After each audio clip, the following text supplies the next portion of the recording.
Welcome to the Abundance Vortex. I am your guide, Heidi Leatherby.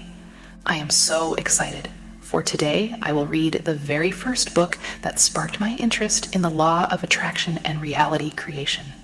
Think and Grow Rich, written by Napoleon Hill and first published in 1937, stands as one of the most influential self-help books of all time.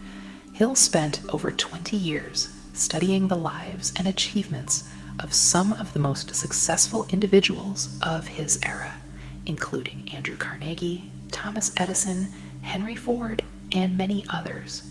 His goal was to distill the principles and strategies that these titans of industry used to achieve their extraordinary success. The book introduces readers to the power of thought and the importance of a positive mental attitude in achieving wealth and personal fulfillment. Hill emphasizes the significance of desire, faith, and persistence, along with the necessity of having a clear, definite purpose. Through practical steps and timeless wisdom, Think and Grow Rich provides a roadmap for transforming one's dreams into reality. Hill's work is more than just a guide to financial success. It is a philosophy of achievement that has inspired millions of readers around the world to pursue their goals with renewed vigor and determination. With its enduring lessons and actionable insights, Think and Grow Rich remains a cornerstone of motivational literature, encouraging individuals to harness the power of their minds to unlock their fullest potential. Author's Preface. In every chapter of this book, mention has been made of the money-making secret which has made fortunes for more than 500 exceedingly wealthy men, whom I have carefully analyzed over a long period of years. The secret was brought to my attention by Andrew Carnegie more than a quarter of a century ago. The canny, lovable old Scotsman carelessly tossed it into my mind when I was but a boy. Then he sat back in his chair with a merry twinkle in his eyes and watched carefully to see if I had brains enough to understand the full significance of what he had said to me. When he saw that I had grasped the idea, he asked if I would be willing to spend 20 years or more preparing myself to take it to the world, to men and women who, without the secret, might go through life as failures. I said I would, and with Mr. Carnegie's cooperation, I have kept my promise. This book contains the secret after having been put to a practical test by thousands of people in almost every walk of life. It was Mr. Carnegie's idea that a magic formula, which gave him a stupendous fortune, ought to be placed within reach of people who do not have time to investigate how men make money. And it was his hope that I might test and demonstrate the soundness of the formula through the experience of men and women in every calling. He believed the formula should be taught in all public schools and colleges, and expressed the opinion that if it were properly taught, it would so revolutionize the entire educational system that the time spent in school could be reduced to less than half. His experience with Charles M. Schwab and other young men of Mr. Schwab's type convinced Mr. Carnegie that much of that which is taught in the schools is of no value whatsoever in connection with the business of earning a living or accumulating riches. He had arrived at this decision because he had taken into his business one young man after another, many of them with but little schooling, and by coaching them in the use of this formula, developed in them rare leadership. Moreover, his coaching made fortunes for every one of them who followed his instructions. In the chapter on faith, you will read the astounding story of the organization of the giant United States Steel Corporation, as it was conceived and carried out by one of the young men through whom Mr. Carnegie proved that his formula will work for all who are ready for it. This single application of the secret by that young man, Charles M. Schwab, made him a huge fortune in both money and opportunity.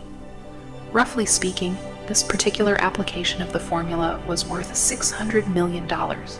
These facts, and they are facts well known to almost everyone who knew Meister Carnegie, give you a fair idea of what the reading of this book may bring to you, provided you know what it is that you want.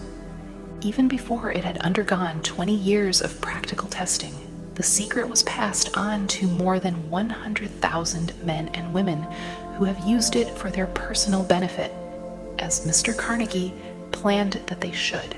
Some have made fortunes with it. Others have used it successfully in creating harmony in their homes. A clergyman used it so effectively that it brought him an income of upwards of $75,000 a year. Arthur Nash, a Cincinnati tailor, used his near-bankrupt business as a guinea pig on which to test the formula. The business came to life and made a fortune for its owners. It is still thriving. Although Mr. Nash has gone, the experiment was so unique that newspapers and magazines gave it more than $1 million worth of laudatory publicity. The secret was passed on to Stuart Austin Weir of Dallas, Texas. He was ready for it, so ready that he gave up his profession and studied law. Did he succeed? That story is told too. I gave the secret to Jennings Randolph the day he graduated from college, and he has used it so successfully that he is now serving his third term as a member of Congress, with an excellent opportunity to keep on using it until it carries him to the White House. While serving as advertising manager of the LaSalle Extension University, when it was a little more than a name, I had the privilege of seeing J.G. Chaplin, president of the university, use the formula so effectively that he has since made the LaSalle one of the great extension schools of the country. The secret to which I refer has been mentioned no fewer than 100 times throughout this book. It has not been directly named, for it seems to work more successfully when it is merely uncovered and left in sight, where those who are ready and searching for it may pick it up. That is why Mr. Carnegie tossed it to me so quietly, without giving me its specific name. If you are ready to put it to use, you will recognize this secret at least once in every chapter.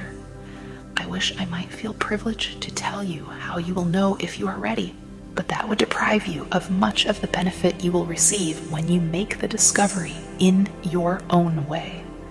While this book was being written, my own son, who was then finishing the last year of his college work, picked up the manuscript of Chapter 2, read it, and discovered the secret for himself. He used the information so effectively that he went directly into a responsible position at a beginning salary greater than the average man ever earns. His story has been briefly described in Chapter 2. When you read it, perhaps you will dismiss any feeling you may have had at the beginning of the book that it promised too much. And two, if you have ever been discouraged, if you have had difficulties to surmount which took the very soul out of you, if you have tried and failed, if you were ever handicapped by illness or physical affliction, this story of my son's discovery and use of the Carnegie formula may prove to be the oasis in the desert of lost hope for which you have been searching. This secret was extensively used by President Woodrow Wilson during the World War. It was passed on to every soldier who fought in the war, carefully wrapped in the training received before going to the front. President Wilson told me it was a strong factor in raising the funds needed for the war. More than 20 years ago, Honorable Manuel L. Cazon, then resident commissioner of the Philippine Islands, was inspired by the secret to gain freedom for his people. He has gained freedom for the Philippines and is the first president of the Free State. A peculiar thing about this secret is that those who once acquire it and use it find themselves literally swept onto success with but little effort, and they never again submit to failure. If you doubt this, study the names of those who have used it. Wherever they have been mentioned, check their records for yourself and be convinced. There is no such thing as something for nothing. The secret to which I refer cannot be had without a price, although the price is far less than its value. It cannot be had at any price by those who are not intentionally searching for it. It cannot be given away.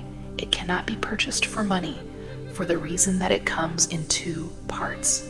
One part is already in possession of those who are ready for it. The secret serves equally well all who are ready for it. Education has nothing to do with it. Long before I was born, the secret had found its way into the possession of Thomas A. Edison, and he used it so intelligently that he became the world's leading inventor, although he had but 3 months of schooling. The secret was passed on to a business associate of Meister Edison. He used it so effectively that, although he was then making only $12,000 a year, he accumulated a great fortune and retired from active business while still a young man. You will find his story at the beginning of the first chapter. It should convince you that riches are not beyond your reach, that you can still be what you wish to be, that money, fame, recognition, and happiness can be had by all who are ready and determined to have these blessings. How do I know these things? You should have the answer before you finish this book. You may find it in the very first chapter or on the last page. While I was performing the 20-year task of research, which I had undertaken at Mr. Carnegie's request, I analyzed hundreds of well-known men, many of whom admitted that they had accumulated their vast fortunes through the aid of the Carnegie secret. Among these men were Henry Ford, John D. Rockefeller, William Wrigley, Jr., Thomas A. Edison, John Wanamaker, Frank A. Vanderlip, James J. Hill, F.G. Woolworth, George S. Parker, Carl Robert A. Dollar, M. Statler, Edward A. Filene, Henry L. Doherty, Edwin C. Barnes, Cyrus H.K. Curtis, Arthur Brisbane, George Eastman, Woodrow Wilson, Theodore Roosevelt, W.M.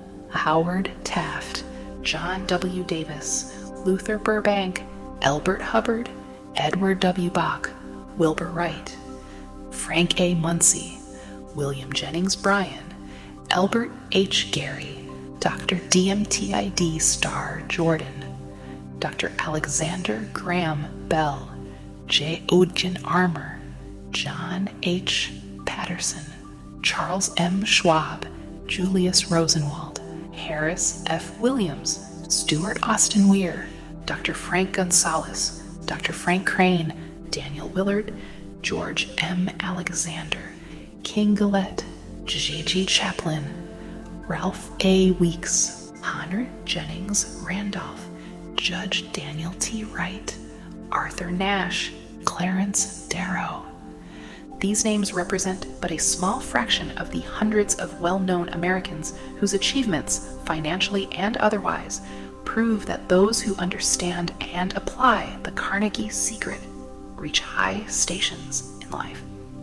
I have never known anyone who was inspired to use the secret who did not achieve noteworthy success in his chosen calling. I have never known any person to distinguish himself or to accumulate riches of any consequence without possession of the secret. From these two facts, I draw the conclusion that the secret is more important as a part of the knowledge essential for self-determination than any which one receives through what is popularly known as education. What is education anyway? This has been answered in full detail. As far as schooling is concerned, many of these men had very little. John Wanamaker once told me that what little schooling he had, he acquired in very much the same manner as a modern locomotive takes on water by scooping it up as it runs. Henry Ford never reached high school, let alone college. I am not attempting to minimize the value of schooling, but I am trying to express my earnest belief that those who master and apply the secret will reach high stations, accumulate riches, and bargain with life on their own terms, even if their schooling has been meager. Somewhere, as you read, the secret to which I refer will jump from the page and stand boldly before you if you are ready for it. When it appears, you will recognize it, whether you receive the sign in the first or the last chapter. Stop for a moment when it presents itself and turn down a glass.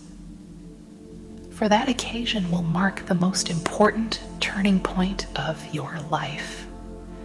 We pass now to chapter 1 and to the story of my very dear friend, who has generously acknowledged having seen the mystic sign and whose business achievements are evidence enough that he turned down a glass. As you read his story and the others, remember that they deal with the important problems of life, such as all men experience, the problems arising from one's endeavor to earn a living, to find hope, courage, contentment, and peace of mind, to accumulate riches and to enjoy freedom of body and spirit. Remember too, as you go through the book, that it deals with facts and not with fiction, its purpose being to convey a great universal truth through which all who are ready may learn not only what to do, but also how to do it, and to receive as well the needed stimulus to make a start. As a final word of preparation, before you begin the first chapter, may I offer one brief suggestion which may provide a clue by which the Carnegie secret may be recognized. It is this: all achievement, all earned riches have their beginning in an idea. If you are ready for the secret, you already possess one half of it. Therefore, you will readily recognize the other half the moment it reaches your mind. The author. Chapter 1. Introduction. The man who thought his way into partnership with Thomas A. Edison. Truly, thoughts are things, and powerful things at that, when they are mixed with definiteness of purpose, persistence, and a burning desire for their translation into riches or other material objects. A little more than 30 years ago, Edwin C. Barnes discovered how true it is that men really do think and grow rich. His discovery did not come about at one sitting. It came little by little, beginning with a burning desire to become a business associate of the great Edison. One of the chief characteristics of the Barnes' desire was that it was definite. He wanted to work with Edison, not for him. Observe carefully the description of how he went about translating his desire into reality, and you will have a better understanding of the 13 principles which lead to riches. When this desire, or impulse of thought, first flashed into his mind, he was in no position to act upon it. Two difficulties stood in his way. He did not know Mr. Edison, and he did not have enough money to pay his railroad fare to Orange, New Jersey. These difficulties were sufficient to have discouraged the majority of men from making any attempt to carry out the desire. But his was no ordinary desire. He was so determined to find a way to carry out his desire that he finally decided to travel by blind baggage rather than be defeated.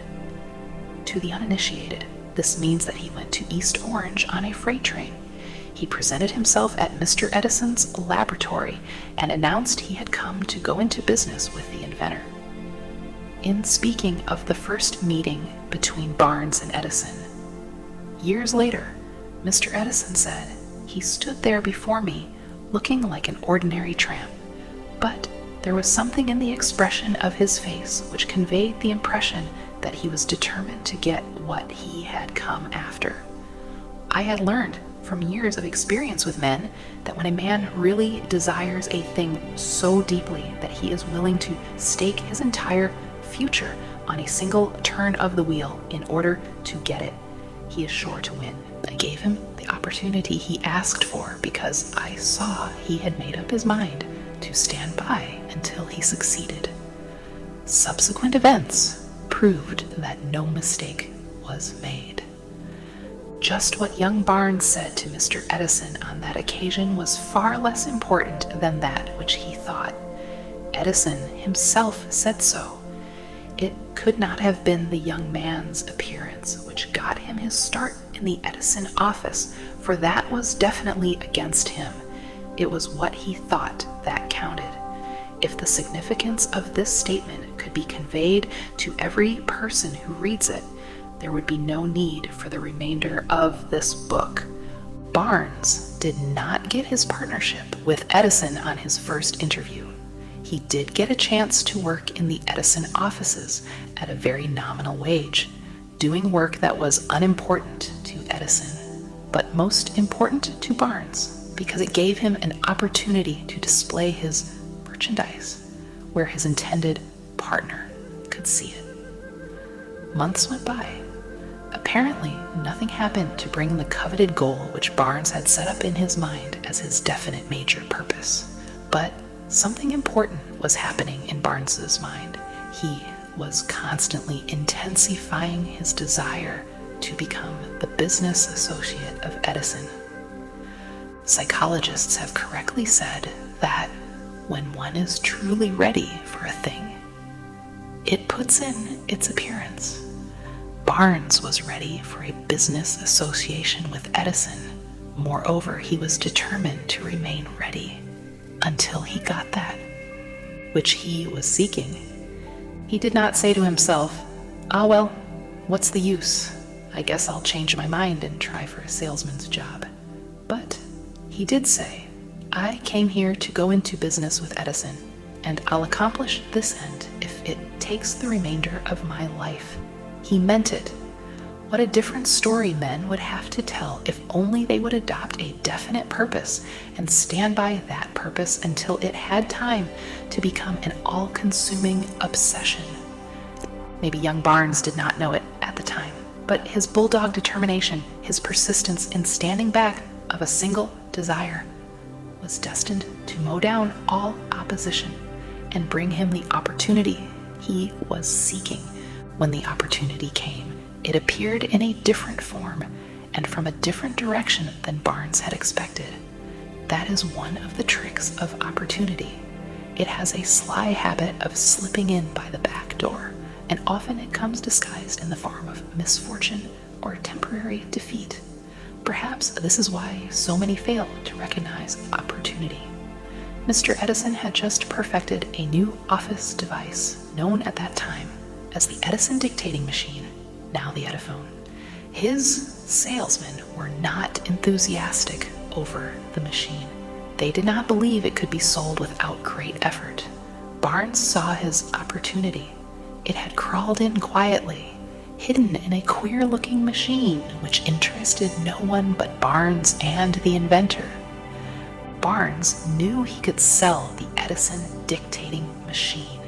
He suggested this to Edison and promptly got his chance. He did sell the machine. In fact, he sold it so successfully that Edison gave him a contract to distribute and market it all over the nation. Out of that business association grew the slogan, "Made by Edison and installed by Barnes." The business alliance has been in operation for more than 30 years.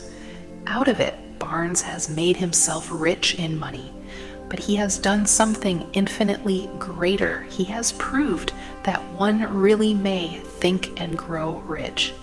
How much actual cash that original desire of a Barnes has been worth to him, I have no way of knowing. Perhaps it has brought him $2 or $3 million, but the amount, whatever it is, becomes insignificant when compared with the greater asset he acquired in the form of definite knowledge that an intangible impulse of thought can be transmuted into its physical counterpart by the application of known principles. Barnes literally thought himself into a partnership with the great Edison. He thought himself into a fortune. He had nothing to start with except the capacity to know what he wanted and the determination to stand by that desire until he realized it. He had no money to begin with. He had but little education. He had no influence. But he did have initiative, faith, and the will to win. With these intangible forces, he made himself #1 man with the greatest inventor who ever lived. Now, let us look at a different situation and study a man who had plenty of tangible evidence of riches, but lost it because he stopped 3 feet short of the goal he was seeking. 3 feet from gold. One of the most common causes of failure is the habit of quitting when one is overtaken by temporary defeat. Every person is guilty of this mistake at one time or another. An uncle of R.U. Darby was caught by the gold fever in the gold rush days and went west to dig and grow rich. He had never heard that more gold has been mined from the brains of men than has ever been taken from the earth. He staked a claim and went to work with pick and shovel. The going was hard, but his lust for gold was definite. After weeks of labor, he was rewarded by the discovery of the shining ore. He needed machinery to bring the ore to the surface. Quietly, he covered up the mine, retraced his footsteps to his home in Williamsburg, Maryland, told his relatives and a few neighbors of the strike. They got together money for the needed machinery, had it shipped. The uncle and Darby went back to work the mine. The first car of ore was mined and shipped to a smelter. The returns proved they had one of the richest mines in Colorado. A few more cars of that ore would clear the debts. Then would come the big killing in profits. Down went the drills. Up went the hopes of Darby and Uncle. Then something happened. The vein of gold ore disappeared. They had come to the end of the rainbow, and the pot of gold was no longer there. They drilled on, desperately trying to pick up the vein again, all to no avail. Finally, they decided to quit. They sold the machinery to a junk man for a few $100s and took the train back home. Some junk men are dumb, but not this one. He called in a mining engineer to look at the mine and do a little calculating. The engineer advised that the project had failed because the owners were not familiar with fault lines. His calculations showed that the vein would be found just 3 feet from where the Darbys had stopped drilling. That is exactly where it was found. The junk man took millions of dollars in ore from the mine because he knew enough to seek expert counsel before giving up. Most of the money which went into the machinery was procured through the efforts of R.U. Darby, who was then a very young man. The money came from his relatives and neighbors because of their faith in him. He paid back every dollar of it, although he was years in doing so. Long afterward, Mr. Darby recouped his loss many times over when he made the discovery that desire can be transmuted into gold. The discovery came after he went into the business of selling life insurance, remembering that he lost a huge fortune because he stopped 3 feet from gold. Darby profited by the experience in his chosen work by the simple method of saying to himself, I stopped 3 feet from gold, but I will never stop because men say no when I ask them to buy insurance. Darby is one of a small group of fewer than 50 men who sell more than $1 million in life insurance annually. he owes his stickability to a lesson he learned from his quitability in the gold mining business. Before success comes in any man's life, he is sure to meet with a much temporary defeat, and perhaps some failure. When defeat overtakes a man, the easiest and most logical thing to do is to quit. That is exactly what the majority of men do. More than 500 of the most successful men this country has ever known told the author their greatest success came just one step beyond the point at which defeat had overtaken them. Failure is a trickster with a keen sense of irony and cunning. It takes great delight in tripping one when success is almost within reach. A 50-cent lesson in persistence. Shortly after, Mr. Darby received his degree from the University of Hard Knocks and had decided to profit by his experience in the gold mining business. He had the good fortune to be present on an occasion that proved to him that no does not necessarily mean no. One afternoon, he was helping his uncle grind wheat in an old-fashioned mill. The uncle operated a large farm on which a number of colored sharecrop farmers lived.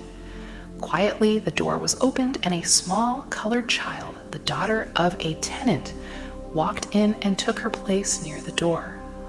The uncle looked up, saw the child, and barked at her roughly. "What do you want?" Meekly, the child replied, "My mammy say, send her 50 cents. "I'll not do it," the uncle retorted. "Now, you run on home." "Yes, sah," the child replied. But she did not move. The uncle went ahead with his work, so busily engaged that he did not pay enough attention to the child to observe that she did not leave. When he looked up and saw her still standing there, he yelled at her, "I told you to go on home. Now go, or I'll take a switch to you." The little girl said, "Yes, sah." But she did not budge an inch. The uncle dropped a sack of grain he was about to pour into the mill hopper, picked up a barrel stave, and started toward the child with an expression on his face that indicated trouble. Darby held his breath. He was certain he was about to witness a murder. He knew his uncle had a fierce temper. He knew that colored children were not supposed to defy white people in that part of the country. When the uncle reached the spot where the child was standing, she quickly stepped forward one step, looked up into his eyes, and screamed at the top of her shrill voice, "My mammy's gotta have that 50 cents. The uncle stopped, looked at her for a minute, then slowly laid the barrel stave on the floor, put his hand in his pocket, took out $50, and gave it to her. The child took the money and slowly backed toward the door, never taking her eyes off the man whom she had just conquered. After she had gone, the uncle sat down on a box and looked out the window into space for more than 10 minutes. He was pondering with awe over the whipping he had just taken. Mr. Darby, too, was doing some thinking. That was the first time in all his experience that he had seen a colored child deliberately master an adult white person. How did she do it? What happened to his uncle that caused him to lose his fierceness and become as docile as a lamb?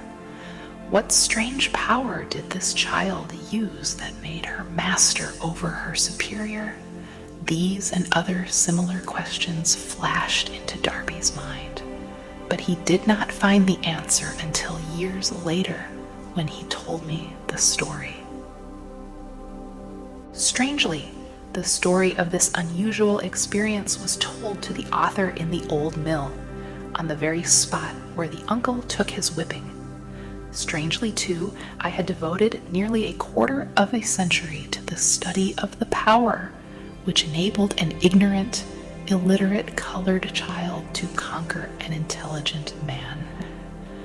As we stood there in that musty old mill, Mr. Darby repeated the story of the unusual conquest and finished by asking, "What can you make of it? What strange power did that child use that so completely whipped my uncle?" The answer to his question will be found in the principles described in this book. The answer is full and complete. It contains details and instructions sufficient to enable anyone to understand and apply the same force which the little child accidentally stumbled upon. Keep your mind alert, and you will observe exactly what strange power came to the rescue of the child. You will catch a glimpse of this power in the next chapter. Somewhere in the book, you will find an idea that will quicken your receptive powers and place at your command for your own benefit this same irresistible power. The awareness of this power may come to you in the first chapter, or it may flash into your mind in some subsequent chapter. It may come in the form of a single idea, or it may come in the nature of a plan or a purpose. Again, it may cause you to go back into your past experiences of failure or defeat and bring to the surface some lesson by which you can regain all that you lost through defeat. After I had described to Mr. Darby the power unwittingly used by the little colored child, he quickly retraced his 30 years of experience as a life insurance sales 14 man and frankly acknowledged that his success in that field was due in no small degree to the lesson he had learned from the child. Mr. Darby pointed out, "Every time a prospect tried to bow me out without buying, I saw that child standing there in the old mill, her big eyes glaring in defiance, and I said to myself, I've got to make this sale. The better portion of all sales I have made were made after people had said no." He recalled, too, his mistake in having stopped only 3 feet from gold. "But," he said, "that experience was a blessing in disguise. It taught me to keep on keeping on, no matter how hard the going may be, a lesson I needed to learn before I could succeed in anything." This story of Mr. Darby and his uncle, the colored child and the gold mine, doubtless will be read by hundreds of men who make their living by selling life insurance. And to all of these, the author wishes to offer the suggestion that Darby owes to these 2 experiences his ability to sell more than $1 million of life insurance every year. Life is strange and often imponderable. Both the successes and the failures have their roots in simple experiences. Mr. Darby's experiences were commonplace and simple enough, yet they held the answer to his destiny in life. Therefore, they were as important to him as life itself.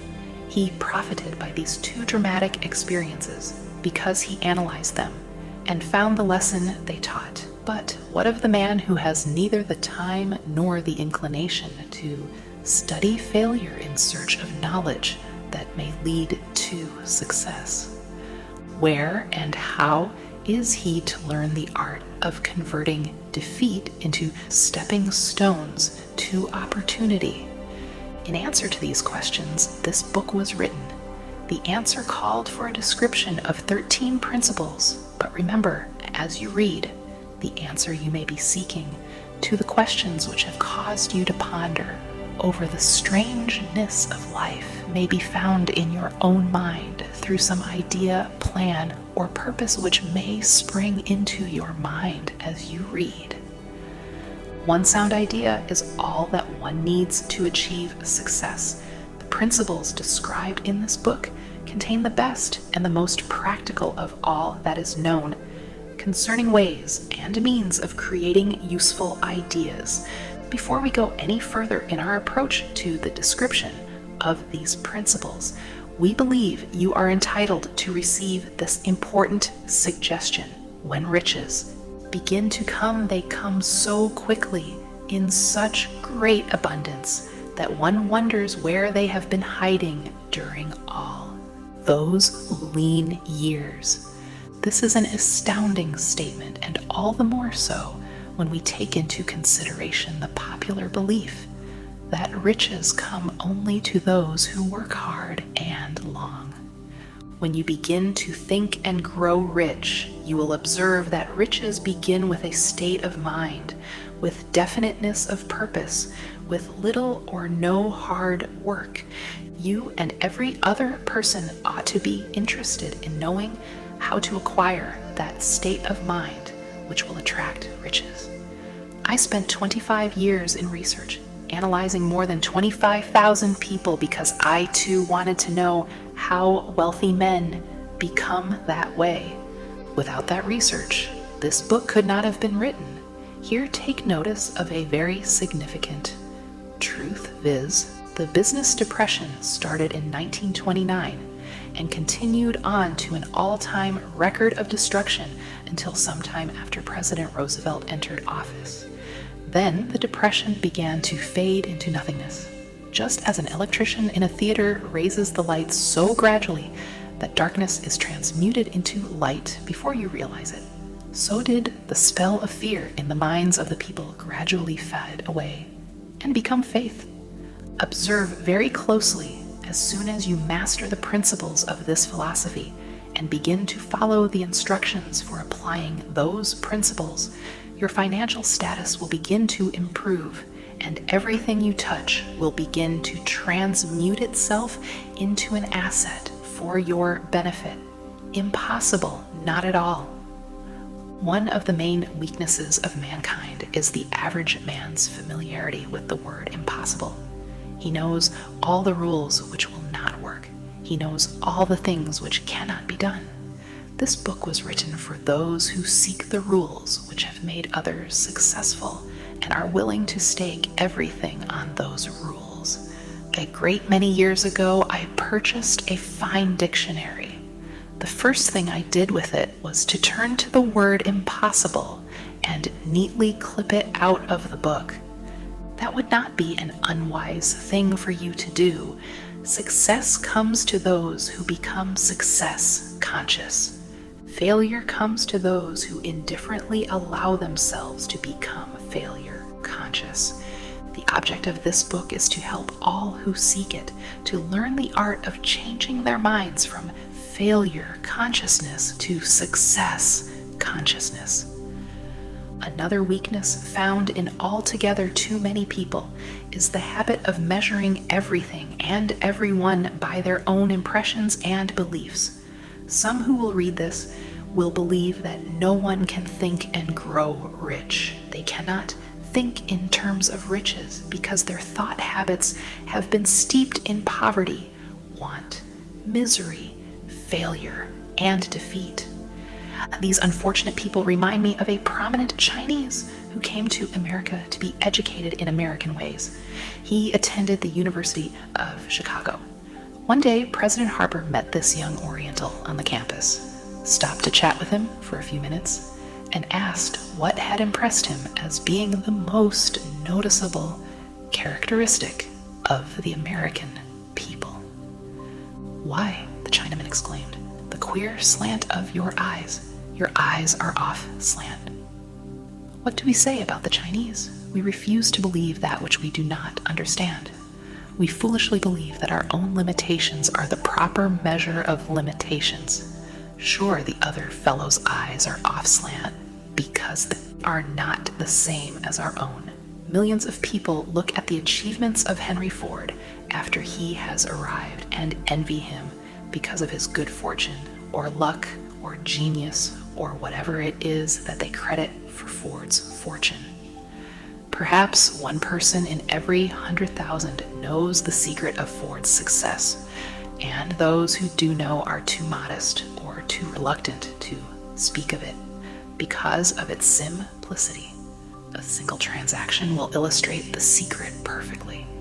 A few years back, Ford decided to produce his now famous V8 motor.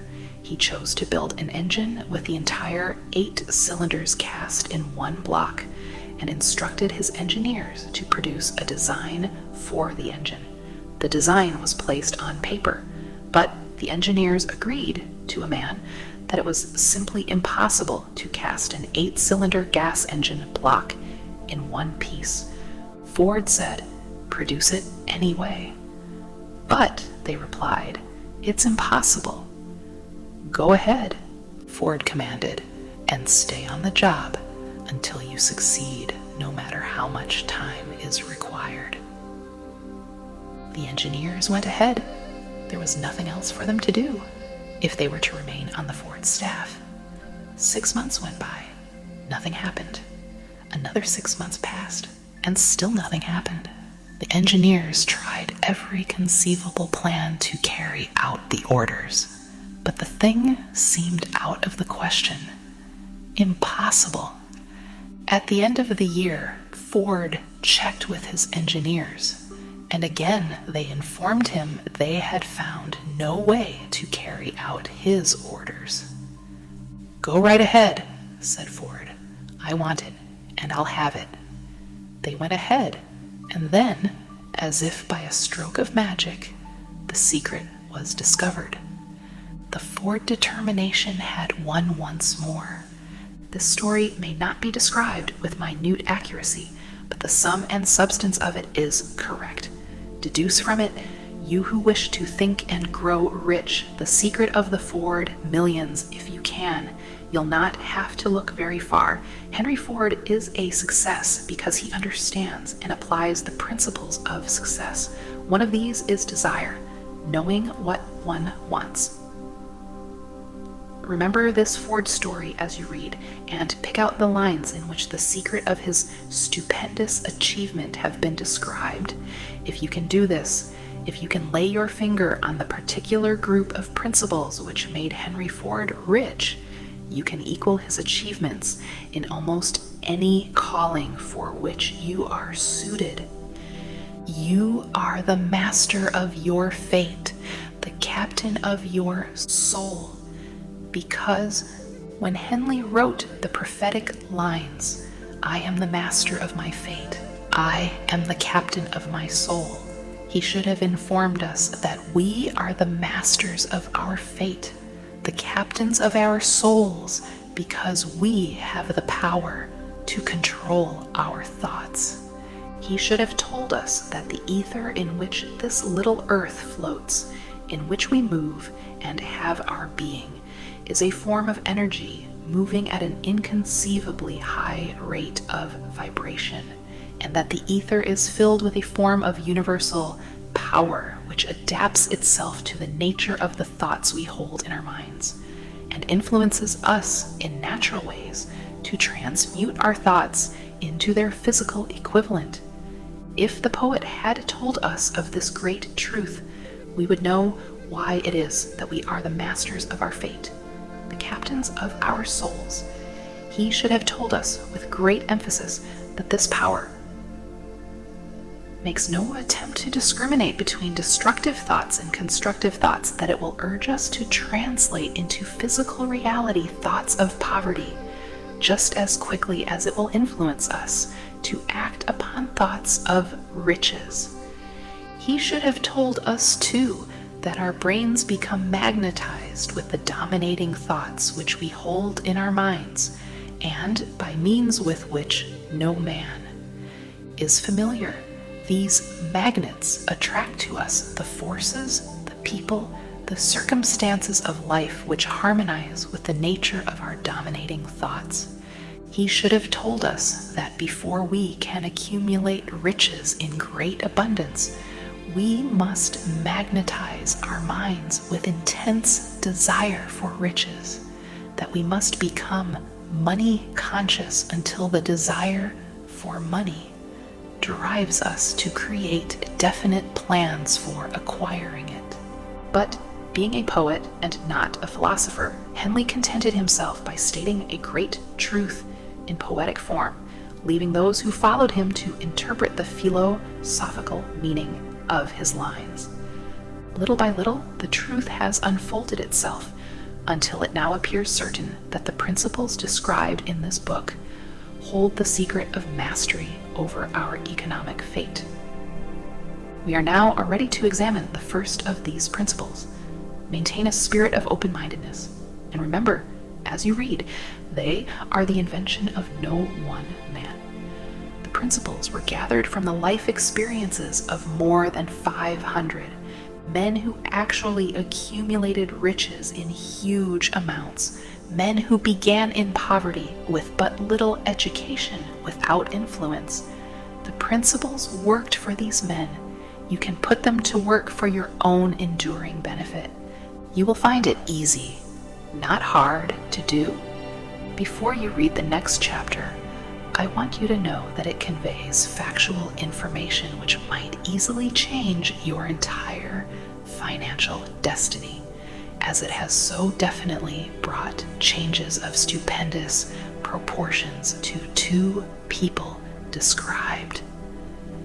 I want you to know also that the relationship between these two men and myself is such that I could have taken no liberties with the facts, even if I had wished to do so. One of them has been my closest personal friend for almost 25 years. The other is my own son. The unusual success of these two men, success which they generously accredit to the principle described in the next chapter, more than justifies this personal reference as a means of emphasizing the far-flung power of this principle. Almost 15 years ago, I delivered the commencement address at Salem College, Salem, West Virginia. I emphasized the principle described in the next chapter with so much intensity that one of the members of the graduating class definitely appropriated it and made it a part of his own philosophy. The young man is now a member of Congress and an important factor in the present administration. Just before this book went to the publisher, he wrote me a letter in which he so clearly stated his opinion of the principle outlined in the next chapter that I have chosen to publish his letter as an introduction to that chapter. It gives you an idea of the rewards to come. My dear Napoleon, my service as a member of Congress having given me an insight into the problems of men and women, I am writing to offer a suggestion which may become helpful to thousands of worthy people. With apologies, I must state that the suggestion, if acted upon, will mean several years of labor and responsibility for you. But I am enheartened to make the suggestion because I know your great love for rendering useful service. In 1922, you delivered the commencement address at Salem College when I was a member of the graduating class. In that address, you planted in my mind an idea which has been responsible for the opportunity I now have to serve the people of my state and will be responsible in a very large measure for whatever success I may have in the future. The suggestion I have in mind is that you put into a book the sum and substance of the address you delivered at Salem College, and in that way give the people of America an opportunity to profit by your many years of experience and association with the men who, by their greatness, have made America the richest nation on earth. I recall, as though it were yesterday, the marvelous description you gave of the method by which Henry Ford, with but little schooling, without $1, with no influential friends, rose to great heights. I made up my mind then, even before you had finished your speech, that I would make a place for myself, no matter how many difficulties I had to surmount. Thousands of young people will finish their schooling this year, and within the next few years, every one of them will be seeking just such a message of practical encouragement as the one I received from you. They will want to know where to turn, what to do to get started in life. You can tell them because you have helped to solve the problems of so many people. if there is any possible way that you can afford to render so great a service, may I offer the suggestion that you include with every book one of your personal analysis charts in order that the purchaser of the book may have the benefit of a complete self-inventory, indicating, as you indicated to me years ago, exactly what is standing in the way of success. Such a service as this, providing the readers of your book with a complete, unbiased picture of their faults and their virtues, would mean to them the difference between success and failure. The service would be priceless. Millions of people are now facing the problem of staging a comeback because of the depression, and I speak from personal experience when I say I know these earnest people would welcome the opportunity to tell you their problems and to receive your suggestions for the solution. You know the problems of those who face the necessity of beginning all over again. There are thousands of people in America today who would like to know how they can convert ideas into money. People who must start at scratch without finances and recoup their losses. If anyone can help them, you can. If you publish the book, I would like to own the first copy that comes from the press, personally autographed by you. With best wishes, believe me, cordially yours, Jennings Randolph, Chapter 2. Desire, the starting point of all achievement, the first step toward riches. When Edwin C. Barnes climbed down from the freight train in Orange, NJ, more than 30 years ago, he may have resembled a tramp, but his thoughts were those of a king. As he made his way from the railroad tracks to Thomas A. Edison's office, his mind was at work. He saw himself standing in Edison's presence. He heard himself asking Mr. Edison for an opportunity to carry out the one consuming obsession of his life, a burning desire to become the business associate of the great inventor. Barnes' desire was not a hope. It was not a wish. It was a keen, pulsating desire which transcended everything else. It was definite. The desire was not new when he approached Edison. It had been Barnes's dominating desire for a long time. In the beginning, when the desire first appeared in his mind, it may have been, probably was, only a wish. But it was no mere wish when he appeared before Edison with it. A few years later, Edwin C. Barnes again stood before Edison in the same office where he first met the inventor. This time, his desire had been translated into reality. He was in business with Edison. The dominating dream of his life had become a reality. Today, people who know Barnes envy him because of the break life yielded him. They see him in the days of his triumph without taking the trouble to investigate the cause of his success. Barnes succeeded because he chose a definite goal, placed all his energy, all his willpower, all his effort, everything back of that goal. He did not become the partner of Edison the day he arrived. He was content to start in the most menial work, as long as it provided an opportunity to take even one step toward his cherished goal. 5 years passed before the chance he had been seeking made its appearance. During all those years, not one ray of hope, not one promise of attainment of his desire had been held out to him.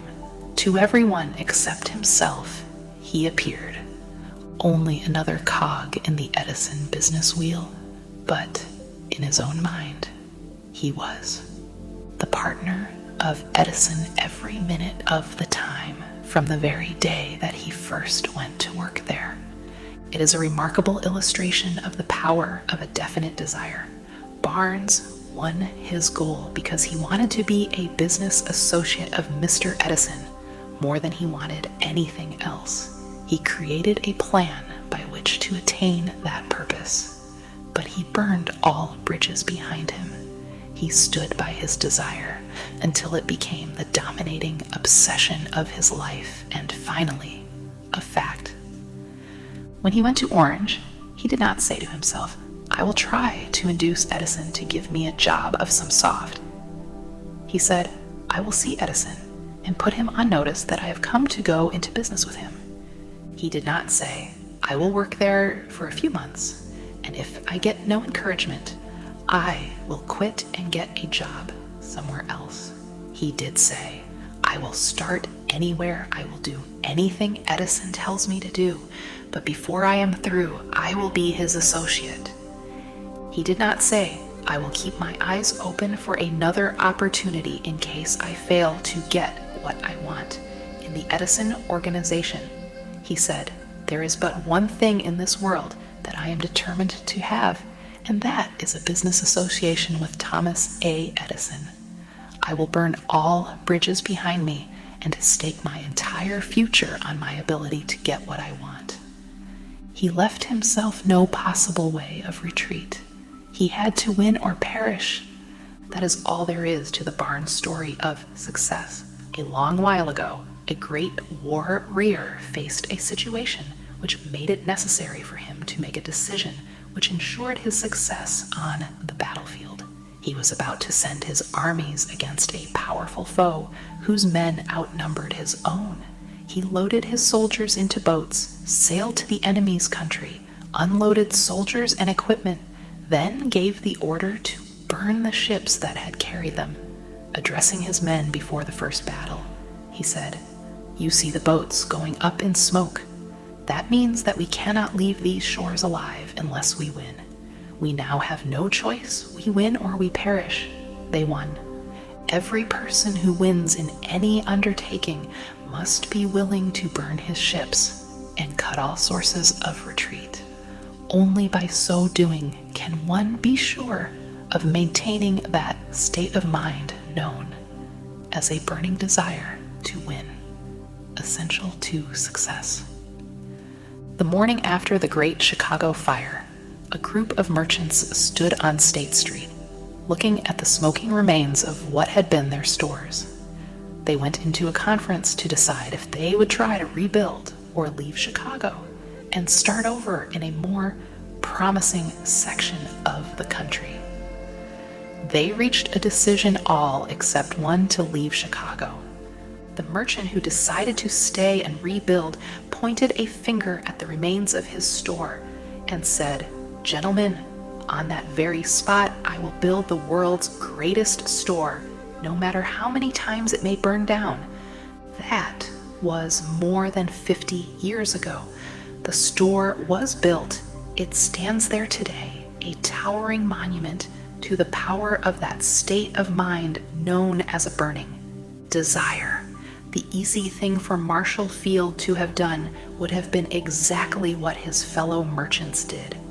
When the going was hard and the future looked dismal, they pulled up and went where the going seemed easier.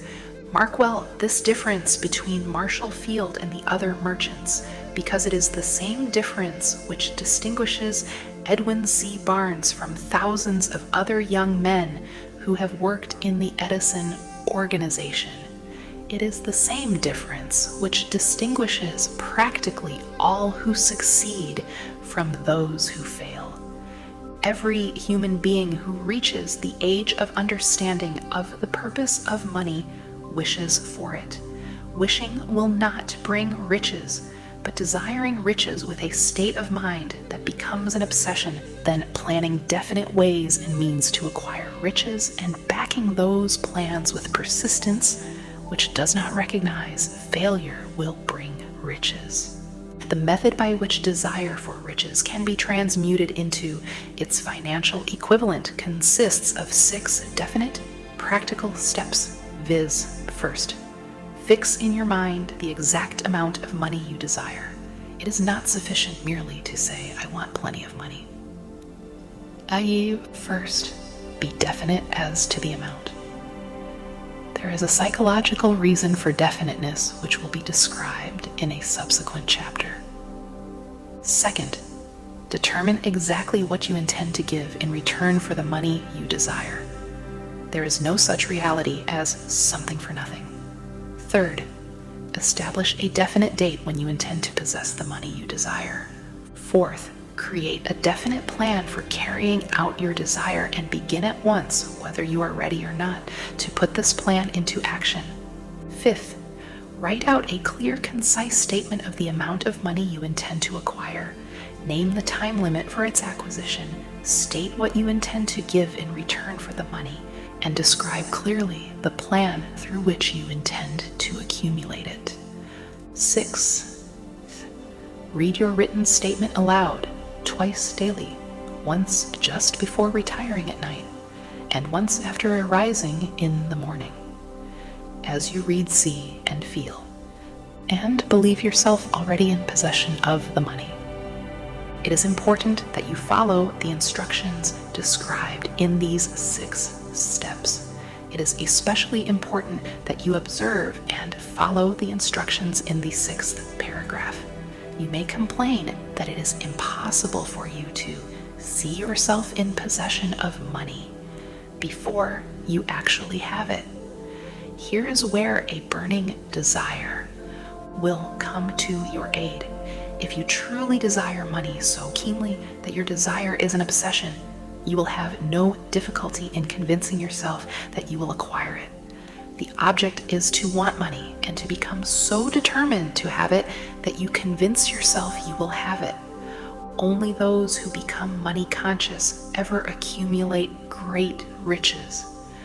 Money consciousness means that the mind has become so thoroughly saturated with the desire for money that one can see one's self already in possession of it. To the uninitiated who has not been schooled in the working principles of the human mind, these instructions may appear impractical. It may be helpful to all who fail to recognize the soundness of the 6 steps to know that the information they convey was received from Andrew Carnegie, who began as an ordinary laborer in the steel mills, but managed, despite his humble beginning, to make these principles yield him a fortune of considerably more than $100 million. It may be of further help to know that the 6 steps here recommended were carefully scrutinized by the late Thomas A. Edison, who placed his stamp of approval upon them as being not only the steps essential for the accumulation of money, but necessary for the attainment of any definite goal. The steps call for no hard labor. They call for no sacrifice. They do not require one to become ridiculous or credulous. To apply them calls for no great amount of education.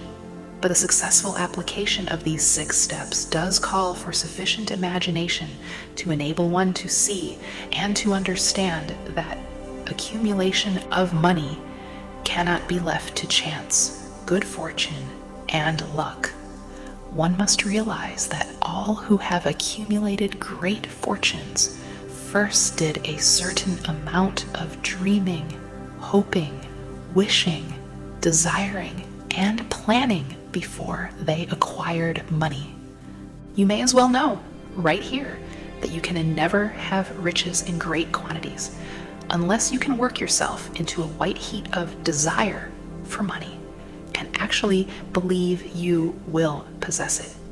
You may as well know also that every great leader from the dawn of civilization down to the present was a dreamer.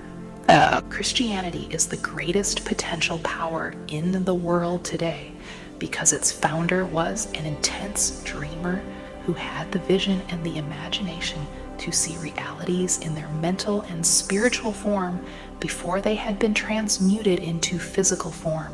If you do not see great riches in your imagination, you will never see them in your bank balance. Never. In the history of America has there been so great an opportunity for practical dreamers as now exists. The 6-year economic collapse has reduced tonight all men substantially to the same level. A new race is about to be run. The The stakes represent huge fortunes which will be accumulated within the next 10 years. The rules of the race have changed because we now live in a changed world that definitely favors the masses, those who had but little or no opportunity to win under the conditions existing during the Depression, when fear paralyzed growth and development. We who are in this race for riches should be encouraged to know that this changed world in which we live is demanding new ideas, new ways of doing things, new leaders, new inventions, new methods of teaching, new methods of marketing, new books, new literature, new features for the radio, new ideas for moving pictures. Back of all this demand for new and better things, there is one quality which one must possess to win, and that is definiteness of purpose, the knowledge of what one wants, and a burning desire to possess it. The business depression marked the death of one age and the birth of another. This changed world requires practical dreamers who can and will put their dreams into action. The practical dreamers have always been and always will be the pattern makers of civilization. We who desire to accumulate riches should remember the real leaders of the world always have been men who harnessed and put into practical use the intangible, unseen forces of unborn opportunity, and have converted those forces, or impulses of thought, into skyscrapers, cities, factories, airplanes, automobiles, and every form of convenience that makes life more pleasant. Tolerance and an open mind are practical necessities of the dreamer of today. Those who are afraid of new ideas are doomed before they start. Never has there been a time more favorable to pioneers than the present. True, there is no wild and woolly West to be conquered, as in the days of the covered wagon, but there is a vast business, financial, and industrial world to be remolded and redirected along new and better lines. In planning to acquire your share of the riches, let no one influence you to scorn the dreamer. To win the big stakes in this changed world, you must catch the spirit of the great pioneers of the past, whose dreams have given to civilization all that it has of value, the spirit which serves as the lifeblood of our own country. Your opportunity and mine to develop and market our talents. Let us not forget, Columbus dreamed of an unknown world, staked his life on the existence of such a world, and discovered it. Copernicus, the great astronomer, dreamed of a multiplicity of worlds and revealed them. No one denounced him as impractical after he had triumphed. Instead, the world worshipped at his shrine, thus proving once more that success requires no apologies, failure permits no alibis. If the thing you wish to do is right and you believe in it, go ahead and do it. Put your dream across, and never mind what they say if you meet with temporary defeat, for they, perhaps, do not know that every failure brings with it the seed of an equivalent success. Henry Ford, poor and uneducated, dreamed of a horseless carriage, went to work with what tools he possessed without waiting for opportunity to favor him, and now evidence of his dream belts the entire earth. He has put more wheels into operation than any man who ever lived, because he was not afraid to back his dreams. Thomas Edison dreamed of a lamp that could be operated by electricity, began where he stood to put his dream into action, and despite more than 10,000 failures, he stood by that dream until he made it a physical reality. Practical dreamers do not quit. Whelan dreamed of a chain of cigar stores, transformed his dream into action, and now the United Cigar Stores occupy the best corners in America. Lincoln dreamed of freedom for the black slaves, put his dream into action, and barely missed living to see a united North and South translate his dream into reality. The Wright brothers dreamed of a machine that would fly through the air. Now one may see evidence all over the world that they dreamed soundly. Marconi dreamed of a system for harnessing the intangible forces of the ether. Evidence that he did not dream in vain may be found in every wireless and radio in the world. Moreover, Marconi's dream brought the humblest cabin and the most stately manor house side by side. It made the people of every nation on earth backdoor neighbors.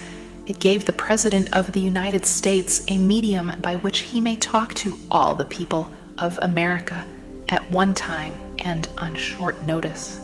It may interest you to know that Marconi's friends had him taken into custody and examined in a psychopathic hospital when he announced he had discovered a principle through which he could send messages through the air without the aid of wires or other direct physical means of communication.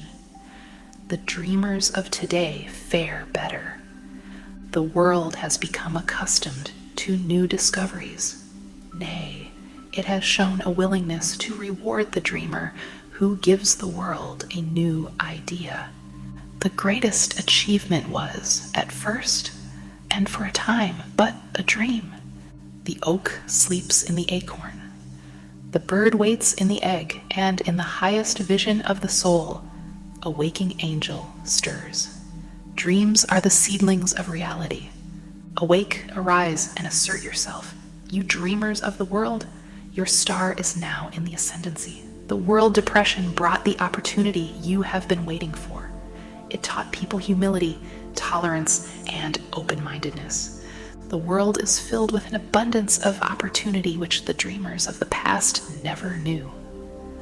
A burning desire to be and to do is the starting point from which the dreamer must take off. Dreams are not born of indifference, laziness, or lack of ambition. The world no longer scoffs at the dreamer, nor calls him impractical. If you think it does, take a trip to Tennessee and witness what a dreamer president has done in the way of harnessing and using the great water power of America. A score of years ago, such a dream would have seemed like madness. You have been disappointed. You have undergone defeat during the Depression. You have felt the great heart within you crushed until it bled. Take courage, for these experiences have tempered the spiritual metal of which you are made. They are assets of incomparable value. Remember, too, that all who succeed in life get off to a bad start and pass through many heartbreaking struggles before they arrive. The turning point in the lives of those who succeed usually comes at the moment of some crisis through which they are introduced to their other selves. John Bunyan wrote The Pilgrim's Progress, which is among the finest of all English literature, after he had been confined in prison and sorely punished because of his views on the subject of religion. 0. Henry discovered the genius which slept within his brain after he had met with a great misfortune and was confined in a prison cell in Columbus, Ohio, being forced, through misfortune, to become acquainted with his other self, and to use his imagination. He discovered himself to be a great author instead of a miserable criminal and outcast. Strange and varied are the ways of life, and stranger still are the ways of infinite intelligence, through which men are sometimes forced to undergo all sorts of punishment before discovering their own brains and their own capacity to create useful ideas through imagination. Edison, the world's greatest inventor and scientist, was a tramp telegraph operator. He failed innumerable times before he was driven, finally, to the discovery of the genius which slept within his brain. Charles Dickens began by pasting labels on blacking pots. The tragedy of his first love penetrated the depths of his soul and converted him into one of the world's truly great authors. That tragedy produced first David Copperfield, then a succession of other works that made this a richer and better world for all who read his books. Disappointment over love affairs generally has the effect of driving men to drink and women to ruin. And this because most people never learn the art of transmuting their strongest emotions into dreams of a constructive nature. Helen Keller became deaf, dumb, and blind shortly after birth. Despite her greatest misfortune, she has written her name indelibly in the pages of the history of the great. Her entire life has served as evidence that no one ever is defeated until defeat has been accepted as a reality. Robert Burns was an illiterate country lad. He was cursed by poverty and grew up to be a drunkard in the bargain. The world was made better for his having lived because he clothed beautiful thoughts in poetry and thereby plucked a thorn and planted a rose in its place. Booker T. Washington was born in slavery, handicapped by race and color. Because he was tolerant, had an open mind at all times on all subjects, and was a dreamer, he left his impress for good on an entire race. Beethoven was deaf, Milton was blind, but their names will last as long as time endures because they dreamed and translated their dreams into organized thought. Before passing to the next chapter, kindle anew in your mind the fire of hope, faith, courage, and tolerance. If you have these states of mind and a working knowledge of the principles described, all else that you need will come to you when you are ready for it. Let Emerson state the thought in these words. Every proverb, every book, every byword that belongs to thee, for aid and comfort shall surely come home through open or winding passages. Every friend whom not thy fantastic will, but the great and tender soul in thee craveth, shall lock thee in his embrace. There's a difference between wishing for a thing and being ready to receive it. No one is ready for a thing until he believes he can acquire it. The state of mind must be belief, not mere hope or wish. Open-mindedness is essential for belief. Closed minds do not inspire faith, courage, and belief.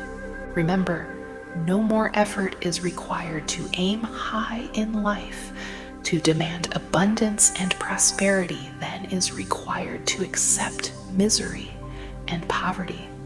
A great poet has correctly stated this universal truth through these lines. I bargained with life for a penny, and life would pay no more, however I begged at evening, when I counted my scanty store. For life is a just employer. He gives you what you ask, but once you have set the wages, why, you must bear the task. I worked for a menial's hire, only to learn dismayed that any wage I had asked of life, life would have willingly paid. Desire outwits Mother Nature. As a fitting climax to this chapter, I wish to introduce one of the most unusual persons I have ever known. I first saw him 24 years ago, a few minutes after he was born. He came into the world without any physical sign of ears, and the doctor admitted, when pressed for an opinion, that the child might be deaf and mute for life. I challenged the doctor's opinion. I had the right to do so. I was the child's father. I too reached a decision and rendered an opinion, but I expressed the opinion silently, in the secrecy of my own heart. I decided that my son would hear and speak. Nature could send me a child without ears, but nature could not induce me to accept the reality of the affliction. In my own mind, I knew that my son would hear and speak. How? I was sure there must be a way, and I knew I would find it. I thought of the words of the immortal Emerson. The whole course of things goes to teach us faith. We need only obey. There is guidance for each of us, and by lowly listening we shall hear the right word. The right word? Desire. More than anything else, I desired that my son should not be a deaf mute. From that desire, I never receded, not for a second. Many years previously, I had written, "Our only limitations are those we set up in our own minds." For the first time, I wondered if that statement were true. Lying on the bed in front of me was a newly born child, without the natural equipment of hearing. Even though he might hear and speak, he was obviously disfigured for life. Surely this was a limitation which that child had not set up in his own mind. What could I do about it? Somehow I would find a way to transplant into that child's mind my own burning desire for ways and means of conveying sound to his brain without the aid of ears. As soon as the child was old enough to cooperate, I would fill his mind so completely with a burning desire to hear that nature would, by methods of her own, translate it into physical reality. All this thinking took place in my own mind, but I spoke of it to no one. Every day, I renewed the pledge I had made to myself, not to accept a deaf mute for a son. As he grew older and began to take notice of things around him, we observed that he had a slight degree of hearing. When he reached the age when children usually begin talking, he made no attempt to speak, but we could tell by his actions that he could hear certain sounds slightly. That was all I wanted to know. I was convinced that if he could hear, even slightly, he might develop still greater hearing capacity. Then something happened which gave me hope. It came from an entirely unexpected source. We bought a Victrola. When the child heard the music for the first time, he went into ecstasies and promptly appropriated the machine. He soon showed a preference for certain records, among them, "It's a Long Way to Tipperary." On one occasion, he played that piece over and over for almost 2 hours standing in front of the Victrola, with his teeth clamped on the edge of the case. The significance of this self-formed habit of his did not become clear to us until years afterward, for we had never heard of the principle of bone conduction of sound at that time. Shortly after he appropriated the Victrola, I discovered that he could hear me quite clearly when I spoke with my lips touching his mastoid bone, or at the base of the brain. These discoveries placed in my possession the necessary media by which I began to translate into reality my burning desire to help my son develop hearing and speech. By that time, he was making stabs at speaking certain words. The outlook was far from encouraging, but desire backed by faith knows no such word as impossible. Having determined that he could hear the sound of my voice plainly, I began immediately to transfer to his mind the desire to hear and speak. I soon discovered that a child enjoyed bedtime stories, so I went to work, creating stories designed to develop in him self-reliance, imagination, and a keen desire to hear and to be normal. There was one story in particular which I emphasized by giving it some new and dramatic coloring each time it was told. It was designed to plant in his mind the thought that his affliction was not a liability, but an asset of great value. Despite the fact that all the philosophy I had examined clearly indicated that every adversity brings with it the seed of an equivalent advantage, I must confess that I had not the slightest idea how this affliction could ever become an asset.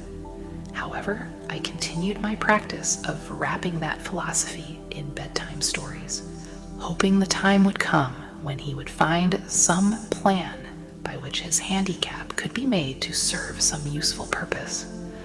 Reason told me plainly that there was no adequate compensation for the lack of ears and natural hearing equipment. Desire backed by faith pushed reason aside and inspired me to carry on. As I analyze the experience in retrospect, I can see now that my son's faith in me had much to do with the astounding results. He did not question anything I told him. I sold him the idea that he had a distinct advantage over his older brother, and that this advantage would reflect itself in many ways. For example, the teachers in school would observe that he had no ears, and because of this, they would show him special attention and treat him with extraordinary kindness. They always did. His mother saw to that by visiting the teachers and arranging with them to give the child the extra attention necessary. I sold him the idea, too, that when he became old enough to sell newspapers, his older brother had already become a newspaper merchant. He would have a big advantage over his brother for the reason that people would pay him extra money for his wares because they could see that he was a bright, industrious boy, despite the fact he had no ears. We could notice that gradually the child's hearing was improving. Moreover, he had not the slightest tendency to be self-conscious because of his affliction. When he was about 7, he showed the first evidence that our method of servicing his mind was bearing fruit. For several months, he begged for the privilege of selling newspapers, but his mother would not give her consent. She was afraid that his deafness made it unsafe for him to go on the street alone.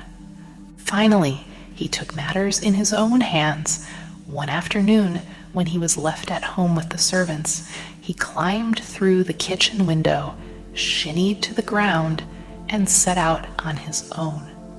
He borrowed 6 cents in capital from the neighborhood shoemaker, invested it in papers, sold out, reinvested, and kept repeating until late in the evening. After balancing his accounts and paying back the 6 cents he had borrowed from his banker, he had a net profit of 42 cents. When we got home that night, we found him in bed asleep with the money tightly clenched in his hand. His mother opened his hand, removed the coins, and cried. Of all things, crying over her son's first victory seemed so inappropriate. My reaction was the reverse. I laughed heartily, for I knew that my endeavor to plant in the child's mind an attitude of faith in himself had been successful.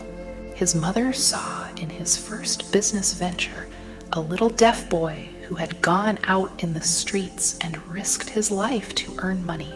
I saw a brave, ambitious, self-reliant little businessman whose stock in himself had been increased 100% because he had gone into business on his own initiative and had won. The transaction pleased me because I knew that he had given evidence of a trait of resourcefulness that would go with him all through life. Later events proved this to be true.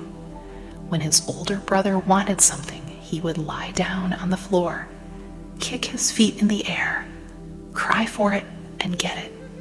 When the little deaf boy wanted something, he would plan a way to earn the money, then buy it for himself. He still follows that plan. Truly, my own son has taught me that handicaps can be converted into stepping stones on which one may climb towards some worthy goal, unless they are accepted as obstacles and used as alibis. The little deaf boy went through the grades, high school, and college without being able to hear his teachers, excepting when they shouted loudly at close range. He did not go to a school for the deaf. We would not permit him to learn the sign language. We were determined that he should live a normal life and associate with normal children, and we stood by that decision, although it cost us many heated debates with school officials. While he was in high school, he tried an electrical hearing aid, but it was of no value to him, due, we believed, to a condition that was disclosed when the child was 6. by Dr. J. Gordon Wilson of Chicago when he operated on one side of the boy's head and discovered that there was no sign of natural hearing equipment. During his last week in college, 18 years after the operation, something happened which marked the most important turning point of his life. Through what seemed to be mere chance, he came into possession of another electrical hearing device, which was sent to him on trial. He was slow about testing it, due to his disappointment with a similar device. Finally, he picked the instrument up and, more or less carelessly, placed it on his head, hooked up the battery, and lo, as if by a stroke of magic, his lifelong desire for normal hearing became a reality. For the first time in his life, he heard practically, as well as any person with normal hearing. God moves in mysterious ways, his wonders to perform. Overjoyed because of the changed world, which had been brought to him through his hearing device, he rushed to the telephone, called his mother, and heard her voice perfectly. The next day, he plainly heard the voices of his professors in class for the first time in his life. Previously, he could hear them only when they shouted. At short range, he heard the radio. He heard the talking pictures. For the first time in his life, he could converse freely with other people without the necessity of their having to speak loudly. Truly, he had come into possession of a changed world.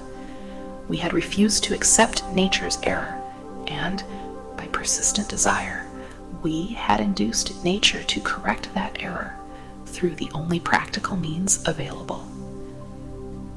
Desire had commenced to pay dividends, but the victory was not yet complete. The boy still had to find a definite and practical way to convert his handicap into an equivalent asset. Hardly realizing the significance of what had already been accomplished, but intoxicated with the joy of his newly discovered world of sound, he wrote a letter to the manufacturer of the hearing aid, enthusiastically describing his experience. Something in his letter, something perhaps which was not written on the lines, but back of them, caused the company to invite him to New York.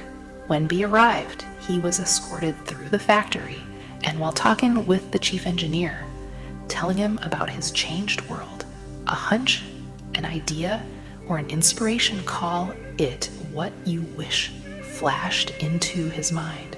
It was this impulse of thought which converted his affliction into an asset, destined to pay dividends in both money and happiness to thousands for all time to come. The sum and substance of that impulse of thought was this. It occurred to him that he might be of help to the millions of deafened people who go through life without the benefit of hearing devices, if he could find a way to tell them the story of his changed world. Then and there he reached a decision to devote the remainder of his life to rendering useful service to the hard of hearing. For an entire month, he carried on an intensive research during which he analyzed the entire marketing system of the manufacturer of the hearing device and created ways and means of communicating with the hard of hearing all over the world for the purpose of sharing with them his newly discovered, changed world. When this was done, he put in writing a 2-year plan based upon his findings. When he presented the plan to the company, he was instantly given a position for the purpose of carrying out his ambition.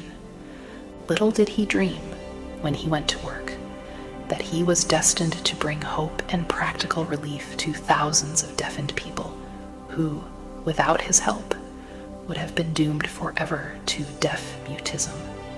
Shortly after he became associated with the manufacturer of his hearing aid, he invited me to attend a class conducted by his company for the purpose of teaching deaf mutes to hear and to speak.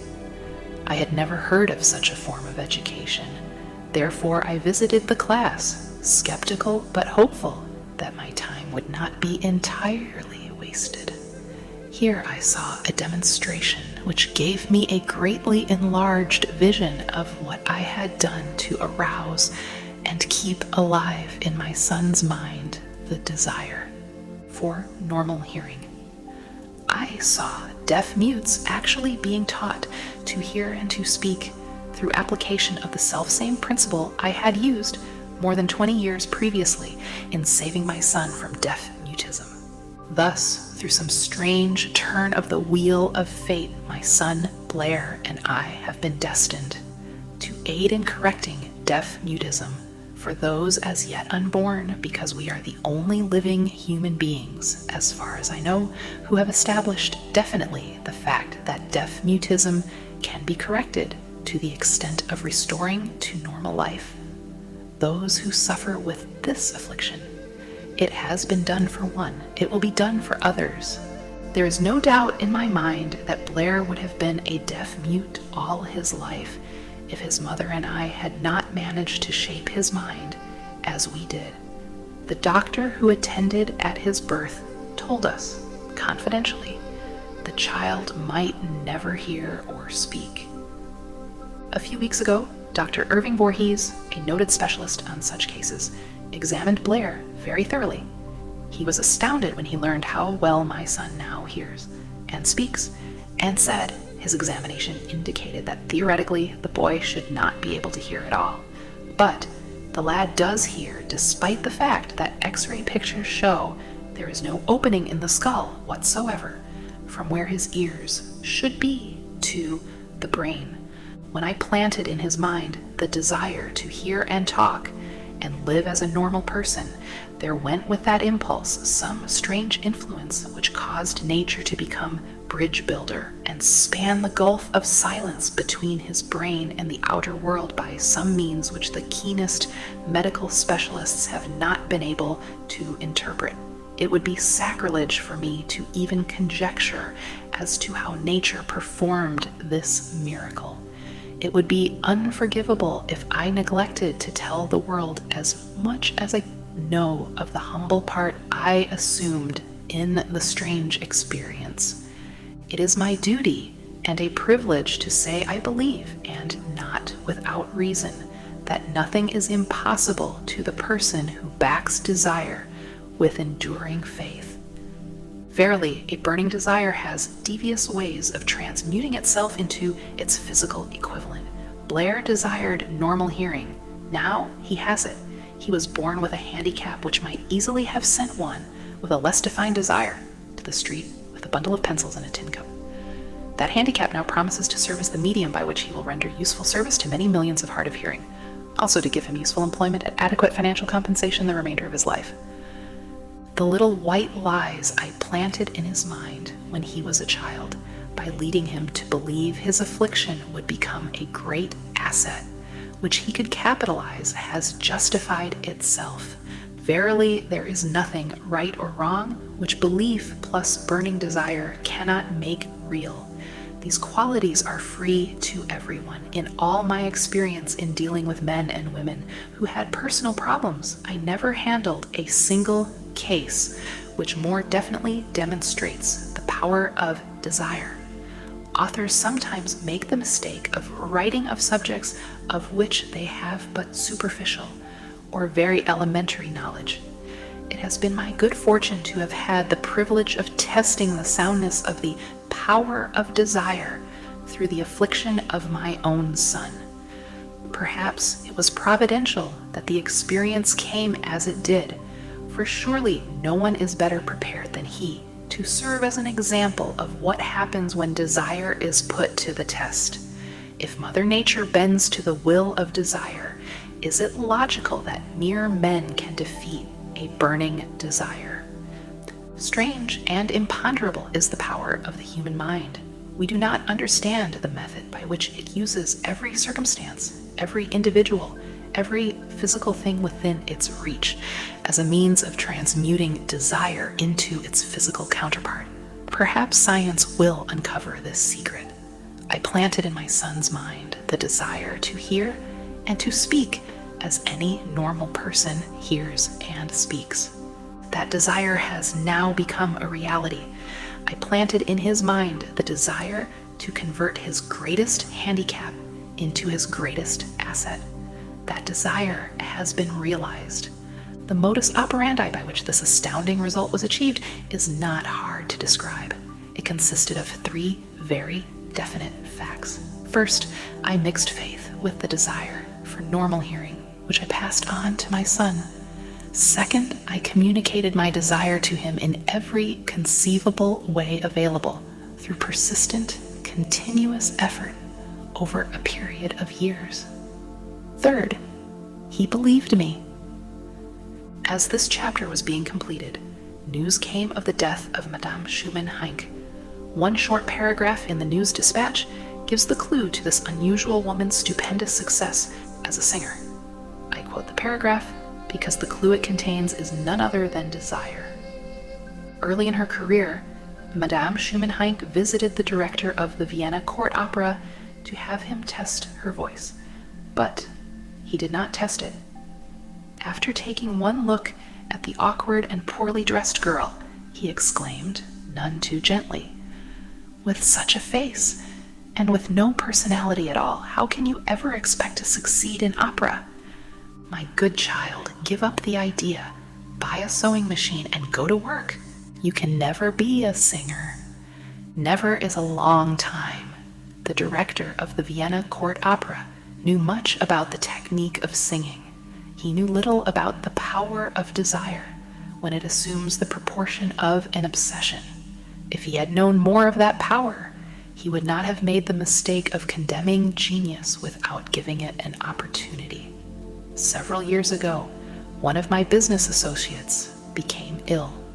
He became worse as time went on, and finally was taken to the hospital for an operation. Just before he was wheeled into the operating room, I took a look at him and wondered how anyone as thin and emaciated as he could possibly go through a major operation successfully.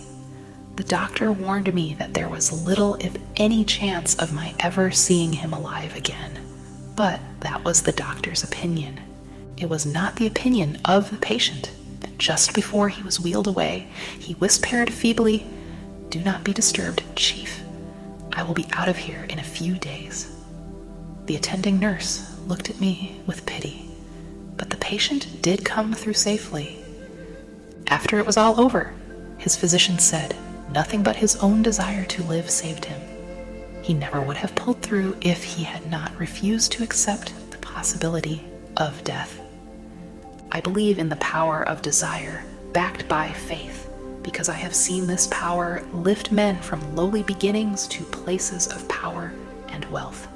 I have seen it rob the grave of its victims. I have seen it serve as the medium by which men staged a comeback after having been defeated in 100 different ways. I have seen it provide my own son with a normal, happy, successful life, despite nature's having sent him into the world without ears. How can one harness and use the power of desire? This has been answered through this and the subsequent chapters of this book. This message is going out to the world at the end of the longest and perhaps the most devastating depression America has ever known. It is reasonable to presume that the message may come to the attention of many who have been wounded by the depression, those who have lost their fortunes, others who have lost their positions, and great numbers who must reorganize their plans and stage a comeback. To all these, I wish to convey the thought that all achievement, no matter what may be its nature or its purpose, must begin with an intense, burning desire for something definite. Through some strange and powerful principle of mental chemistry which she has never divulged, nature wraps up in the impulse of strong desire that something which recognizes no such word as impossible and accepts no such reality as failure. Chapter 3. faith, visualization of, and belief in attainment of desire. The second step toward riches. Faith is the head chemist of the mind. When faith is blended with the vibration of thought, the subconscious mind instantly picks up the vibration, translates it into its spiritual equivalent, and transmits it to infinite intelligence, as in the case of prayer. The emotions of faith, love, and sex are the most powerful of all the major positive emotions. When the three are blended, they have the effect of coloring the vibration of thought in such a way that it instantly reaches the subconscious mind, where it is changed into its spiritual equivalent, the only form that induces a response from infinite intelligence. Love and faith are psychic, related to the spiritual side of man. Sex is purely biological and related only to the physical. The mixing or blending of these three emotions has the effect of opening a direct line of communication between the finite, thinking mind of man and infinite intelligence. How to develop faith? There comes now a statement which will give a better understanding of the importance the principle of autosuggestion assumes in the transmutation of desire into its physical or monetary equivalent. Namely, faith is a state of mind which may be induced or created by affirmation or repeated instructions to the subconscious mind through the principle of autosuggestion. As an illustration, consider the purpose for which you are, presumably, reading this book.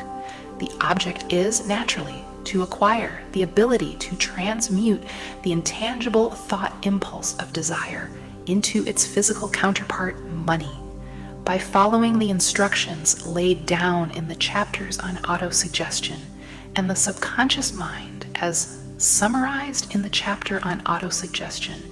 You may convince the subconscious mind that you believe you will receive that for which you ask, and it will act upon that belief which your subconscious mind passes back to you in the form of faith, followed by definite plans for procuring that which you desire. The method by which one develops faith where it does not already exist is extremely difficult to describe, almost as difficult, in fact, as it would be to describe the color of red to a blind man who has never seen color and has nothing with which to compare what you describe to him.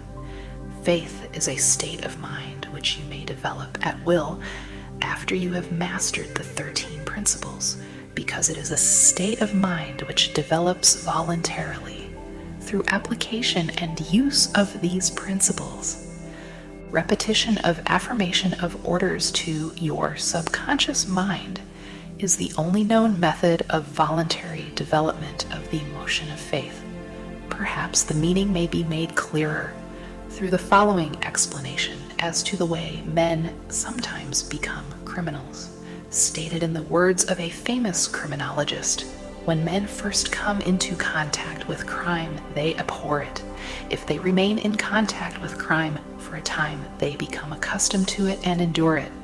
If they remain in contact with it long enough, they finally embrace it and become influenced by it. This is the equivalent of saying that any impulse of thought which is repeatedly passed on to the subconscious mind is finally accepted and acted upon by the subconscious mind, which proceeds to translate that impulse into its physical equivalent by the most practical procedure available. In connection with this, consider again the statement: all thoughts which have been emotionalized, given feeling, and mixed with faith begin immediately to translate themselves into their physical equivalent or counterpart. The emotions, or the feeling portion of thoughts, are the factors which give thoughts vitality, life, and action. The emotions of faith, love, and sex, when mixed with any thought impulse, give it greater action than any of these emotions can do singly. Not only thought impulses which have been mixed with faith, but those which have been mixed with any of the positive emotions or any of the negative emotions may reach and influence the subconscious mind. From this statement, you will understand that the subconscious mind will translate into its physical equivalent a thought impulse of a negative or destructive nature just as readily as it will act upon thought impulses of a positive or constructive nature. This accounts for the strange phenomenon which so many millions of people experience, referred to as misfortune or bad luck. There are millions of people who believe themselves doomed to poverty and failure because of some strange force over which they believe they have no control. They are the creators of their own misfortunes because of this negative belief, which is picked up by the subconscious mind and translated into its physical equivalent. This is an appropriate place at which to suggest again that you may benefit by passing on to your subconscious mind any desire which you wish translated into its physical or monetary equivalent in a state of expectancy or belief that the transmutation will actually take place. Your belief or faith is the element which determines the action of your subconscious mind. There is nothing to hinder you from deceiving your subconscious mind when giving it instructions through autosuggestion, as I deceived my son's subconscious mind. To make this deceit more realistic, conduct yourself just as you would if you were already in possession of the material thing which you are demanding when you call upon your subconscious mind. The subconscious mind will transmute into its physical equivalent by the most direct and practical media available any order which is given to it in a state of belief or faith that the order will be carried out. Surely enough has been stated to give a starting point from which one may, through experiment and practice, acquire the ability to mix faith with any order given to the subconscious mind. Perfection will come through practice. It cannot come by merely reading instructions. If it be true that one may become a criminal by association with crime, and this is a known fact, it is equally true that one may develop faith by voluntarily suggesting to the subconscious mind that one has faith. The mind comes finally to take on the nature of the influences which dominate it. Understand this truth, and you will know why it is essential for you to encourage the positive emotions as dominating forces of your mind and discourage and eliminate negative emotions. A mind dominated by positive emotions becomes a favorable abode for the state of mind known as faith. A mind so dominated may, at will, give the subconscious mind instructions, which it will accept and act upon immediately. Faith is a state of mind which may be induced by autosuggestion. All down the ages, the religionists have admonished struggling humanity to have faith in this, that, and the other dogma or creed, but they have failed to tell people how to have faith. They have not stated that faith is a state of mind and that it may be induced by self-suggestion. In language which any normal human being can understand, we will describe all that is known about the principle through which faith may be developed, where it does not already exist. Have faith in yourself, faith in the infinite. Before we begin, you should be reminded again that faith is the eternal elixir, which gives life, power, and action to the impulse of thought. The foregoing sentence is worth reading a second time, and a third, and a fourth. It is worth reading aloud. Faith is the starting point of all accumulation of riches. Faith is the basis of all miracles and all all mysteries which cannot be analyzed by the rules of science. Faith is the only known antidote for failure. Faith is the element, the chemical, which, when mixed with prayer, gives one direct communication with infinite intelligence. Faith is the element which transforms the ordinary vibration of thought created by the finite mind of man into the spiritual equivalent. Faith is the only agency through which the cosmic force of infinite intelligence can be harnessed and used by man. Every one of the foregoing statements is capable of proof. The proof is simple and easily demonstrated. It is wrapped up in the principle of autosuggestion. Let us center our attention, therefore, upon the subject of self-suggestion and find out what it is and what it is capable of achieving. It is a well-known fact that one comes finally to believe whatever one repeats to one's self, whether the statement be true or false. If a man repeats a lie over and over, he will eventually accept the lie as truth. Moreover, he will believe it to be the truth. Every man is what he is because of the dominating thoughts which he permits to occupy his mind. Thoughts which a man deliberately places in his own mind and encourages with sympathy, and with which he mixes any one or more of the emotions, constitute the motivating forces which direct and control his every movement, act, and deed. Comes now a very significant statement of truth. Thoughts which are mixed with any of the feelings of emotions constitute a magnetic force which attracts from the vibrations of the ether other similar organ-related thoughts. A thought thus magnetized with emotion may be compared to a seed which, when planted in fertile soil, germinates, grows, and multiplies itself over and over again until that which was originally one small seed becomes countless millions of seeds of the same brand. The ether is a great cosmic mass of eternal forces of vibration.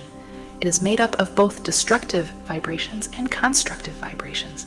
It carries, at all times, vibrations of fear, poverty, disease, failure, misery, and vibrations of prosperity, health, success, and happiness, just as surely as it carries the sound of hundreds of orchestrations of music and hundreds of human voices, all of which maintain their own individuality and means of identification through the medium of radio.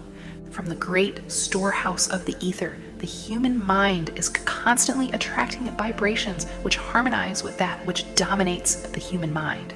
Any thought, idea, plan, or purpose which one holds in one's mind attracts from the vibrations of the ether a host of its relatives, adds these relatives to its own force, and grows until it becomes the dominating, motivating master of the individual in whose mind it has been housed.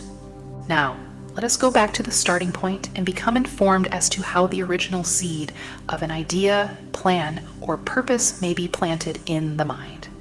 The information is easily conveyed. Any idea, plan, or purpose may be placed in the mind through repetition of thought. This is why you are asked to write out a statement of your major purpose or definite chief aim. Commit it to memory and repeat it in audible words day after day until these vibrations of sound have reached your subconscious mind. We are what we are because of the vibrations of thought which we pack up and register through the stimuli of our daily environment. Resolve to throw off the influences of any unfortunate environment and to build your own life to order. Taking inventory of mental assets and liabilities, you will discover that your greatest weakness is a lack of self-confidence.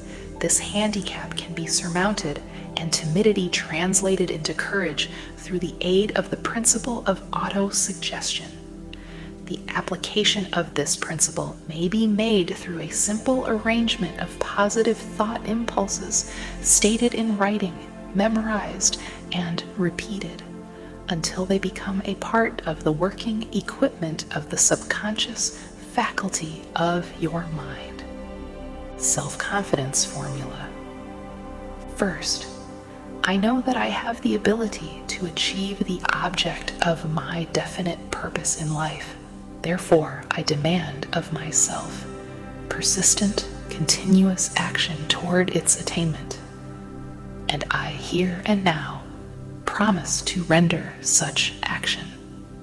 Second, I realize the dominating thoughts of my mind will eventually reproduce themselves in outward physical action and gradually transform themselves into physical reality. Therefore, I will concentrate my thoughts for 30 minutes daily upon the task of thinking of the person I intend to become, thereby creating in my mind a clear mental picture of that person.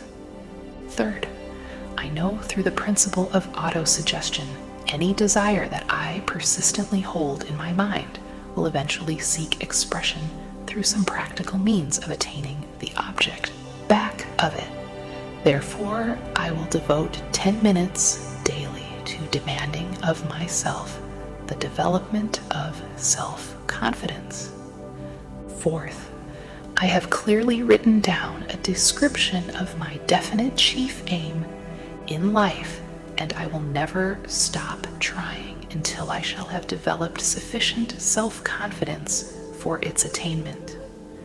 Fifth, I fully realize that no wealth or position can long endure unless built upon truth and justice. Therefore, I will engage in no transaction which does not benefit all whom it affects. I will succeed by attracting to myself the forces I wish to use and the cooperation of other people. I will induce others to serve me because of my willingness to serve others.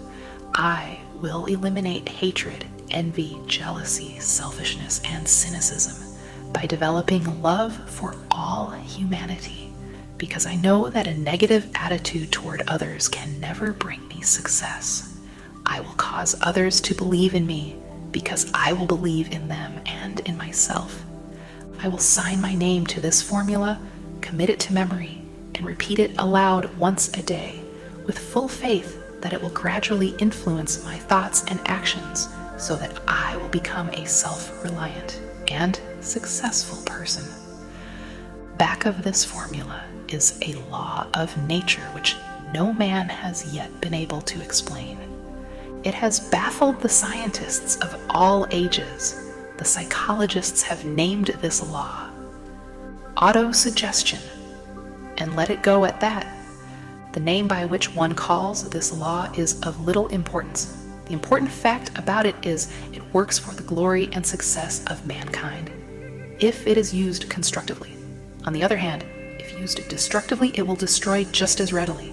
In this statement may be found a very significant truth, namely that those who go down in defeat and end their lives in poverty, misery, and distress do so because of negative application of the principle of autosuggestion.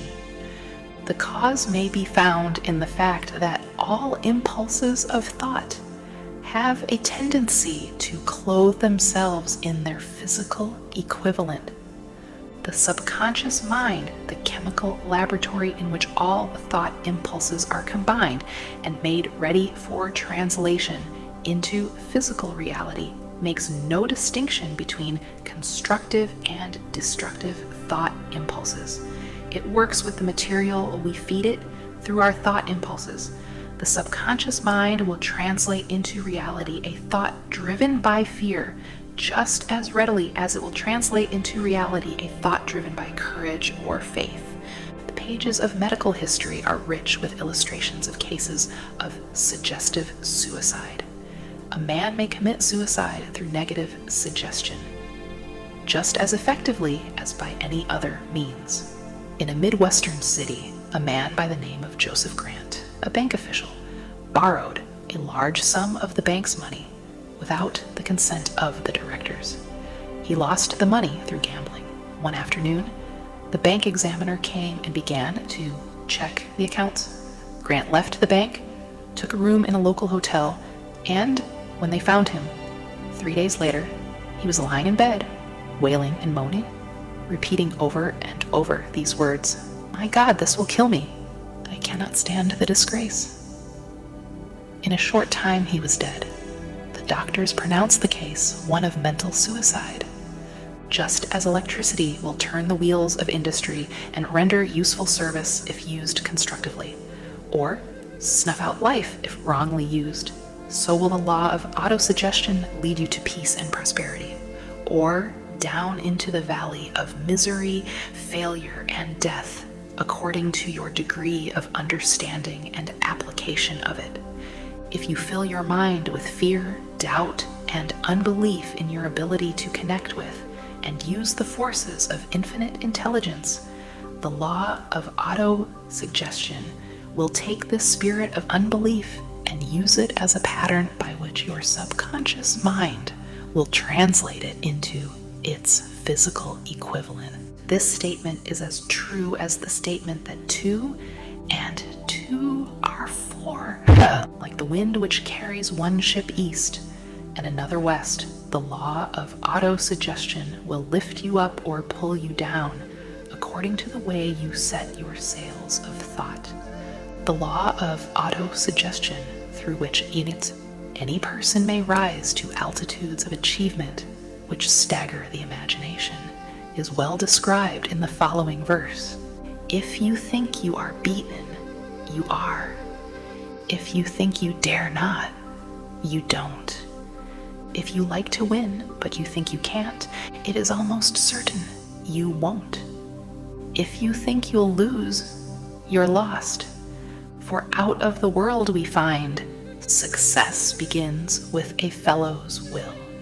It's all in the state of mind. If you think you are outclassed, you are. You've got to think high to rise. You've got to be sure of yourself before you can ever win a prize. Life's battles don't always go to the stronger or faster man, but soon or late the man who wins is the man who thinks he can. Observe the words which have been emphasized, and you will catch the deep meaning which the poet had in mind. Somewhere in your makeup, perhaps in the cells of your brain, there lies sleeping the seed of achievement which, if aroused and put into action, would carry you to heights such as you may never have hoped to attain. Just as a master musician may cause the most beautiful strains of music to pour forth from the strings of a violin, so may you arouse the genius which lies asleep in your brain and cause it to drive you upward to whatever goal you may wish to achieve. Abraham Lincoln was a failure at everything he tried until he was well past the age of 40. He was a Mr. Nobody from nowhere until a great experience came into his life, aroused the sleeping genius within his heart and brain, and gave the world one of its really great men. That experience was mixed with the emotions of sorrow and love. It came to him through Anne Rutledge, the only woman whom he ever truly loved. It is a known fact that the emotion of love is closely akin to the state of mind known as faith, and this for the reason that love comes very near to translating one's thought impulses into their spiritual equivalent. During his work of research, the author discovered, from the analysis of the life work and achievements of hundreds of men of outstanding accomplishment, that there was the influence of a woman's love back of nearly every one of them. The emotion of love in the human heart and brain creates a favorable field of magnetic attraction, which causes an influx of the higher and finer vibrations which are afloat in the ether. If you wish evidence of the power of faith, study the achievements of men and women who have employed it. At the head of the list comes the Nazarene. Christianity is the greatest single force which influences the minds of men. The basis of Christianity is faith. no matter how many people may have perverted or misinterpreted the meaning of this great force, and no matter how many dogmas and creeds have been created in its name which do not reflect its tenets, the sum and substance of the teachings and the achievements of Christ, which may have been interpreted as miracles, were nothing more nor less than faith. If there are any such phenomena as miracles, they are produced only through the state of mind known as faith. Some teachers of religion and many who call themselves Christians neither understand nor practice faith. Let us consider the power of faith as it is now being demonstrated by a man who is well known to all of civilization, Mahatma Gandhi of India. In this man, the world has one of the most astounding examples known to civilization of the possibilities of faith. Gandhi wields more potential power than any man living at this time, and this despite the fact that he has none of the orthodox tools of power, such as money, battleships, soldiers, and materials of warfare. Gandhi has no money, he has no home, he does not own a suit of clothes, but he does have power. How does he come by that power? He created it out of his understanding of the principle of faith and through his ability to transplant that faith into the minds of 200 million people.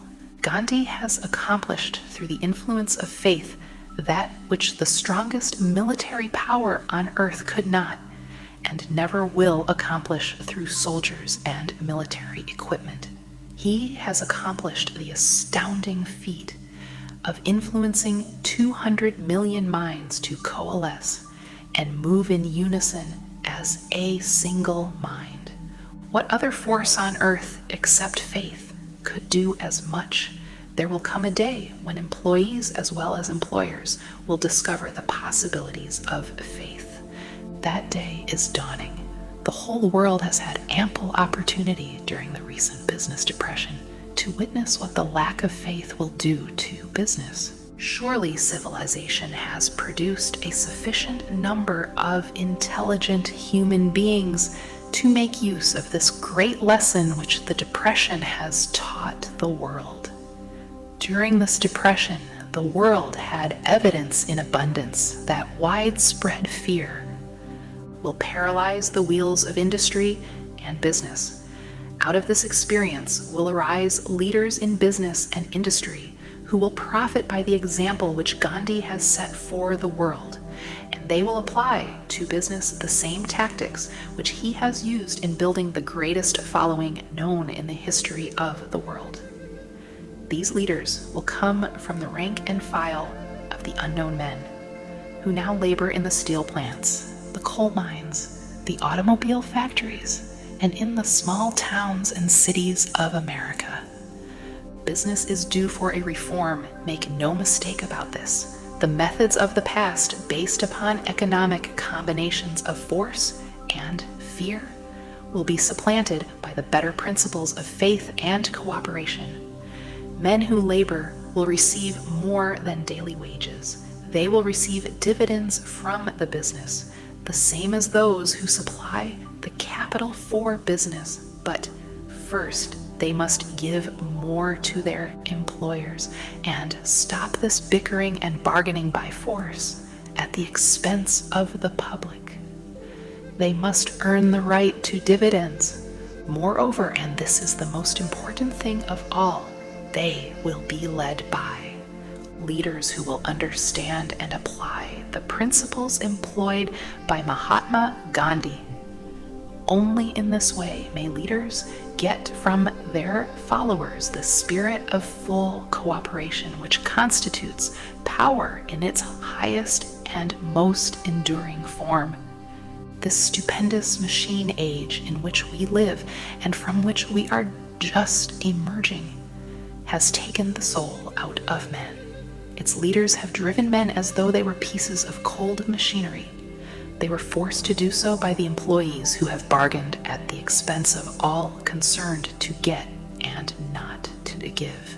The watchword of the future will be human happiness and contentment, and when this state of mind shall have been attained, the production will take care of itself more effectively than anything that has ever been accomplished where men did not and could not mix faith and individual interest with their labor.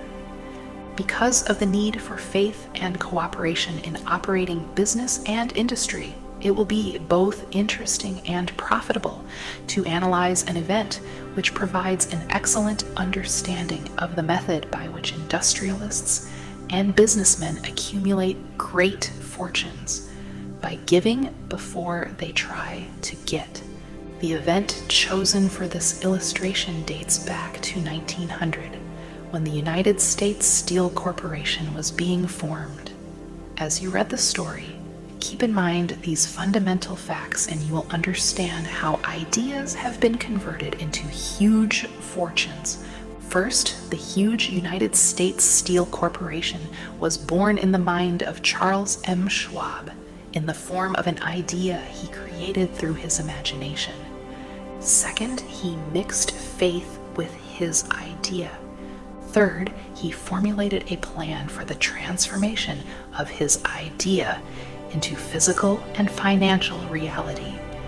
Fourth, he put his plan into action with his famous speech at the University Club. Fifth, he applied and followed through on his plan with persistence and backed it with firm decision until it had been fully carried out. Sixth, he prepared the way for success by a burning desire for success.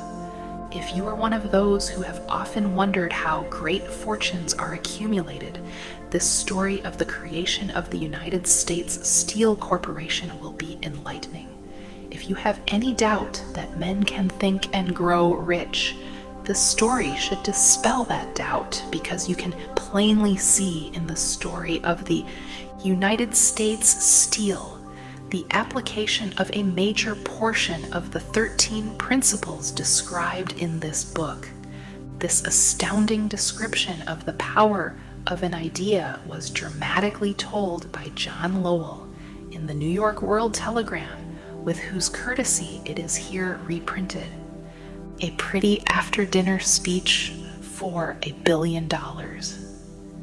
When, on the evening of December 12, 1900, some 80 of the nation's financial nobility gathered in the banquet hall of the University Club on Fifth Avenue to do honor to a young man from out of the West, not half a dozen of the guests realized they were to witness the most significant episode in American industrial history. J. Edward Simmons and Charles Stewart Smith, their hearts full of gratitude for the lavish hospitality bestowed on them by Charles M. Schwab during a recent visit to Pittsburgh, had arranged the dinner to introduce the 38-year-old steel man to Eastern banking society. But they didn't expect him to stampede the convention. They warned him, in fact, that the bosoms within New York's stuffed shirts would not be responsive to oratory, and that, if he didn't want to bore the Stillmans and Harrimans and Vanderbilts, he had better limit himself to 15 or 20 minutes of polite vaporings and let it go at that. Even John Pierpont Morgan, sitting on the right hand of Schwab as became his imperial dignity, intended to grace the banquet table with his presence only briefly, and so far as the press and public were concerned, the whole affair was of so little moment that no mention of it found its way into print the next day. So the two hosts and their distinguished guests ate their way through the usual 7 or 8 courses. There was a little conversation, and what there was of it was restrained. Few of the bankers and brokers had met Schwab, whose career had flowered along the banks of the Monongahela, and none knew him well. But before the evening was over, they, and with them, Money Master Morgan, were to be swept off their feet, and a billion-dollar baby, the United States Steel Corporation, was to be conceived. It is perhaps unfortunate, for the sake of history, that no record of Charlie Schwab's speech at the dinner ever was made. He repeated some parts of it at a later date during a similar meeting of Chicago bankers, and still later, when the government brought suit to dissolve the Steel Trust, he gave his own version from the witness stand of the remarks that stimulated Morgan into a frenzy of financial activity. It is probable, however, that it was a homely speech, somewhat ungrammatical, for the niceties of language never bothered Schwab, full of epigram and threaded with wit. But aside from that, it had a galvanic force and effect upon the 5 billions of estimated capital that was represented by the diners. After it was over, and the gathering was still under its spell, although Schwab had talked for 90 minutes, Morgan led the orator to a recessed window where, dangling their legs from the high, uncomfortable seat, they talked for an hour more. The magic of the Schwab personality had been turned on full force, but what was more important and lasting was the full-fledged, clear-cut program he laid down for the aggrandizement of steel. Many other men had tried to interest Morgan in slapping together a steel trust after the pattern of the biscuit, wire and hoop, sugar, rubber, whiskey, oil, or chewing gum combinations. John W. Gates, the gambler, had urged it, but Morgan distrusted him. The Moore boys, Bill and Jim, Chicago stock jobbers who had glued together a match trust and a cracker corporation, had urged it and failed. Albert H. Gary, the sanctimonious country lawyer, wanted to foster it, but he wasn't big enough to be impressive until Schwab's eloquence took J.P. Morgan to the heights from which he could visualize the solid results of the most daring financial undertaking ever conceived. The project was regarded as a delirious dream of easy money crackpots.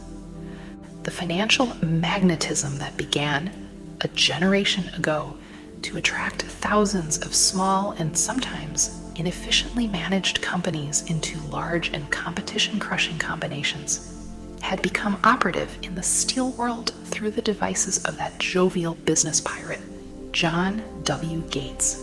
Gates already had formed the American Steel and Wire Company out of a chain of small concerns, and together with Morgan had created the Federal Steel Company. The National Tube and American Bridge Companies were 2 more Morgan concerns, and the Moore brothers had forsaken the match and cookie business to form the American Group, Tin, Plate, Steel Hoop, Sheet Steel, and the National Steel Company. But by the side of Andrew Carnegie's gigantic vertical trust, a trust owned and operated by 53 partners, those other combinations were picayune. They might combine to their heart's content, but the whole lot of them couldn't make a dent in the Carnegie organization, and Morgan knew it. The eccentric old Scot knew it too.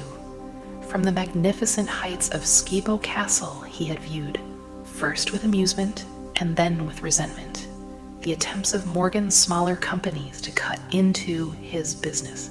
When the attempts became too bold, Carnegie's temper was translated into anger and retaliation. He decided to duplicate every mill owned by his rivals. Hitherto, he hadn't been interested in wire, pipe, hoops, or sheet. Instead, he was content to sell such companies the raw steel and let them work it into whatever shape they wanted. Now, with Schwab as his chief and able lieutenant, he planned to drive his enemies to the wall. So it was that in the speech of Charles M. Schwab, Morgan saw the answer to his problem of combination. A trust without Carnegie giant of them all would be no trust at all. A plum pudding, as one writer said, without the plums. Schwab's speech on the night of December 12, 1900 undoubtedly carried the inference, though not the pledge, that the vast Carnegie enterprise could be brought under the Morgan tent. He talked of the world future for steel, of reorganization for efficiency, of specialization, of the scrapping of unsuccessful mills, and concentration of effort on the flourishing properties, of economies in the ore traffic, of economies in overhead and administrative departments, of capturing foreign markets. More than that, he told the buccaneers among them wherein lay the errors of their customary piracy. Their purposes, he inferred, had been to create, monopolize, raise prices, and pay themselves fat dividends out of privilege. Schwab condemned the system in his heartiest manner. The short-sightedness of such a policy, he told his hearers, lay in the fact that it restricted the market in an era when everything cried for expansion. By cheapening the cost of steel, he argued an ever-expanding market would be created. More uses for steel would be devised, and a goodly portion of the world trade could be captured. Actually, though he did not know it, Schwab was an apostle of modern mass production. So the dinner at the University Club came to an end. Morgan went home to think about Schwab's rosy predictions. Schwab went back to Pittsburgh to run the steel business for wee Andra Carnegie, while Gary and the rest went back to their stock tickers to fiddle around in anticipation of the next move. It was not long coming. It took Morgan about 1 week to digest the feast of reason Schwab had placed before him. When he had assured himself that no financial indigestion was to result, he sent for Schwab and found that young man rather coy. Mr. Carnegie, Schwab indicated, might not like it if he found his trusted company president had been flirting with the Emperor of Wall Street, the street upon which Carnegie was resolved never to tread.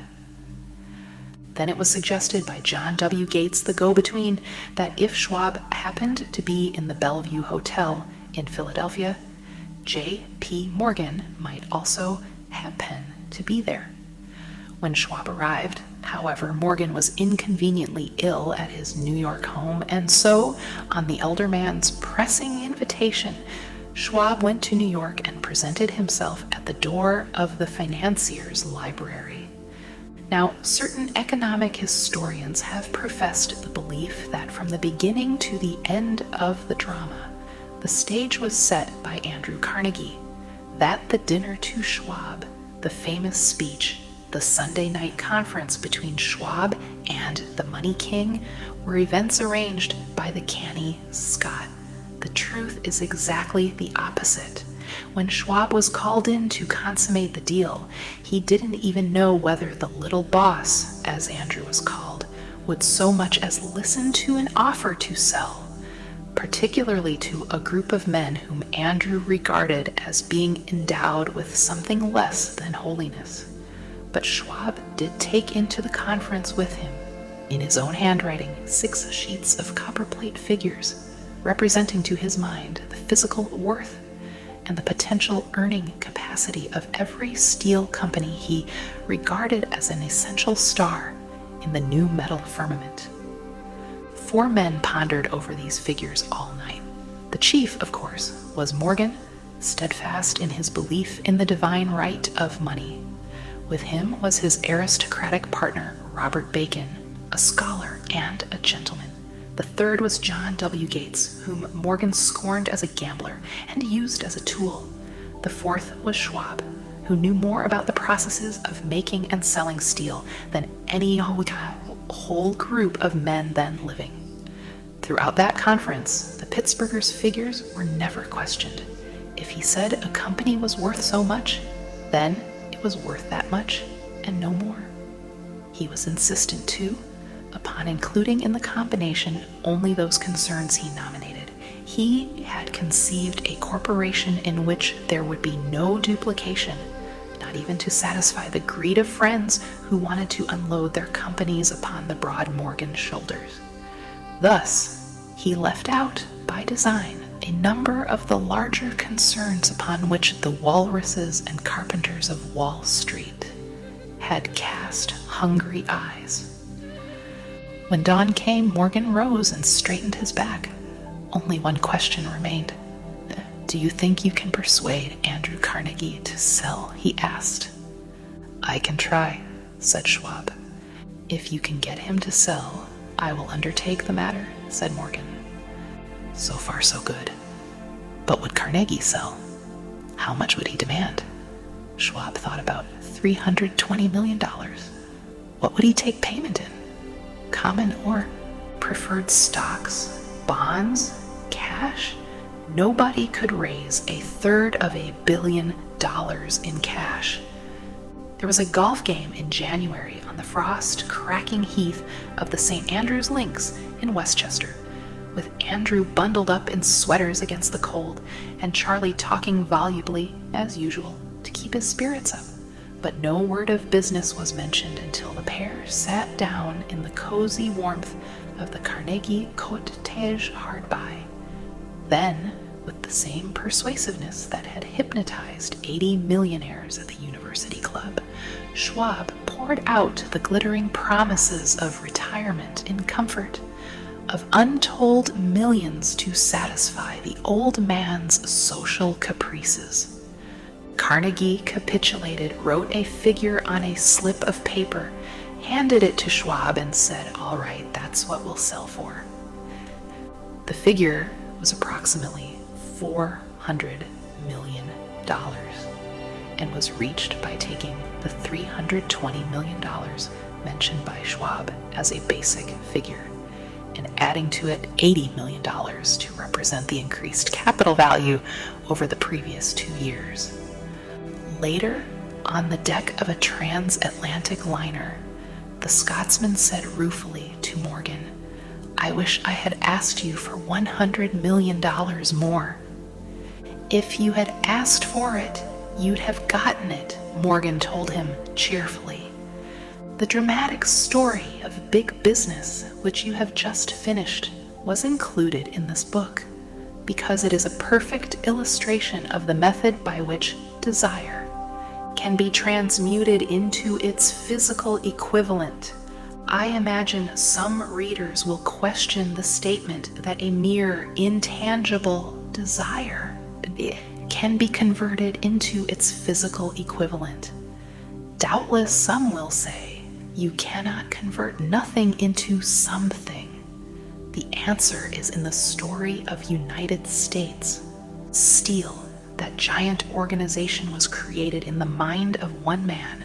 The plan by which the organization was provided with the steel mills that gave it financial stability was created in the mind of the same man. His faith, his desire, his imagination, his persistence were the real ingredients that went into United States Steel.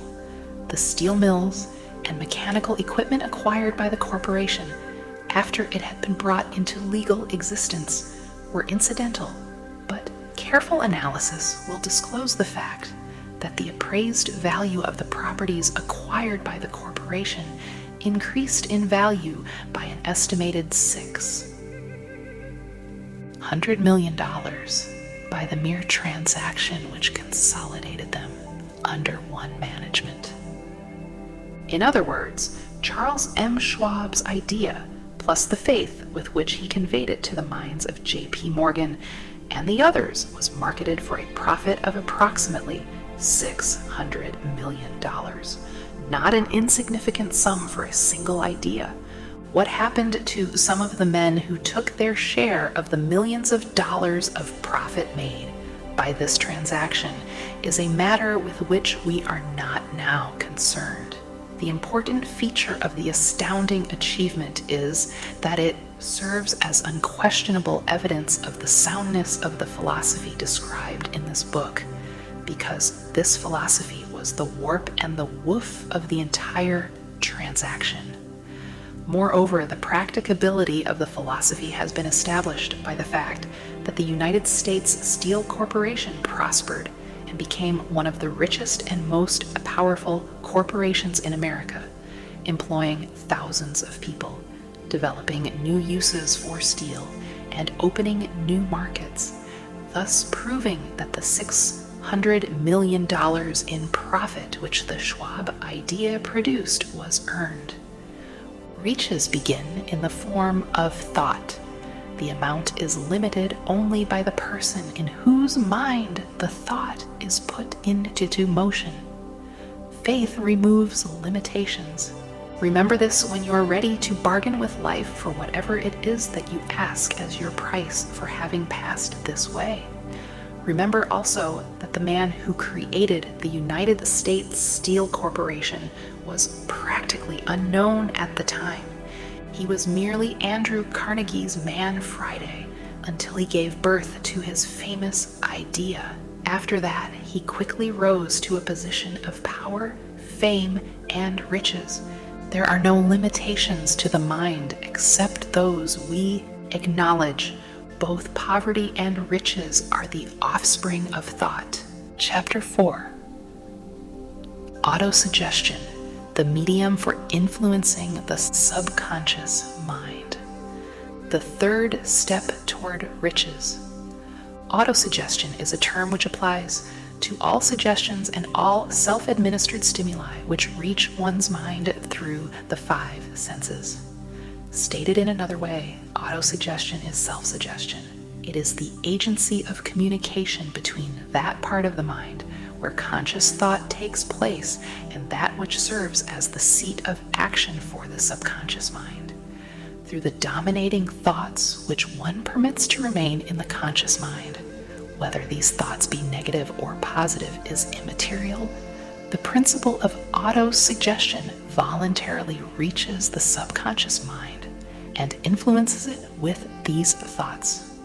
No thought, whether it be negative or positive, can enter the subconscious mind without the aid of the principle of autosuggestion, with the exception of thoughts picked up from the ether.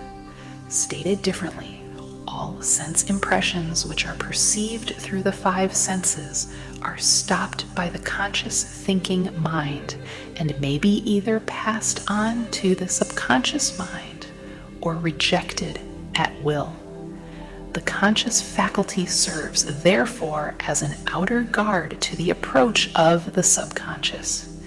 Nature has so built man that he has absolute control over the material which reaches his subconscious mind through his five senses, although this is not meant to be construed as a statement that man always exercises this control.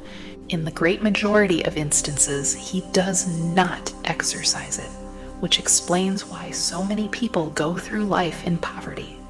Recall what has been said about the subconscious mind, resembling a fertile garden spot in which weeds will grow in abundance if the seeds of more desirable crops are not sown therein. Autosuggestion is the agency of control through which an individual may voluntarily feed his subconscious mind on thoughts of a creative nature, or, by neglect, permit thoughts of a destructive nature to find their way into this rich garden of the mind. You were instructed in the last of the 6 steps described in the chapter on desire to read aloud twice daily the written statement of your desire for money and to see and feel yourself already in possession of the money. By following these instructions, you communicate the object of your desire directly to your subconscious mind in a spirit of absolute faith. Through repetition of this procedure, you voluntarily create thought habits which are favorable to your efforts to transmute desire into its monetary equivalent. Go back to these 6 steps described in Chapter 2 and read them again very carefully before you proceed further. Then, when you come to it, read very carefully the 4 instructions for the organization of your mastermind group described in the chapter on organized planning. By comparing these 2 sets of instructions with that which has been stated on autosuggestion, you, of course, will see that the instructions involve the application of the principle of autosuggestion. Remember, therefore, when reading aloud the statement of your desire, through which you are endeavoring to develop a money consciousness, that the mere reading of the words is of no consequence unless you mix emotion or feeling with your words. If you repeat 1,000,000 times the famous Emile Coué formula, day by day, in every way, I am getting better and better, without mixing emotion and faith, with your words, you will experience no desirable results. Your subconscious mind recognizes and acts upon only thoughts which have been well mixed with emotion or feeling. This is a fact of such importance as to warrant repetition in practically every chapter, because the lack of understanding of this is the main reason the majority of people who try to apply the principle of autosuggestion get no desirable results. Plain, unemotional words do not influence the subconscious mind. You will get no appreciable results until you learn to reach your subconscious mind with thoughts or spoken words which have been well emotionalized with belief. Do not become discouraged if you cannot control and direct your emotions the first time you try to do so. Remember, there is no such possibility as something for nothing. Ability to reach and influence your subconscious mind has its price, and you must pay that price. You cannot cheat, even if you desire to do so. The price of ability to influence your subconscious mind is everlasting persistence in applying the principles described here. You cannot develop the desired ability for a lower price. You, and you alone, must decide whether or not the reward for which you are striving, the money consciousness, is worth the price you must pay for it in effort. Wisdom and cleverness alone will not attract and retain the money, except in a few very rare instances where the law of averages favors the attraction of money through these sources. The method of attracting money described here does not depend upon the law of averages.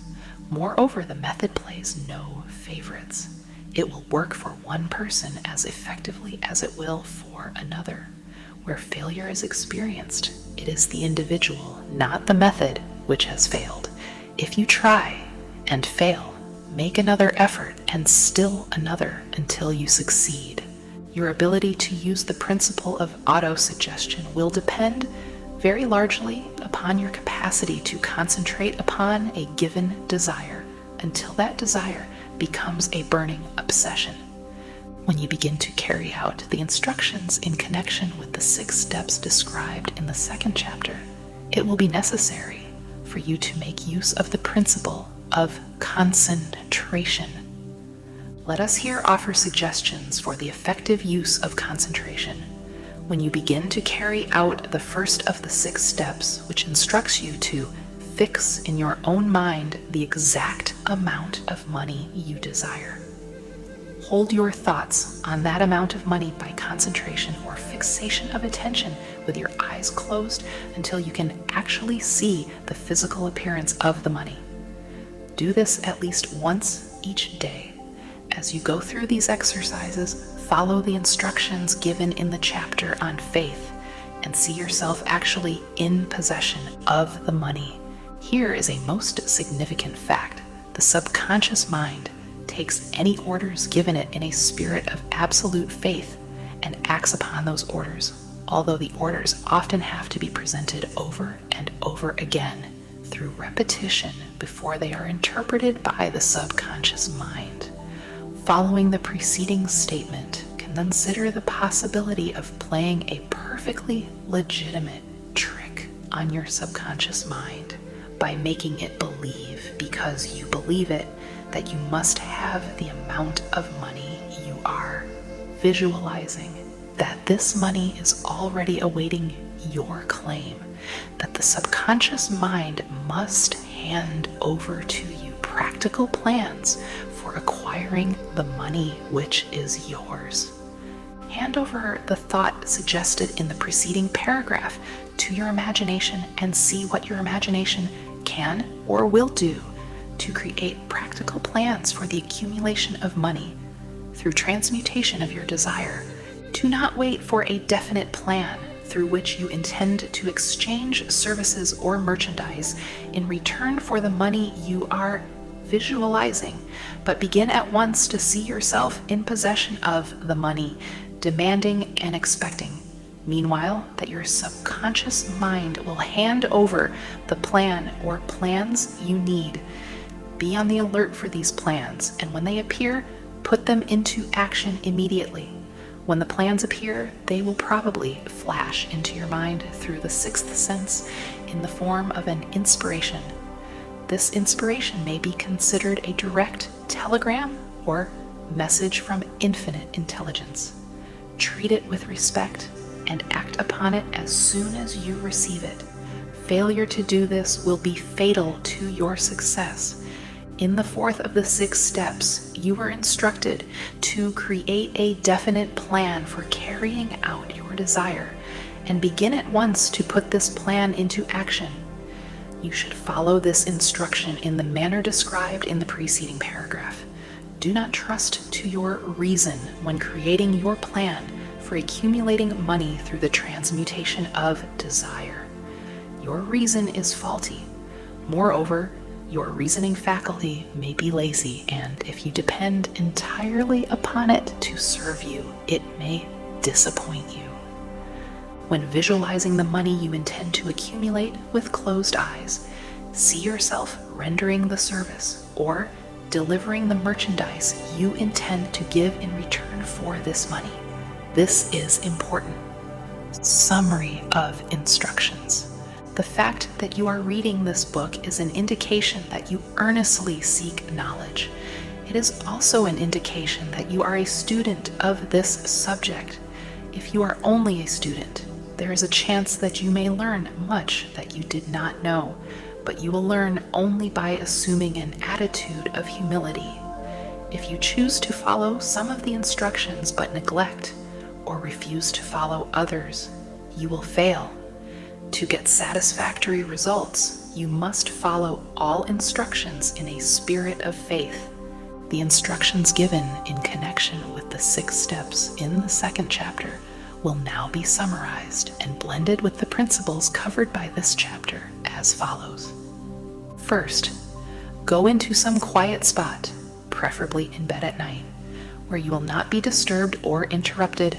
Close your eyes and repeat aloud, so you may hear your own words, the written statement of the amount of money you intend to accumulate, the time limit for its accumulation, and a description of the service or merchandise you intend to give in return for the money.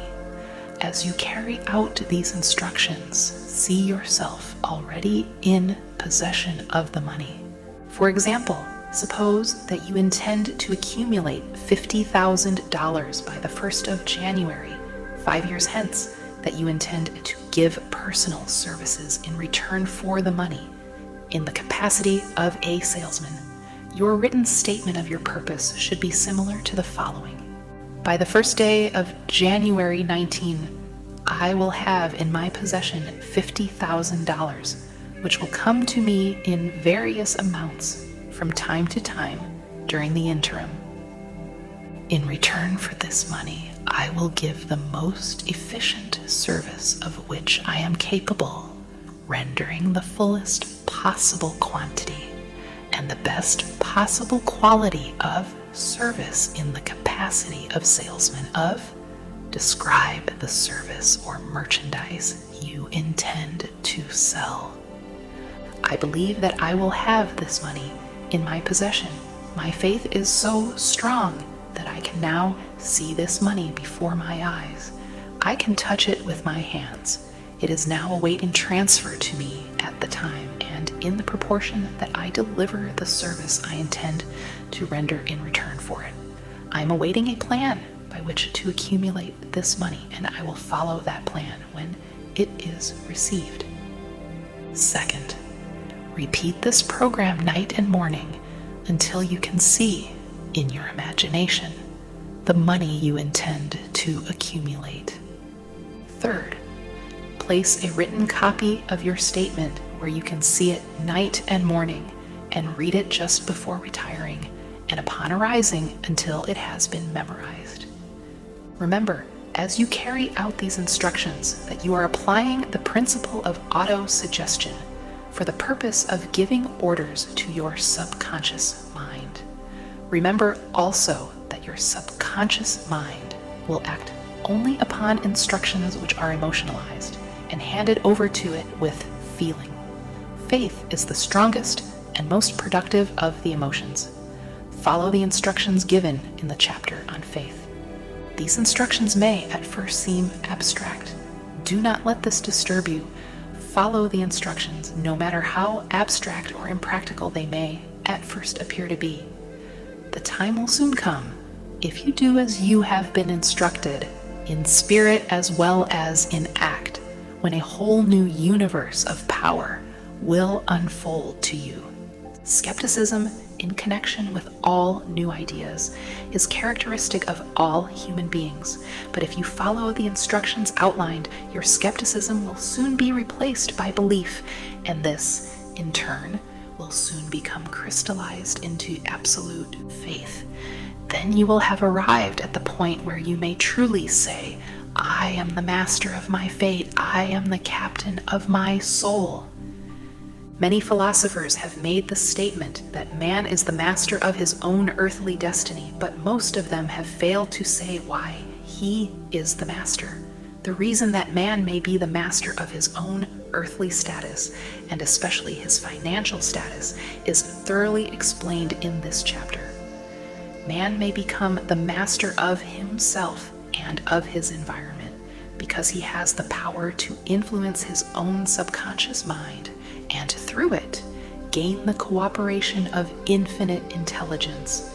You are now reading the chapter which represents the keystone to the arch of this philosophy. The instructions contained in this chapter must be understood and applied with persistence if you succeed in transmuting desire into money.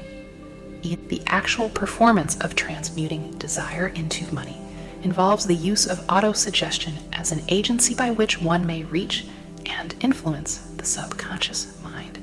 The other principles are simply tools with which to apply autosuggestion. Keep this thought in mind, and you will at all times be conscious of the important part. The principle of autosuggestion is to play in your efforts to accumulate money through the methods described in this book.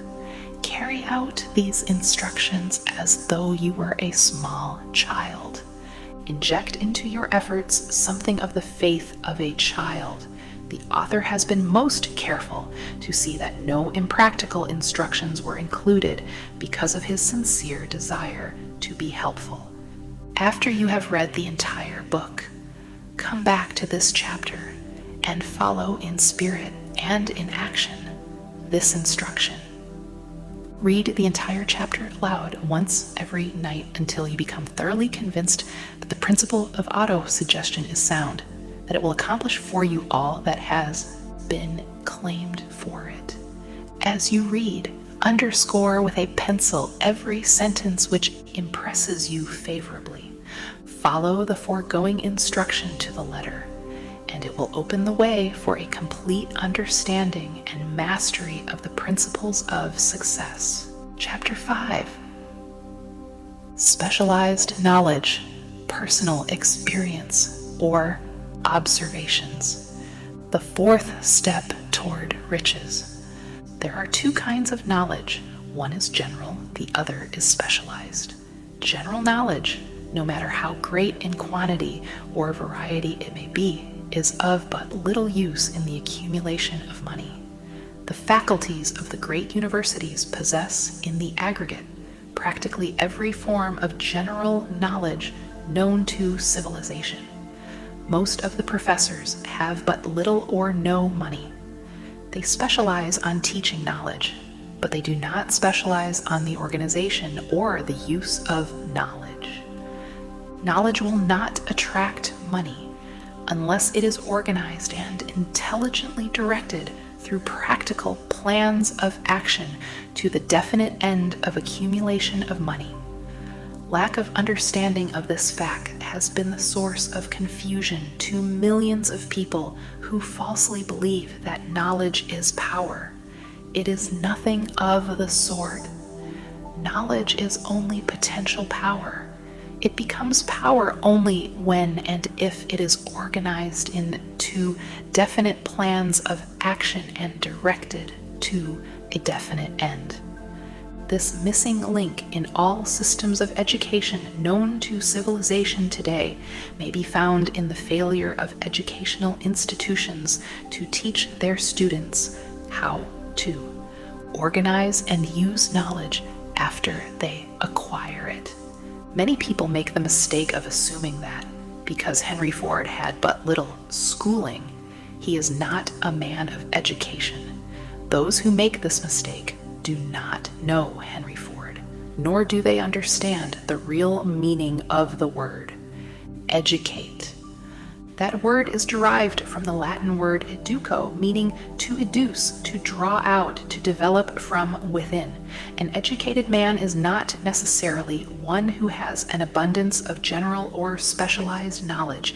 An educated man is one who has so developed the faculties of his mind that he may acquire anything he wants, or its equivalent, without violating the rights of others. Henry Ford comes well within the meaning of this definition. During the World War, a Chicago newspaper published certain editorials in which, among other statements, Henry Ford was called an ignorant pacifist. Mr. Ford objected to the statements and brought suit against the paper for libeling him. When the suit was tried in the courts, the attorneys for the paper pleaded justification and placed Mr. Ford himself on the witness stand for the purpose of proving to the jury that he was ignorant. The attorneys asked Mr. Ford a great variety of questions, all of them intended to prove by his own evidence that while he might possess considerable specialized knowledge pertaining to the manufacture of automobiles, he was, in the main, ignorant. Mr. Ford was plied with such questions as the following: who was Benedict Arnold, and how many soldiers did the British send over to America to put down the rebellion of 1776? In answer to the last question, Mr. Ford replied, "I do not know the exact number of soldiers the British sent over, but I have heard that it was a considerably larger number than ever went back." Finally, Mr. Ford became tired of this line of questioning, and in reply to a particularly offensive question, he leaned over, pointed his finger at the lawyer who had asked the question, and said, "If I should really want to answer the foolish question you have just asked, or any of the other questions you have been asking me, let me remind you that I have a row of electric push buttons on my desk, and by pushing the right button, I can summon to my aid men who can answer any question I desire to ask concerning the business to which I am devoting most of my efforts.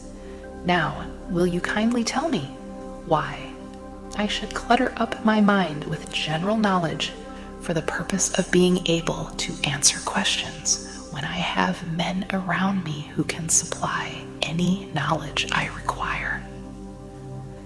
There certainly was good logic to that reply. That answer floored the lawyer. Every person in the courtroom realized it was the answer, not of an ignorant man, but of a man of education. Any man is educated who knows where to get knowledge when he needs it, and how to organize that knowledge into definite plans of action. Through the assistance of his mastermind group, Henry Ford had at his command all the specialized knowledge he needed to enable him to become one of the wealthiest men in America. It was not essential that he have this knowledge in his own mind.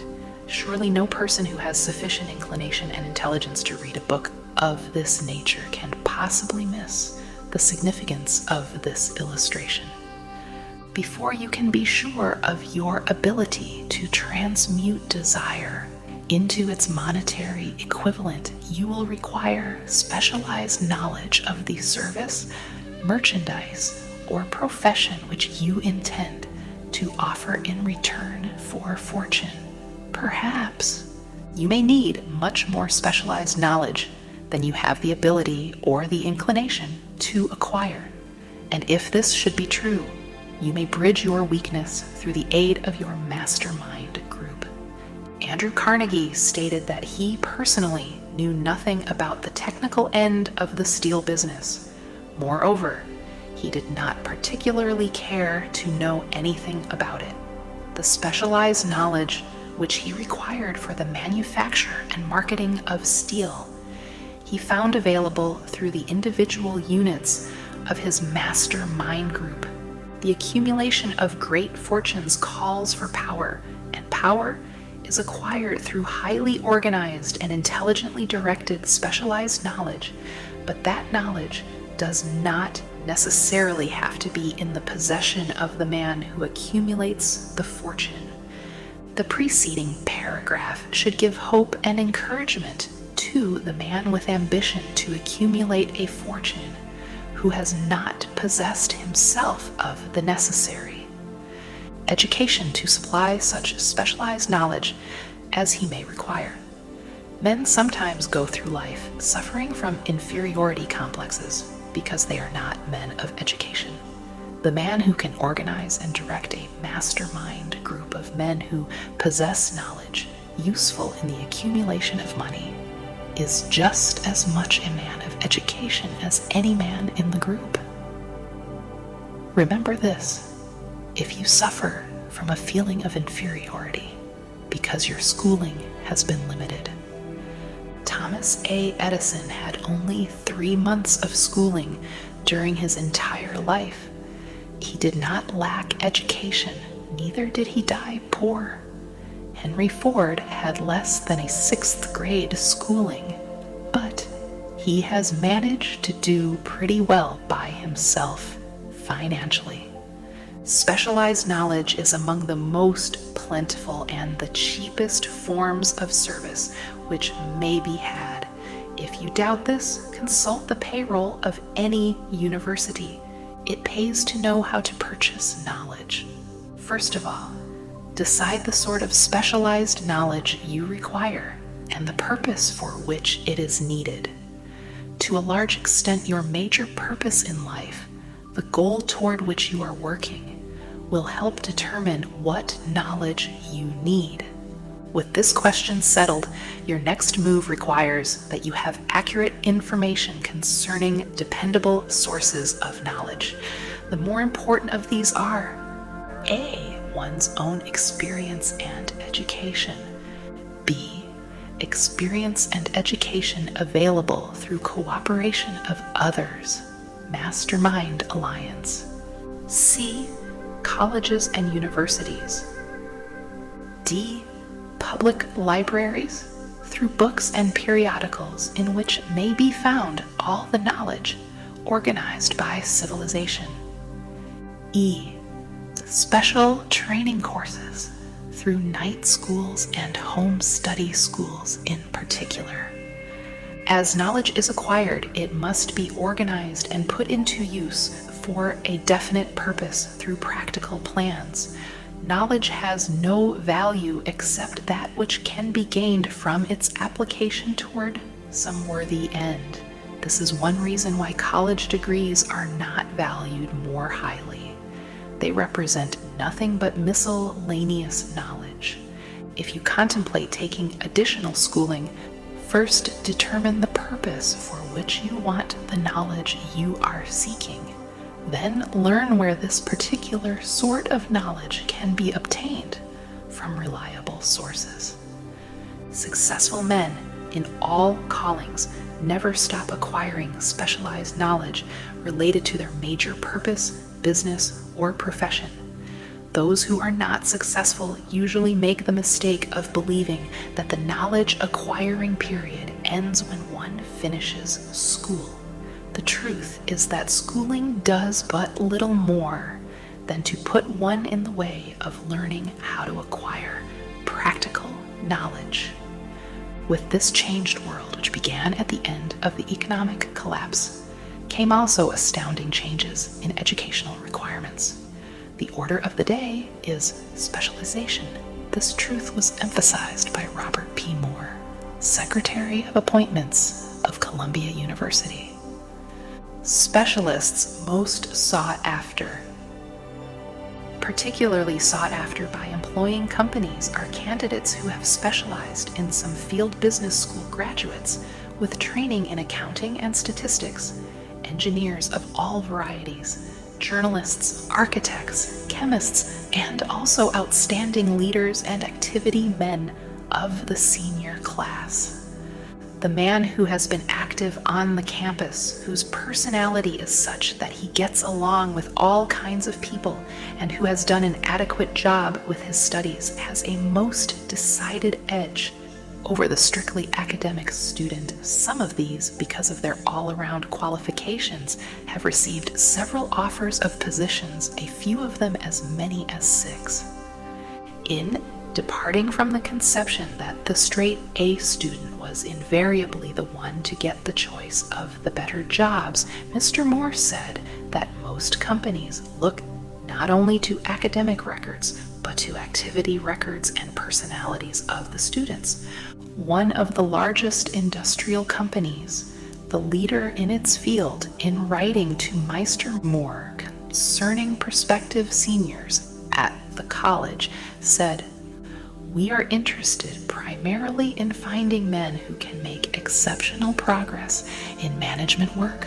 For this reason, we emphasize qualities of character, intelligence, and personality far more than specific educational background."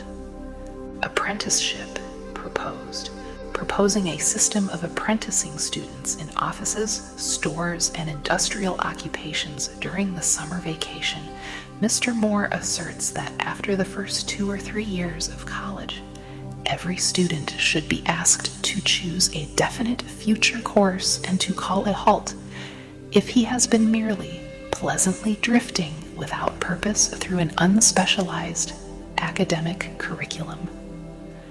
Colleges and universities must face the practical consideration that all professions and occupations now demand specialists, he said, urging that educational institutions accept more direct responsibility for vocational guidance. One of the most reliable and practical sources of knowledge available to those who need specialized schooling is the night schools operated in most large cities. The correspondence schools give specialized training anywhere the U.S. mails go, on all subjects that can be taught by the extension method. One advantage of home study training is the flexibility of the study program, which permits one to study during spare time. Another stupendous advantage of home study training, if the school is carefully chosen, is the fact that most courses offered by home study schools carry with them generous privileges of consultation which can be of priceless value to those needing specialized knowledge. No matter where you live, you can share the benefits. Anything acquired without effort and without cost is generally unappreciated, often discredited. Perhaps this is why we get so little from our marvelous opportunity in public schools. The self-discipline one receives from a definite program of specialized study makes up to some extent for the wasted opportunity when knowledge was available without cost. Correspondence schools are highly organized business institutions. Their tuition fees are so low that they are forced to insist upon prompt payments. Being asked to pay, whether the student makes good grades or poor, has the effect of causing one to follow through with the course when he would otherwise drop it. The correspondence schools have not stressed this point sufficiently, for the truth is that their collection departments constitute the very finest sort of training on decision, promptness, action, and the habit of finishing that which one begins. I learned this from experience more than 25 years ago. I enrolled for a home study course in advertising. After completing 8 or 10 lessons, I stopped studying, but the school did not stop sending me bills. Moreover, it insisted upon payment, whether I kept up my studies or not. I decided that if I had to pay for the course, which I had legally obligated myself to do, I should complete the lessons and get my money's worth. I felt at the time that the collection system of the school was somewhat too well organized, but I learned later in life that it was a valuable part of my training for which no charge had been made. Being forced to pay, I went ahead and completed the course. Later in life, I discovered that the efficient collection system of that school had been worth much in the form of money earned because of a training in advertising I had so reluctantly taken.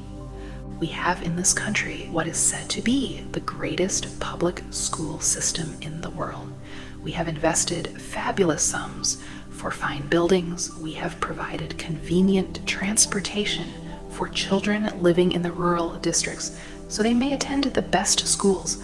But there is one astounding weakness to this marvelous system. It is free. One of the strange things about human beings is that they value only that which has a price. The free schools of America and the free public libraries do not impress people because they are free. This is the major reason why so many people find it necessary to acquire additional training after they quit school and go low work. It is also one of the major reasons why employers give greater consideration to employees who take home. Study courses. They have learned from experience that any person who has the ambition to give up a part of his spare time to studying at home has in him those qualities which make for leadership. This recognition is not a charitable gesture. It is sound business judgment upon the part of the employers. There is one weakness in people for which there is no remedy. It is the universal weakness of lack of ambition. Persons, especially salaried people, who schedule their spare time to provide for home study, seldom remain at the bottom very long. Their action opens the way for the upward climb, removes many obstacles from their path, and gains the friendly interest of those who have the power to put them in the way of opportunity. The home study method of training is especially suited to the needs of employed people who find, after leaving school, that they must acquire additional specialized knowledge, but cannot spare the time to go back to school. The changed economic conditions prevailing since the Depression have made it necessary for thousands of people to find additional or new sources of income. For the majority of these, the solution to their problem may be found only by acquiring specialized knowledge. Many will be forced to change their occupations entirely. When a merchant finds that a certain line of merchandise is not selling, he usually supplants it with another that is in demand. The person whose business is that of marketing personal services must also be an efficient merchant. If his services do not bring adequate returns in one occupation, he must change to another where broader opportunities are available. Stuart Austin Weir prepared himself as a construction engineer and followed this line of work until the Depression limited his market to where it did not give him the income he required. He took inventory of himself, decided to change his profession to law, went back to school, and took special courses by which he prepared himself as a corporation lawyer.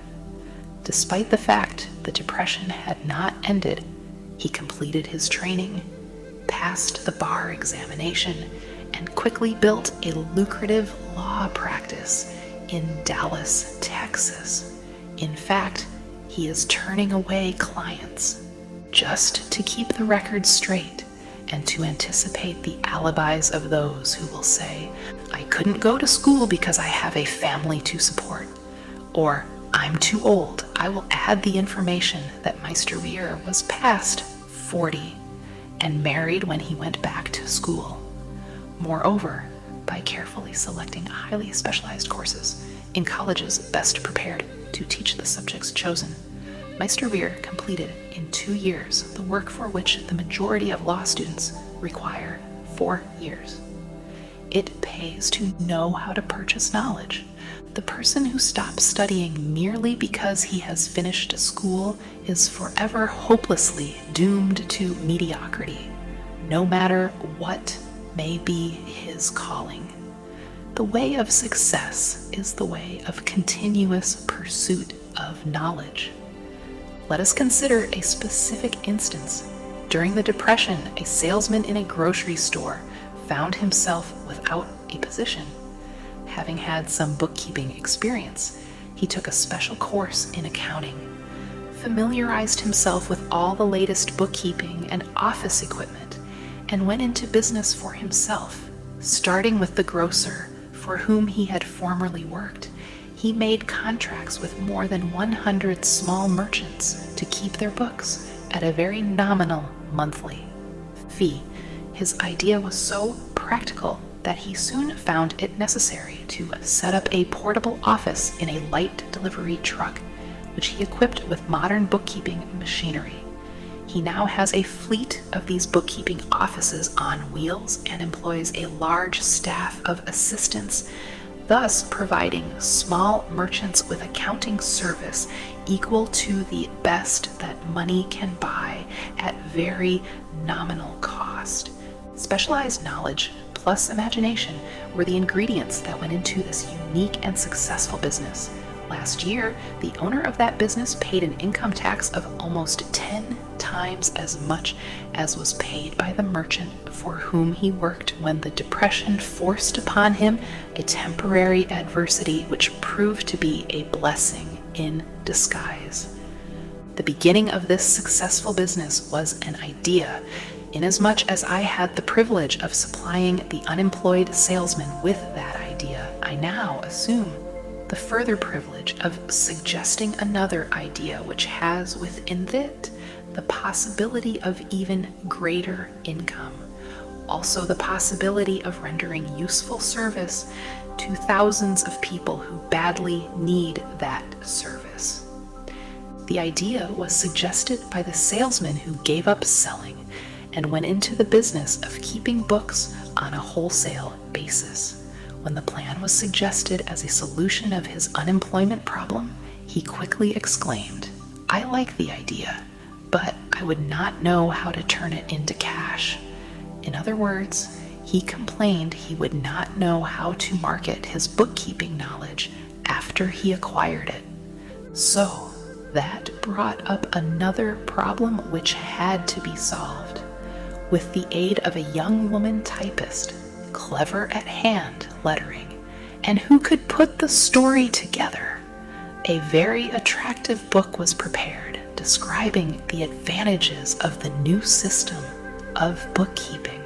The pages were neatly typed and pasted in an ordinary scrapbook, which was used as a silent salesman with which the story of this new business was so effectively told that its owner soon had more accounts than he could handle. There are thousands of people all over the country who need the services of a merchandising specialist capable of preparing an attractive brief for use in marketing personal services.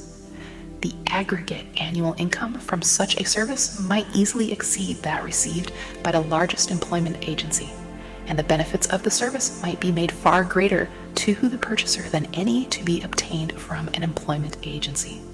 The idea here described was born of necessity, to bridge an emergency which had to be covered, but it did not stop by merely serving one person. The woman who created the idea has a keen imagination. She saw in her newly born brainchild the making of a new profession, one that is destined to render valuable service to thousands of people who need practical guidance in marketing personal services. Spurred to action by the instantaneous success of her first prepared plan to market personal services, this energetic woman turned next to the solution of a similar problem for her son, who had just finished college but had been totally unable to find a market for his services. The plan she originated for his use was the finest specimen of merchandising of personal services I have ever seen.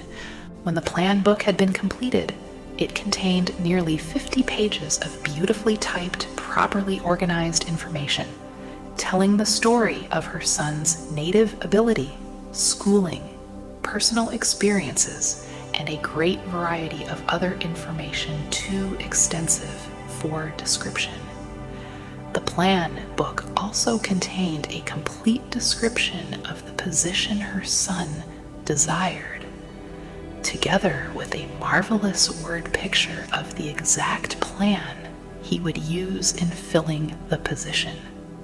The preparation of the plan book required several weeks' labor, during which time its creator sent her son to the public library almost daily to procure data needed in selling his services to best advantage.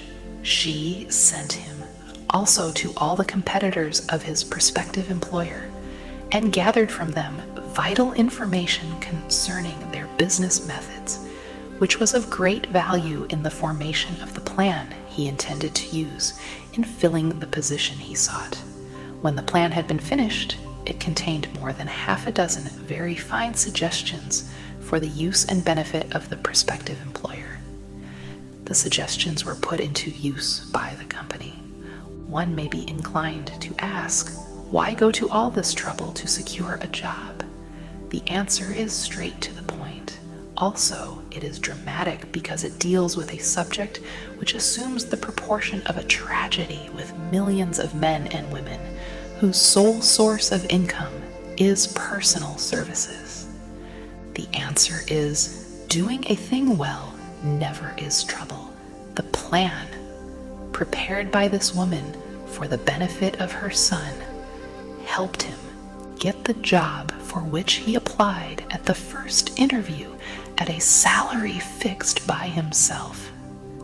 Moreover, and this too is important, the position did not require the young man to start at the bottom. He began as a junior executive at an executive salary. Why go to all this trouble, do you ask? Well, for one thing, the planned presentation of this young man's application for a position clipped off no less than 10 years of time he would have required to get to where he began had he started at the bottom and worked his way up. This idea of starting at the bottom and working one's way up may appear to be sound, but the major objection to it is this: too many of those who begin at the bottom never manage to lift their heads high enough to be seen by opportunity, so they remain at the bottom.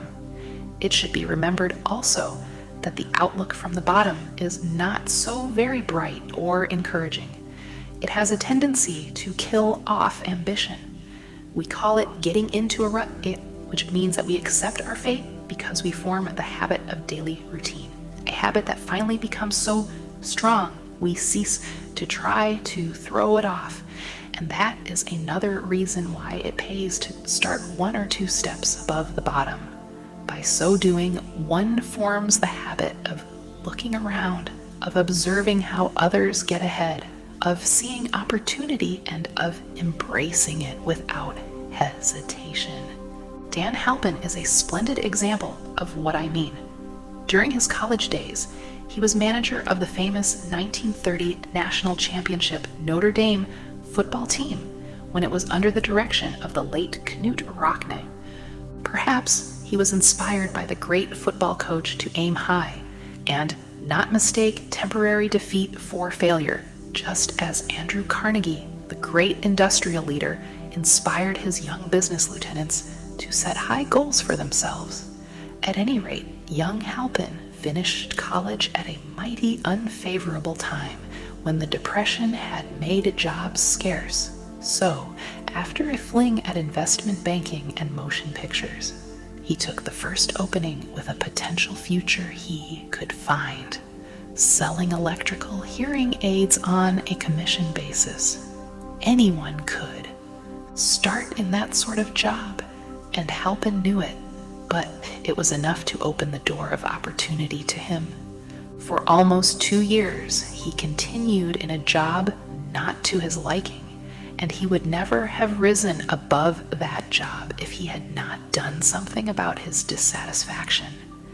He aimed first at the job of assistant sales manager of his company and got the job.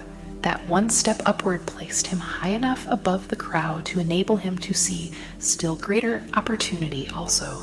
It placed him where opportunity could see him. He made such a fine record selling hearing aids that A.M. Andrews, chairman of the board of the Dictograph Products Company, a business competitor of the company for which Halpin worked, wanted to know something about that man, Dan Halpin, who was taking big sales away from the long-established Dictograph Company. He sent for Halpin. When the interview was over, Halpin was the new sales manager in charge of the Acousticon division. Then, to test young Halpin's mettle, Mr. Andrews went away to Florida for 3 months, leaving him to sink or swim in his new job. He did not sink. Newt Rockney's spirit of all the world loves a winner and has no time for a loser inspired him to put so much into his job that he was recently elected vice president of the company and general manager of the Acousticon and Silent Radio division, a job which most men would be proud to earn through 10 years of loyal effort. Halpin turned the trick in little more than 6 months. It is difficult to say whether Mr. Andrews or Mr. Halpin is more deserving of eulogy, for the reason that both showed evidence of having an abundance of that very rare quality known as imagination. Mr. Andrews deserves credit for seeing in young Halpin a go-getter of the highest order. Halpin deserves credit for refusing to compromise with life by accepting and keeping a job he did not want. And that is one of the major points I am trying to emphasize through this entire philosophy, that we rise to high positions or remain at the bottom because of conditions we can control if we desire to control them. I am also trying to emphasize another point, namely that both success and failure are largely the results of habit. I have not the slightest doubt that Dan Halpin's close association with the greatest football coach America ever knew planted in his mind the same brand of desire to excel which made the Notre Dame football team world famous. Truly, there is something to the idea that hero worship is helpful, provided one worships a winner. Halpin tells me that Rockney was one of the world's greatest leaders of men in all history. My belief in the theory that business associations are vital factors, both in failure and in success, was recently demonstrated when my son Blair was negotiating with Dan Halpin for a position. Mr. Halpin offered him a beginning salary of about 1/2 what he could have gotten from a rival company. I brought parental pressure to bear and induced him to accept the place with Mr. Halpin, because I believe that close association with one who refuses to compromise with circumstances he doesn't like is an asset that can never be measured in terms of money. The bottom is a monotonous, dreary, unprofitable place for any person. That is why I have taken the time to describe how lowly beginnings may be circumvented by proper planning. Also, that is why so much of space has been devoted to a description of this new profession, created by a woman who was inspired to do a fine job of planning because she wanted her son to have a favorable break. With the changed conditions ushered in by the world economic collapse, came also the need for newer and better ways of marketing personal services. It is hard to determine why someone had not previously discovered this stupendous need in view of the fact that more money changes hands in return for personal services than for any other purpose. The sum paid out monthly to people who work for wages and salaries is so huge that it runs into hundreds of millions, and the annual distribution amounts to billions. Perhaps some will find in the idea here briefly described the nucleus of the riches they desire. Ideas with much less merit have been the seedlings from which great fortunes have grown. Woolworth's 5 and 10 cent store idea, for example, had far less merit, but it piled up a fortune for its creator. Those seeing opportunity lurking in this suggestion will find valuable aid in the chapter on organized planning. Incidentally, an efficient merchandiser of personal services would find a growing demand for his services wherever there are men and women who seek better markets for their services. By applying the mastermind principle, a few people with suitable talent could form an alliance and have a paying business very quickly. One would need to be a fair writer with a flair for advertising and selling, one handy at typing and hand lettering, and one should be a first-class business getter who would let the world know about the service. If one person possessed all these abilities, he might carry on the business alone until it outgrew him.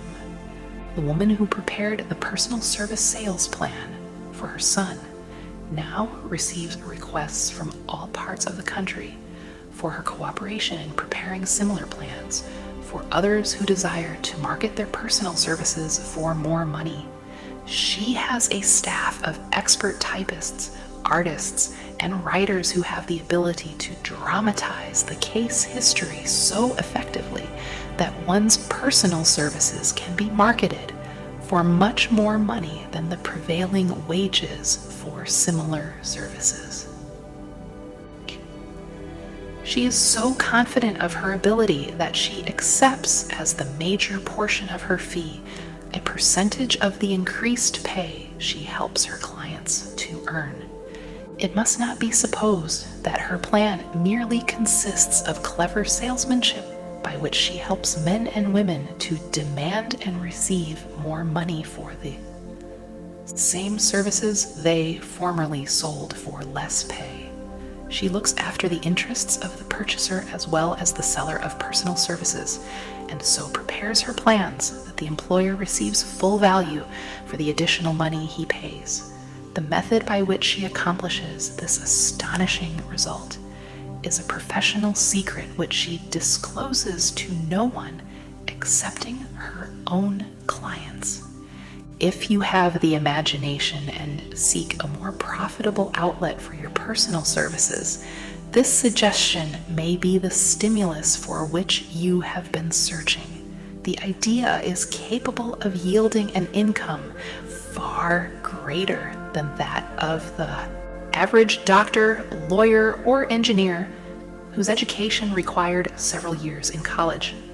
The idea is saleable to those seeking new positions in practically all positions calling for managerial or executive ability, and those desiring rearrangement of incomes in their present positions. There is no fixed price for sound ideas. Back of all ideas is specialized knowledge. Unfortunately, for those who do not find riches in abundance, specialized knowledge is more abundant and more easily acquired than ideas. Because of this very truth, there is a universal demand and an ever-increasing opportunity for the person capable of helping men and women to sell their personal services advantageously. Capability means imagination, the one quality needed to combine specialized knowledge with ideas in the form of organized plans designed to yield riches. If you have imagination, this chapter may present you with an idea sufficient to serve as the beginning of the riches you desire. Remember, the idea is the main thing. Specialized knowledge may be found just around the corner, any corner. Chapter 6. Imagination, the workshop of the mind, the fifth step toward riches.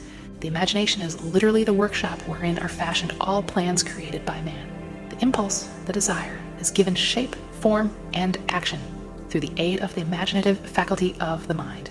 It has been said that man can create anything which he can imagine. Of all the ages of civilization, this is the most favorable for the development of the imagination because it is an age of rapid change. On every hand, one may contact stimuli which develop the imagination. Through the aid of his imaginative faculty, man has discovered and harnessed more of nature's forces during the past 50 years than during the entire history of the human race previous to that time. He has conquered the air so completely that the birds are a poor match for him in flying. He has harnessed the ether and made it serve as a means of instantaneous communication with any part of the world. He has analyzed and weighed the sun at a distance of millions of miles and has determined through the aid of imagination the elements of which it consists. He has discovered that his own brain is both a broadcasting and a receiving station for the vibration of thought, and he is beginning now to learn how to make practical use of this discovery. He has increased the speed of locomotion until he may now travel at a speed of more than 300 miles an hour. The time will soon come when a man may breakfast in New York and lunch in San Francisco. Man's only limitation within reason lies in his development and use of his imagination. He has not yet reached the apex of development in the use of his imaginative faculty. He has merely discovered that he has an imagination and has commenced to use it in a very elementary way. Two forms of imagination. The imaginative faculty functions in two forms. One is known as synthetic imagination and the other as creative imagination. Synthetic imagination. Through this faculty, one may arrange old concepts, ideas, or plans into new combinations. This faculty creates nothing. It merely works with the material of experience, education, and observation with which it is fed. It is the faculty used most by the inventor, with the exception of the who draws upon the creative imagination when he cannot solve his problem through synthetic imagination. Creative imagination. Through the faculty of creative imagination, the finite mind of man has direct communication with infinite intelligence. It is the faculty through which hunches and inspirations are received. It is by this faculty that all basic or new ideas are handed over to man. It is through this faculty that thought vibrations from the minds of others are received. It is through this faculty that one individual may tune in or communicate with the subconscious minds of other men. The creative imagination works automatically in the manner described in subsequent pages. This faculty functions only when the conscious mind is vibrating at an exceedingly rapid rate, as for example, when the conscious mind is stimulated through the emotion of a strong desire. The creative faculty becomes more alert, more receptive to vibrations from the sources mentioned in proportion to its development through use. This statement is significant. Ponder over it before passing on. Keep in mind as you follow these principles that the entire story of how one may convert desire into money cannot be told in one statement. The story will be complete only when one has mastered, assimilated, and begun to make use of all the principles. The great leaders of business, industry, finance, and the great artists, musicians, poets, and writers became great because they developed the faculty of creative imagination.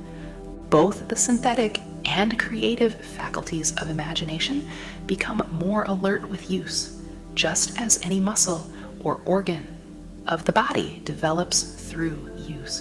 Desire is only a thought, an impulse. It is nebulous and ephemeral.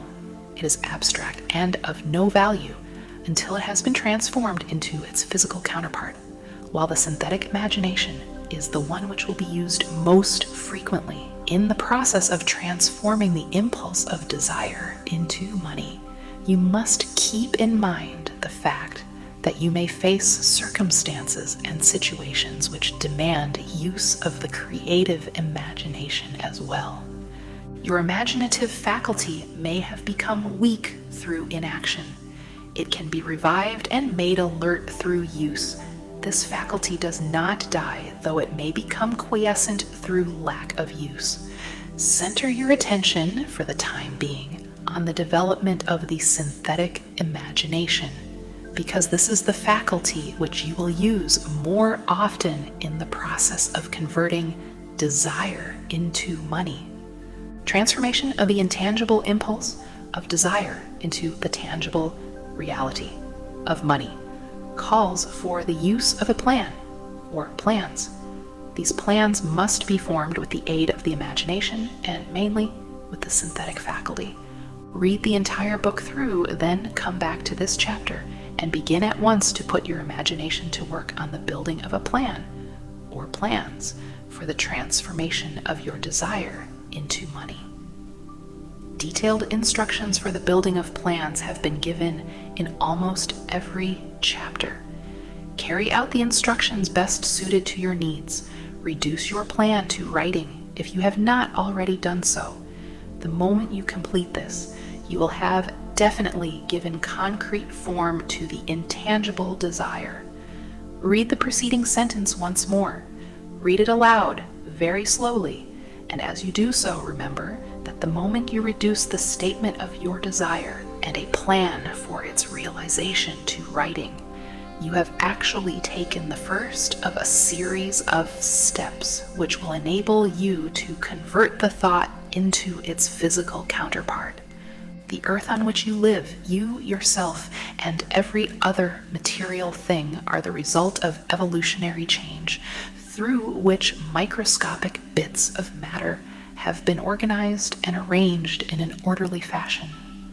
Moreover, and this statement is of stupendous importance, this earth, every one of the billions of individual cells of your body, and every atom of matter began as an intangible form of energy. Desire is thought impulse.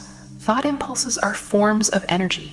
When you begin with the thought impulse, desire to accumulate money, you are drafting into your service the same stuff that nature used in creating this earth and every material form in the universe, including the body and brain in which the thought impulses function. As far as science has been able to determine, the entire universe consists of but two elements, matter and energy. Through the combination of energy and matter has been created everything perceptible to man, from the largest star which floats in the heavens down to and including man himself. You are now engaged in the task of trying to profit by nature's method. You are, sincerely and earnestly, we hope, trying to adapt yourself to nature's laws by endeavoring to convert desire into its physical or monetary equivalent. You can do it. It has been done before. You can build a fortune through the aid of laws which are immutable. But first, you must become familiar with these laws and learn to use them through repetition and by approaching the description of these principles from every conceivable angle. The author hopes to reveal to you the secret through which every great fortune has been accumulated.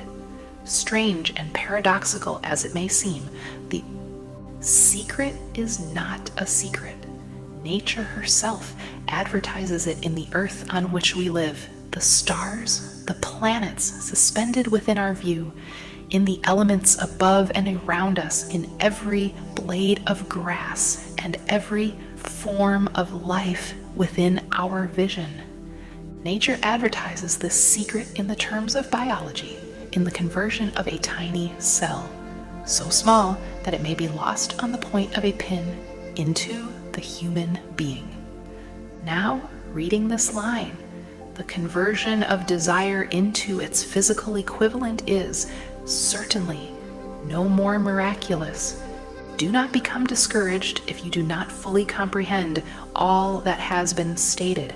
Unless you have long been a student of the mind, it is not to be expected that you will assimilate all that is in this chapter upon a first reading, but you will in time make good progress. The principles which follow will open the way for understanding of imagination. Assimilate that which you understand as you read this philosophy for the first time. Then, when you reread and study it, you will discover that something has happened to clarify it and give you a broader understanding of the whole. Above all, do not stop nor hesitate in your study of these principles until you have read the book at least 3 times, for then you will not want to stop. How to make practical use of imagination.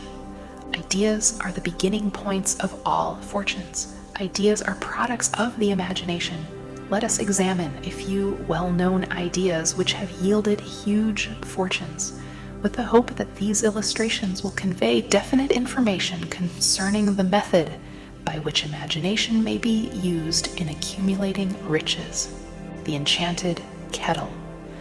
50 years ago, an old country doctor drove to town, hitched his horse, quietly slipped into a drugstore by the back door, and began dickering with the young drug clerk. His mission was destined to yield great wealth to many people. It was destined to bring to the South the most far-flung benefits since the Civil War. For more than an hour behind the prescription counter, the old doctor and the clerk talked in low tones.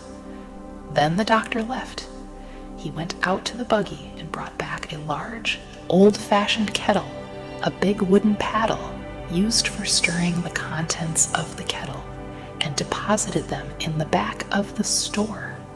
The clerk inspected the kettle, reached into his inside pocket, took out a roll of bills, and handed it over to the doctor.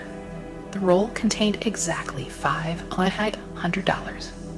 0 the clerk's entire savings. The doctor handed over a small slip of paper on which was written a secret formula.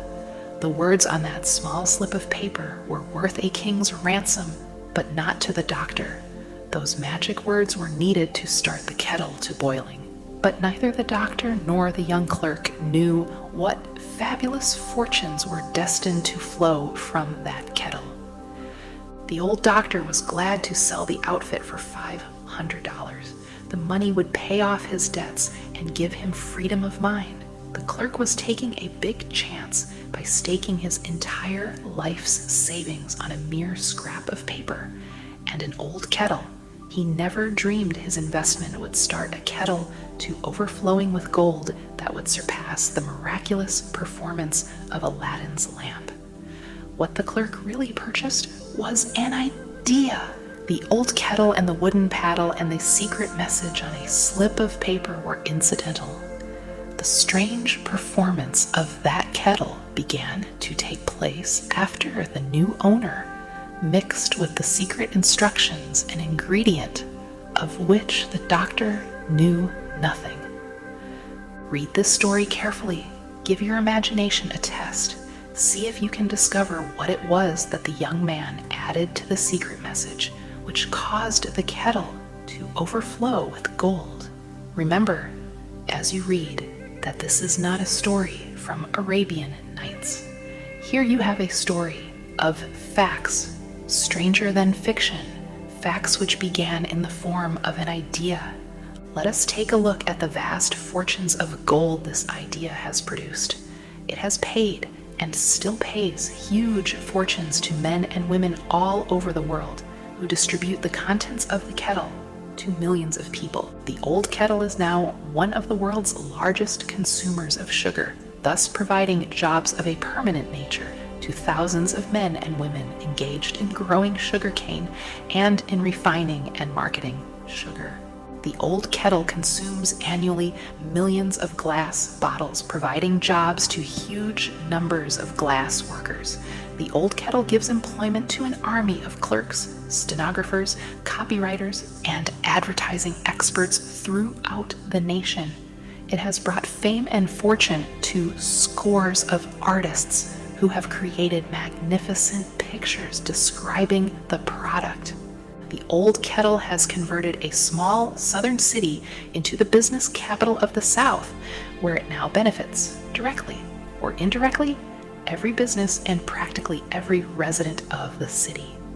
The influence of this idea now benefits every civilized country in the world, pouring out a continuous stream of gold to all who touch it. Gold from the kettle built and maintains one of the most prominent colleges of the South, where thousands of young people receive the training essential for success. The old kettle has done other marvelous things.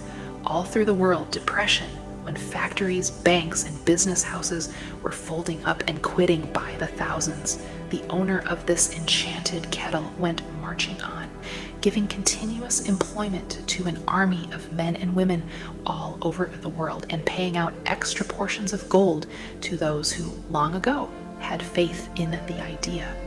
If the product of that old brass kettle could talk, it would tell thrilling tales of romance in every language. Romances of love, romances of business, romances of professional men and women who are daily being stimulated by it. The author is sure of at least one such romance, for he was a part of it, and it all began not far from the very spot on which the drug clerk purchased the old kettle. It was here that the author met his wife, and it was she who first told him of the enchanted kettle. It was the product of that kettle they were drinking when he asked her to accept him for better or worse. Now that you know the content of the enchanted kettle is a world-famous drink, it is fitting that the author confess that the home city of the drink supplied him with a wife, also that the drink itself provides him with stimulation of thought without intoxication, and thereby it serves to give the refreshment of mind which an author must have to do his best work. Whoever you are, wherever you may live, whatever occupation you may be engaged in, just remember in the future, every time you see the words Coca-Cola, that its vast empire of wealth and influence grew out of a single idea, and that the mysterious ingredient the drug clerk Asa Candler mixed with the secret formula was imagination. Stop and think of that for a moment. Remember also that the 13 steps to riches described in this book were the media through which the influence of Coca-Cola has been extended to every city, town, village, and crossroads of the world, and that any idea you may create as eight-offled and meritorious as Coca-Cola has the possibility of duplicating the stupendous record of this worldwide thirst killer. Truly, thoughts are things, and their scope of operation is the world itself. What I would do if I had $1 million. This story proves the truth of that old saying, where there's a will, there's a way. It was told to me by that beloved educator and clergyman, the late Frank W. Gonzalez, who began his preaching career in the Stockyards region of South Chicago. While Dr. Gonzalez was going through college, he observed many defects in our educational system, defects which he believed he could correct if he were the head of a college. His deepest desire was to become the directing head of an educational institution in which young men and women would be taught to learn by doing. He made up his mind to organize a new college in which he could carry out his ideas without being handicapped by orthodox methods of education. He needed $1 million to put the project across, Where was he to lay his hands on so large a sum of money? That was the question that absorbed most of this ambitious young preacher's thought. But he couldn't seem to make any progress. Every night he took that thought to bed with him. He got up with it in the morning. He took it with him everywhere he went. He turned it over and over in his mind until it became a consuming obsession with him.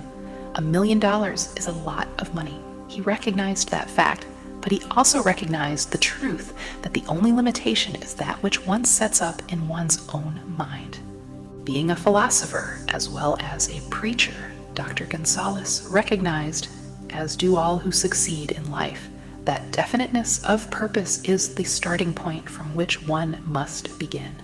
He recognized, too, that definiteness of purpose takes on animation, life, and power when backed by a burning desire to translate that purpose into its material equivalent. He knew all these great truths, yet he did not know where or how to lay his hands on $1 million. The natural procedure would have been to give up and quit by saying, well, my idea is a good one, but I cannot do anything with it because I never can procure the necessary $1 million. That is exactly what the majority of people would have said, but it is not what Dr. Gonzalez said. What he said and what he did are so important that I now introduce him and let him speak for himself. One Saturday afternoon, I sat in my room thinking of ways and means of raising the money to carry out my plans. For nearly 2 years, I had been thinking, but I had done nothing but think. The time had come for action. I made up my mind then and there that I would get the necessary $1 million within a week. How? I was not concerned about that. The main thing of importance was the decision to get the money within a specified time.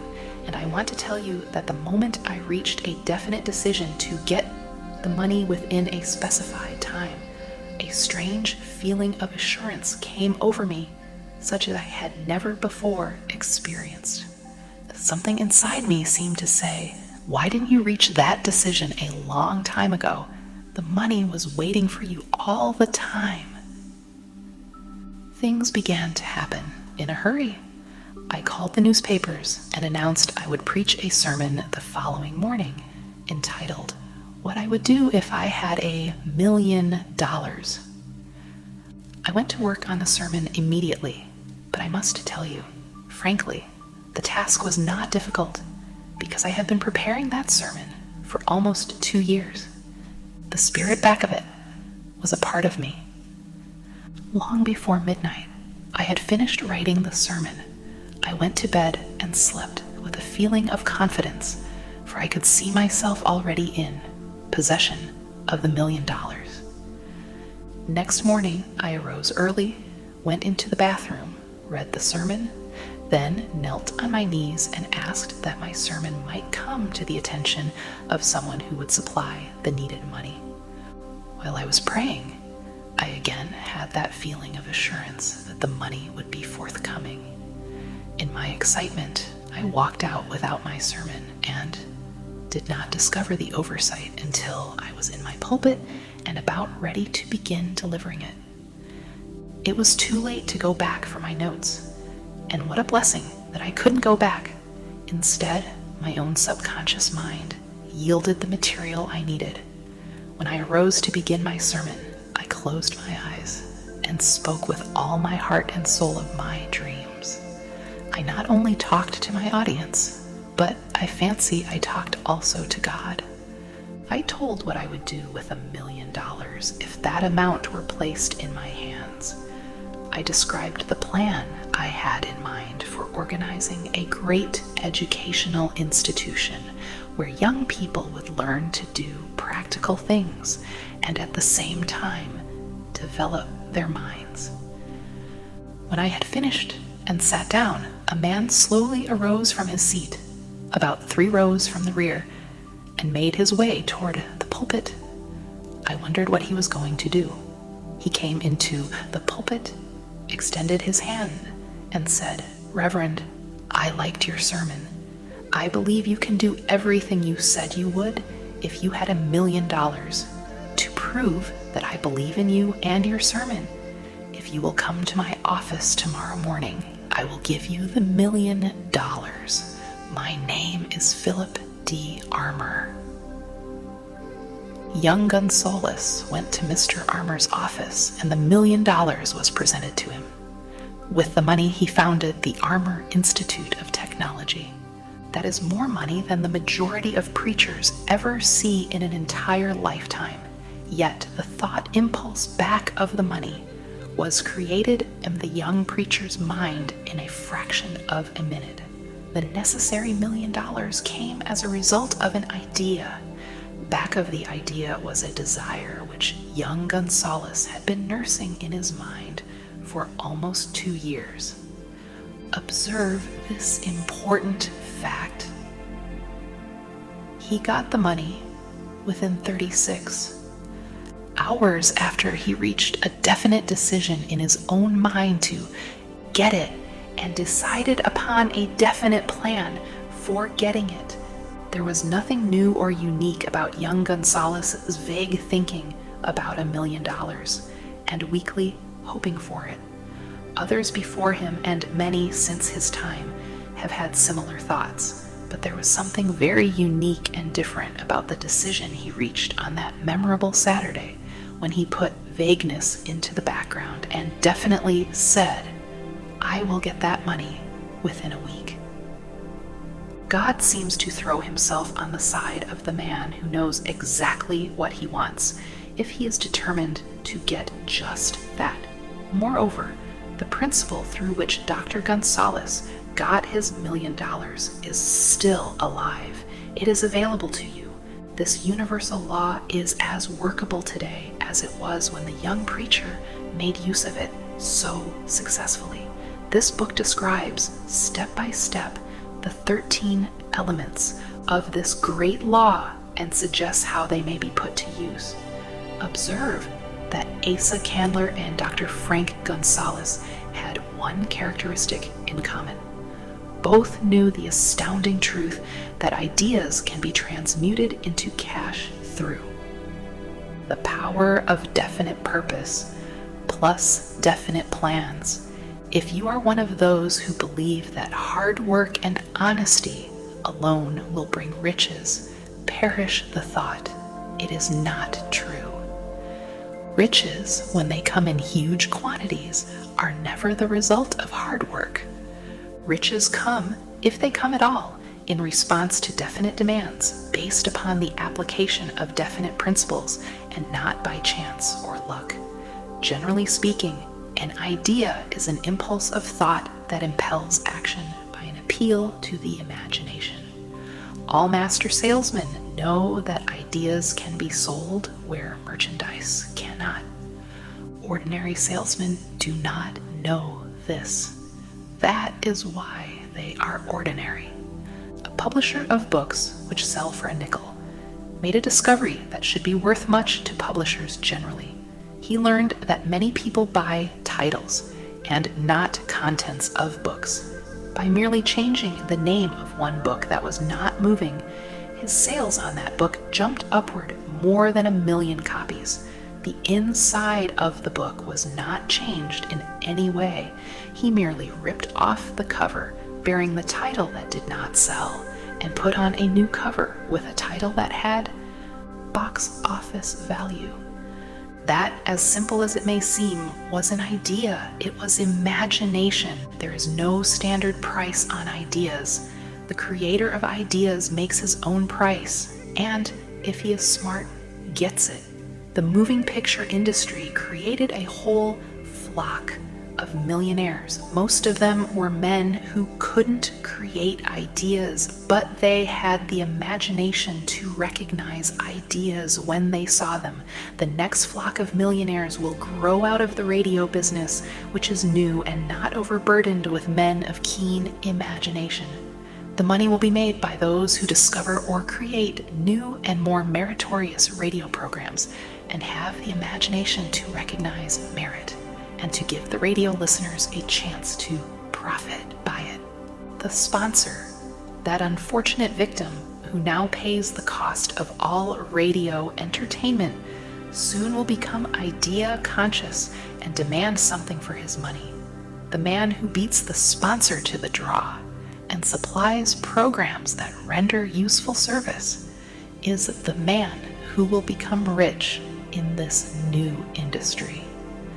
Crooners and light chatter artists who now pollute the air with wisecracks and silly giggles will go the way of all light timbers, and their places will be taken by real artists who interpret carefully planned programs which have been designed to service the minds of men as well as provide entertainment. Here is a wide open field of opportunity screaming its protest at the way it is being butchered because of lack of imagination and begging for rescue at any price. Above all, the thing that radio needs is new ideas. If this new field of opportunity intrigues you, perhaps you might profit by the suggestion that the successful radio programs of the future will give more attention to creating buyer audiences and less attention to listener audiences. Stated more plainly, the builder of radio programs who succeeds in the future must find practical ways to convert listeners into buyers. Moreover, the successful producer of radio programs in the future must key his features so that he can definitely show its effect upon the audience. Sponsors are becoming a bit weary of buying glib selling talks based upon statements grabbed out of thin air. They want, and in the future will demand, indisputable proof that the WUSIT program not only gives millions of people the silliest giggle ever, but that the silly giggler can sell merchandise.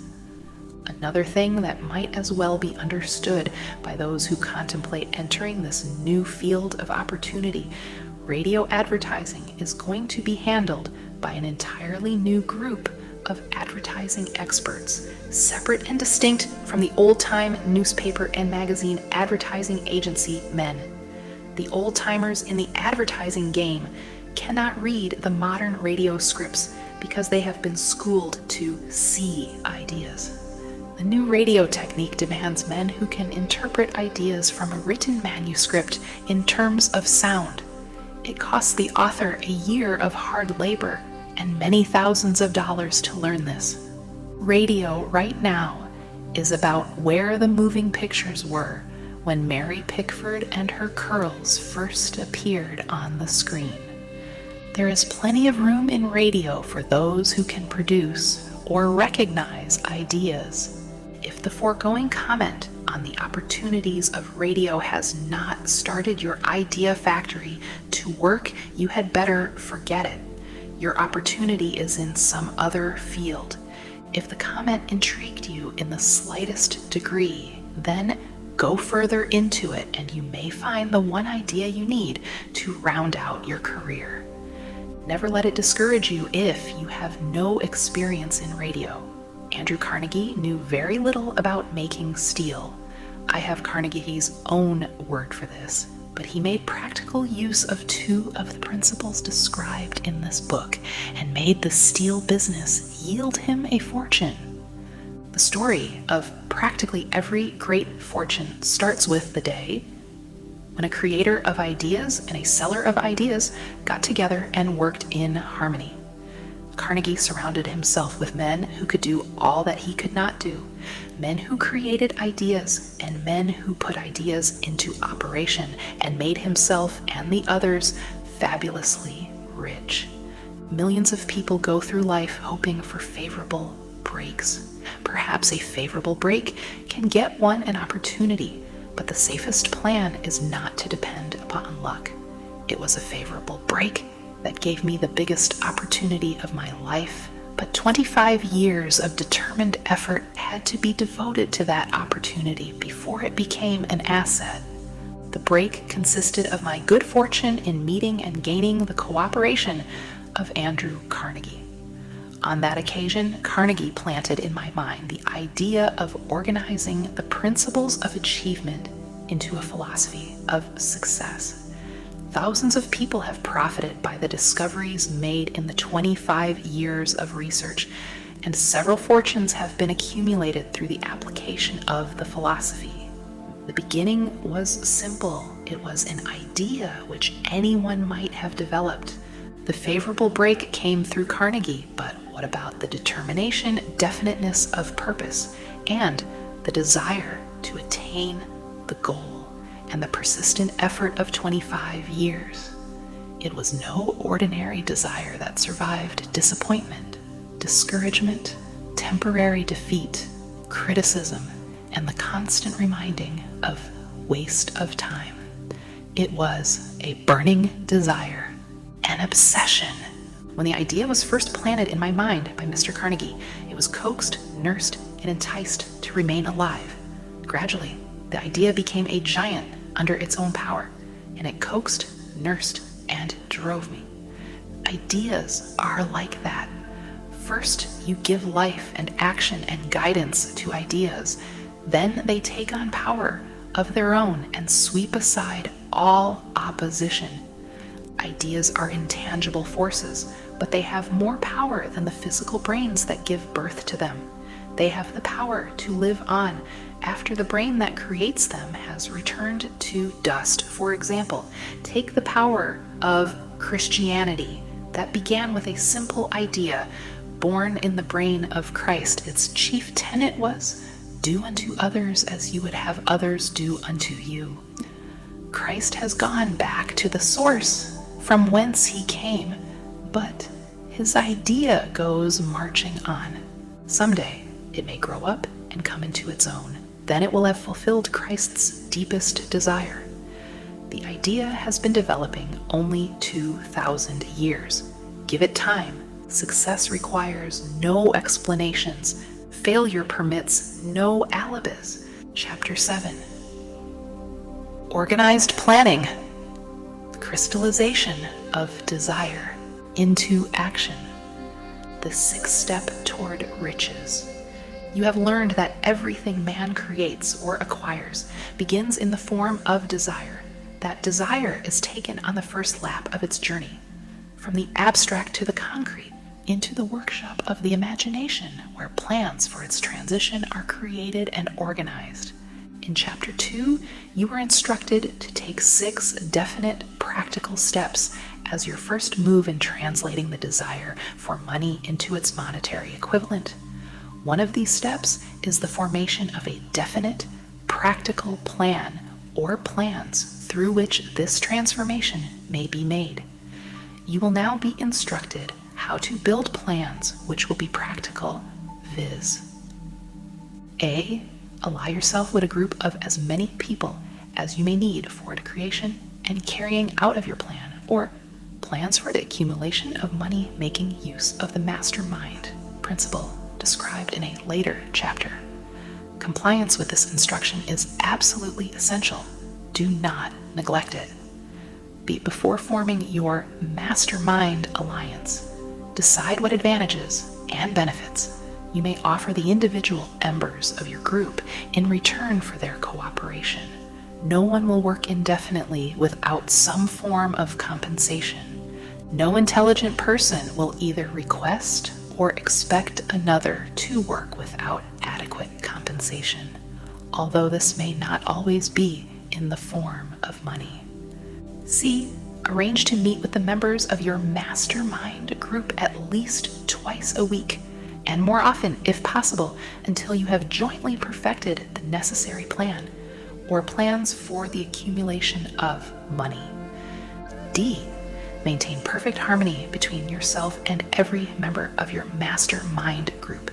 If you fail to carry out this instruction to the letter, you may expect to meet with failure.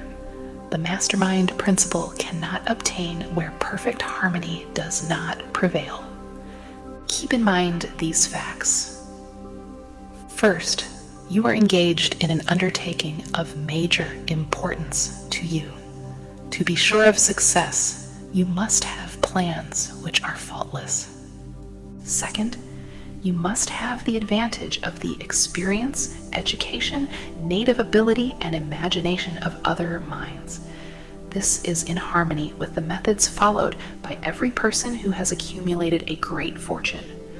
No individual has sufficient experience, education, native ability, and knowledge to ensure the accumulation of a great fortune without the cooperation of other people. Every plan you adopt in your endeavor to accumulate wealth should be the joint creation of yourself and every other member of your mastermind. Group, you may originate your own plans, either in whole or in part, but see that those plans are checked and approved by the members of your mastermind alliance. If the first plan which you adopt does not work successfully, replace it with a new plan. If this new plan fails to work, replace it in turn with still another, and so on, until you find a plan which does work. Right here is the point at which the majority of men meet with failure, because of their lack of persistence in creating new plans to take the place of those which fail. The most intelligent man living cannot succeed in accumulating money, nor in any other undertaking, without plans which are practical and workable. Just keep this fact in mind, and remember, when your plans fail, that temporary defeat is not permanent failure. It may only mean that your plans have not been sound. Build other plans. Start all over again. Thomas A. Edison failed 10,000 times before he perfected the incandescent electric light bulb. That is, he met with temporary defeat 10,000 times before his efforts were crowned with success. Temporary defeat should mean only one thing: the certain knowledge that there is something wrong with your plan. Millions of men go through life in misery and poverty because they lack a sound plan through which to accumulate a fortune. Henry Ford accumulated a fortune not because of his superior mind, but because he adopted and followed a plan which proved to be sound. 1,000 men could be pointed out, each with a better education than Ford's, yet each of whom lives in poverty because he does not possess the right plan for the accumulation of money. Your achievement can be no greater than your plans are sound. That may seem to be an axiomatic statement, but it is true. Samuel Insull lost his fortune of over $100 million. The Insull fortune was built on plans which were sound. The business depression forced Mr. Insull to change his plans, and the change brought temporary defeat because his new plans were not sound. Mr. Insull is now an old man. He may consequently accept failure instead of temporary defeat, but if his experience turns out to be failure, it will be for the reason that he lacks the fire of persistence to rebuild his plans. No man is ever whipped until he quits in his own mind. This fact will be repeated many times because it is so easy to take the count at the first sign of defeat. James J. Hill met with temporary defeat when he first endeavored to raise the necessary capital to build a railroad from the east to the west, but he too turned defeat into victory through new plans. Henry Ford met with temporary defeat, not only at the beginning of his automobile career, but after he had gone far toward the top. He created new plans and went marching on to financial victory. We see men who have accumulated great fortunes, but we often recognize only their triumph, overlooking the temporary defeats which they had to surmount before arriving. No follower of this philosophy can reasonably expect to accumulate a fortune without experiencing temporary defeat. When defeat comes, accept it as a signal that your plans are not sound. Rebuild those plans and set sail once more toward your coveted goal. If you give up before your goal has been reached, you are a quitter. A quitter never wins, and a winner never quits. Lift this sentence out, write it on a piece of paper in letters an inch high, and place it where you will see it every night before you go to sleep, and every morning before you go to work. When you begin to select members for your mastermind group, endeavor to select those who do not take defeat seriously. Some people foolishly believe that only money can make money. This is not true. Desire, transmuted into its monetary equivalent through the principles laid down here, is the agency through which money is made. Money of itself is nothing but inert matter.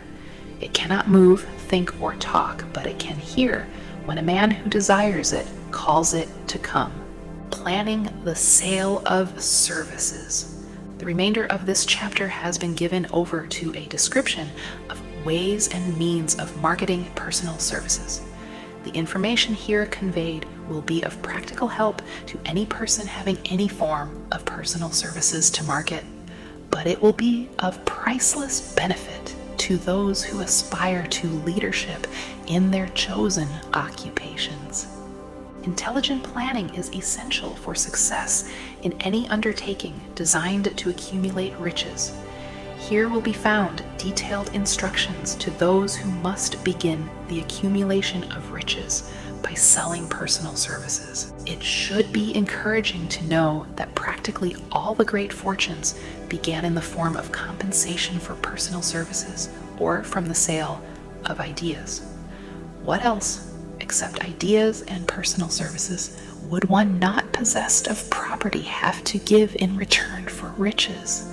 Broadly speaking, there are two types of people in the world. One type is known as leaders and the other as followers. Decide at the outset whether you intend to become a leader in your chosen calling or remain a follower. The difference in compensation is vast. The follower cannot reasonably expect the compensation to which a leader is entitled, although many followers make the mistake of expecting such pay. It is no disgrace to be a follower. On the other hand, it is no credit to remain a follower. Most great leaders began in the capacity of followers. They became great leaders because they were intelligent followers. With few exceptions, the man who cannot follow a leader intelligently cannot become an efficient leader. The man who can follow a leader most efficiently is usually the man who develops into leadership most rapidly. An intelligent follower has many advantages, among them the opportunity to acquire knowledge from his leader. The major attributes of leadership. The following are important factors of leadership. 1. Unwavering courage based upon knowledge of self and of one's occupation. No follower wishes to be dominated by a leader who lacks self-confidence and courage. No intelligent follower will be dominated by such a leader very long. 2. Self-control. The man who cannot control himself can never control others. Self-control sets a mighty example for one's followers, which the more intelligent will emulate. 3. A keen sense of justice. Without a sense of fairness and justice, no leader can command and retain the respect of his followers. 4. Definiteness of decision. The man who wavers in his decisions shows that he is not sure of himself. He cannot lead others successfully. 5. Definiteness of plans. The successful leader must plan his work and work his plan. A leader who moves by guesswork without practical, definite plans is comparable to a ship without a rudder. Sooner or later, he will land on the rocks. 6. The habit of doing more than paid for. One of the penalties of leadership is the necessity of willingness, upon the part of the leader, to do more than he requires of his followers. 7. A pleasing personality. No slovenly, careless person can become a successful leader. Leadership calls for respect. Followers will not respect a leader who does not grade high on all of the factors of a pleasing personality. 8. Sympathy and understanding. The successful leader must be in sympathy with his followers. Moreover, he He must understand them and their problems. 9. Mastery of detail. Successful leadership calls for mastery of the details of the leader's position. 10. Willingness to assume full responsibility. The successful leader must be willing to assume responsibility for the mistakes and the shortcomings of his followers. If he tries to shift this responsibility, he will not remain the leader. If one of his followers makes a mistake and shows himself incompetent, the leader must consider that it is he who failed. 11. Cooperation. The successful leader must understand and apply the principle of cooperative effort and be able to induce his followers to do the same. Leadership calls for power, and power calls for cooperation.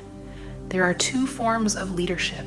The first, and by far the most effective, is leadership by consent of and with the sympathy of the followers.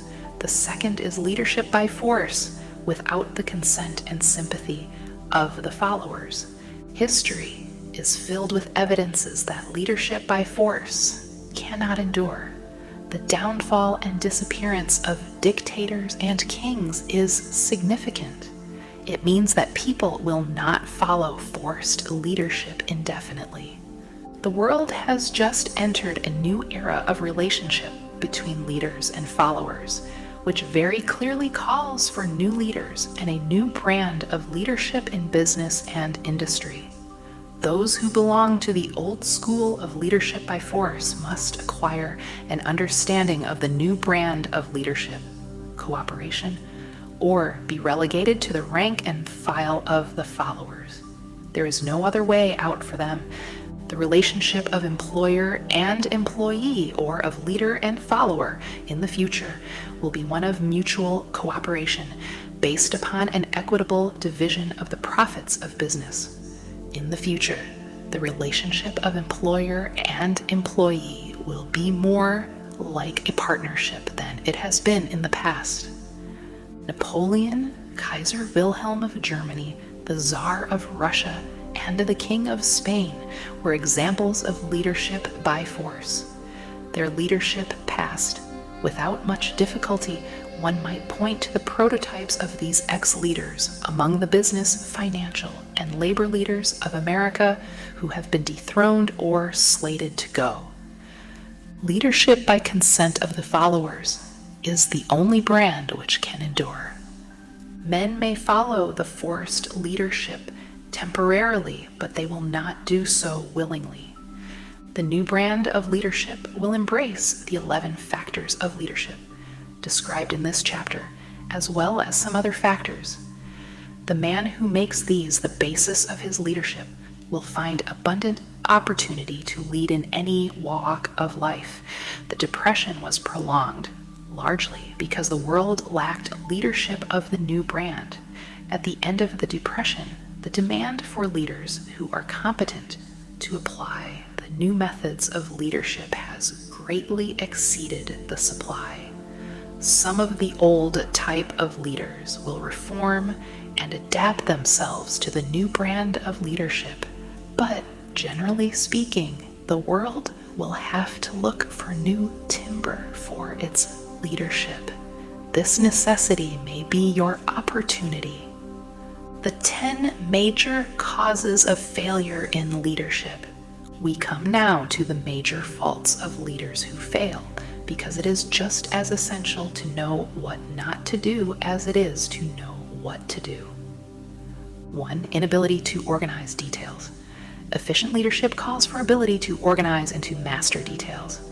No genuine leader is ever too busy to do anything which may be required of him in his capacity as leader.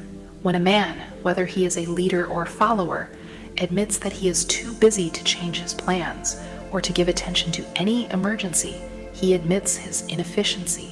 The successful leader must be the master of all details connected with his position. That means, of course, that he must acquire the habit of relegating details to capable lieutenants. 2. Unwillingness to render humble service.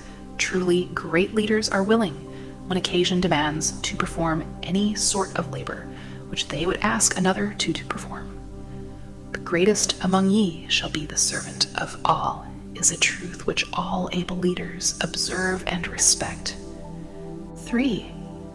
Expectation of pay for what they know instead of what they do with that which they know. The world does not pay men for that which they know. It pays them for what they do or induce others to do. 4. Fear of competition from followers. The leader who fears that one of his followers may take his position is practically sure to realize that fear sooner or later. The able leader trains understudies to whom he may delegate at will any of the details of his position. Only in this way may a leader multiply himself and prepare himself to be at many places and give attention to many things at one time. It is an eternal truth that men receive more pay for their ability to get others to perform than they could possibly earn by their own efforts. An efficient leader may, through his knowledge of his job and the magnetism of his personality, greatly increase the efficiency of others and induce them to render more service and better service than they could render without his aid. 5. Lack of imagination. Without imagination, the leader is incapable of meeting emergencies and of creating plans by which to guide his followers efficiently. 6. Selfishness. The leader who claims all the honor for the work of his followers is sure to be met by resentment. The really great leader claims none of the honors. He is contented to see the honors, when there are any, go to his followers, because he knows that most men will work harder for commendation and recognition than they will for money alone. 7. Intemperance. Followers do not respect an intemperate leader. Moreover, intemperance in any of its various forms destroys the endurance and the vitality of all who indulge in it. 8. Disloyalty. Perhaps this should have come at the head of the list. The leader who is not loyal to his trust and to his associates, those above him and those below him, cannot long maintain his leadership. Disloyalty marks one as being less than the dust of the earth and brings down on one's head the contempt he deserves. Lack of loyalty is one of the major causes of failure in every walk of life. 9. Emphasis of the authority of leadership. The efficient leader leads by encouraging and not by trying to instill fear into the hearts of his followers. The leader who tries to impress his followers with his authority comes within the category of leadership through force. If a leader is a real leader, he will have no need to advertise that fact except by his conduct, his sympathy, understanding, fairness, and a demonstration that he knows his job. 10. Emphasis of title. The competent leader requires no title to give him the respect of his followers. The man who makes too much over his title generally has little else to emphasize. The doors to the office of the real leader are open to all who wish to enter, and his working quarters are free from formality or ostentation. These are among the more common of the causes of failure in leadership. Any one of these faults is sufficient to induce failure. Study the list carefully if you aspire to leadership, and make sure that you are free of these faults. Some fertile fields in which new leadership will be required. Before leaving this chapter, your attention is called to a few of the fertile fields in which there has been a decline of leadership, and in which the new type of leader may find an abundance of opportunity. First, in the field of politics, there is a most insistent demand for new leaders, a demand which indicates nothing less than an emergency. The majority of politicians have, seemingly, become high-grade legalized racketeers. They have increased taxes and debauched the machinery of industry and business until the people can no longer stand the burden. Second, The banking business is undergoing a reform. The leaders in this field have almost entirely lost the confidence of the public. Already the bankers have sensed the need of reform, and they have begun it. Third, industry calls for new leaders. The old type of leaders thought and moved in terms of dividends instead of thinking and moving in terms of human equations. The future leader in industry, to endure, must regard himself as a quasi-public official whose duty it is to manage his trust in such a way that it will work hardship on no individual or group of individuals. Exploitation of working men is a thing of the past. Let the man who aspires to leadership in the field of business, industry, and labor remember this.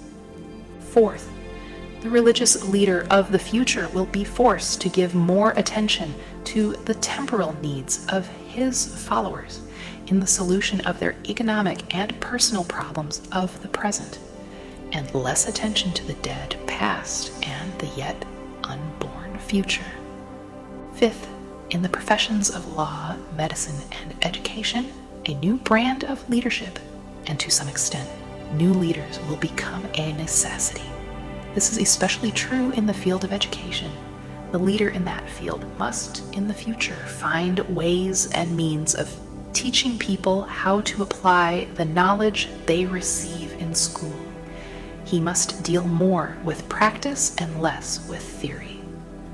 Sixth, new leaders will be required in the field of journalism. Newspapers of the future, to be conducted successfully, must be divorced from special privilege and relieved from the subsidy of advertising. They must cease to be organs of propaganda for the interests which patronize their advertising columns. The type of newspaper which publishes scandal and lewd pictures will eventually go the way of all forces which debauch the human mind. These are but a few of the fields in which opportunities for new leaders and a new brand of leadership are now available. The world is undergoing a rapid change. This means that the media through which the changes in human habits are promoted must be adapted to the changes. The media here described are the ones which, more than any others, determine the trend of civilization. When and how to apply for a position. The information described here is the net result of many years of experience during which thousands of men and women were helped to market their services effectively. It can, therefore, be relied upon as sound and practical. Media through which services may be marketed. Experience has proved that the following media offer the most direct and effective methods of bringing the buyer and seller of personal services together. 1. Employment bureaus. Care must be taken to select only reputable bureaus, the management of which can show adequate records of achievement of satisfactory results. There are comparatively few such bureaus. 2. Advertising in newspapers, trade journals, magazines, and radio. Classified advertising may usually be relied upon to produce satisfactory results in the case of those who apply for clerical or ordinary salaried positions. Display advertising is more desirable in the case of those who seek executive connections. The copy to appear in the section of the paper which is most apt to come to the attention of the class of employer being sought. The copy should be prepared by an expert who understands how to inject sufficient selling qualities to produce replies. 3. Personal letters of application directed to particular firms or individuals most apt to need such services as are being offered. Letters should be neatly typed always and signed by hand. With the letter should be sent a complete brief or outline of the applicant's qualifications. Both the letter of application and the brief of experience or qualifications should be prepared by an expert. See instructions as to information to be supplied. 4. Application through personal acquaintances. When possible, the applicant should endeavor to approach prospective employers through some mutual acquaintance. This method of approach is particularly advantageous in the case of those who seek executive connections and do not wish to appear to be peddling themselves. 5. Application in person.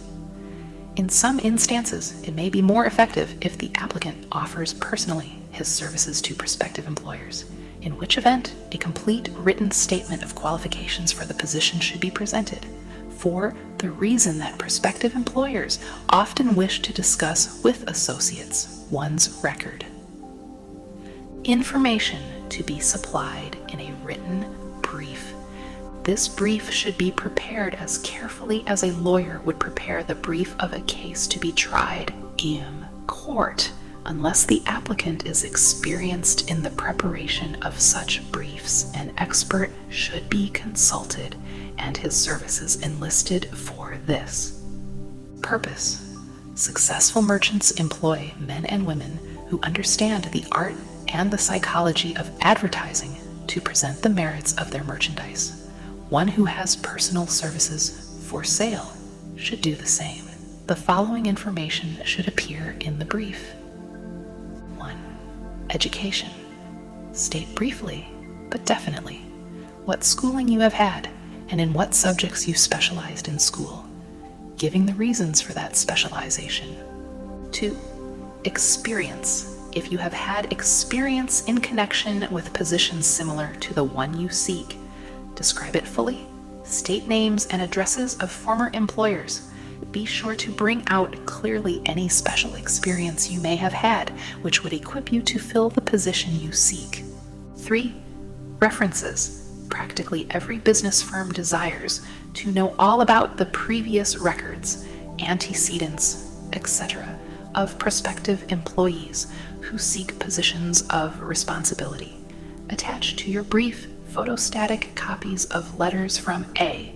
Former employers. B. Teachers under whom you studied. C. Prominent people whose judgment may be relied upon. 4. Photograph of self. Attach to your brief a recent unmounted photograph of yourself. 5. Apply for a specific position. Avoid application for a position without describing exactly what particular position you seek. Never apply for just a position.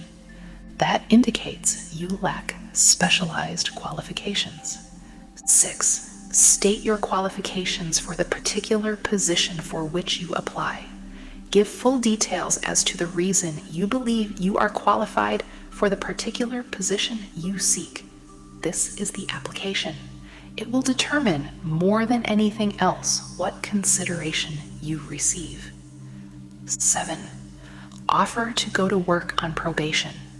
In the majority of instances, if you are determined to have the position for which you apply, it will be most effective if you offer to work for a week or a month or for a sufficient length of time to enable your prospective employer to judge your value without pay.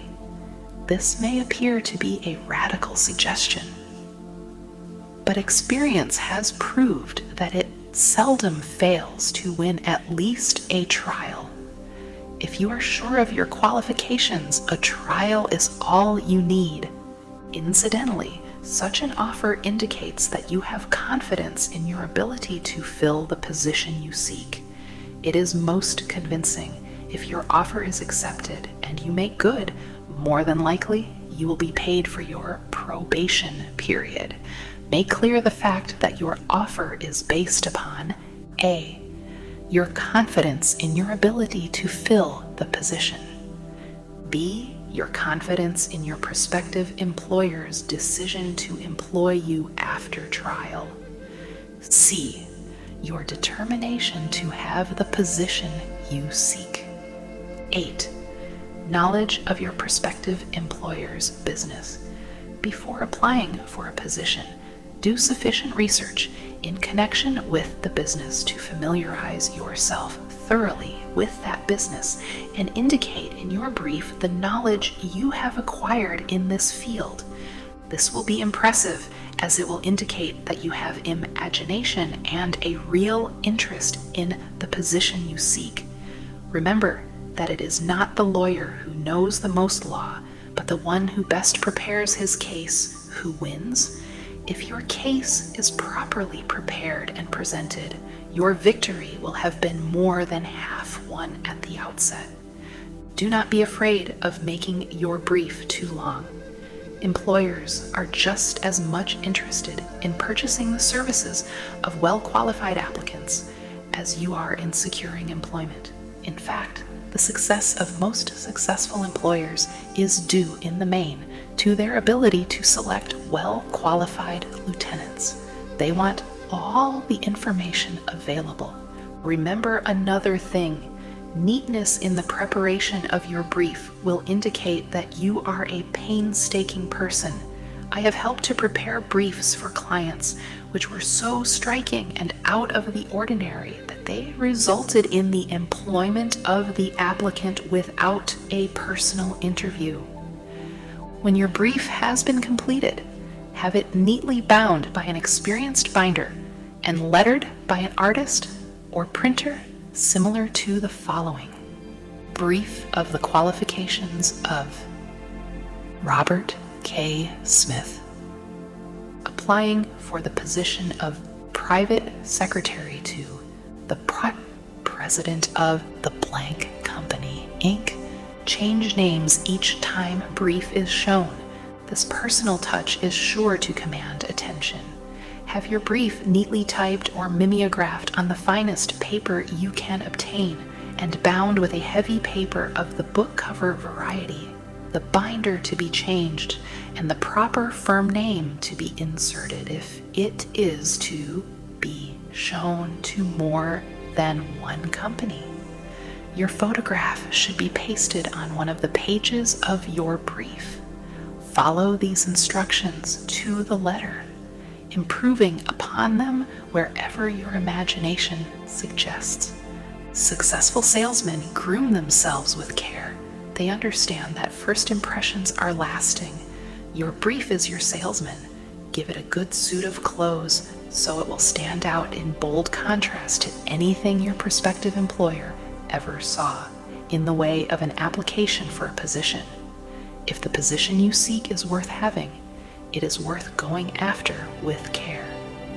Moreover, if you sell yourself to an employer in a manner that impresses him with your individuality, you probably will receive more money for your services from the very start than you would if you applied for employment in the usual conventional way. If you seek employment through an advertising agency or an employment agency, have the agent use copies of your brief in marketing your services. This will help to gain preference for you, both with the agent and the prospective employers. How to get the exact position you desire. Everyone enjoys doing the kind of work for which he is best suited. An artist loves to work with paints, a craftsman with his hands, a writer loves to write. Those with less definite talents have their preferences for certain fields of business and industry. If America does anything well, it offers a full range of occupations, tilling the soil, manufacturing, marketing, and the professions. First, decide exactly what kind of a job you want. If the job doesn't already exist, perhaps you can create it. Second, choose the company or individual for whom you wish to work. Third, study your prospective employer as to policies, personnel, and chances of advancement. Fourth, by analysis of yourself, your talents, and capabilities, figure what you can offer and plan ways and means of giving advantage, services, developments, ideas that you believe you can successfully deliver. Fifth, forget about a job. Forget whether or not there is an opening. Forget the usual routine of, have you got a job for me? Concentrate on what you can give. 6. Once you have your plan in mind, arrange with an experienced writer to put it on paper in neat form and in full detail. 7th, present it to the proper person with authority, and he will do the rest.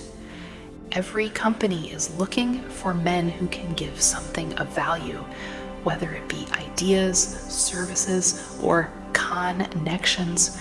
Every company has room for the man who has a definite plan of action, which is to the advantage of that company. This line of procedure may take a few days or weeks of extra time, but the difference in income, in advancement, and in gaining recognition will save years of hard work at small pay. It has many advantages, the main one being that it will often save from 1 to 5 years of time in reaching a chosen goal. Every person who starts or gets in halfway up the ladder does so by deliberate and careful planning, excepting, of course, the boss son. The new way of marketing services. Jobs are now partnerships. Men and women who market their services to best advantage in the future must recognize the stupendous change which has taken place in connection with the relationship between employer and employee. In the future, the golden rule, and not the rule of gold, will be the dominating factor in the marketing of merchandise as well as personal services. The future relationship between employers and their employees will be more in the nature of a partnership consisting of A, the employer, B, the employee, C, the public they serve. This new way of marketing personal services is called new for many reasons. First, both the employer and the employee of the future will be considered as fellow employees whose business it'll be to serve the public efficiently.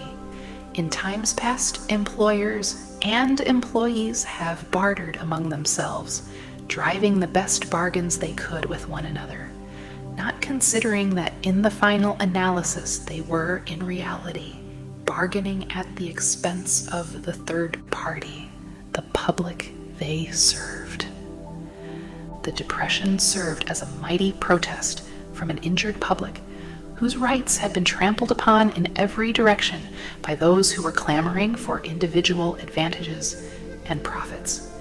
When the debris of the Depression shall have been cleared away and business shall have been once again restored to balance, both employers and employees will recognize that they are no longer privileged to drive bargains at the expense of those whom they serve. The real employer of the future will be the public. This should be kept uppermost in mind by every person seeking to market personal services effectively. Nearly every railroad in America is in financial difficulty. Who does not remember the day when, if a citizen inquired at the ticket office the time of departure of a train, he was abruptly referred to the bulletin board instead of being politely given the information? The streetcar companies have experienced a change of times also. There was a time not so very long ago when streetcar conductors took pride in giving argument to passengers. Many of the streetcar tracks have been removed, and passengers ride on a bus whose driver is the last word in politeness. All over the country, streetcar tracks are rusting from abandonment or have been taken up. Wherever streetcars are still in operation, passengers may now ride without argument, and one may even hail the car in the middle of the block, and the motorman will obligingly pick him up. How times have changed. That is just the point I am trying to emphasize. Times have changed. Moreover, the change is reflected not merely in railroad offices and on streetcars, but in other walks of life as well. The public be damned policy is now passé. It has been supplanted by the "we are obligingly at your service, sir" policy. The bankers have learned a thing or two during this rapid change which has taken place during the past few years. Impoliteness on the part of a bank official or bank employee today is as rare as it was conspicuous a dozen years ago. In the years past, some bankers, not all of them of course, carried an atmosphere of austerity which gave every would-be borrower a chill when he even thought of approaching his banker for a loan. The thousands of bank failures during the Depression had the effect of removing the mahogany doors behind which bankers formerly barricaded themselves. They now sit at desks in the open, where they may be seen and approached at will by any depositor or by anyone who wishes to see them, and the whole atmosphere of the bank is one of courtesy and understanding. It used to be customary for customers who have to stand and wait at the corner grocery until the clerks were through passing the time of day with friends, and the proprietor had finished making up his bank deposit before being waited upon. Chain stores managed by courteous men who do everything in the way of service, short of shining the customer's shoes, have pushed the old time.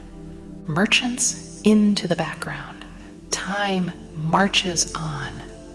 Courtesy and service are the watchwords of merchandising today and apply to the person who is marketing personal services even more directly than to the employer whom he serves, because in the final analysis, both the employer and his employee are employed by the public they serve. If they fail to serve well, they pay by the loss of their privilege of serving. We can all remember the time when the gas meter reader pounded on the door hard enough to break the panels.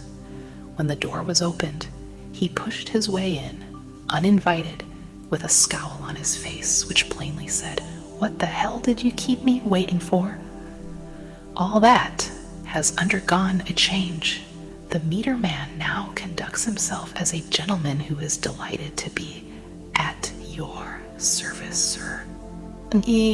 Before the gas companies learned that their scowling meter men were accumulating liabilities never to be cleared away, the polite salesman of oil burners came along and did a land office business. During the Depression, I spent several months in the anthracite coal region of Pennsylvania, studying conditions which all but destroyed the coal industry. Among several very significant discoveries was the fact that greed on the part of operators and their employees was the chief cause of the loss of business for the operators and loss of jobs for the miners. Through the pressure of a group of overzealous labor leaders representing the employees and the greed for profits on the part of the operators, the anthracite business suddenly dwindled. The coal operators and their employees drove sharp bargains with one another, adding the cost of the bargaining to the price of the coal, until finally they discovered they had built up a wonderful business for the manufacturers of oil-burning outfits and the producers of crude oil. The wages of sin is death. Many have read this in the Bible, but few have discovered its meaning. Now, and for several years, the entire world has been listening by force to a sermon which might well be called, "Whatsoever a man soweth, that shall he also reap." Nothing as widespread and effective as the Depression could possibly be just a coincidence. Behind the Depression was a cause. Nothing ever happens without a cause. In the main, the cause of the Depression is traceable directly to the worldwide habit of trying to reap without sowing. This should not be mistaken to mean that the Depression represents a crop which the world is being forced to reap without having sown.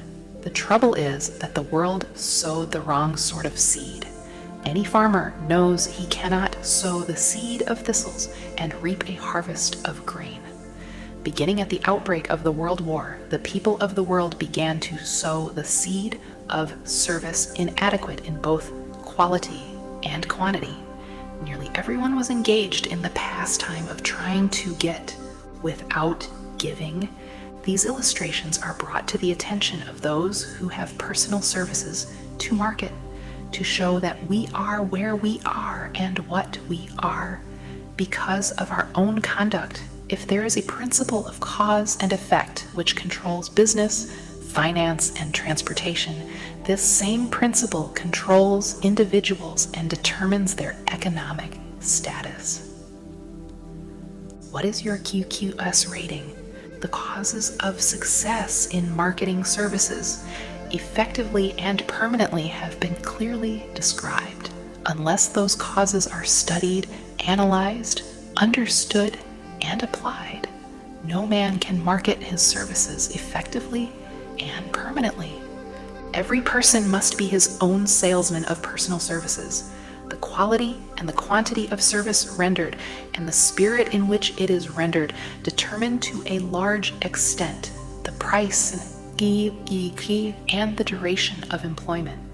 To market personal services effectively, which means a permanent market at a satisfactory price under pleasant conditions, one must adopt and follow the QQS formula, which means that quality plus quantity plus the proper spirit of cooperation equals perfect salesmanship of service. Remember the QQS formula, but do more. Apply it as a habit. Let us analyze the formula to make sure we understand exactly what it means. 1. Quality of service shall be construed to mean the performance of every detail in connection with your position in the most efficient manner possible, with the object of greater efficiency always in mind. 2. Quantity of service shall be understood to mean the habit of rendering all the service of which you are capable, at all times, with the purpose of increasing the amount of service rendered as greater skill is developed through practice and experience. Emphasis is again placed on the word habit. 3. Spirit of service shall be construed to mean the habit of agreeable, harmonious conduct, which will induce cooperation from associates and fellow employees. Adequacy of quality and quantity of service is not sufficient to maintain a permanent market for your services. The conduct, or the spirit in which you deliver service, is a strong determining factor in connection with both the price you receive and the duration of employment. Andrew Carnegie stressed this point more than others in connection with his description of the factors which lead to success in the marketing of personal services. He emphasized again and again the necessity for harmonious conduct. He stressed the fact that he would not retain any man, no matter how great a quantity or how efficient the quality of his work, unless he worked in a spirit of harmony. Mr. Carnegie insisted upon men being agreeable. To prove that he placed a high value upon this quality, he permitted many men who conformed to his standards to become very wealthy. Those who did not conform had to make room for others. The importance of a pleasing personality has been stressed because it is a factor which enables one to render service in the proper spirit. If one has a personality which pleases and renders service in a spirit of harmony, these assets often make up for deficiencies in both the quality and the quantity of service one renders. Nothing, however, can be successfully substituted for pleasing conduct, the capital value of your services.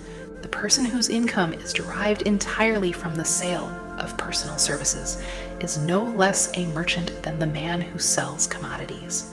And it might well be added, such a person is subject to exactly the same rules of conduct as the merchant who sells merchandise. This has been emphasized because the majority of people who live by the sale of personal services make the mistake of considering themselves free from the rules of conduct, and the responsibilities attached to those who are engaged in marketing commodities. The new way of marketing services has practically forced both employer and employee into partnership alliances, through which both take into consideration the rights of the third party, the public they serve. The day of the go-getter has passed. He has been supplanted by the go-giver. High-pressure methods in business finally blew the lid off. There will never be the need to put the lid back on, because in the future, business will be conducted by methods that will require no pressure. The actual capital value of your brains may be determined by the amount of income you can produce by marketing your services. A fair estimate of the capital value of your services may be made by multiplying your annual income by 16 2/3, as it is reasonable to estimate that your annual income represents 6% of your capital value. Money rents for 6% per annum. Money is worth no more than brains. It is often worth much less. Competent brains, if effectively marketed, represent a much more desirable form of capital than that which is required to conduct a business dealing in commodities, because brains are a form of capital which cannot be permanently depreciated through depressions, nor can this form of capital be stolen or spent. Moreover, the money which is essential for the conduct of business is as worthless as a sand dune until it has been mixed with efficient brains. The 30 major causes of failure. How many of these are holding you back? Life's greatest tragedy consists of men and women who earnestly try and fail. The tragedy lies in the overwhelmingly large majority of people who fail, as compared to the few who succeed. I have had the privilege of analyzing several thousand men and women, 98% of whom were classed as failures. There is something radically wrong with a civilization and a system of education which permit 98% of the people to go through life as failures. But I did not write this book for the purpose of moralizing on the rights and wrongs of the world. That would require a book 100 times the size of this one. My analysis work proved that there are 30 major reasons for failure and 13 major principles through which people accumulate fortunes. In this chapter, a description of the 30 major causes of failure will be given. As you go over the list, check yourself by it, point by point, for the purpose of discovering how many of these causes of failure stand between you and success. 1. Unfavorable hereditary background. There is but little, if anything, which can be done for people who are born with a deficiency in brain power. This philosophy offers but one method of bridging this weakness through the aid of the mastermind. Observe with profit, however, that this is the only one of the 30 causes of failure which may not be easily corrected by any individual. 2. Lack of a well-defined purpose in life.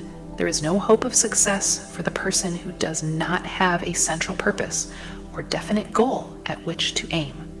98 out of every 100 of those whom I have analyzed had no such aim. Perhaps this was the 3. Lack of ambition to aim above mediocrity.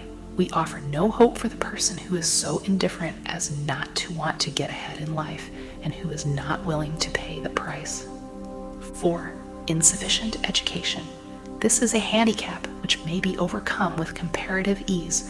Experience has proven that the best educated people are often those who are known as self-made or self-educated. It takes more than a college degree to make one a person of education. Any person who is educated is one who has learned to get whatever he wants in life without violating the rights of others. Education consists not so much of knowledge, but of knowledge effectively and persistently applied. Men are paid not merely for what they know, but more particularly for what they do with that which they know. 5. Lack of self-discipline. Discipline comes through self-control. This means that one must control all negative qualities. Before you can control conditions, you must first control yourself.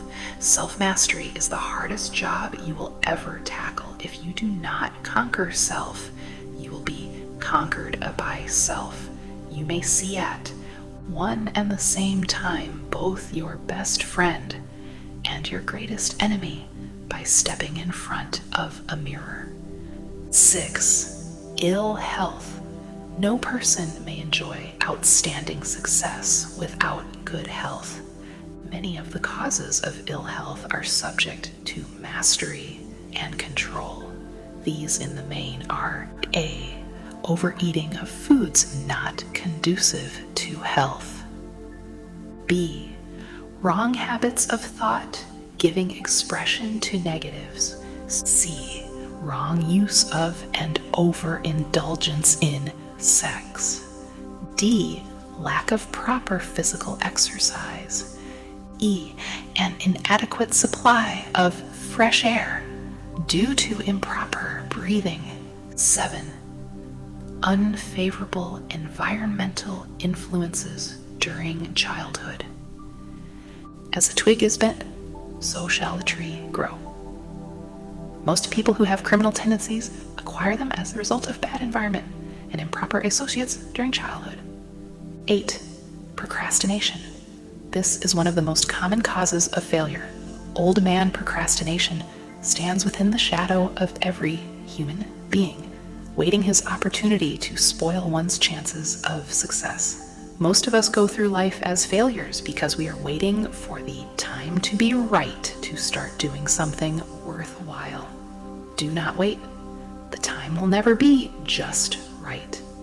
Start where you stand and work with whatever tools you may have at your command, and better tools will be found as you go along. 9. Lack of persistence. Most of us are good starters, but poor finishers of everything we begin. Moreover, people are prone to give up at the first signs of defeat. There is no substitute for persistence. The person who makes persistence his watchword discovers that old man failure finally becomes tired and makes his departure. Failure cannot cope with persistence. 10. Negative personality. There is no hope of success for the person who repels people through a negative personality. Success comes through the application of power, and power is attained through the cooperative efforts of other people. A negative personality will not induce cooperation. 11. Lack of controlled sexual urge. Sex energy is the most powerful of all the stimuli which move people into action. Because it is the most powerful of the emotions, it must be controlled through transmutation and converted into other channels. 12. Uncontrolled desire for something for nothing. The gambling instinct drives millions of people to failure. Evidence of this may be found in a study of the Wall Street crash of 2029, during which millions of people tried to make money by gambling on stock margins. 13. Lack of a well-defined power of decision. Men who succeed reach decisions promptly and change them, if at all, very slowly. Men who fail reach decisions, if at all, very slowly, and change them frequently and quickly. Indecision and procrastination are twin brothers. Where one is found, the other may usually be found also. Kill off this pair before they completely hogtie you to the treadmill of failure. 14. One or more of the 6 basic fears. These fears have been analyzed for you in a later chapter. They must be mastered before you can market your services effectively. 15. Wrong selection of a mate in marriage. This a most common cause of failure. The relationship of marriage brings people intimately into contact. Unless this relationship is harmonious, failure is likely to follow. Moreover, it will be a form of failure that is marked by misery and unhappiness, destroying all signs of ambition. 16. Overcaution. The person who takes no chances generally has to take whatever is left when others are through choosing. Overcaution is as bad as undercaution. Both are extremes to be guarded against. Life itself is filled with the element of chance. 17. Wrong selection of associates in business. This is one of the most common causes of failure in business.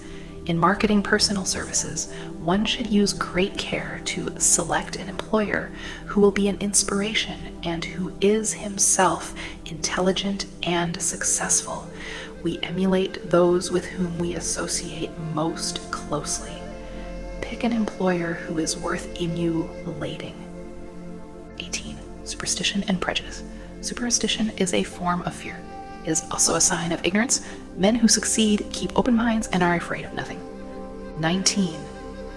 Wrong selection of a vocation. No man can succeed in a line of endeavor which he does not like. The most essential step in the marketing of personal services is that of selecting an occupation into which you can throw yourself wholeheartedly. 20. Lack of concentration of effort.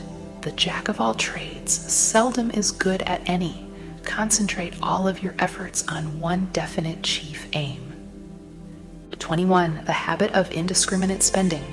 The spendthrift cannot succeed, mainly because he stands eternally in fear of poverty. Form the habit of systematic saving by putting aside a definite percentage of your income. Money in the bank gives one a very safe foundation of courage when bargaining for the sale of personal services. Without money, one must take what one is offered and be glad to get it. 22.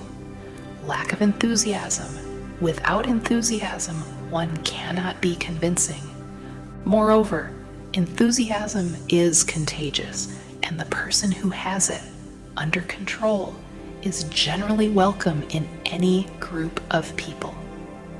23.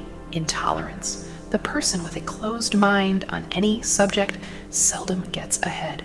Intolerance means that one has stopped acquiring knowledge. The most damaging forms of intolerance are those connected with religious, racial, and political differences of opinion. 24. Intemperance. The most damaging forms of intemperance are connected with eating, strong drink, and sexual activities. Overindulgence in any of these is fatal to success. 25. Inability to cooperate with others. More people lose their positions and their big opportunities in life because of this fault than for all other reasons combined. It is a fault which no well-informed businessman or leader will tolerate. 26. Possession of power that was not acquired through self-effort. Sons and daughters of wealthy men, and others who inherit money which they did not earn. Power in the hands of one who did not acquire it gradually is often fatal to success. Quick riches are more dangerous than poverty. 27. Intentional dishonesty. There is no substitute for honesty. One may be temporarily dishonest by force of circumstances over which one has no control without permanent damage. But there is no hope for the person who is dishonest by choice sooner or later. His deeds will catch up with him, and he will pay by loss of reputation and perhaps even loss of liberty. 28. Egotism and vanity. These qualities serve as red lights which warn others to keep away. They are fatal to success. 29. Guessing instead of thinking. Most people are too indifferent or lazy to acquire facts with which to think accurately. They prefer to act on opinions created by guesswork or snap judgments. 30. Lack of capital. This is a common cause of failure among those who start out in business for the first time without sufficient reserve of capital to absorb the shock of their mistakes and to carry them over until they have established a reputation. 31. Under this, name any particular cause of failure from which you have suffered that has not been included in the foregoing list. In these 30 major causes of failure is found a description of the tragedy of life which obtains for practically every person who tries and fails. It will be helpful if you can induce someone who knows you well to go over this list with you and help to analyze you by the 30 causes of failure. It may be beneficial if you try this alone. Most people cannot see themselves as others see them. You may be one who cannot. The oldest of admonitions is, "Man, know thyself." If you market merchandise successfully, you must know the merchandise. The same is true in marketing personal services. You should know all of your weaknesses in order that you may either bridge them or eliminate them entirely. You should know your strength in order that you may call attention to it when selling your services. You can know yourself only through accurate analysis. The folly of ignorance in connection with self was displayed by a young man who applied to the manager of a well-known business for a position. He made a very good impression until the manager asked him what salary he expected. He replied that he had no fixed sum in mind, lack of a definite aim. The manager then said, "We will pay you all you are worth. Alter we try you out for a week." "I will not accept it," the applicant replied, "because I am getting more than that where I am now employed." Before you even start to negotiate for a readjustment of your salary in your present position or to seek employment elsewhere, be sure that you are worth more than you now receive. It is one thing to want money. Everyone wants more, but it is something entirely different to be worth more. Many people mistake their wants for their just dues.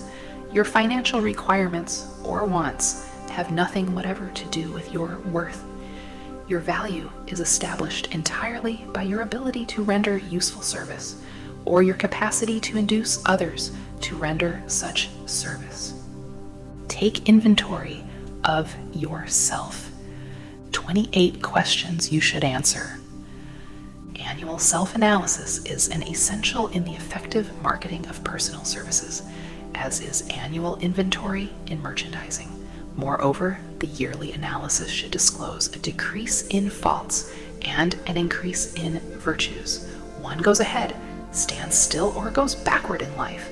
One's object should be, of course, to go ahead.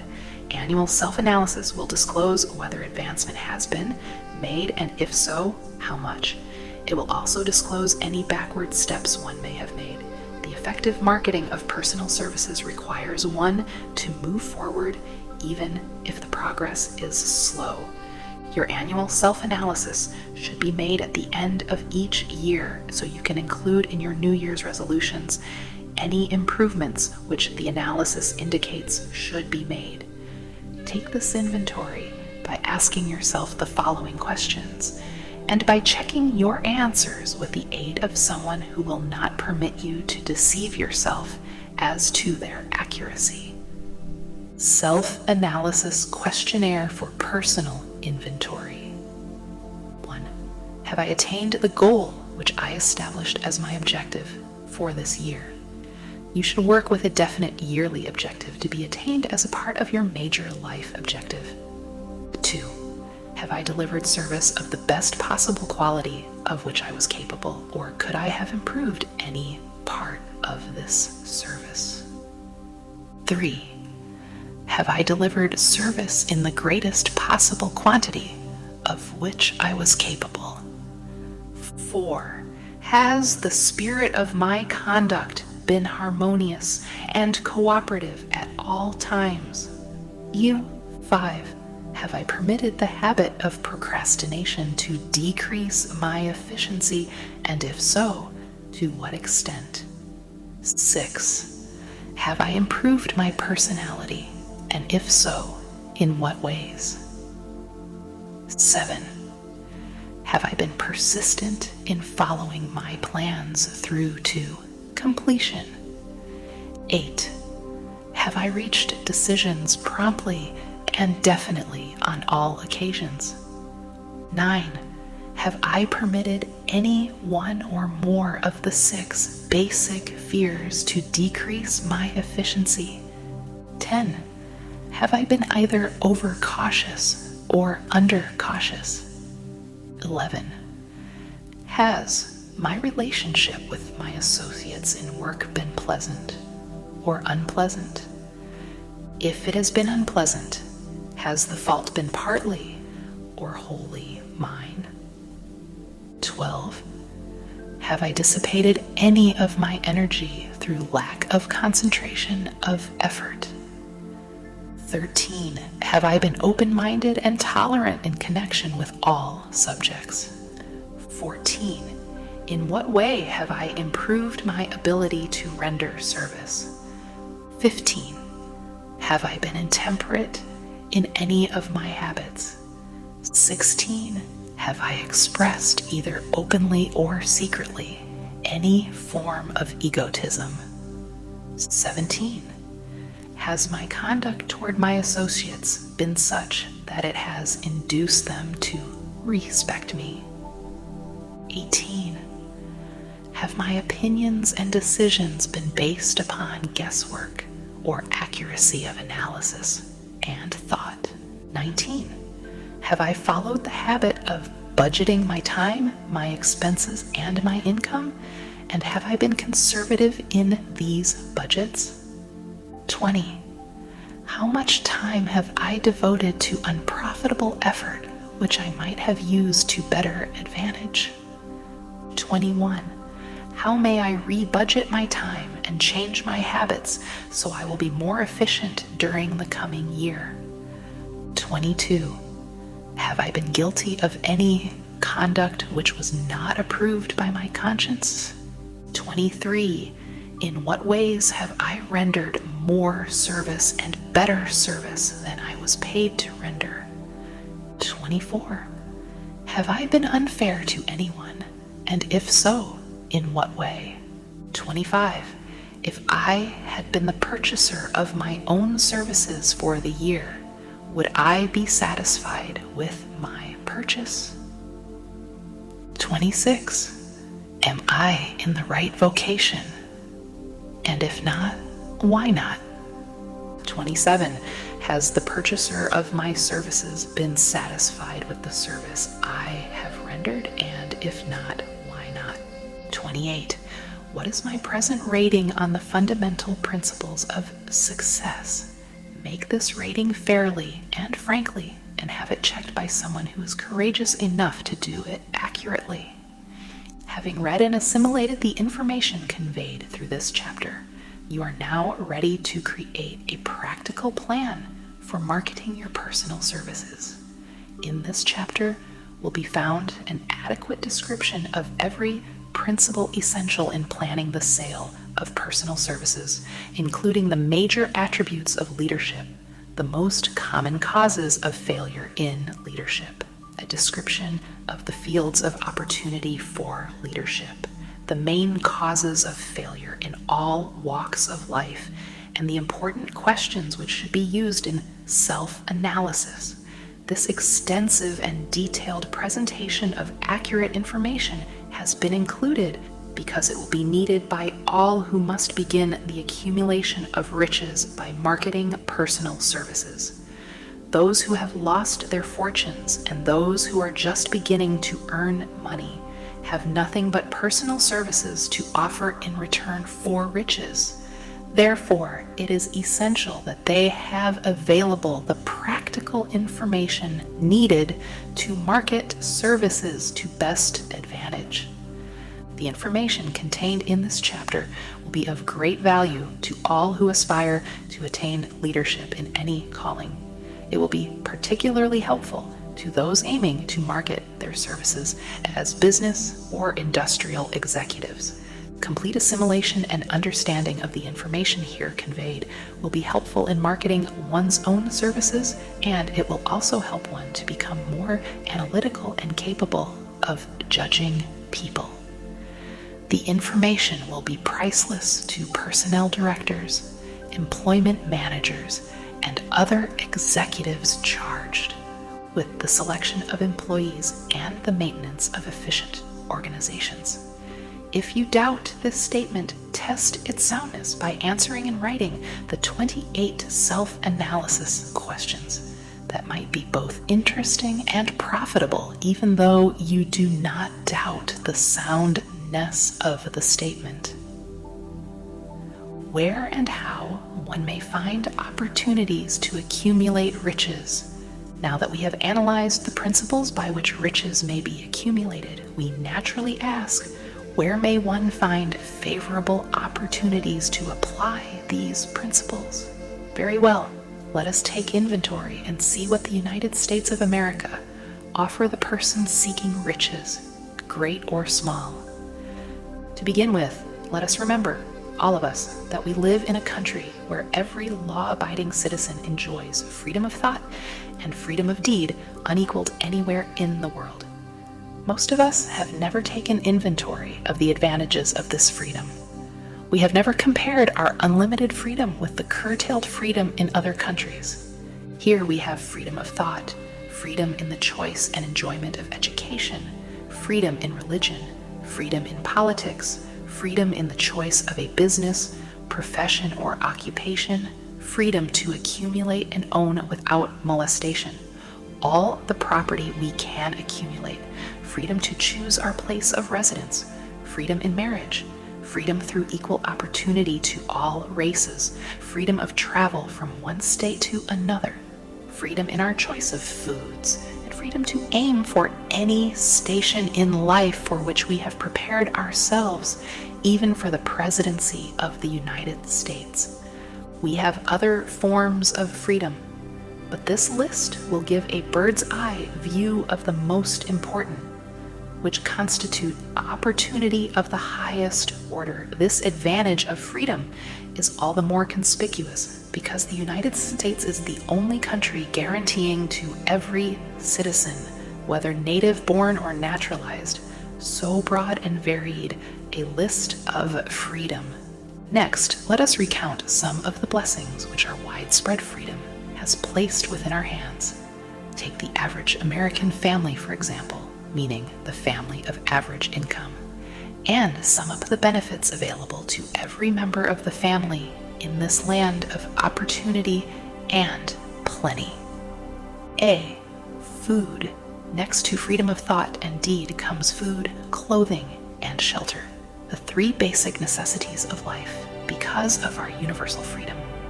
The average American family has available at its very door the choicest selection of food to be found anywhere in the world, and at prices within its financial range. A family of two living in the heart of Times Square district of New York City, far removed from the source of production of foods, took careful inventory of the cost of a simple breakfast, with this astonishing result. Articles of food cost at the breakfast table: grapefruit juice from Florida, 2 cents. Rippled wheat breakfast food, Kansas Farm, 2 cents. Tea from China, 2 cents. Bananas from South America, 2.5 cents. Toasted bread from Kansas Farm, 1 cent. Fresh country eggs from Utah, 7 cents. Sugar from Cuba or Utah, 1/2 cent. Butter and cream from New England, 3 cents. Grand total, 20 cents. It is not very difficult to obtain food in a country where two people can have breakfast consisting of all they want or need for a dime apiece. Observe that this simple breakfast was gathered by some strange form of magic from China, South America, Utah, Kansas, and the New England states, and delivered on the breakfast table, ready for consumption, in the very heart of the most crowded city in America, at a cost well within the means of the most humble laborer. The cost included all federal, state, and city taxes. Here is a fact the politicians did not mention when they were crying out to the voters to throw their opponents out of office because the people were being taxed to death. B. Shelter. This family lives in a comfortable apartment, heated by steam, lighted with electricity, with gas for cooking, all for $65 a month. In a smaller city or a more sparsely settled part of New York City, the same apartment could be had for as low as $20 a month. The toast they had for breakfast in the food estimate was toasted on an electric toaster which cost but a few dollars. The apartment is cleaned with a vacuum sweeper that is run by electricity. Hot and ND cold water is available at all times in the kitchen and the bathroom. The food is kept cool in a refrigerator that is run by electricity. The wife curls her hair, washes her clothes, and irons them with easily operated electrical equipment on power obtained by sticking a plug in the wall. The husband shaves with an electric shaver, and they receive entertainment from all over the world, 24 hours a day if they want it, without cost, by merely turning the dial of their radio. There are other conveniences in this apartment, but the foregoing list will give a fair idea of some of the concrete evidences of the freedom we of America enjoy. And this is neither political nor economic propaganda. See clothing. Anywhere in the United States, the woman of average clothing requirements can dress very comfortably and neatly for less than $200 a year, and the average man can dress for the same or less. Only the three basic necessities of food, clothing, and shelter have been mentioned. The average American citizen has other privileges and advantages available in return for modest effort not exceeding 8 hours per day of labor. Among these is the privilege of automobile transportation, with which one can go and come at will at very small cost. The average American has security of property rights not found in any other country in the world. He can place his surplus money in a bank with the assurance that his government will protect it and make good to him if the bank fails. If an American citizen wants to travel from one state to another, he needs no passport, no one's permission. He may go when he pleases and return at will. Moreover, he may travel by train, private automobile, bus, airplane, or ship, as his pocketbook permits. In Germany, Russia, Italy, and most of the other European and Oriental countries, the people cannot travel with so much freedom and at so little cost. The miracle that has provided these blessings. We often hear politicians proclaiming the freedom of America when they solicit votes, but seldom do they take the time or devote sufficient effort to the analysis of the source or nature of this freedom. Having no axe to grind, no grudge to express, no ulterior motives to be carried out, I have the privilege of going into a frank analysis of that mysterious, abstract, greatly misunderstood something which gives to every citizen of America more blessings, more opportunities to accumulate wealth, more freedom of every nature than may be found in any other country. I have the right to analyze the source and nature of this unseen power, because I know and have known for more than a quarter of a century many of the men who organized that power, and many who are now responsible for its maintenance. The name of this mysterious benefactor of mankind is capital. Capital consists not alone of money, but more particularly of highly organized, intelligent groups of men who plan ways and means of using money efficiently for the good of the public and profitably to themselves. These groups consist of scientists, educators, chemists, inventors, business analysts, publicity men, transportation experts, accountants, lawyers, doctors, and both men and women who have highly specialized knowledge in all fields of industry and business. They pioneer, experiment, and blaze trails in new fields of endeavor. They support colleges, hospitals, public schools, build good roads, publish newspapers, pay most of the cost of government, and take care of the multitudinous detail essential to human progress. Stated briefly, the capitalists are the brains of civilization because they supply the entire fabric of which all education, enlightenment, and human progress consists. Money without brains always is dangerous. Properly used, it is the most important essential of civilization. The simple breakfast here described could not have been delivered to the New York family at a dime each or at any other price if organized capital had not provided the machinery, the ships, the railroads, and the huge armies of trained men to operate them. Some slight idea of the importance of organized capital may be had by trying to imagine yourself burdened with the responsibility of collecting, without the aid of capital, and delivering to the New York City family the simple breakfast described. To supply the tea, you would have to make a trip to China or India, both a very long way from America. Unless you are an excellent swimmer, you would become rather tired before making the round trip. Then, too, another problem would confront you. What would you use for money, even if you had the physical endurance to swim the ocean? To supply the sugar, you would have to take another long swim to Cuba or a long walk to the sugar beet section of Utah. But even then, you might come back without the sugar, because organized effort and money are necessary to produce sugar, to say nothing of what is required to refine, transport, and deliver it to the breakfast table anywhere in the United States.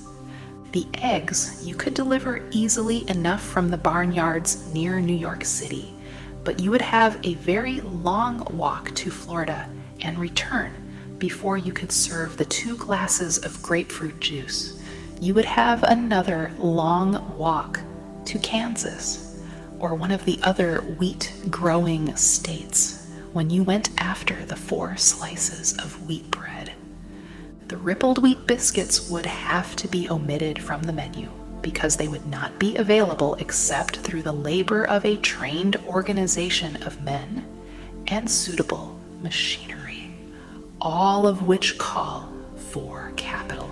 While resting, you could take off for another little swim down to South America, where you would pick up a couple of bananas, and on your return, you could take a short walk to the nearest farm, having a dairy, and pick up some butter and cream.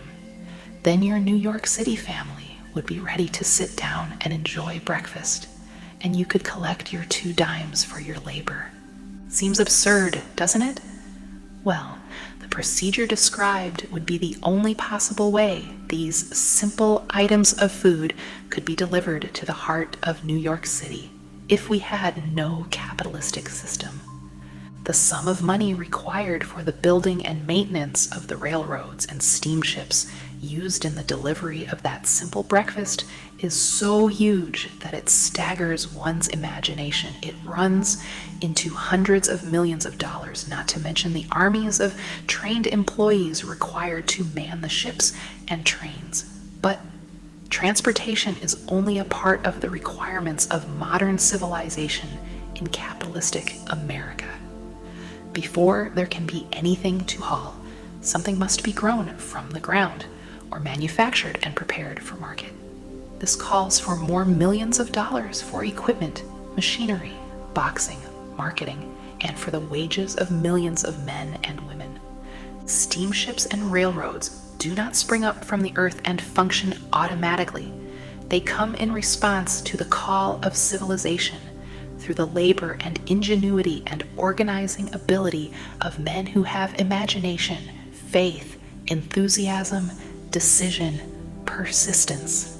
These men are known as capitalists. They are motivated by the desire to build, construct, achieve, render useful service, earn profits, and accumulate riches. And because they render service, without which there would be no civilization, they put themselves in the way of great riches. Just to keep the record simple and understandable, I will add that these capitalists are the selfsame men of whom most of us have heard soapbox orators speak. They are the same men to whom radicals, racketeers, dishonest politicians, and grafting labor leaders refer as the predatory interests, or Wall Street. I am not attempting to present a brief for or against any group of men or any system of economics. I am not attempting to condemn collective bargaining when I refer to grafting labor leaders, nor do I aim to give a clean bill of health to all individuals known as capitalists. The purpose of this book, a purpose to which I have faithfully devoted over a quarter of a century, is to present to all who want the knowledge the most dependable philosophy through which individuals may accumulate riches in whatever amounts they desire. I have here analyzed the economic advantages of the capitalistic system for the twofold purpose of showing: 1, that all who seek riches must recognize and adapt themselves to the system that controls all approaches to fortunes, large or small, and 2, to present the side of the picture opposite to that being shown by politicians and demagogues who deliberately becloud the issues they bring up by referring to organized capital as if it were something poisonous. This is a capitalistic country. It was developed through the use of capital, and we who claim the right to partake of the blessings of freedom and opportunity, we who seek to accumulate riches here, may as well know that neither riches nor opportunity would be available to us if organized capital had not provided these benefits. For more than 20 years, it has been a somewhat popular and growing pastime for radicals, self-seeking politicians, racketeers, crooked labor leaders, and on occasion religious leaders to take potshots at Wall Street, the money, changers, and big business. The practice became so general that we witnessed during the business depression the unbelievable sight of high government officials lining up with the cheapy politicians and labor leaders with the openly avowed purpose of throttling the system which has made industrial America the richest country on earth. The lineup was so general and so well organized that it prolonged the worst depression America has ever known. It cost millions of men their jobs because those jobs were inseparably a part of the industrial and capitalistic system which form the very backbone of the nation. During this unusual alliance of government officials and self-seeking individuals who were endeavoring to profit by declaring open season on the American system of industry, a certain type of labor leader joined forces with the politicians and offered to deliver voters in return for legislation designed to permit men to take riches away from industry by organized force of numbers instead of the better method of giving a fair day's work for a fair day's pay. Millions of men and women throughout the nation are still engaged in this popular pastime of trying to get without giving. Some of them are lined up with labor unions where they demand shorter hours and more pay. Others do not take the trouble to work at all. They demand government relief and are getting it. Their idea of their rights of freedom was demonstrated in New York City, where violent complaint was registered with the postmaster by a group of relief beneficiaries because the postman awakened them at 7:30 a.m. to deliver government relief checks. They demanded that the time of delivery be set up to 10 o'clock. If you are one of those who believe that riches can be accumulated by the mere act of men who organize themselves into groups and demand more pay for less. Service. If you are one of those who demand government relief without early morning disturbance when the money is delivered to you. If you are one of those who believe in trading their votes to politicians in return for the passing of laws which permit the raiding of the public treasury, you may rest securely on your belief with certain knowledge that no one will disturb you, because this is a free country where every man may think as he pleases, where nearly everybody can live with but little effort, where many may live well without doing any work whatsoever. However, you should know the full truth concerning this freedom of which so many people boast, and so few understand. As great as it is, as far as it reaches, as many privileges as it provides, it does not and cannot bring riches without effort. There is but one dependable method of accumulating and legally holding riches, and that is by rendering useful service. No system has ever been created by which men can legally acquire riches through mere force of numbers, or without giving in return an equivalent value of one form or another. There is a principle known as the law of economics. This is more than a theory. It is a law no man can beat. Mark well the name of the principle and remember it, because it is far more powerful than all the politicians and political machines. It is above and beyond the control of all the labor unions. It cannot be swayed, nor influenced, nor bribed by racketeers or self-appointed leaders in any calling. Moreover, it has an all-seeing eye and a perfect system of bookkeeping in which it keeps an accurate account of the transactions of every human being engaged in the business of trying to get without giving. Sooner or later, its auditors come around, look over the records of individuals, both great and small, and demand an accounting. Wall Street, big business, capital predatory interests, or whatever name you choose to give the system which has given us American freedom, represents a group of men who understand, respect, and adapt themselves to this powerful law of economics. Their financial continuation depends upon their respecting the law.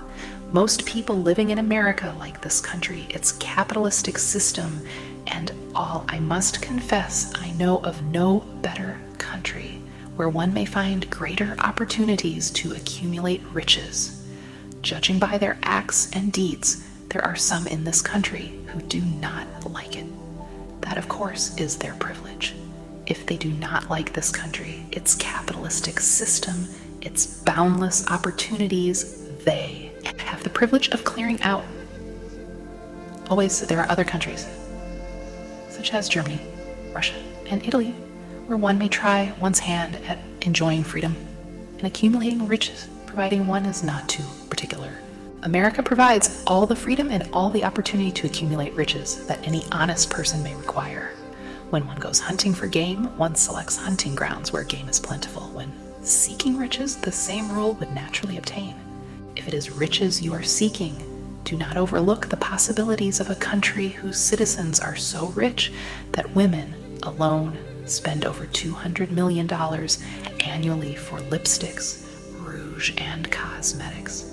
Think twice, you who are seeking riches, before trying to destroy the capitalistic system of a country whose citizens spend over $50 million a year for greeting cards with which to express their appreciation of their freedom. If it is money you are seeking, consider carefully a country that spends hundreds of millions of dollars annually for cigarettes, the bulk of the income from which goes to only 4 major companies engaged in supplying this national builder of nonchalance and quiet nerves. By all means, give plenty of consideration to a country whose people spend annually more than $15 million for the privilege of seeing moving pictures, and toss in a few additional millions for liquor, narcotics, and other less potent soft drinks and giggle waters. Do not be in too big a hurry to get away from a country whose people willingly, even eagerly, hand over millions of dollars annually for football, baseball, and prize fights. And by all means, stick by a country whose inhabitants give up more than $1 million a year for chewing gum and another $1 million for safety razor blades. Remember also that this is but the beginning of the available sources for the accumulation of wealth. Only a few of the luxuries and non-essentials have been mentioned. But remember that the business of producing, transporting, and marketing these few items of merchandise gives regular employment to many. Millions of men and women who receive for their services many millions of dollars monthly and spend it freely for both the luxuries and the necessities. Especially remember that back of all this exchange of merchandise and personal services may be found an abundance of opportunity to accumulate riches. Here, our American freedom comes to one's aid. There is nothing to stop you or anyone from engaging in any portion of the effort necessary to carry on these businesses. If one has superior talent, training, experience, one may accumulate riches in large amounts. Those not so fortunate may accumulate smaller amounts. Anyone may earn a living in return for a very nominal amount of labor. So there you are. Opportunity has spread its wares before you. Step up to the front, select what you want, create your plan, put the plan into action, and follow through with persistence. Capitalistic America will do the rest. You can depend upon this much capitalistic America ensures every person the opportunity to render useful service and to collect riches in proportion to the value of the service. The system denies no one this right, but it does not and cannot promise something for nothing because the system itself is irrevocably controlled by the law of economics, which neither recognizes nor tolerates for long getting without giving. The law of economics was passed by nature. There is no Supreme Court to which violators of this law may appeal. The law hands out both penalties for its violation and appropriate rewards for its observance, without interference or the possibility of interference by any human being. The law cannot be repealed. It is as fixed as the stars in the heavens and subject to and a part of the same system that controls the stars. May one refuse to adapt oneself to the law of economics? Certainly.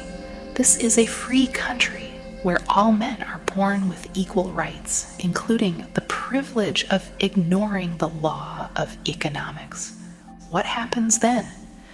Well, nothing happens until large numbers of men join forces for the avowed purpose of ignoring the law and taking what they want by force. Then comes the dictator with well-organized firing squads and machine guns.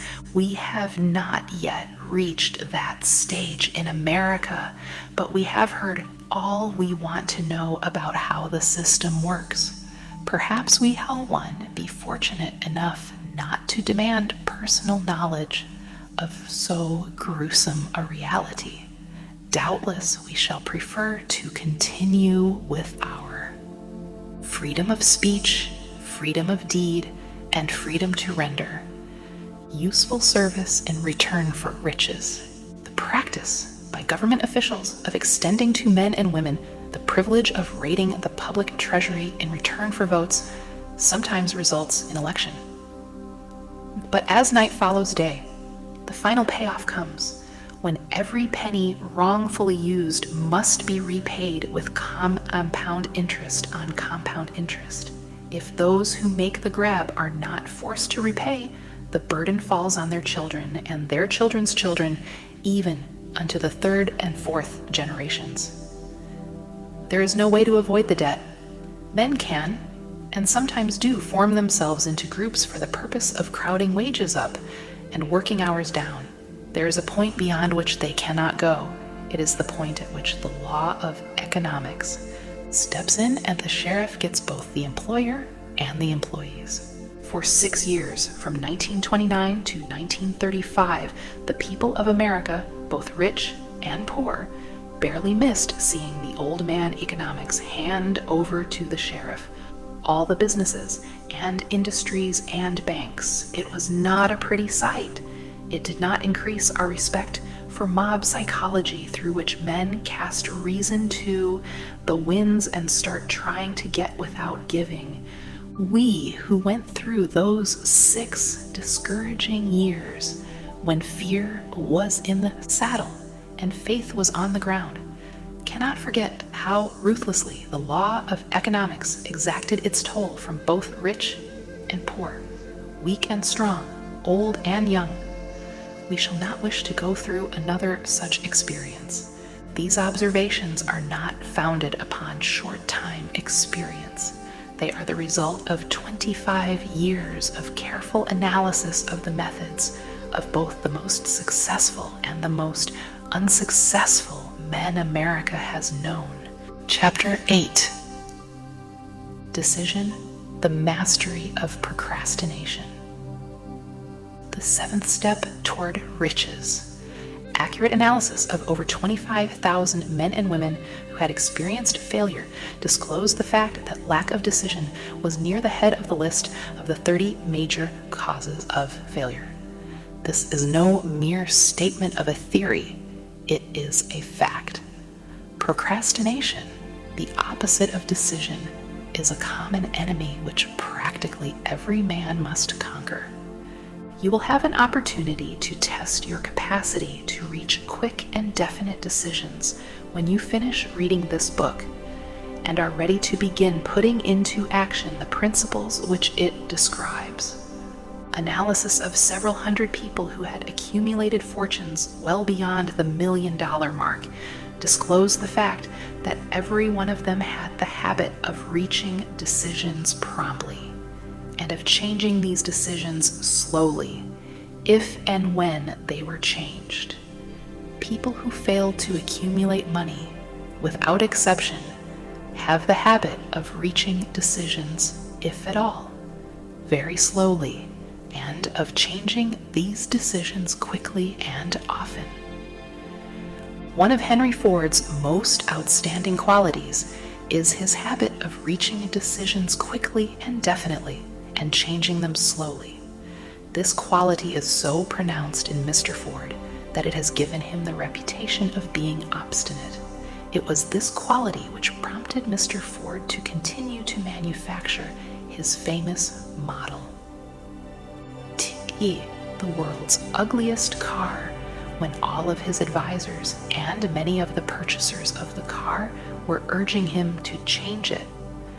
Perhaps Mr. Ford delayed too long in making the change, but the other side of the story is that Mr. Ford's firmness of decision yielded a huge fortune before the change in model became necessary. There is but little doubt that Mr. Ford's habit of definiteness of decision assumes the proportion of obstinacy, but this quality is preferable to slowness in reaching decisions and quickness in changing them. The majority of people who fail to accumulate money sufficient for their needs are generally easily influenced by the opinions of others. They permit the newspapers and the gossiping neighbors to do their thinking for them. Opinions are the cheapest commodities on earth. Everyone has a flock of opinions ready to be wished upon anyone who will accept them. If you are influenced by opinions, when you reach decisions, you will not succeed in any undertaking, much less in that of transmuting your own desire into money.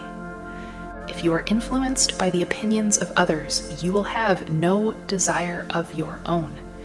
Keep your own counsel when you begin to put into practice the principles described here by reaching your own decisions and following them. Take no one into your confidence except the members of your mastermind group, and be very sure in your selection of this group that you choose only those who will be in complete sympathy and harmony with your purpose. Close friends and relatives, while not meaning to do so, often handicap one through opinions and sometimes through ridicule, which is meant to be humorous. Thousands of men and women carry inferiority complexes with them all through life because some well-meaning but ignorant person destroyed their confidence through opinions or ridicule. You have a brain and mind of your own. Use it and reach your own decisions. If you need facts or information from other people to enable you to reach decisions, as you probably will in many instances, acquire these facts or secure the information you need quietly without disclosing your purpose. It is characteristic of people who have but a smattering or a veneer of knowledge to try to give the impression that they have much knowledge. Such people generally do too much talking and too little listening. Keep your eyes and ears wide open and your mouth closed if you wish to acquire the habit of prompt decision. Those who talk too much do little else. If you talk more than you listen, you not only deprive yourself of many opportunities to accumulate useful knowledge, but you also disclose your plans and purposes to people who will take great delight in defeating you because they envy you. Remember also that every time you open your mouth in the presence of a person who has an abundance of knowledge, you display to that person your exact stock of knowledge or your lack of it. Genuine wisdom is usually conspicuous through modesty and silence. Keep in mind the fact that every person with whom you associate is, like yourself, seeking the opportunity to accumulate money. If you talk about your plans too freely, you may be surprised when you learn that some other person has beaten you to your goal by putting into action ahead of you the plans of which you talked unwisely. Let one of your first decisions be to keep a closed mouth and open ears and eyes. As a reminder to yourself to follow this advice, it will be helpful if you copy the following epigram in large letters and place it where you will see it daily. Tell the world what you intend to do, but first show it. This is the equivalent of saying that deeds and not words are what count most at freedom or death on a decision. The value of decisions depends upon the courage required to render them. The great decisions which served as the foundation of civilization were reached by assuming great risks, which often meant the possibility of death. Lincoln's decision to issue his famous Proclamation of Emancipation, which gave freedom to the colored people of America, was rendered with full understanding that his act would turn thousands of friends and political supporters against him. He knew, too, that the carrying out of that proclamation would mean death to thousands of men on the battlefield. In the end, it cost Lincoln his life. That required courage. Socrates' decision to drink the cup of poison, rather than compromise in his personal belief, was a decision of courage. It turned time ahead 1,000 years and gave to people then unborn the right to freedom of thought and of speech. the decision of General Robert E. Lee when he came to the parting of the way with the Union and took up the cause of the South was a decision of courage, for he well knew that it might cost him his own life, that it would surely cost the lives of others. But the greatest decision of all time, as far as any American citizen is concerned, was reached in Philadelphia, July 4th, 1776, when 56 men signed their names to a document which they well knew would bring freedom to all Americans or leave every one of the 56 hanging from a gallows. You have heard of this famous document, but you may not have drawn from it the great lesson in personal achievement it so plainly taught. We all remember the date of this momentous decision, but few of us realize what courage that decision required. We remember our history as it was taught. We remember dates and the names of the men who fought. We remember Valley Forge and Yorktown. We remember George Washington and Lord Cornwallis. But we know little of the real forces back of these names, dates, and places. We know still less of that intangible power, which ensured us freedom long before Washington's armies reached Yorktown. We read the history of the Revolution and falsely imagine that George Washington was the father of our country, that it was he who won our freedom, while the truth is Washington was only an accessory after the fact, because victory for his armies had been ensured long before Lord Cornwallis surrendered. This is not intended to rob Washington of any of the glory he so richly merited.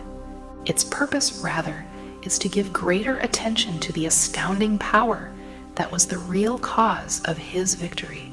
It is nothing short of tragedy that the writers of history have missed entirely even the slightest reference to the irresistible power which gave birth and freedom to the nation destined to set up new standards of independence for all the peoples of the earth. I say it is a tragedy because it is the selfsame power which must be used by every individual who surmounts the difficulties of life and forces life to pay the price asked. Let us briefly review the events which gave birth to this power. The story begins with an incident in Boston, March 5th, 1770. British soldiers were patrolling the streets by their presence, openly threatening the citizens. The colonists resented armed men marching in their midst. They began to express their resentment openly, hurling stones as well as epithets at the marching soldiers until the commanding officer gave orders, "Fix bayonets, to charge." The battle was on. It resulted in the death and injury of many. The incident aroused such resentment that the Provincial Assembly, made up of prominent colonists, called a meeting for the purpose of taking definite action. Two of the members of that assembly were John Hancock and Samuel Adams. Long live their names. They spoke up courageously and declared that a move must be made to eject all British soldiers from Boston. Remember this, a decision in the minds of two men might properly be called the beginning of the freedom which we of the United States now enjoy. Remember, too, that the decision of these two men called for faith and courage because it was dangerous. Before the assembly adjourned, Samuel Adams was appointed to call on the governor of the province, Hutchinson, and demand the withdrawal of the British troops. The request was granted. The troops were removed from Boston, but the incident was not closed. It had caused a situation destined to change the entire trend of civilization.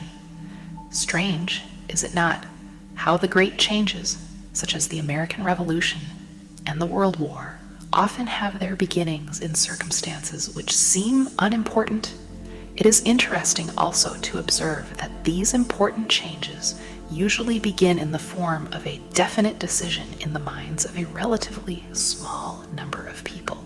Few of us know the history of our country well enough to realize that John Hancock, Samuel Adams, and Richard Henry Lee of the province of Virginia were the real fathers of our country. Richard Henry Lee became an important factor in this story by reason of the fact that he and Samuel Adams communicated frequently by correspondence, sharing freely their fears and their hopes concerning the welfare of the people of their provinces. From this practice, Adams conceived the idea that a mutual exchange of letters between the 13 colonies might help to bring about the coordination of efforts so badly needed in connection with the solution of their problems. 2 years after the clash with the soldiers in Boston, March 72, Adams presented this idea to the Assembly in the form of a motion that a correspondence committee be established among the colonies, with definitely appointed correspondents in each colony, for the purpose of friendly cooperation for the betterment of the colonies of British America. Mark well this incident. It was the beginning of the organization of the far-flung power destined to give freedom to you and to me. The mastermind had already been organized. It consisted of Adams, Lee, and Hancock. I tell you further that if 2 of you agree upon the earth concerning anything for which you ask, it will come to you from my Father, who is in heaven. The Committee of Correspondence was organized. Observe that this move provided the way for increasing the power of the mastermind by adding to it men from all the colonies. Take notice that this procedure constituted the first organized planning of the disgruntled colonists. In union there is strength. The citizens of the colonies had been waging disorganized warfare against the British soldiers through incidents similar to the Boston riot, but nothing of benefit had been accomplished. Their individual grievances had not been consolidated under one mastermind. No group of individuals had put their hearts, minds, souls, and bodies together in one definite decision to settle their difficulty with the British once and for all, until Adams, Hancock, and Lee got together. Meanwhile, the British were not idle. They too were doing some planning and masterminding on their own account, with the advantage of having back of them money and organized soldiery. The Crown appointed Gage to supplant Hutchinson as the governor of Massachusetts. One of the new governor's first acts was to send a messenger to call on Samuel Adams for the purpose of endeavoring to stop his opposition by fear. We can best understand the spirit of what happened by quoting the conversation between Colonel Fenton, the messenger sent by Gage, and Adams. Colonel Fenton: I have been authorized by Governor Gage to assure you, Mr. Adams, that the governor has been empowered to confer upon you such benefits as would be satisfactory.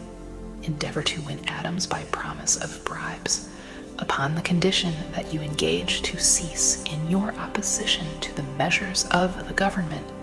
It is the governor's advice to you, sir, not to incur the further displeasure of his majesty. Your conduct has been such as makes you liable to penalties of amount of Henry VIII, by which persons can be sent to England for trial for treason, or misprision of treason at the discretion of a governor of a province. But by changing your political course, you will not only receive great personal advantages, but you will make your peace with the king. Samuel Adams had the choice of 2 decisions. He could cease his opposition and receive personal bribes, or he could continue and run the risk of being hanged. Clearly, the time had come when Adams was forced to reach instantly a decision which could have cost his life. The majority of men would have found it difficult to reach such a decision. The majority would have sent back an evasive reply, but not Adams. He insisted upon Colonel Fenton's word of honor that the colonel would deliver to the governor the answer exactly as Adams would give it to him. Adams' answer: "Then you may tell Governor Gage that I trust I have long since made my peace with the King of Kings. No personal consideration shall induce me to abandon the righteous cause of my country. And tell Governor Gage it is the advice of Samuel Adams to him no longer to insult the feelings of an exasperated people." Comment as to the character of this man seems unnecessary. It must be obvious to all who read this astounding message that its sender possessed loyalty of the highest order. This is important. Racketeers and dishonest politicians have prostituted the honor for which such men as Adams died. When Governor Gage received Adams' caustic reply, he flew into a rage and issued a proclamation which read, "I do hereby, in His Majesty's name, offer and promise His most gracious pardon to all persons who shall forthwith lay down their arms and return to the duties of peaceable subjects, accepting only from the benefit of such pardon Samuel Adams and John Hancock, whose offenses are of too flagitious a nature to admit of any other consideration but that of condign punishment." As one might say in modern slang, Adams and Hancock were on the spot. The threat of the irate governor forced the two men to reach another decision equally as dangerous. They hurriedly called a secret meeting of their staunchest followers. Here the mastermind began to take on momentum. After the meeting had been called to order, Adams locked the door, placed the key in his pocket, and informed all present that it was imperative that a Congress of the colonists be organized, and that no man should leave the room until the decision for such a Congress had been reached. Great excitement followed. Some weighed the possible consequences of such radicalism, old man fear. Some expressed grave doubt as to the wisdom of so definite a decision in defiance of the crown. Locked in that room were two men, immune to fear, blind to the possibility of failure: Hancock and Adams. Through the influence of their minds, the others were induced to agree that, through the Correspondence Committee, arrangement should be made for a meeting of the First Continental Congress to be held in Philadelphia, September 5th, 1774. Remember this date. It is more important than July 4th, 1776. If there had been no decision to hold a Continental Congress, there could have been no signing of the Declaration of Independence. Before the first meeting of the new Congress, another leader in a different section of the country was deep in the throes of publishing a summary view of the rights of British America. He was Thomas Jefferson of the province of Virginia, whose relationship to Lord Dunmore, representative of the Crown in Virginia, was as strained as that of Hancock and Adams with their governor. Shortly after his famous Summary of Rights was published, Jefferson was informed that he was subject to prosecution for high treason against His Majesty's government. Inspired by the threat, one of Jefferson's colleagues, Patrick Henry, boldly spoke his mind, concluding his remarks with a sentence which shall remain forever a classic: "If this be treason, then make the most of it." It was such men as these who, without power, without authority, without military strength, without money, sat in solemn consideration of the destiny of the colonies, beginning at the opening of the First Continental Congress and continuing at intervals for 2 years, until on June 7th, 1776, Richard Henry Lee arose, addressed the chair, and to the startled assembly made this motion: "Gentlemen, I make the motion that these united colonies are, and of right ought to be, free and independent states, that they be absolved from all allegiance to the British Crown, and that all political connection between them and the state of Great Britain is and ought to be totally dissolved. Lee's astounding motion was discussed fervently, and at such length that he began to lose patience. Finally, after days of argument, he again took the floor and declared in a clear, firm voice, "Mr. President, we have discussed this issue for days. It is the only course for us to follow. Why then, sir, do we longer delay? Why still deliberate? Let this happy day give birth to an American republic. Let her arise, not to devastate and to conquer, but to reestablish the reign of peace and of law. The eyes of Europe are fixed upon us. She demands of us a living example of freedom that may exhibit a contrast in the felicity of the citizen to the ever-increasing tyranny." Before his motion was finally voted upon, Lee was called back to Virginia because of serious family illness, but before leaving, he placed his cause in the hands of his friend Thomas Jefferson, who promised to fight until favorable action was taken. Shortly thereafter, the President of the Congress, Hancock, appointed Jefferson as chairman of a committee to draw up a Declaration of Independence. Long and hard the committee labored on a document which would mean, when accepted by the Congress, that every man who signed it would be signing his own death warrant should the colonies lose in the fight with Great Britain, which was sure to follow. The document was drawn, and on June 28th, the original draft was read before the Congress. For several days, it was discussed, altered, and made ready. On July 4th, 1776, Thomas Jefferson stood before the Assembly and fearlessly read the most momentous decision ever placed upon paper. When, in the course of human events, it is necessary for one people to dissolve the political bands which have connected them with another, and to assume, among the powers of the earth, the separate and equal station to which the laws of nature and of nature's God entitle them, a decent respect to the opinions of mankind requires that they should declare the causes which impel them to the separation.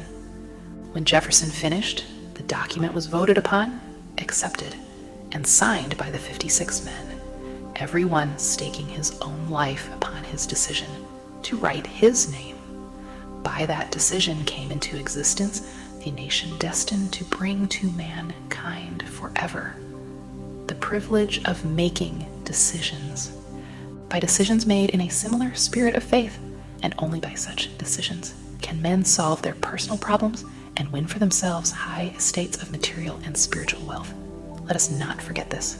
Analyze the events which led to the Declaration of Independence, and be convinced that this nation, which now holds a position of commanding respect and power among all nations of the world, was born of a decision created by a mastermind consisting of 56 men. Note well the fact that it was their decision which ensured the success of Washington's armies, because the spirit of that decision was in the heart of every soldier who fought with him, and served as a spiritual power which recognizes no such thing as failure. Note also, with great personal benefit, that the power which gave this nation its freedom is the self-same power that must be used by every individual who becomes self-determining. This power is made up of the principles described in this book. It will not be difficult to detect in the story of the Declaration of Independence at least 6 of these principles: desire, decision, faith, persistence, the master, mind, and organized planning. Throughout this philosophy will be found the suggestion that thought, backed by strong desire, has a tendency to transmute itself into its physical equivalent. Before passing on, I wish to leave with you the suggestion that one may find in this story and in the story of the organization of the United States Steel Corporation, a perfect description of the method by which thought makes this astounding transformation.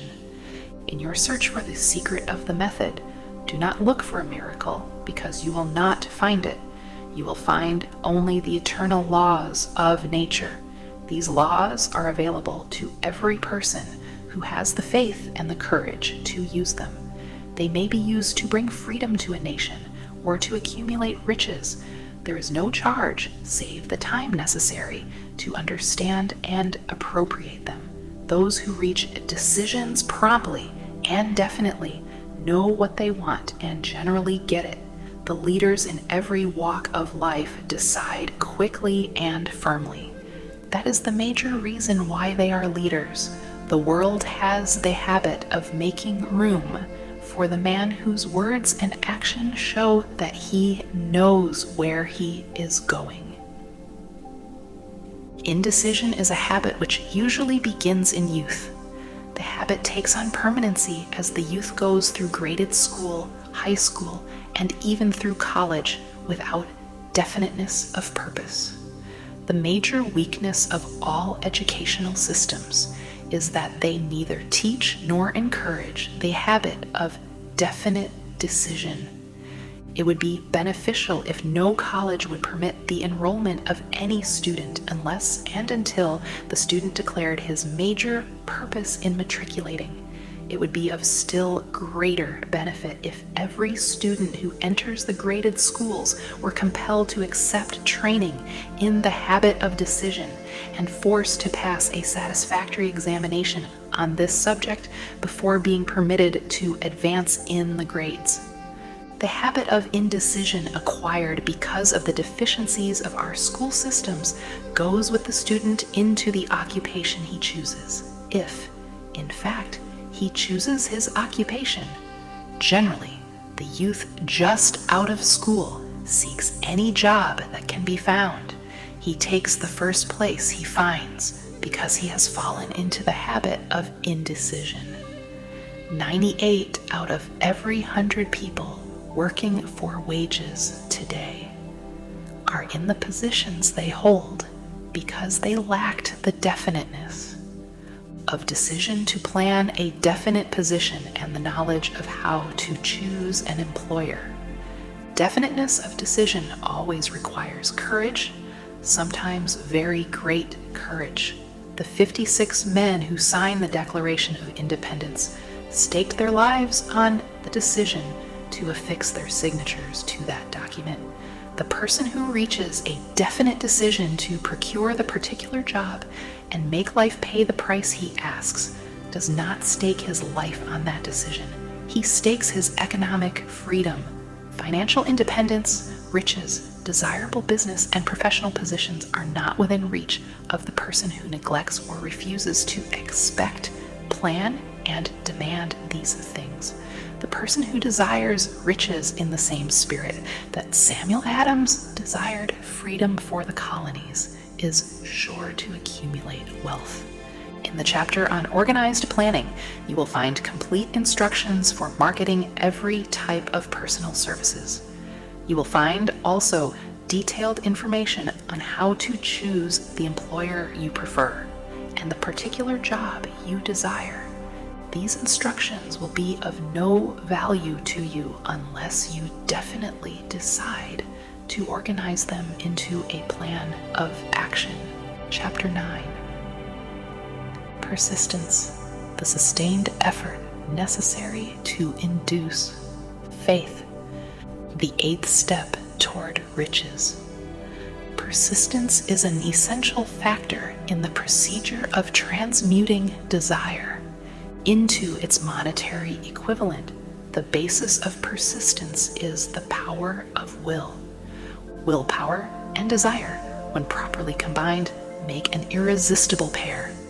Men who accumulate great fortunes are generally known as cold-blooded and sometimes ruthless. Often they are misunderstood. What they have is willpower, which they mix with persistence, and place back of their desires to ensure the attainment of their objectives. Henry Ford has been generally misunderstood to be ruthless and cold-blooded. This misconception grew out of Ford's habit of following through in all of his plans with persistence. The majority of people are ready to throw their aims and purposes overboard and give up at the first sign of opposition or misfortune. A few carry on despite all opposition until they attain their goal. These few are the Fords, Carnegies, Rockefellers, and Edisons. There may be no heroic connotation to the word persistence, but the quality is to the character of man what carbon is to steel. The building of a fortune generally involves the application of the entire 13 factors of this philosophy. These principles must be understood. They must be applied with persistence by all who accumulate money. If you are following this book with the intention of applying the knowledge it conveys, your first test as to your persistence will come when you begin to follow the 6 steps described in the 2nd chapter. Unless you are one of the 2 out of every 100 who already have a definite goal at which you are aiming and a definite plan for its attainment, you may read the instructions and then pass on with your daily routine and never comply with those instructions. 138. Napoleon Hill, Think and Grow Rich.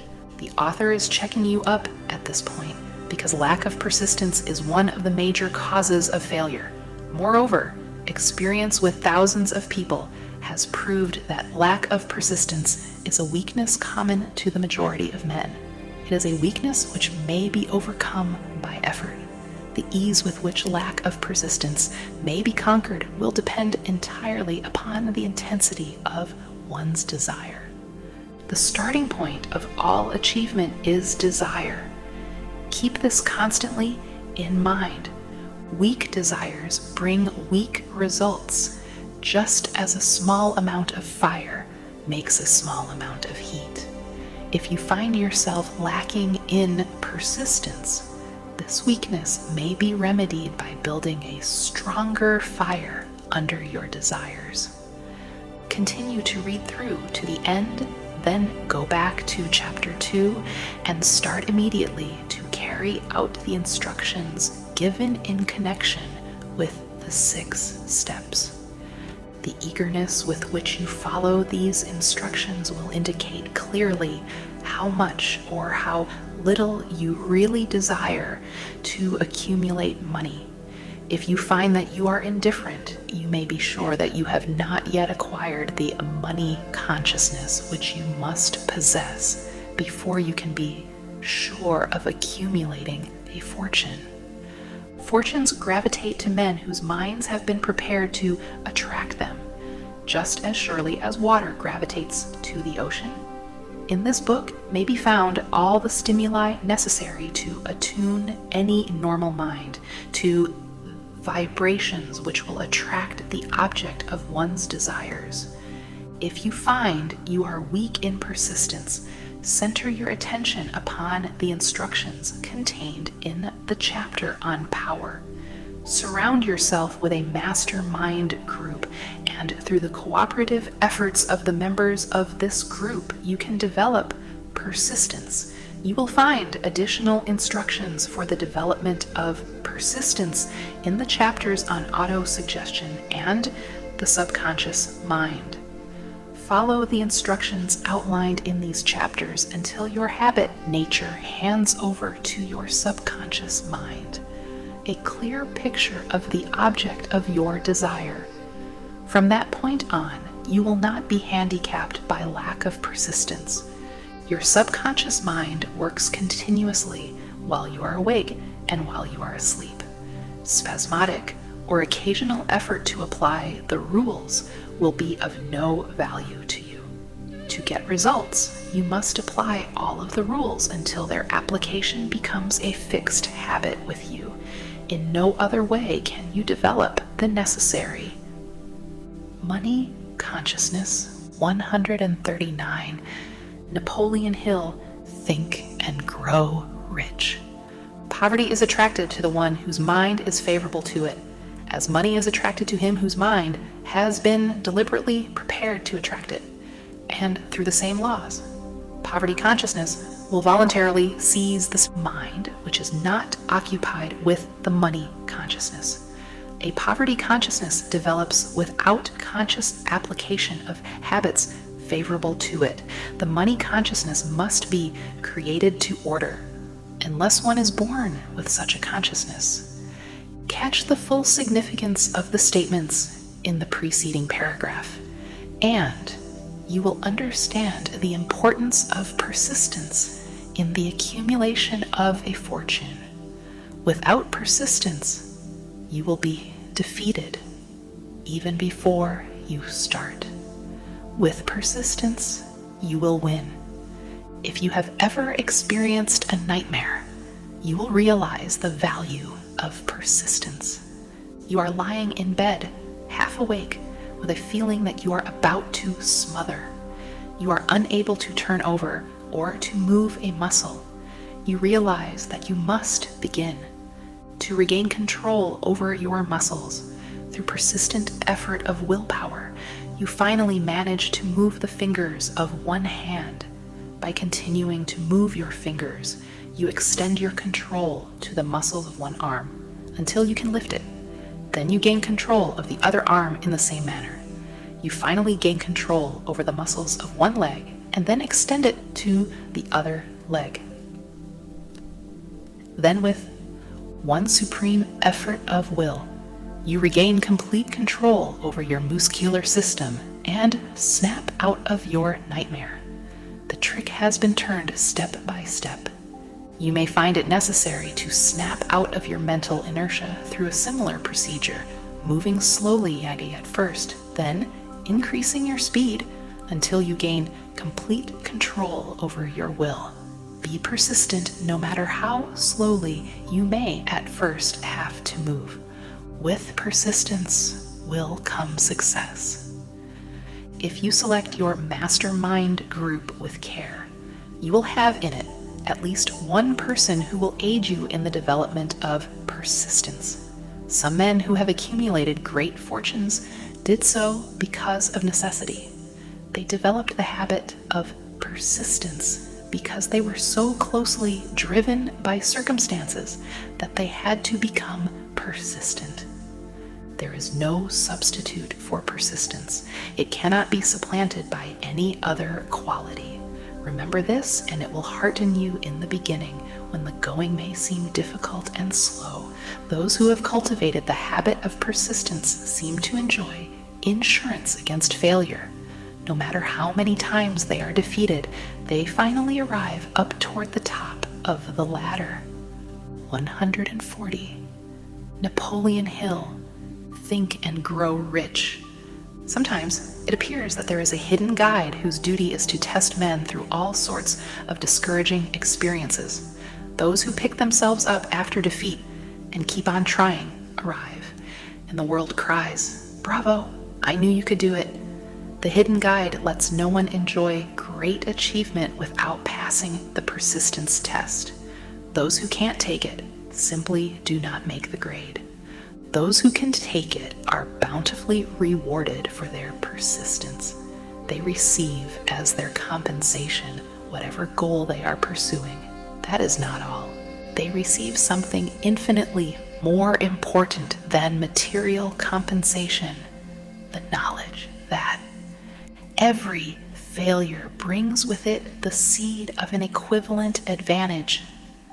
There are exceptions to this rule. A few people know from experience the soundness of persistence. They are the ones who have not accepted defeat as being anything more than temporary.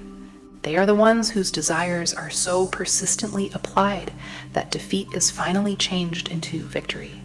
We who stand on the sidelines of life see the overwhelmingly large number who go down in defeat, never to rise again. We see the few who take the punishment of defeat as an urge to greater effort. These, fortunately, never learn to accept life's reverse gear. But what we do not see, what most of us never suspect of existing, is the silent but irresistible power which comes to the rescue of those who fight on in the face of discouragement. If we speak of this power at all, we call it persistence and let it go at that. One thing we all know: if one does not possess persistence, one does not achieve noteworthy success in any calling. As these lines are being written, I look up from my work and see before me, less than a block away, the great mysterious Broadway, the graveyard of dead hopes, and the front porch of opportunity. From all over the world, people have come to Broadway, seeking fame, fortune, power, love, or whatever it is that human beings call success.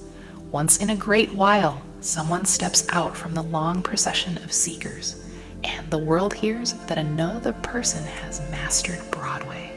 But Broadway is not easily nor quickly conquered.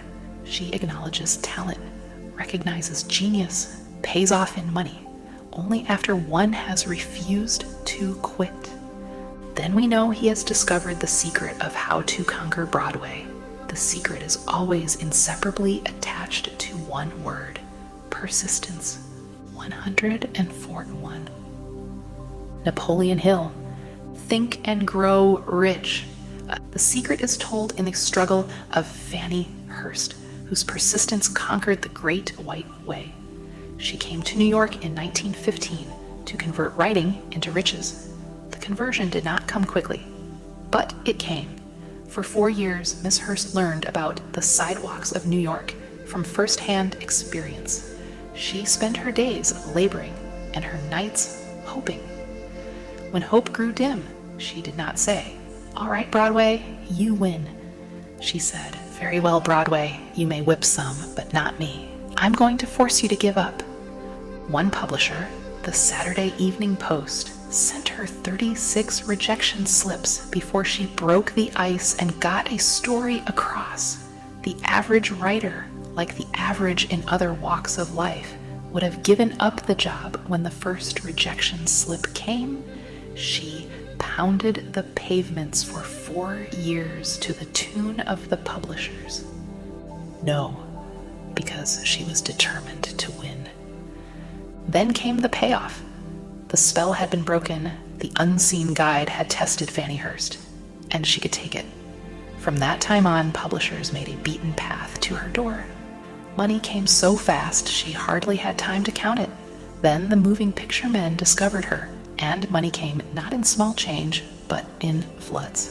The moving picture rights to her latest novel, Great Laughter, brought $100,000, said to be the highest price ever paid for a story before publication. Her royalties from the sale of the book probably will run much more. Briefly, you have a description of what persistence is capable of achieving. Fanny Hurst is no exception. Wherever men and women accumulate great riches, you may be sure they first acquired persistence. Broadway will give any beggar a cup of coffee and a sandwich, but it demands persistence of those who go after the big stakes. Kate Smith will say amen when she reads this. For years she sang, without money and without price, before any microphone she could reach. Broadway said to her, "Come and get it, if you can take it." She did take it until one happy day Broadway got tired and said, "What's the use?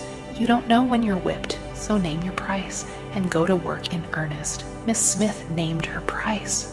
It was plenty, away up in figures so high that 1 week's salary is far more than most people make in a whole year. Verily, it pays to be persistent. And here is an encouraging statement which carries with it a suggestion of great significance. Thousands of singers who excel Kate Smith are 142. Napoleon Hill. Think and grow rich. Walking up and down Broadway looking for a break without success. countless others have come and gone. Many of them sang well enough, but they failed to make the grade because they lacked the courage to keep on keeping on until Broadway became tired of turning them away. Persistence is a state of mind. Therefore, it can be cultivated. Like all states of mind, persistence is based upon definite causes, among them these. A. Definiteness of purpose. Knowing what one wants is the first and perhaps the most important step toward the development of persistence. Strong motive forces one to surmount many difficulties. B. Desire. It is comparatively easy to acquire and to maintain persistence in pursuing the object of intense desire. C. Self-reliance. Belief in one's ability to carry out a plan encourages one to follow the plan through with persistence. Self-reliance can be developed through the principle described in the chapter on autosuggestion. D. Definiteness of plans. Organized plans, even though they may be weak and entirely impractical, encourage persistence. E. Accurate knowledge. Knowing that one's plans are sound, based upon experience or observation, encourages persistence. Guessing instead of knowing destroys persistence. F. Cooperation. Sympathy, understanding, and harmonious cooperation with others tend to develop persistence. G. Willpower. The habit of concentrating one's thoughts upon the building of plans for the attainment of a definite purpose leads to persistence. H. Habit. Persistence is the direct result of habit. The mind absorbs and becomes a part of the daily experiences upon which it feeds. Fear, the worst of all enemies, can be effectively cured by forced repetition of CWT 8 of courage. Everyone who has seen active service in war knows this. Before leaving the subject of persistence, take inventory of yourself and determine in what particular, if any, you are lacking in this essential quality. Measure yourself courageously, point by point, and see how many of the 8 factors of persistence you lack. The analysis may lead to discoveries that will give you a new grip on yourself. 143. Napoleon Hill, Think and Grow Rich. Symptoms of lack of persistence. Here you will find the real enemies which stand between you and noteworthy achievement. Here you will find not only the symptoms indicating weakness of persistence, but also the deeply seated subconscious causes of this weakness. Study the list carefully and face yourself squarely. If you really wish to, know who you are and what you are capable of doing. These are the weaknesses which must be mastered by all who accumulate riches. 1. Failure to recognize and to clearly define exactly what one wants. 2. Procrastination, with or without cause, usually backed up with a formidable array of alibis and excuses. 3. Lack of interest in acquiring specialized knowledge. 4. Indecision, the habit of passing the buck on all occasions instead of facing issues squarely, also backed by alibis. 5. The habit of relying upon alibis instead of creating definite plans for the solution of problems. 6. Self-satisfaction. There is but little remedy for this affliction, and no hope for those who suffer from it. 7. Indifference, usually reflected in one's readiness to compromise on all occasions rather than meet opposition and fight it. 8. The habit of blaming others for one's mistakes and accepting unfavorable circumstances as being unavoidable. 9. Weakness of desire, due to neglect in the choice of motives that impel action. 10. Willingness, even eagerness to quit at the first sign of defeat, based upon one or more of the 6 basic fears. 11. Lack of organized plans placed in writing where they may be analyzed. 12.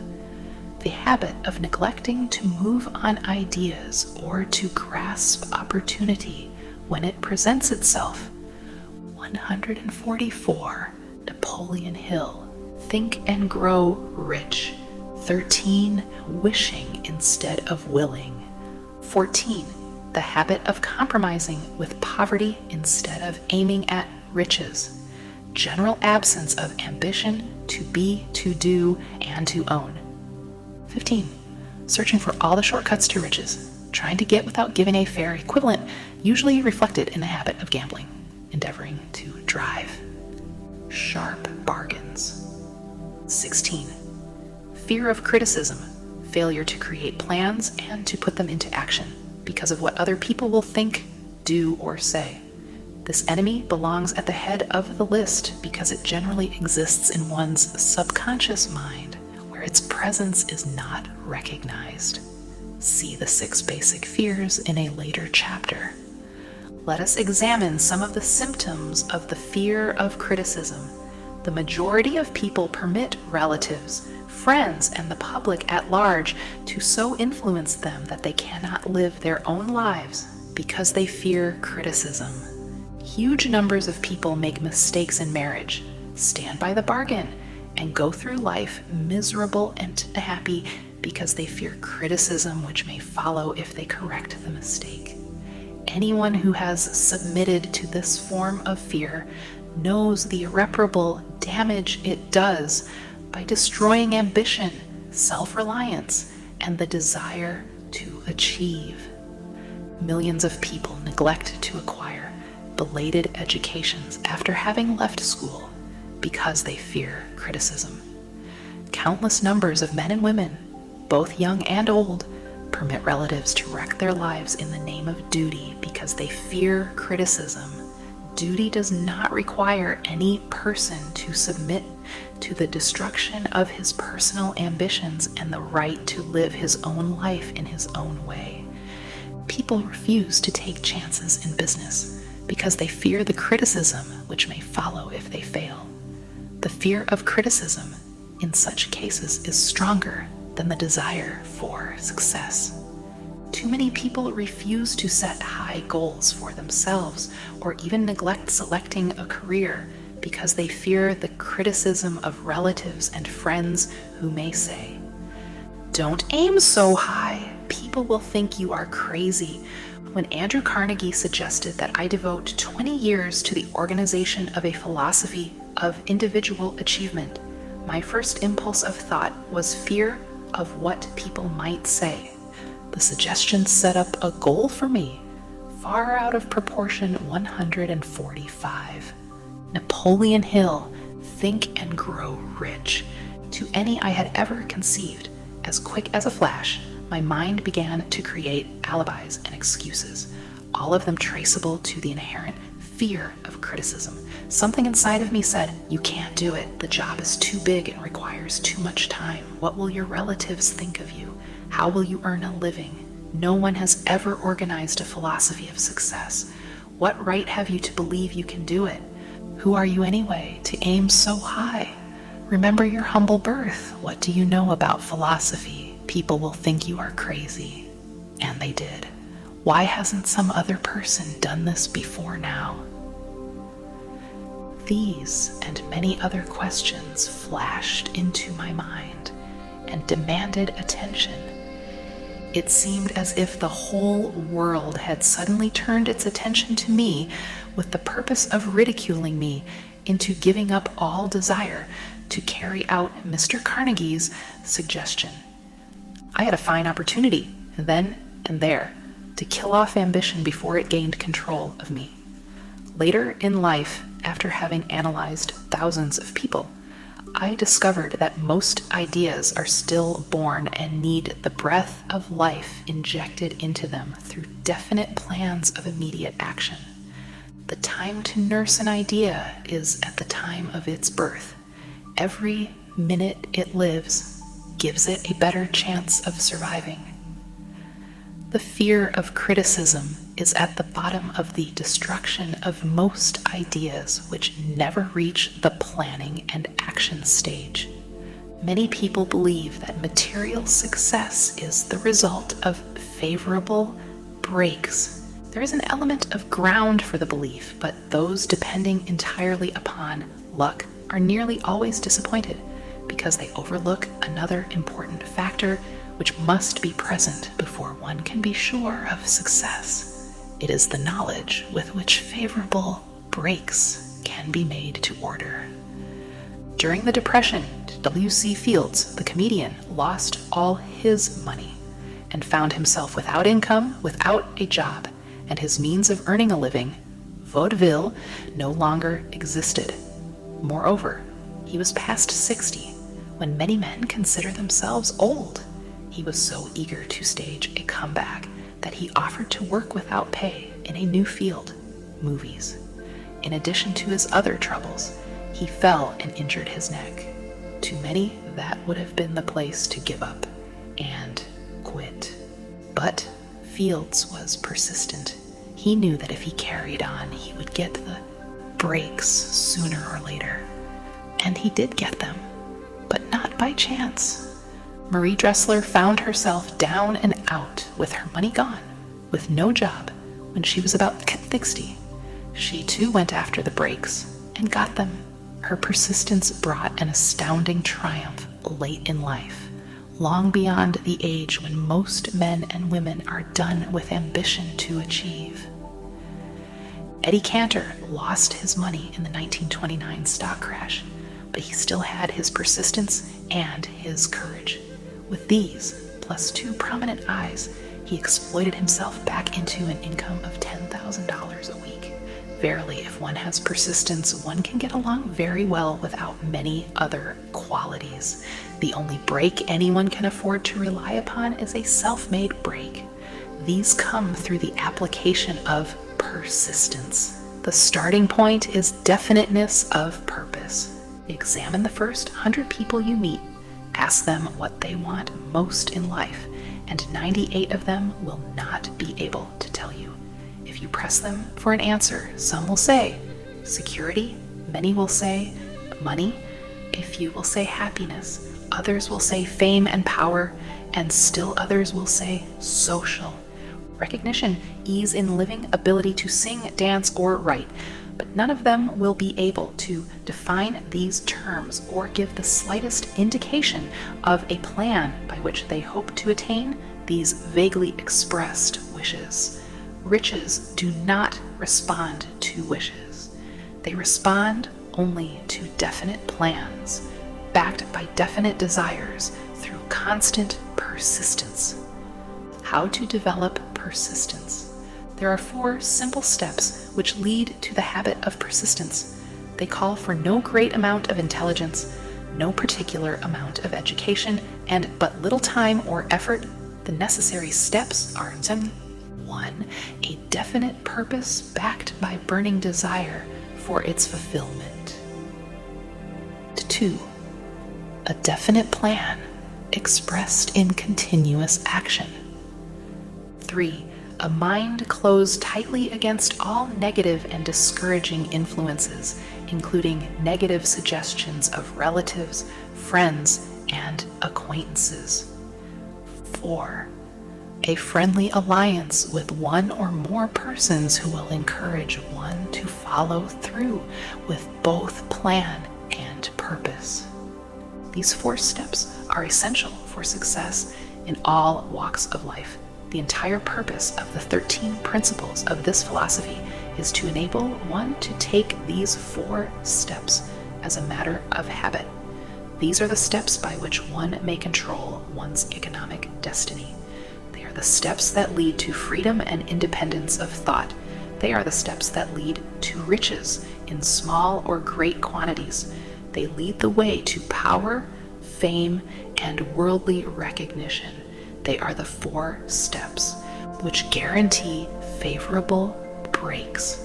They are the steps that convert dreams into physical realities.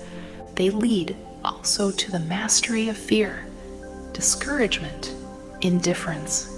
There is a magnificent reward for all who learn to take these 4 steps.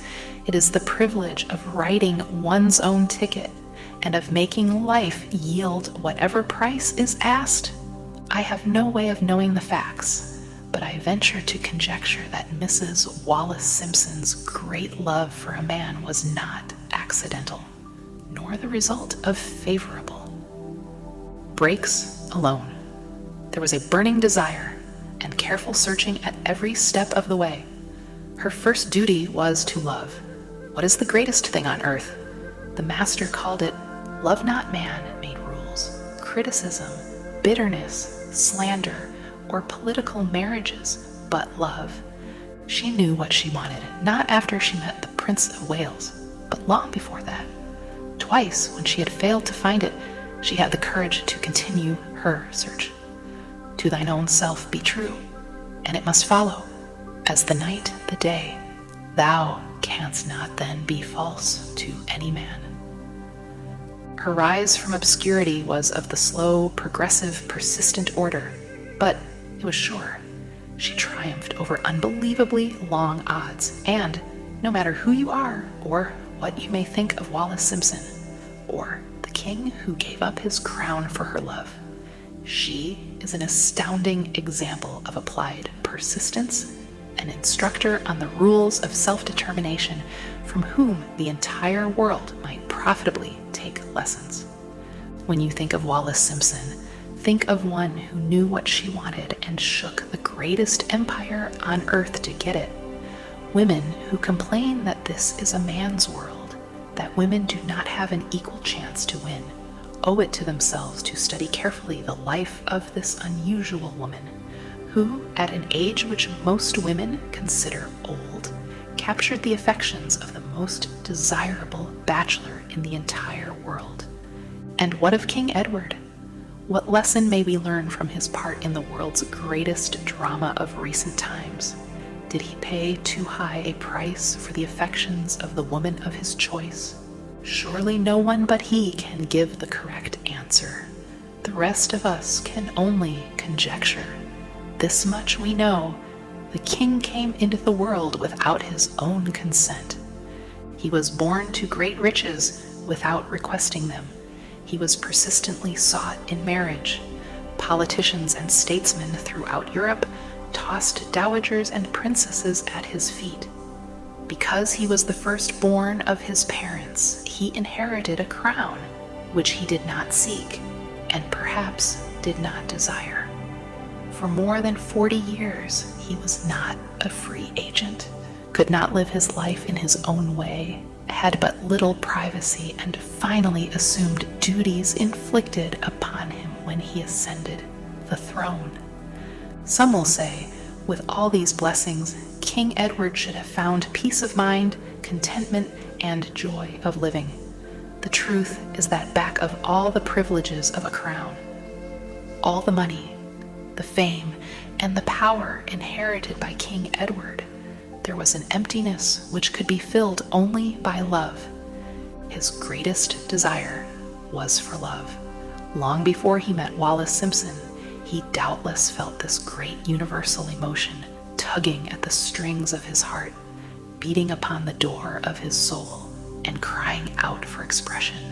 And when he met a kindred spirit, crying out for the same holy privilege of expression, he recognized it, and without fear or apology, opened his heart and bade it enter. All the scandal mongers in the world cannot destroy the beauty of this international drama through which two people found love and had the courage to face open criticism, renounce all else to give it holy expression. King Edward's decision to give up the crown of the world's most powerful empire for the privilege of going the remainder of the way through life with the woman of his choice was a decision that required courage. The decision also had a price, but who has the right to say the price was too great? Surely not he who said, He among you who is without sin, let him cast the first stone.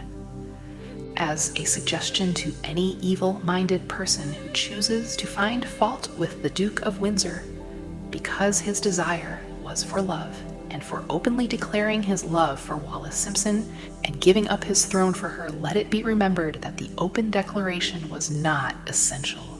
He could have followed the custom of a clandestine liaison, which has prevailed in Europe for centuries, without giving up either his throne or the woman of his choice, and there would have been no complaint from either church or laity. But this unusual man was built of sterner stuff. His love was clean, it was deep and sincere. It represented the one thing which, above all else, he truly desired. Therefore, he took what he wanted and paid the price demanded. If Europe had been blessed with more rulers with the human heart and the traits of honesty of ex-King Edward for the past century, that unfortunate hemisphere now seething with greed, hate, lust, political connivance, and threats of war, would have a different and a better story to tell. A story in which love and not hate would rule. In the words of Stuart Austin Weir, we raise our cup and drink this toast to ex-King Edward and Wallis Simpson. Blessed is the man who has come to know that our muted thoughts are our sweetest thoughts. Blessed is the man who, from the blackest depths, can see the luminous figure of love and seeing, sing, and singing, say, sweeter far than uttered lays are the thoughts I have of you. In these words, would we pay tribute to the two people who, more than all others of modern times, have been the victims of criticism and the recipients of abuse, because they found life's greatest treasure and claimed it. Asterisk Mrs. Simpson read and approved this analysis. Most of the world will applaud the Duke of Windsor and Wallis Simpson because of their persistence in searching until they found life's greatest reward. All of us can profit by following their example in our own search for that which we demand of life. What mystical power gives to men of persistence the capacity to master difficulties? Does the quality of persistence set up in one's mind some form of spiritual, mental, or chemical activity which gives one access to supernatural forces? Does infinite intelligence throw itself on the side of the person who still fights on after the battle has been lost, with the whole world on the opposing side? These and many other similar questions have arisen in my mind as I have observed men like Henry Ford, who started at scratch and built an industrial empire of huge proportions with little else in the way of a beginning but persistence. Or Thomas A. Edison, who with less than 3 months of schooling became the world's leading inventor and converted persistence into the talking machine, the moving picture machine, and the incandescent light, to say nothing of 100 other useful inventions. I had the happy privilege of analyzing both Mr. Edison and Mr. Ford, year by year, over a long period of years, and therefore the opportunity to study them at close range. So I speak from actual knowledge when I say that I found no quality save persistence in either of them that even remotely suggested the major source of their stupendous achievements. As one makes an impartial study of the prophets, philosophers, miracle men, and religious leaders of the past, one is drawn to the inevitable conclusion that persistence, concentration of effort, and definiteness of purpose were the major sources of their achievements. Consider, for example, the strange and fascinating story of Muhammad. Analyze his life, compare him with men of achievement in this modern age of industry and finance, and observe how they have one outstanding trait in common: persistence. If you are keenly interested in studying the strange power which gives potency to persistence, read a biography of Muhammad, especially the one by Esad Bey. This brief review of that book by Thomas Zegru in the Herald Tribune will provide a preview of the rare treat in store for those who take the time to read the entire story of one of the most astounding examples of the power of persistence known to civilization, the last great prophet, reviewed by Thomas Zegru. Muhammad was a prophet, but he never performed a miracle. He was not a mystic. He had no formal schooling. He did not begin his mission until he was 40, when he announced that he was the messenger of God, bringing word of the true religion. He was ridiculed and labeled a lunatic. Children tripped him and women threw filth upon him. He was banished from his native city, Mecca, and his followers were stripped of their worldly goods and sent into the desert after him. When he had been preaching 10 years, he had nothing to show for it but banishment, poverty, and ridicule. Yet, before another 10 years had passed, he was dictator of all Arabia, ruler of Mecca, and the head of a new world religion, which was to sweep to the Danube and the Pyrenees before exhausting the impetus he gave it. That impetus was threefold: the power of words, the efficacy of prayer, and man's kinship with God. His career never made sense. Muhammad was born to impoverished members of a leading family of Mecca, because Mecca, the crossroads of the world, home of the magic stone called the Kaaba, great city of trade and the center of trade routes, was unsanitary. Its children were sent to be raised in the desert by Bedouins. Muhammad was thus nurtured, drawing strength and health from the milk of nomad vicarious mothers. He tended sheep and soon hired out to a rich widow as leader of her caravans. He traveled to all parts of the Eastern world, talked with many men of diverse beliefs, and observed the decline of Christianity into warring sects. When he was 28, Khadijah, the widow, looked upon him with favor and married him. Her father would have objected to such a marriage, so she got him drunk and held him up while he gave the paternal blessing. For the next 12 years, Muhammad lived as a rich and respected and very shrewd trader. Then he took to wandering in the desert, and one day he returned with the first verse of the Quran and told Khadijah that the archangel Gabriel had appeared to him and said that he was to be the messenger of God. The Quran, the revealed word of God, was the closest thing to a miracle in Muhammad's life. He had not been a poet. He had no gift of words. Yet the verses of the Quran, as he received them and recited them to the faithful, were better than any verses which the professional poets of the tribes could produce. This, to the Arabs, was a miracle. To them, the gift of words was the greatest gift. The poet was all powerful. In addition, the Quran said that all men were equal before God, that the world should be a democratic state Islam. It was this political heresi, plus Muhammad's desire to destroy all the 360 idols in the courtyard of the Kaaba, which brought about his banishment. The idols brought the desert tribes to Mecca, and that meant trade. So the businessmen of Mecca, the capitalists, of which he had been one, set upon Muhammad.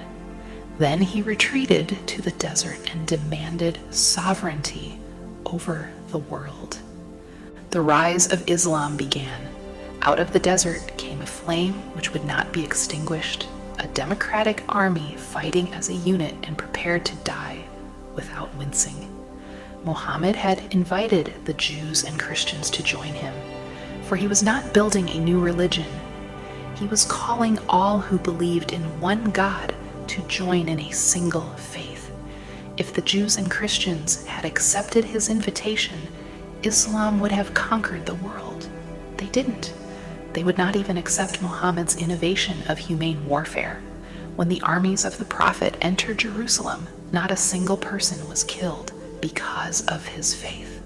When the Crusaders entered the city centuries later, not a Muslim man, woman, or child was spared. But the Christians did accept one Muslim idea, the place of learning, the university. Chapter 10. Power of the mastermind, the driving force, the ninth step toward riches. Power is essential for success in the accumulation of money. Plans are inert and useless without sufficient power to translate them into action. This chapter will describe the method by which an individual may attain and apply power. Power may be defined as organized and intelligently directed knowledge. Power, as the term is here used, refers to organized effort, sufficient to enable an individual to transmute desire into its monetary equivalent. Organized effort is produced through the coordination of effort of two or more people who work toward a definite end in a spirit of harmony. Power is required for the accumulation of money. Power is necessary for the retention of money after it has been accumulated. Let us ascertain how power may be acquired. If power is organized knowledge, let us examine the sources of knowledge. A. Infinite intelligence. This source of knowledge may be contacted through the procedure described in another chapter with the aid of creative imagination. B. Accumulated experience. The accumulated experience of man, or that portion of it which has been organized and recorded, may be found in any well-equipped public library. An important part of this accumulated experience is taught in public schools and colleges, where it has been classified and organized. C. Experiment and research. In the field of science and in practically every other walk of life, men are gathering, classifying, and organizing new facts daily. This is the source to which one must turn when knowledge is not available through accumulated experience. Here, too, the creative imagination must often be used. Knowledge may be acquired from any of the foregoing sources. It may be converted into power by organizing it into definite plans and by expressing those plans in terms of action. Examination of the three major sources of knowledge will readily disclose the difficulty an individual would have if he depended upon his efforts alone in assembling knowledge and expressing it through definite plans in terms of action. If his plans are comprehensive and if they contemplate large proportions, he must generally induce others to cooperate with him before he can inject into them the necessary element of power. Gaining power through the mastermind. The mastermind may be defined as coordination of knowledge and effort in a spirit of harmony between two or more people for the attainment of a definite purpose. No individual may have great power without availing himself of the mastermind. In a preceding chapter, instructions were given for the creation of plans, for the purpose of translating desire into its monetary equivalent. If you carry out these instructions with persistence and intelligence and use discrimination in the selection of your mastermind group, your objective will have been halfway reached, even before you begin to recognize it. So you may better understand the intangible potentialities of power available to you through a properly chosen mastermind group. We will here explain the two characteristics of the mastermind principle, one of which is economic in nature and the other psychic. The economic feature is obvious. Economic advantages may be created by any person who surrounds himself with the advice, counsel, and personal cooperation of a group of men who are willing to lend him wholehearted aid in a spirit of perfect harmony. This form of cooperative alliance has been the basis of nearly every great fortune. Your understanding of this great truth may definitely determine your financial status. The psychic phase of the mastermind principle is much more abstract, much more difficult to comprehend, because it has reference to the spiritual forces with which the human race as a whole is not well acquainted. You may catch a significant suggestion from this statement. No two minds ever come together without thereby creating a third, invisible, intangible force which may be likened to a third mind. Keep in mind the fact that there are only two known elements in the whole universe, energy and matter. It is a well-known fact that matter may be broken down into units of molecules, atoms, and electrons. There are units of matter which may be isolated, separated, and analyzed. Likewise, there are units of energy. The human mind is a form of energy, a part of it being spiritual in nature. When the minds of two people are coordinated in a spirit of harmony, the spiritual units of energy of each might form an affinity, which constitutes the psychic phase of the mastermind. The mastermind principle, or rather the economic feature of it, was first called to my attention by Andrew Carnegie over 25 years ago. Discovery of this principle was responsible for the choice of my life's work. Mr. Carnegie's mastermind group consisted of a staff of approximately 50 men with whom he surrounded himself for the definite purpose of manufacturing and marketing steel. He attributed his entire fortune to the power he accumulated through this mastermind. Analyze the record of any man who has accumulated a great fortune, and many of those who have accumulated modest fortunes, and you will find that they have either consciously or unconsciously employed the mastermind principle. Great power can be accumulated through no other principle. Energy is nature's universal set of building blocks, out of which she constructs every material thing in the universe, including man, and every form of animal and vegetable life. Through a process which only nature completely understands, she translates energy into matter. Nature's building blocks are available to man in the energy involved in thinking. Man's brain may be compared to an electric battery. It absorbs energy from the ether, which permeates every atom of matter and fills the entire universe. It is a well-known fact that a group of electric batteries will provide more energy than a single battery. It is also a well-known fact that an individual battery will provide energy in proportion to the number and capacity of the cells it contains. The brain functions in a similar fashion. This accounts for the fact that some brains are more efficient than others and leads to this significant statement.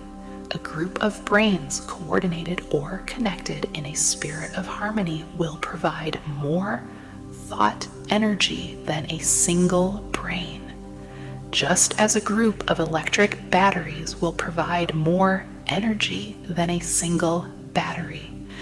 Through this metaphor, it becomes immediately obvious that the mastermind principle holds the secret of the power wielded by men who surround themselves with other men of brains.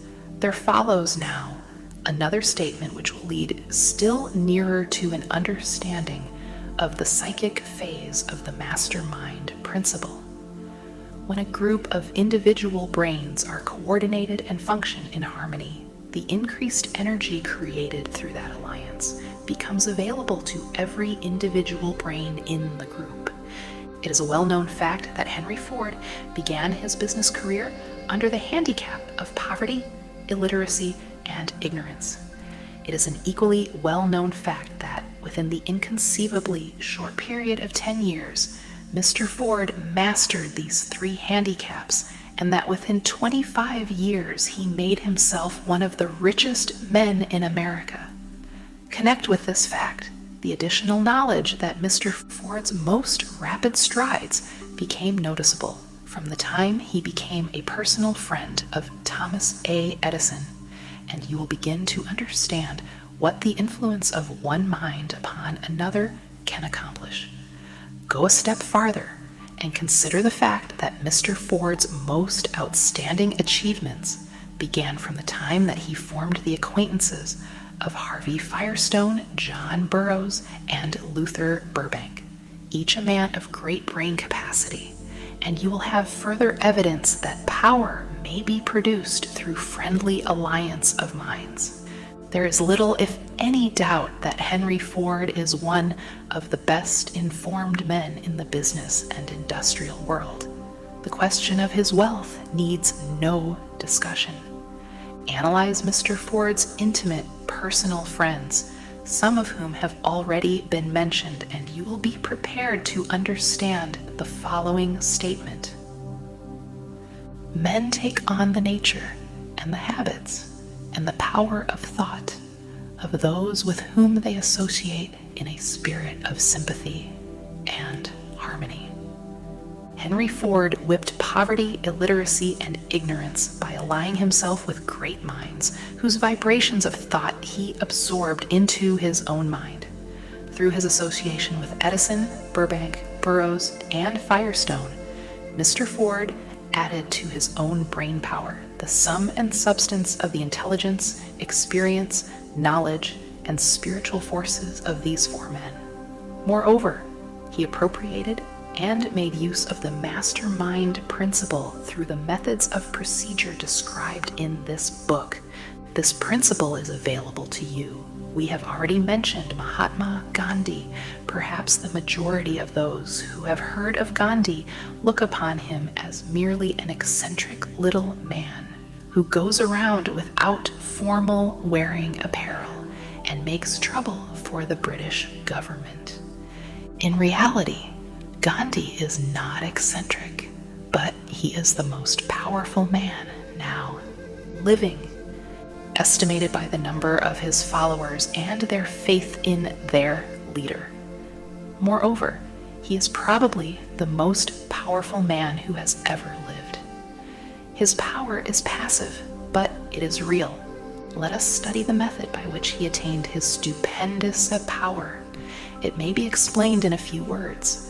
He came by power through inducing over 200 million people to coordinate with mind and body in a spirit of harmony for a definite purpose. In brief, Gandhi has accomplished a miracle, for it is a miracle when 200 million people can be induced, not forced, to cooperate in a spirit of harmony for a limitless time. If you doubt that this is a miracle, try to induce any two people to cooperate in a spirit of harmony for any length of time.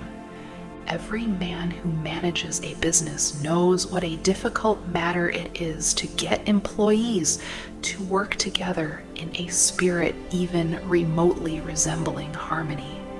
The list of the chief sources from which power may be attained is, as you have seen, headed by infinite intelligence. When two or more people coordinate in a spirit of harmony and work toward a definite objective, they place themselves in position through that alliance to absorb power directly from the great universal storehouse of infinite intelligence. This is the greatest of all sources of power. It is the source to which the genius turns. It is the source to which every great leader turns, whether he may be conscious of the fact or not.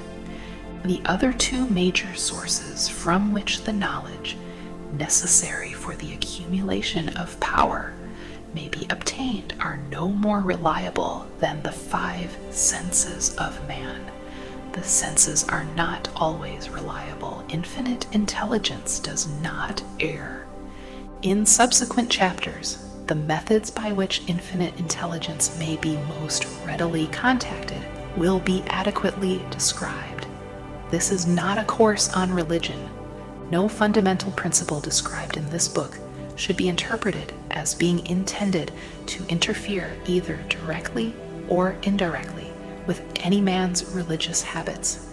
This book has been confined exclusively to instructing the reader how to transmute the definite purpose of desire for money into its monetary equivalent. Read, think, and meditate as you read. Soon, the entire subject will unfold, and you will see it in perspective. You are now seeing the detail of the individual chapters. Money is as shy and elusive as the old-time maiden. It must be wooed and won by methods not unlike those used by a determined lover in pursuit of the girl of his choice. And, coincidental as it is, the power used in the wooing of money is not greatly different from that used in wooing a maiden. That power, when successfully used in the pursuit of money, must be mixed with faith.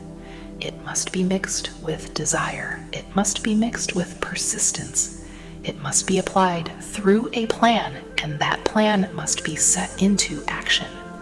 When money comes in quantities known as the big money, it flows to the one who accumulates it as easily as water flows downhill. There exists a great unseen stream of power, which may be compared to a river, except that one side flows in one direction, carrying all who get into that side of the stream onward and upward to wealth, and the other side flows in the opposite direction, carrying all who are unfortunate enough to get into it and not able to extricate themselves from it, downward to misery and poverty. Every man who has accumulated a great fortune has recognized the existence of this stream of life. It consists of one's thinking process. The positive emotions of thought form the side of the stream which carries one to fortune. The negative emotions form the side which carries one down to poverty. This carries a thought of stupendous importance to the person who is following this book with the object of accumulating a fortune. If you are in the side of the stream of power, which leads to poverty, this may serve as an oar by which you may propel yourself over into the other side of the stream. It can serve you only through application and use. Merely reading and passing judgment on it, either one way or another, will in no way benefit you. Some people undergo the experience of alternating between the positive and negative sides of the stream, being at times on the positive side and at times on the negative side. The Wall Street crash of '29 swept millions of people from the positive to the negative side of the stream. These millions are struggling, some of them in desperation and fear, to get back to the positive side of the stream. This book was written especially for those millions. Poverty and riches often change places. The crash taught the world this truth, although the world will not long remember the lesson. Poverty may, and generally does, voluntarily take the place of riches. When riches take the place of poverty, the change is usually brought about through well-conceived and carefully executed plans. Poverty needs no plan. It needs no one to aid it because it is bold and ruthless. Riches are shy and timid. They have to be attracted. Anybody can wish for riches, and most people do, but only a few know that a definite plan plus a burning desire for wealth are the only dependable means of accumulating wealth. Chapter 11. The Mystery of Sex. Transmutation. The 10th step toward riches. The meaning of the word transmute is, in simple language, the changing or transferring of one element or form of energy into another. The emotion of sex brings into being a state of mind. Because of ignorance on the subject, this state of mind is generally associated with the physical, and because of improper influences to which most people have been subjected in acquiring knowledge of sex, things essentially physical have highly biased the mind. The emotion of sex has back of it the possibility of three constructive potentialities. They are 1. The perpetuation of mankind. 2. The maintenance of health. As a therapeutic agency, it has no equal. 3. The transformation of mediocrity into genius through transmutation. Sex transmutation is simple and easily explained. It means the switching of the mind from thoughts of physical expression to thoughts of some other nature. Sex desire is the most powerful of human desires.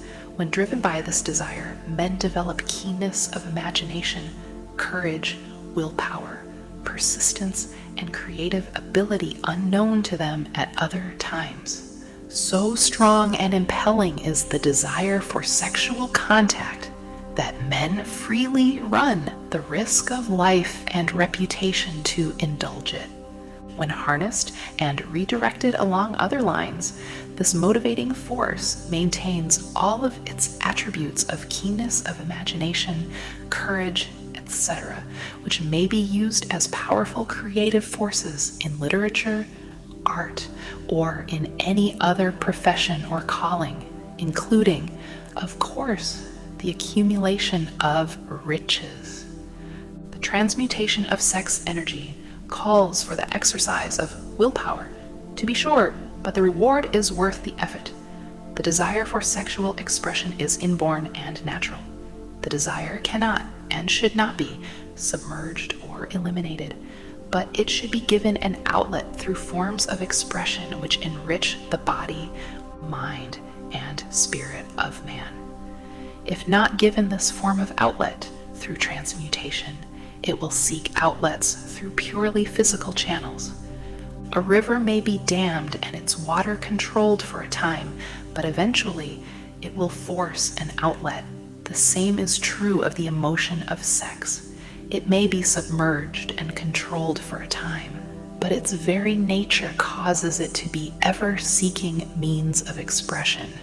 If it is not transmuted into some creative effort, it will find a less worthy outlet. Fortunate, indeed, is the person who has discovered how to give sex emotion and outlet through some form of creative effort, for he has, by that discovery, lifted himself to the status of a genius. Scientific research has disclosed these significant facts. 1. The men of greatest achievement are men with highly developed sex natures, men who have learned the art of sex transmutation. 2. The men who have accumulated great fortunes and achieved outstanding recognition in literature, art, industry, architecture, and the professions were motivated by the influence of a woman.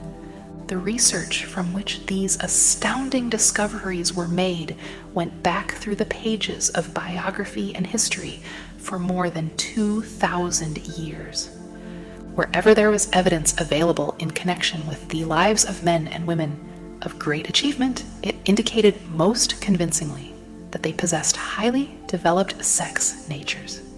The motion of sex is an irresistible force against which there can be no such opposition as an immovable body. When driven by this emotion, men become gifted with a superpower for action. Understand this truth, and you will catch the significance of the statement that sex transmutation will lift one to the status of a genius. The emotion of sex contains the secret of creative ability. Destroy the sex glands, whether in man or beast, and you have removed the major source of action. For proof of this, observe what happens to any animal after it has been castrated. A bull becomes as docile as a cow after it has been altered sexually. Sex alteration takes out of the male, whether man or beast, all the fight that was in him. Sex alteration of the female has the same effect. The 10 mind stimuli. The human mind responds to stimuli through which it may be keyed up to high rates of vibration, known as enthusiasm, creative imagination, intense desire, etc. The stimuli to which the mind responds most freely are: 1. The desire for sex expression. 2. Love. 3. A burning desire for fame, power, or financial gain, money. 4. Music. 5. Friendship between either those of the same sex or those of the opposite sex. 6. A mastermind alliance based upon the harmony of 2 or more people who ally themselves for spiritual or temporal advancement. 7. Mutual suffering, such as that experienced by people who are persecuted. 8. Autosuggestion. 9. Fear. 10. Narcotics and alcohol. The desire for sex expression comes at the head of the list of stimuli which most effectively step up the vibrations of the mind and start the wheels of physical action. 8 of these stimuli are natural and constructive. 2 are destructive. The list is here presented for the purpose of enabling you to make a comparative study of the major sources of mind stimulation. From this study, it will be readily seen that the emotion of sex is, by great odds, the most intense and powerful of all mind stimuli. This comparison is necessary as a foundation for proof of the statement that transmutation of sex energy may lift one to the status of a genius. Let us find out what constitutes a genius. Some wiseacre has said that a genius is a man who wears long hair, eats queer food, lives alone, and serves as a target for the joke makers. A better definition of a genius is a man who has discovered how to increase the vibrations of thought to the point where he can freely communicate with sources of knowledge not available through the ordinary rate of vibration of thought. The person who thinks will want to ask some questions concerning this definition of genius. The first question will be, how may one communicate with sources of knowledge which are not available through the ordinary rate of vibration of thought? The next question will be, are there known sources of knowledge which are available only to genii? And if so, what are these sources and exactly how may they be reached? We shall offer proof of the soundness of some of the more important statements made in this book, or at least we shall offer evidence through which you may secure your own proof through experimentation, and in doing so, we shall answer both of these questions. Genius is developed through the sixth sense. The reality of a sixth sense has been fairly well established. This sixth sense is creative imagination. The faculty of creative imagination is one which the majority of people never use during an entire lifetime, and if used at all, it usually happens by mere accident. A relatively small number of people use, with deliberation and purpose of forethought, the faculty of creative imagination. Those who use this faculty voluntarily and with understanding of its functions are genii. The faculty of creative imagination is the direct link between the finite mind of man and infinite intelligence. All so-called revelations referred to in the realm of religion and all discoveries of basic or new principles in the field of invention take place through the faculty of creative imagination. When ideas or concepts flash into one's mind through what is popularly called a hunch, they come from one or more of the following sources. 1. Infinite intelligence. 2. One's subconscious mind, wherein is stored every sense impression and thought impulse which ever reached the brain through any of the 5 senses. 3. From the mind of some other person who has just released the thought or picture of the idea or concept through conscious thought. Or 4. From the other person's subconscious storehouse, there are no other known sources from which inspired ideas or hunches may be received. The creative imagination functions best when the mind is vibrating due to some form of mind stimulation at an exceedingly high rate. That is, when the mind is functioning at a rate of vibration higher than that of ordinary, normal thought. When brain action has been stimulated through one or more of the 10 mind stimulants, it has the effect of lifting the individual far above the horizon of ordinary thought and permits him to envision distance, scope, and quality of thoughts not available on the lower plane, such as that occupied while one is engaged in the solution of the problems of business and professional routine. When lifted to this higher level of thought through any form of mind stimulation, an individual occupies relatively the same position as one who has ascended in an airplane to a height from which he may see over and beyond the horizon line which limits his vision while on the ground. Moreover, while on this higher level of thought, the individual is not hampered or bound by any of the stimuli which circumscribe and limit his vision while wrestling with the problems of gaining the 3 basic necessities of food, clothing, and shelter. He is in a world of thought in which the ordinary, workaday thoughts have been as effectively removed as are the hills and valleys and other limitations of physical vision when he rises in an airplane. While on this exalted plane of thought, the creative faculty of the mind is given freedom for action. The way has been cleared for the 6th sense to function. It becomes receptive to ideas which could not reach the individual under any other circumstances. The 6th sense is the faculty which marks the difference between a genius and an ordinary individual. The creative faculty becomes more alert and receptive to vibrations originating outside the individual's subconscious mind. The more this faculty is used and the more the individual relies upon it and makes demands upon it for thought impulses. This faculty can be cultivated and developed only through use. That which is known as one's conscience operates entirely through the faculty of the 6th sense. The great artists, writers, musicians, and poets become great because they acquire the habit of relying upon the still small voice which speaks from within through the faculty of creative imagination. It is a fact well known to people who have keen imaginations that their best ideas come through so-called hunches.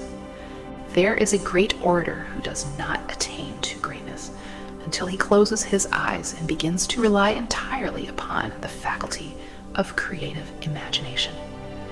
When asked why he closed his eyes just before the climaxes of his oratory, he replied, "I do it because then I speak through ideas which come to me from within." One of America's most successful and best-known financiers followed the habit of closing his eyes for 2 or 3 minutes before making a decision. When asked why he did this, he replied, "With my eyes closed, I am able to draw upon a source of superior intelligence." The late Dr. Elmer R. Gates of Chevy Chase, Maryland, created more than 200 useful patents, many of them basic, through the process of cultivating and using the creative faculty. His method is both significant and interesting to one interested in attaining to the status of genius, in which category Dr. Gates unquestionably belonged. Dr. Gates was one of the really great, though less publicized, scientists of the world. In his laboratory, he had what he called his personal communication room. It was practically soundproof and so arranged that all light could be shut out. It was equipped with a small table on which he kept a pad of writing paper. In front of the table, on the wall, was an electric push button which controlled the lights. When Dr. Gates desired to draw upon the forces available to him through his creative imagination, he would go into this room, seat himself at the table, shut off the lights, and concentrate upon the known factors of the invention on which he was working, remaining in that position until ideas began to flash into his mind in connection with the unknown factors of the invention. On one occasion, ideas came through so fast that he was forced to write for almost 3 hours. When the thoughts stopped flowing and he examined his notes, he found they contained a minute description of principles which bade not a parallel among the known data of the scientific world. Moreover, the answer to his problem was intelligently presented in those notes. In this manner, Dr. Gates completed over 200 patents, which had been begun but not completed by half-baked brains. Evidence of the truth of this statement is in the United States Patent Office. Dr. Gates earned his living by sitting for ideas for individuals and corporations. Some of the largest corporations in America paid him substantial fees by the hour for sitting for ideas. The reasoning faculty is often faulty because it is largely guided by one's accumulated experience. Not all knowledge, which one accumulates through experience, is accurate. Ideas received through the creative faculty are much more reliable for the reason that they come from sources more reliable than any which are available to the reasoning faculty of the mind. The major difference between the genius and the ordinary crank inventor may be found in the fact that the genius works through his faculty of creative imagination, while the crank knows nothing of this faculty. The scientific inventor, such as Meister Edison and Dr. Gates, makes use of both the synthetic and the creative faculties of imagination. For example, the scientific inventor or genius begins an invention by organizing and combining the known ideas or principles accumulated through experience through the synthetic faculty, the reasoning faculty. If he finds this accumulated knowledge to be insufficient for the completion of his invention, he then draws upon the sources of knowledge available to him through his creative faculty. The method by which he does this varies with the individual, but this is the sum and substance of his procedure. 1. He stimulates his mind so that it vibrates on a higher than average plane, using one or more of the 10 mind stimulants or some other stimulant of his choice. 2. He concentrates upon the known factors, the finished part of his invention, and creates in his mind a perfect picture of unknown factors, the unfinished part of his invention. He holds this picture in mind until it has been taken over by the subconscious mind, then relaxes by clearing his mind of all thought, and waits for his answer to flash into his mind.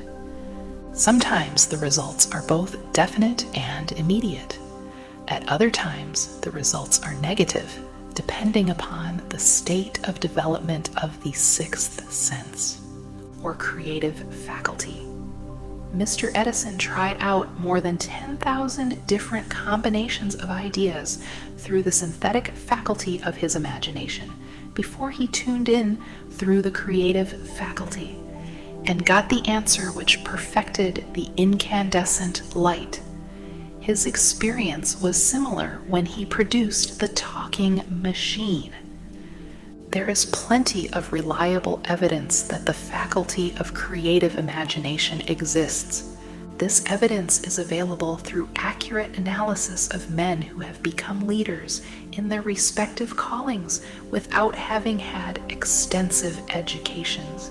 Lincoln was a notable example of a great leader who achieved greatness through the discovery and use of his faculty of creative imagination, he discovered and began to use this faculty as the result of the stimulation of love which he experienced after he met Anne Rutledge, a statement of the highest significance in connection with the study of the source of genius.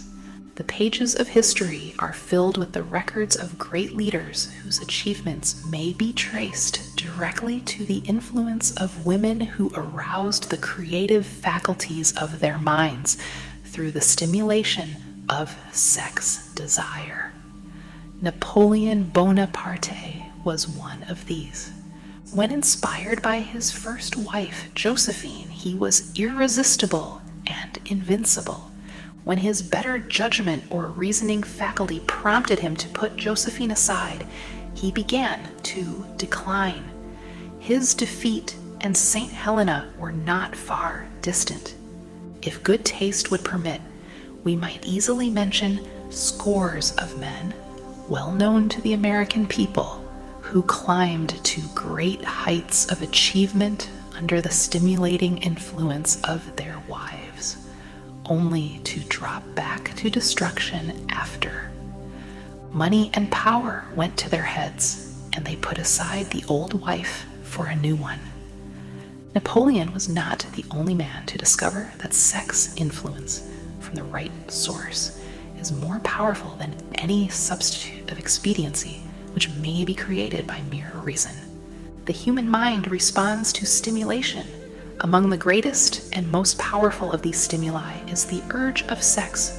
When harnessed and transmuted, this driving force is capable of lifting men into that higher sphere of thought which enables them to master the sources of worry and petty annoyance which beset their pathway on the lower plane. Unfortunately, only the genii have made the discovery. Others have accepted the experience of sex urge without discovering one of its major potentialities, a fact which accounts for the great number of others as compared to the limited number of genii. For the purpose of refreshing the memory in connection with the facts available from the biographies of certain men, we here present the names of a few men of outstanding achievement, each of whom was known to have been of a highly sexed nature. The genius which was theirs undoubtedly found its source of power in transmuted sex energy. George Washington, Napoleon Bonaparte, William Shakespeare, Abraham Lincoln, Ralph Waldo Emerson, Robert Burns, Thomas Jefferson, Elbert Hubbard, Elbert H. Gary, Oscar Wilde, Woodrow Wilson, John H. Patterson, Andrew Jackson, Enrico Caruso. Your own knowledge of biography will enable you to add to this list. Find, if you can, a single man in all history of civilization who achieved outstanding success in any calling, who was not driven by a well-developed sex nature. If you do not wish to rely upon biographies of men not now living, take inventory of those whom you know to be men of great achievement, and see if you can find one among them who is not highly sexed. Sex energy is the creative energy of all genii. There never has been and never will be a great leader, builder, or artist lacking in this driving force of sex. Surely no one will misunderstand these statements to mean that all who are highly sexed are genii. Man attains to the status of a genius only when and if he stimulates his mind so that it draws upon the forces available through the creative faculty of the imagination. Chief among the stimuli with which this stepping up of the vibrations may be produced is sex energy. The mere possession of this energy is not sufficient to produce a genius. The energy must be transmuted from desire for physical contact into some other form of desire and action before it will lift one to the status of a genius. far from becoming genii because of great sex desires. The majority of men lower themselves through misunderstanding and misuse of this great force to the status of the lower animals. Why men seldom succeed before 40? I discovered from the analysis of over 25,000 people that men who succeed in an outstanding way seldom do so before the age of 40, and more often they do not strike their real pace until they are well beyond the age of 50. This fact was so astounding that it prompted me to go into the study of its cause most carefully, carrying the investigation over a period of more than 12 years. This study disclosed the fact that the major reason why the majority of men who succeed do not begin to do so before the age of 40 to 50 is their tendency to dissipate their energies through overindulgence in physical expression of the emotion of sex. The majority of men never learn that the urge of sex has other possibilities, which far transcend in importance that of mere physical expression. The majority of those who make this discovery do so after having wasted many years at a period when the sex energy is at its height, prior to the age of 45 to 50. This usually is followed by noteworthy achievement. The lives of many men up to and sometimes well past the age of 40 reflect a continued dissipation of energies which could have been more profitably turned into better channels. Their finer and more powerful emotions are sown wildly to the four winds. Out of this habit of the male grew the term sowing his wild oats. The desire for sexual expression is by far the strongest and most impelling of all the human emotions. And for this very reason, this desire, when harnessed and transmuted into action, other than that of physical expression, may raise one to the status of a genius. One of America's most able businessmen frankly admitted that his attractive secretary was responsible for most of the plans he created. He admitted that her presence lifted him to heights of creative imagination, such as he could experience under no other stimulus. One of the most successful men in America owes most of his success to the influence of a very charming young woman who has served as his source of inspiration for more than 12 years. Everyone knows the man to whom this reference is made, but not everyone knows the real source of his achievements. History is not lacking in examples of men who attained to the status of genii as the result of the use of artificial mind stimulants in the form of alcohol and narcotics. Edgar Allan Poe wrote The Raven while under the influence of liquor, dreaming dreams that mortal never dared to dream before. James Whitcomb Riley did his best writing while under the influence of alcohol. Perhaps it was thus he saw the ordered intermingling of the real and the dream, the mill above the river and the mist above the stream.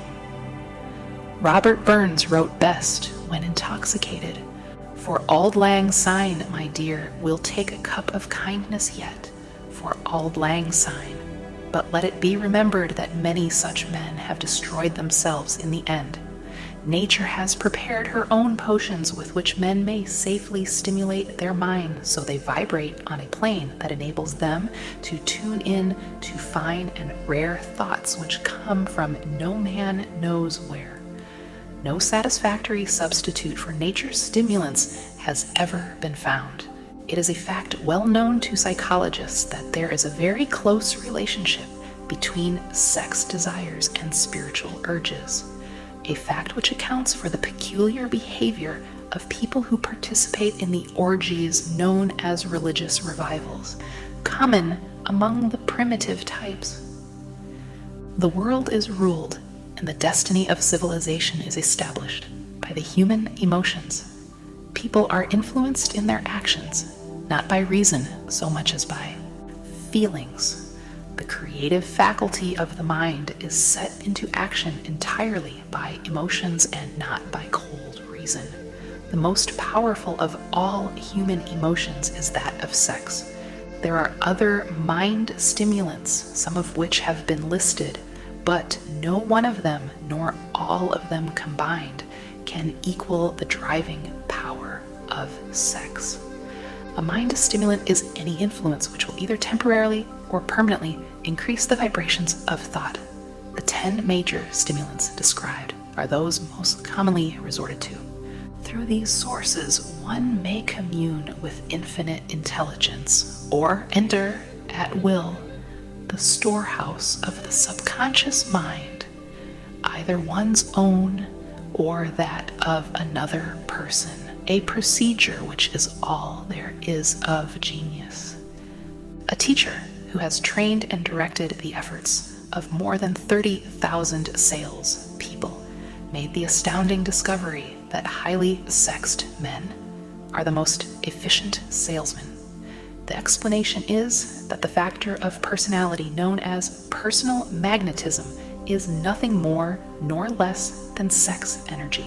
Highly sexed people always have a plentiful supply of magnetism. Through cultivation and understanding, this vital force may be drawn upon and used to great advantage in the relationships between people. This energy may be communicated to others through the following media. 1. The handshake. The touch of the hand indicates instantly the presence of magnetism or the lack of it. 2. The tone of voice. Magnetism or sex energy is the factor with which the voice may be colored or made musical and charming. 3. Posture and carriage of the body. Highly sexed people move briskly and with grace and ease. 4. The vibrations of thought. Highly sexed people mix the emotion of sex with their thoughts, or may do so at will, and in that way may influence those around them. 5. Body adornment.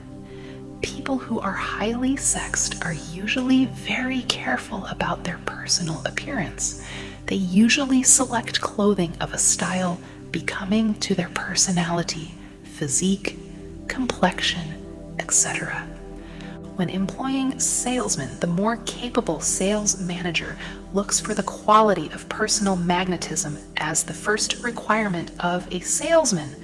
People who lack sex energy will never become enthusiastic nor inspire others with enthusiasm, and enthusiasm is one of the most important requisites in salesmanship, no matter what one is selling. The public speaker, orator, preacher, lawyer, or salesman who is lacking in sex energy is a flop as far as being able to influence others is concerned. Couple with this the fact that most people can be influenced only through an appeal to their emotions, and you will understand the importance of sex energy as a part of the salesman's native ability.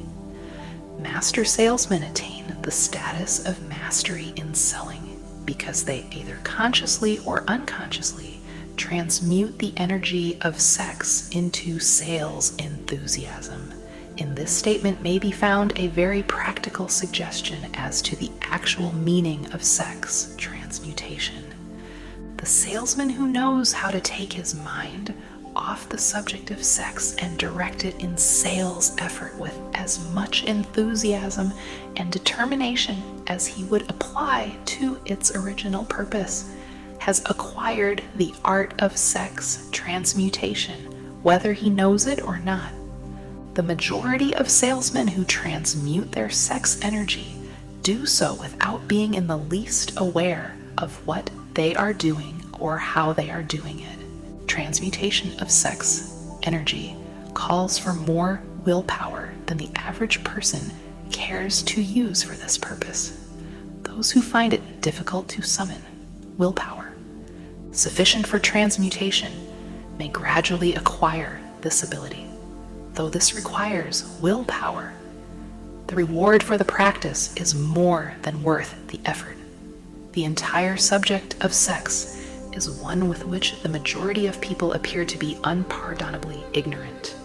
The urge of sex has been grossly misunderstood, slandered, and burlesqued by the ignorant and the evil-minded for so long that the very word sex is seldom used in polite society.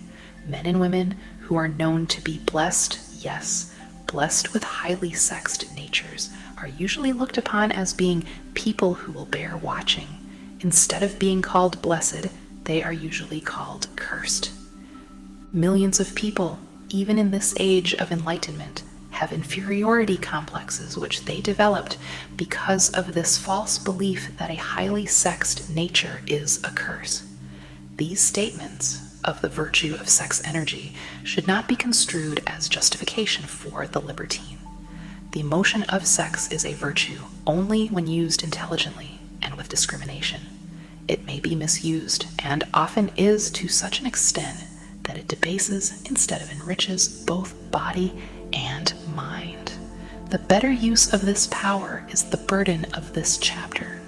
It seemed quite significant to the author when he made the discovery that practically every great leader whom he had the privilege of analyzing was a man whose achievements were largely inspired by a woman. In many instances, the woman in the case was a modest, self-denying wife of whom the public had heard but little or nothing.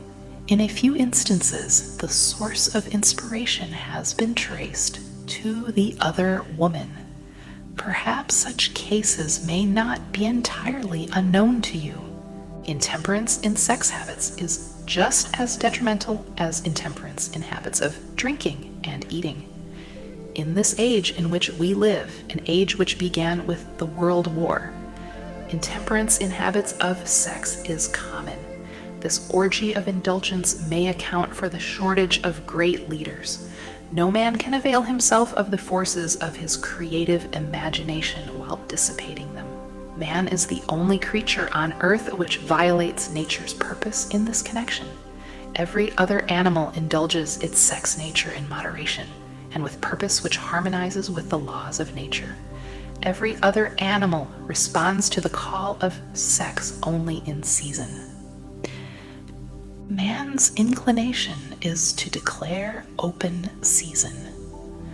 Every intelligent person knows that stimulation in excess through alcoholic drink and narcotics is a form of intemperance which destroys the vital organs of the body, including the brain. Not every person knows, however, that overindulgence in sex expression may become a habit as destructive and as detrimental to creative effort as narcotics or liquor. A sex-mad man is not essentially different than a dope-mad man. Both have lost control over their faculties of reason and willpower. Sexual overindulgence may not only destroy reason and willpower, but it may also lead to either temporary or permanent insanity.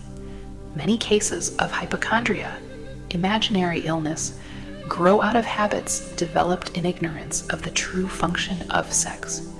From these brief references to the subject, it may be readily seen that ignorance on the subject of sex transmutation forces stupendous penalties upon the ignorant on the one hand, and withholds from them equally stupendous benefits on the other.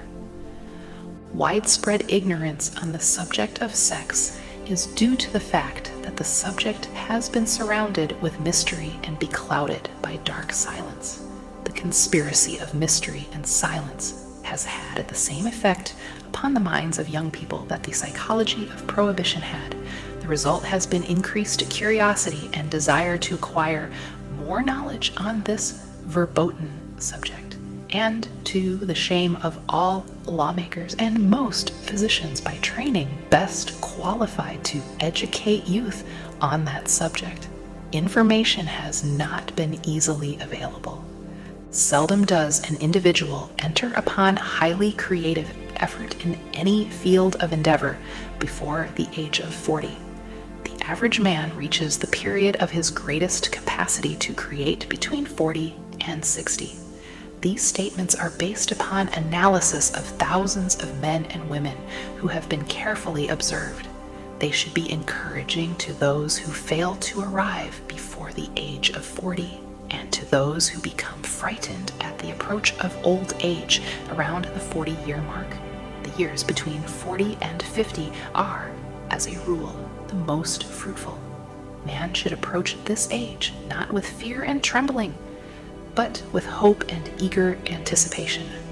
If you want evidence that most men do not begin to do their best work before the age of 40, study the records of the most successful men known to the American people, and you will find it. Henry Ford had not hit his pace of achievement until he had passed the age of 40.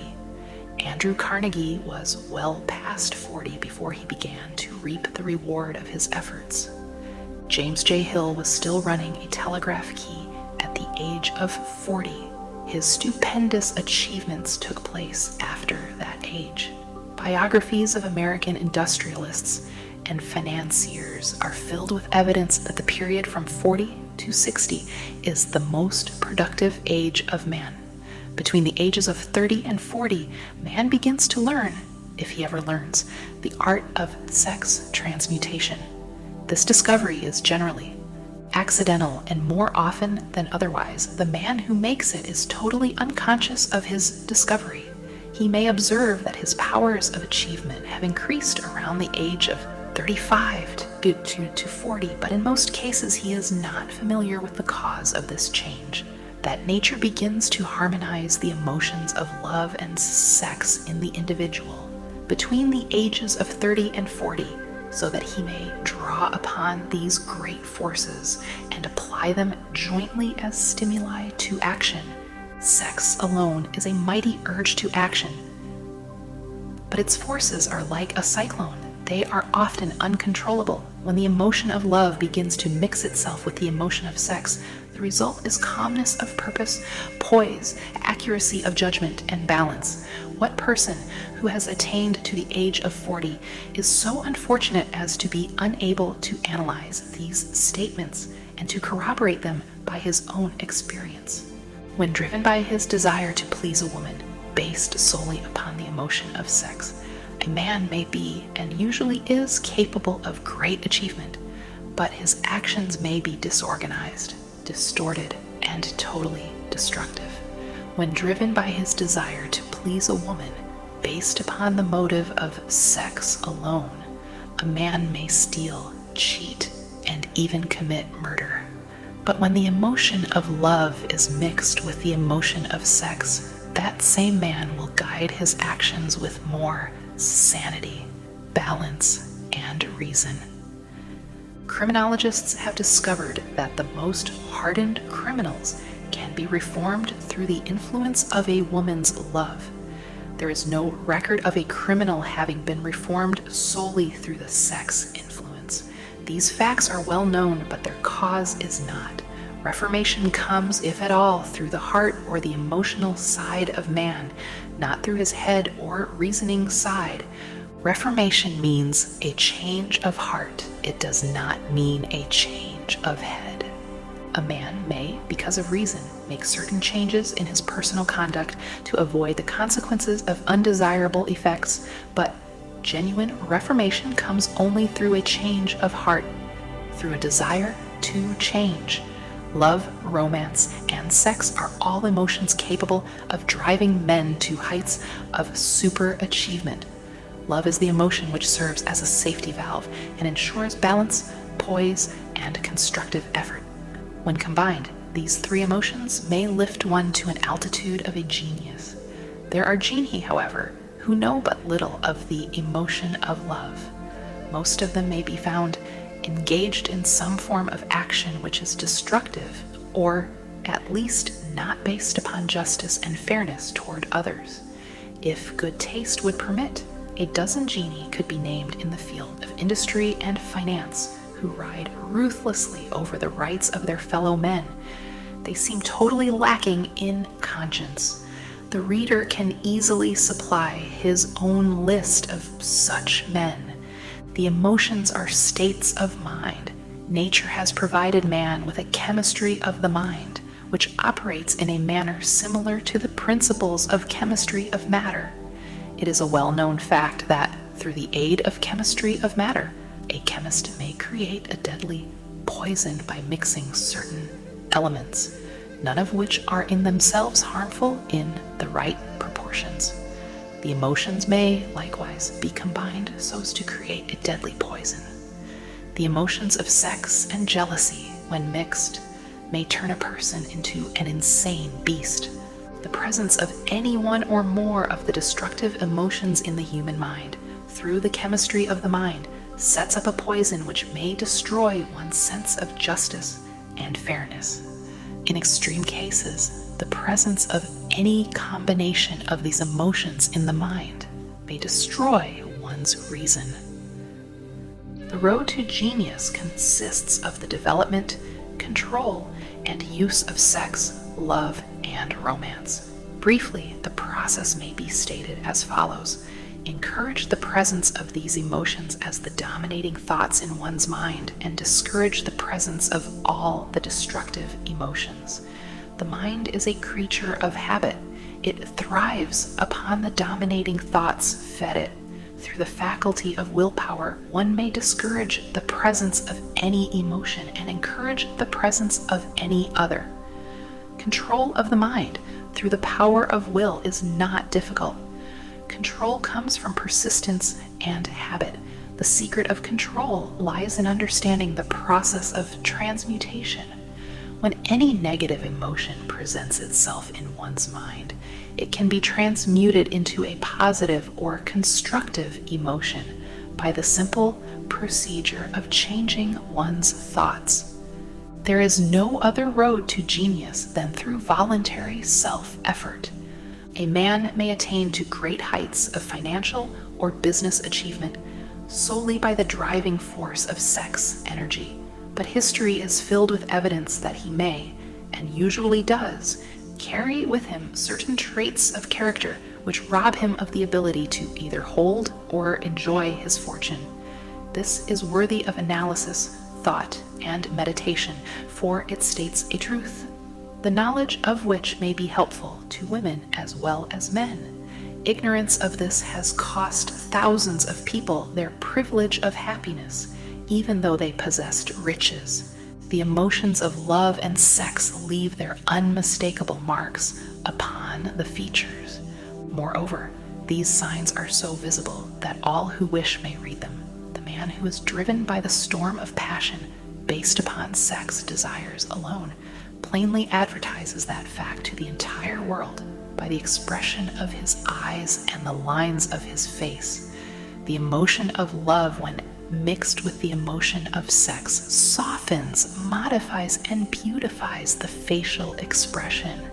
No character analyst is needed to tell you this. You may observe it for yourself. The emotion of love brings out and develops the artistic and the aesthetic nature of man. It leaves its impress upon one's very soul, even after the fire has been subdued by time and circumstance. Memories of love never pass. They linger, guide, and influence long after the source of stimulation has faded. There is nothing new in this. Every person who has been moved by genuine love knows that it leaves enduring traces upon the human heart. The effect of love endures because love is spiritual in nature. The man who cannot be stimulated to great heights of achievement by love is hopeless. He is dead, though he may seem to live. Even the memories of love are sufficient to lift one to a higher plane of creative effort.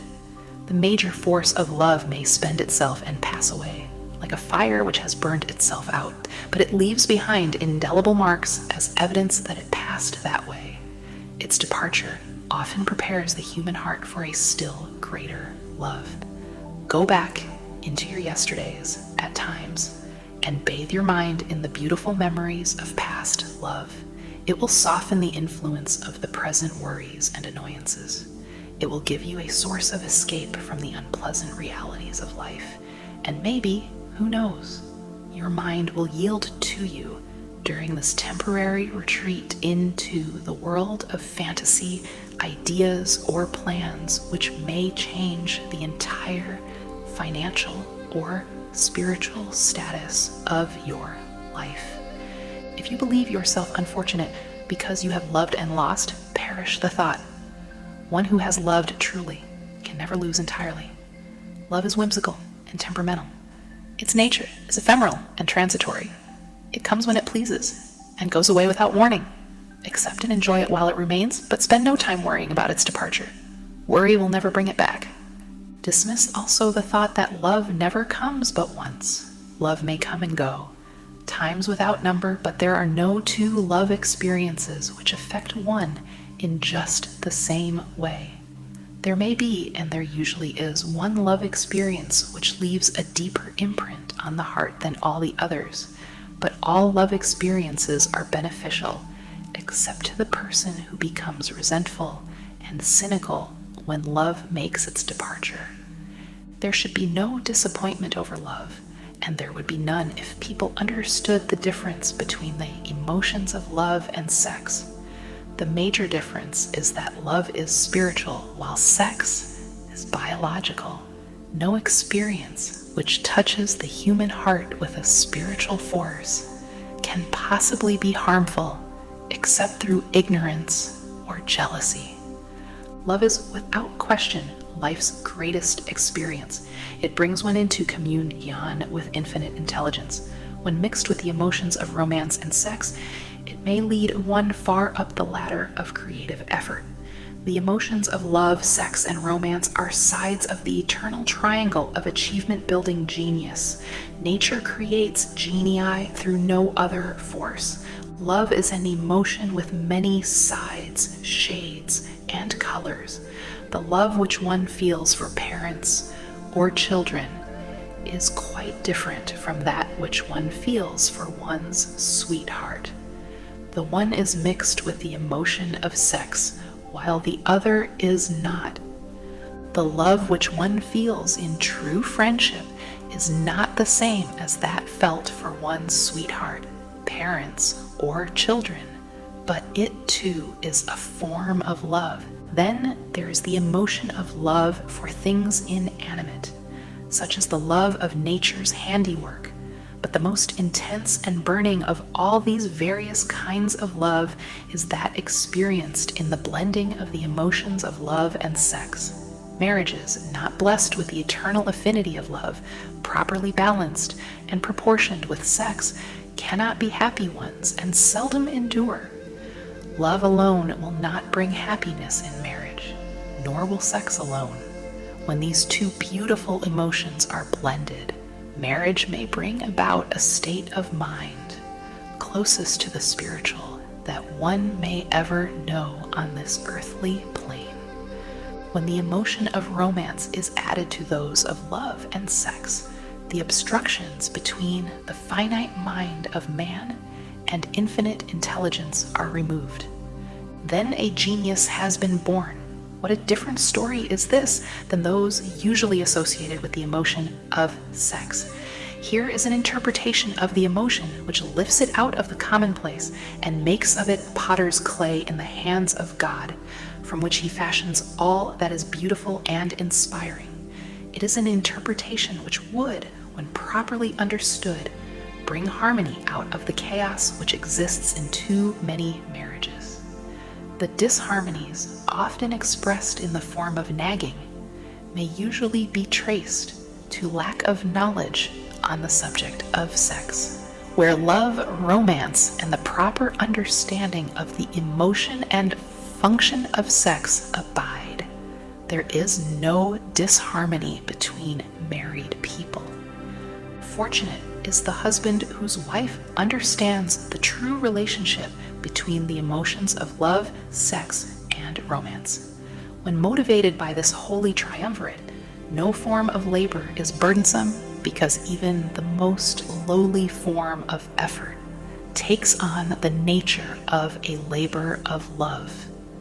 It is a very old saying that a man's wife may either make him or break him, but the reason is not always understood.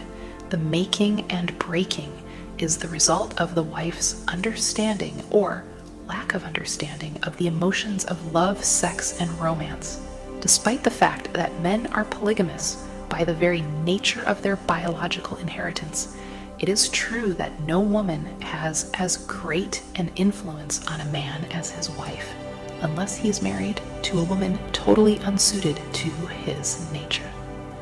If a woman permits her husband to lose interest in her and become more interested in other women, it is usually because of her ignorance or indifference toward the subjects of sex, love, and romance. This statement presupposes, of course, that genuine love once existed between a man and his wife.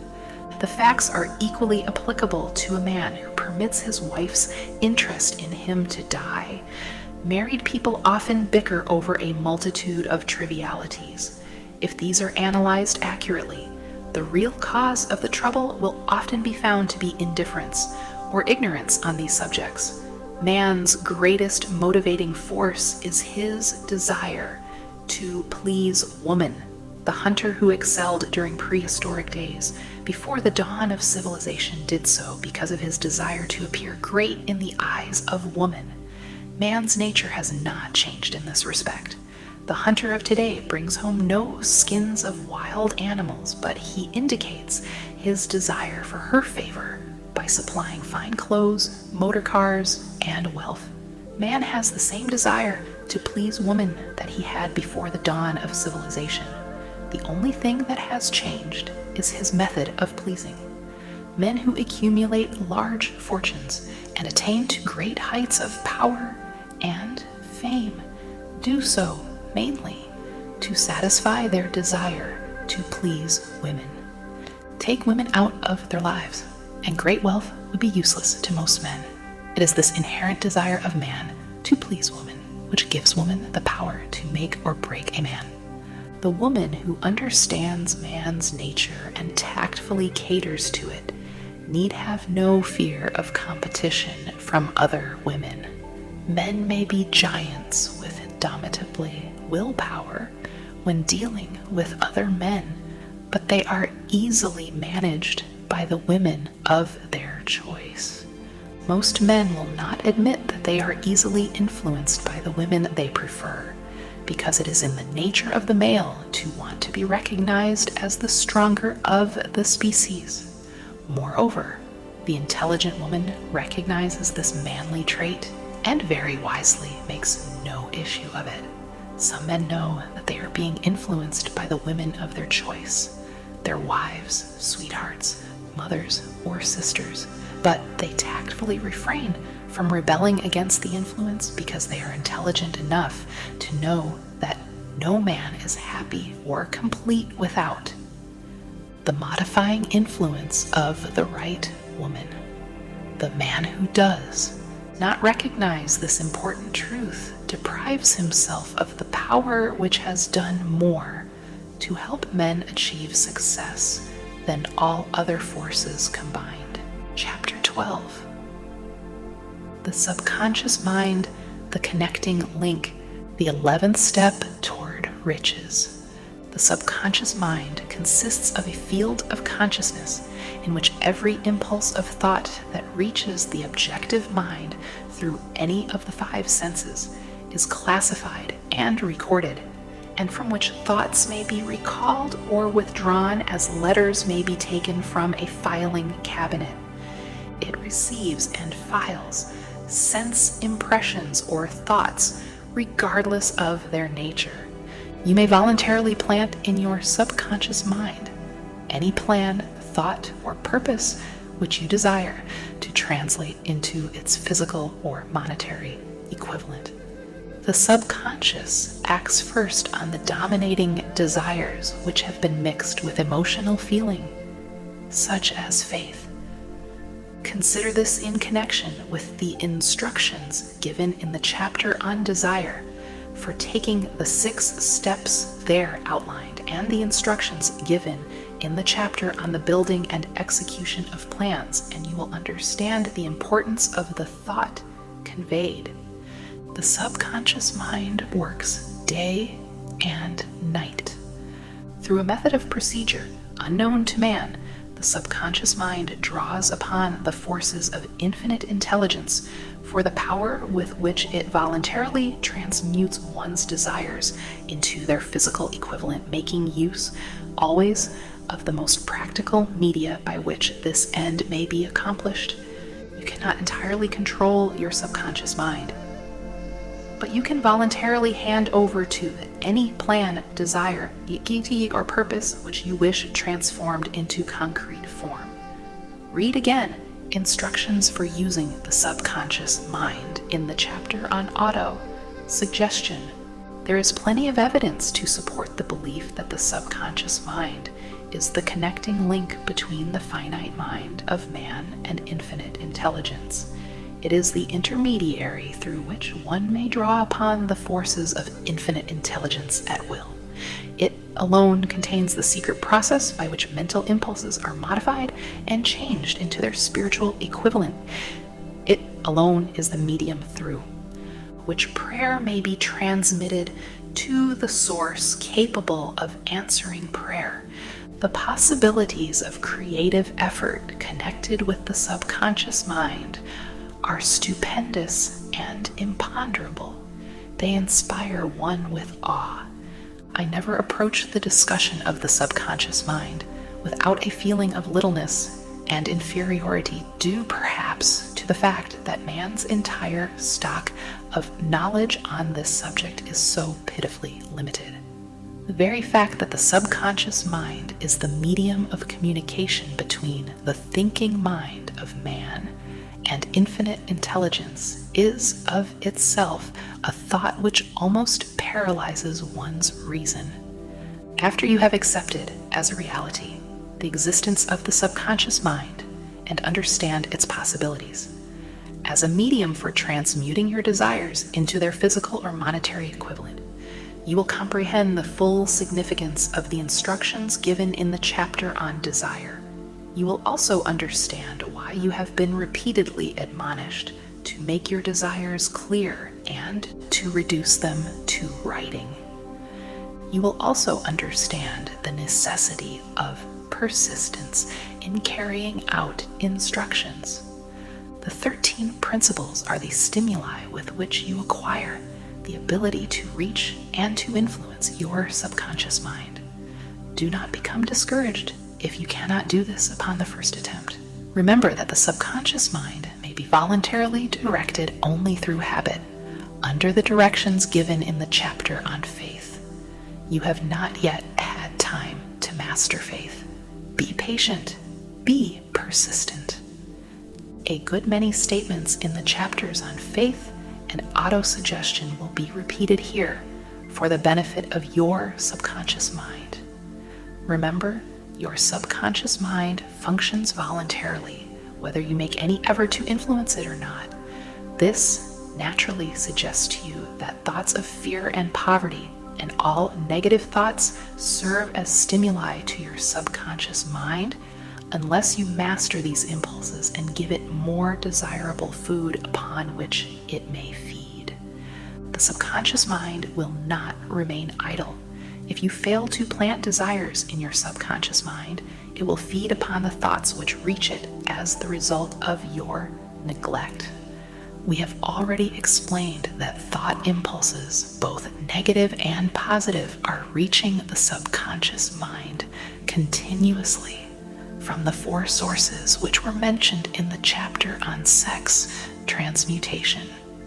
For the present, it is sufficient if you remember that you are living daily in the midst of all manner of thought impulses which are reaching your subconscious mind without your knowledge. Some of these impulses are negative, some are positive. You are now engaged in trying to help shut oil the flow of negative impulses and to aid in voluntarily influencing your subconscious mind through positive impulses of desire. When you achieve this, you will possess the key which unlocks the door to your subconscious mind. Moreover, you will control that door so completely that no undesirable thought may influence your subconscious mind. everything which man creates begins in the form of a thought impulse. Man can create nothing which he does not first conceive in thought. Through the aid of the imagination, thought impulses may be assembled into plans. The imagination, when under control, may be used for the creation of plans or purposes that lead to success in one's chosen occupation. While all thought impulses intended for transmutation into their physical equivalent, voluntarily planted in the subconscious mind, must pass through the imagination and be mixed with faith. The mixing of faith with a plan or purpose intended for submission to the subconscious mind may be done only through the imagination. From these statements, you will readily observe that voluntary use of the subconscious mind calls for coordination and application of all the principles. Ella Wheeler Wilcox gave evidence of her understanding of the power of the subconscious mind when she wrote, "You never can tell what a thought will do in bringing you hate or love, for thoughts are things, and their airy wings are swifter than carrier doves. They follow the law of the universe. Each thing creates its kind, and they speed o'er the track to bring you back whatever went out from your mind." Mrs. Wilcox understood the truth that thoughts which go out from one's mind also embed themselves deeply in one's subconscious mind, where they serve as a magnet, pattern, or blueprint by which the subconscious mind is influenced while translating them into their physical equivalent. Thoughts are truly things, for the reason that every material thing begins in the form of thought energy. The subconscious mind is more susceptible to influence by impulses of thought mixed with feeling or emotion than by those originating solely in the reasoning portion of the mind. In fact, there is much evidence to support the theory that only emotionalized thoughts have any action influence upon the subconscious mind. It is a well-known fact that emotion or feeling rules the majority of people. If it is true that the subconscious mind responds more quickly to and is influenced more readily by thought impulses which are well mixed with emotion, it is essential to become familiar with the more important of the emotions. There are 7 major positive emotions and 7 major negative emotions. The negatives voluntarily inject themselves into the thought impulses, which ensure passage into the subconscious mind. The positives must be injected through the principle of autosuggestion into the thought impulses which an individual wishes to pass on to his subconscious mind. Instructions have been given in the chapter on autosuggestion. These emotions or feeling impulses may be likened to yeast in a loaf of bread because they constitute the action element which transforms thought impulses from the passive to the active state. Thus may one understand why thought impulses, which have been well mixed with emotion, are acted upon more readily than thought impulses originating in cold reason. You are preparing yourself to influence and control the inner audience of your subconscious mind in order to hand over to it the desire for money, which you wish transmuted into its monetary equivalent. It is essential, therefore, that you understand the method of approach to this inner audience. You must speak its language, or it will not heed your call. It understands best the language of emotion or feeling. Let us therefore describe here the 7 major positive emotions and the 7 major negative emotions, so that you may draw upon the positives and avoid the negatives when giving instructions to your subconscious mind. The 7 major positive emotions: the emotion of desire, the emotion of faith, the emotion of love, the emotion of sex, the emotion of enthusiasm, the emotion of romance, the emotion of hope. There are other positive emotions, but these are the 7 most powerful and the ones most commonly used in creative effort. Master these 7 emotions. They can be mastered only by use, and the other positive emotions will be at your command when you need them. Remember, in this connection, that you are studying a book which is intended to help you develop a money consciousness. By filling your mind with positive emotions, one does not become money conscious by filling one's mind with negative emotions. The 7 major negative emotions. To be avoided: the emotion of fear, the emotion of jealousy, the emotion of hatred, the emotion of revenge, the emotion of greed, the emotion of superstition, the emotion of anger. Positive and negative emotions cannot occupy the mind at the same time. One or the other must dominate. It is your responsibility to make sure that positive emotions constitute the dominating influence of your mind. Here, the law of habit will come to your aid. Form the habit of applying and using the positive emotions. Eventually, they will dominate your mind so completely that the negatives cannot enter it. Only by following these instructions literally and continuously can you gain control over your subconscious mind. The presence of a single negative in your conscious mind is sufficient to destroy all chances of constructive aid from your subconscious mind. If you are an observing person, you must have noticed that most people resort to prayer only after everything else has failed, or else they pray by a ritual of meaningless words. And because it is a fact that most people who pray do so only after everything else has failed, they go to prayer with their minds filled with fear and doubt, which are the emotions the subconscious mind acts upon and passes on to infinite intelligence. Likewise, that is the emotion which infinite intelligence receives and acts upon. If you pray for a thing, but have fear as you pray that you may not receive it, or that your prayer will not be acted upon by infinite intelligence, your prayer will have been in vain. Prayer does sometimes result in the realization of that for which one prays.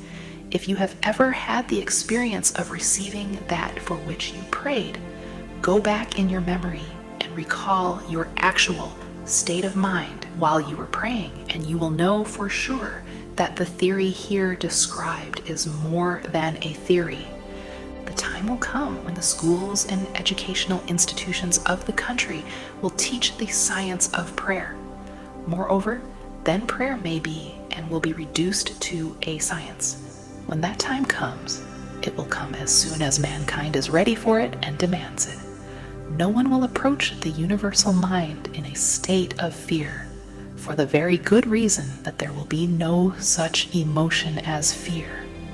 Ignorance, superstition, and false teaching will have disappeared, and man will have attained his true status as a child of infinite intelligence.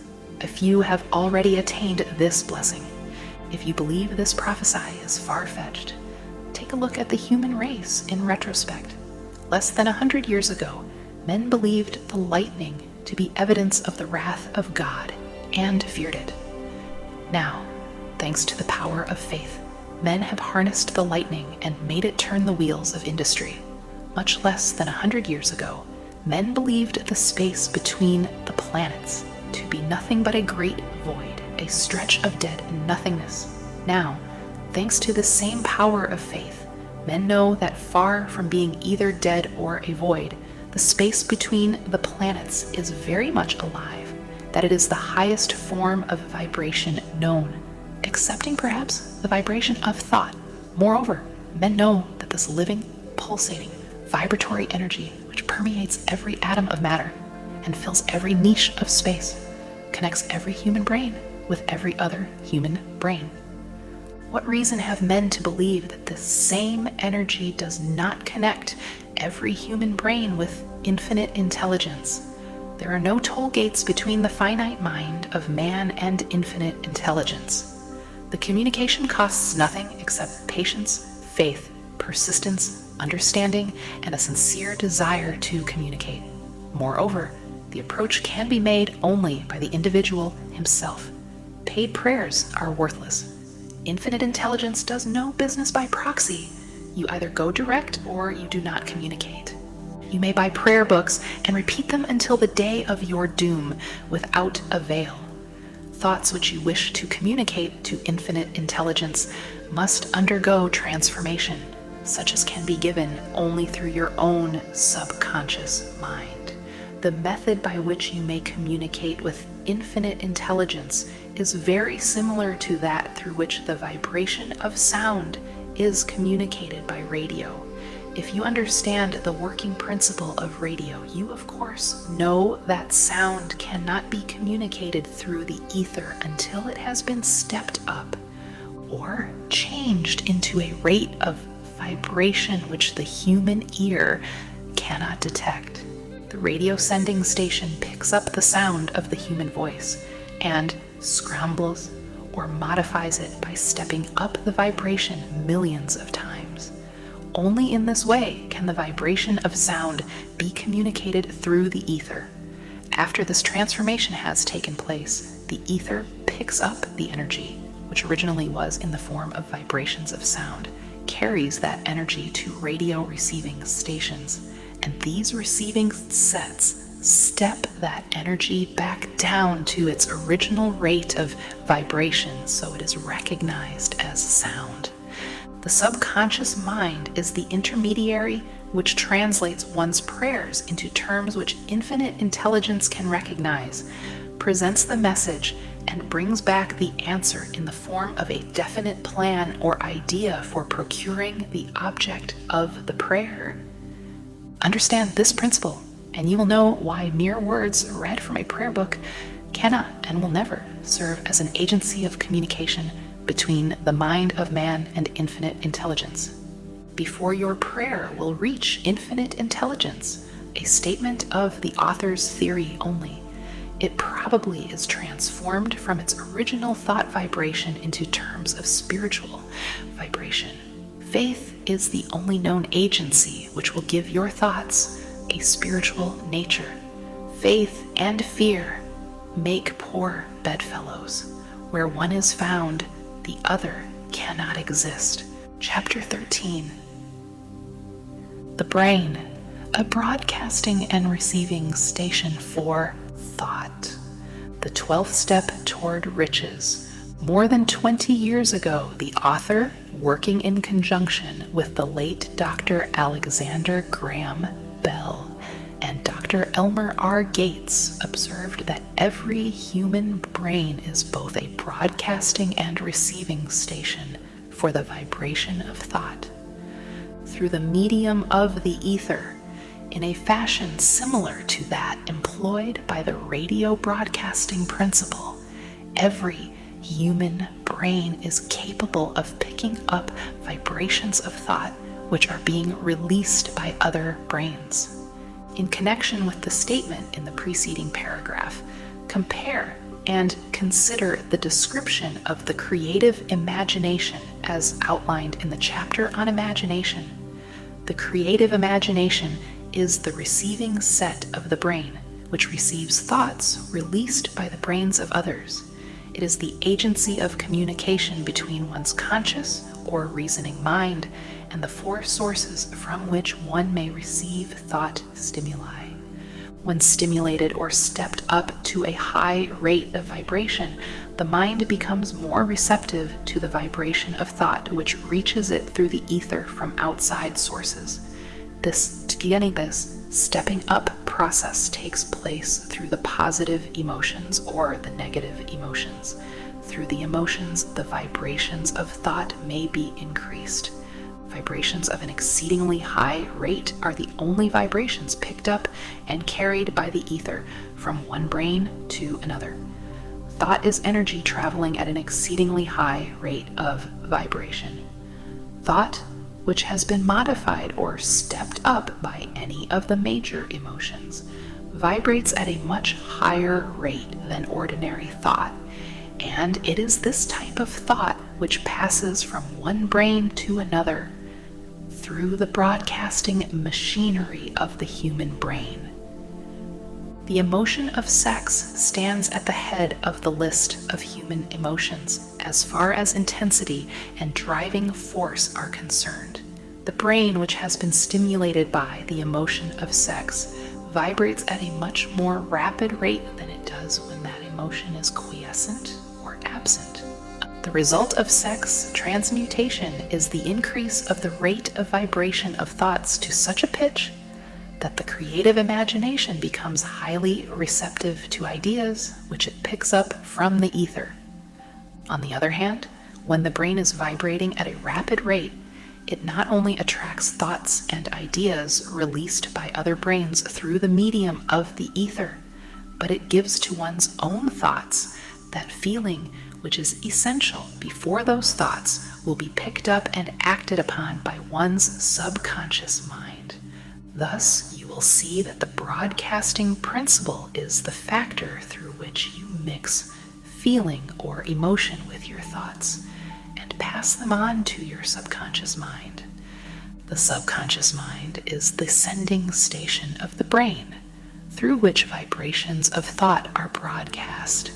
The creative imagination is the receiving set, through which the vibrations of thought are picked up from the ether, along with the important factors of the subconscious mind and the faculty of the creative imagination, which constitute the sending and receiving sets of your mental broadcasting machinery. Consider now the principle of autosuggestion, which is the medium by which you may put into operation your broadcasting station.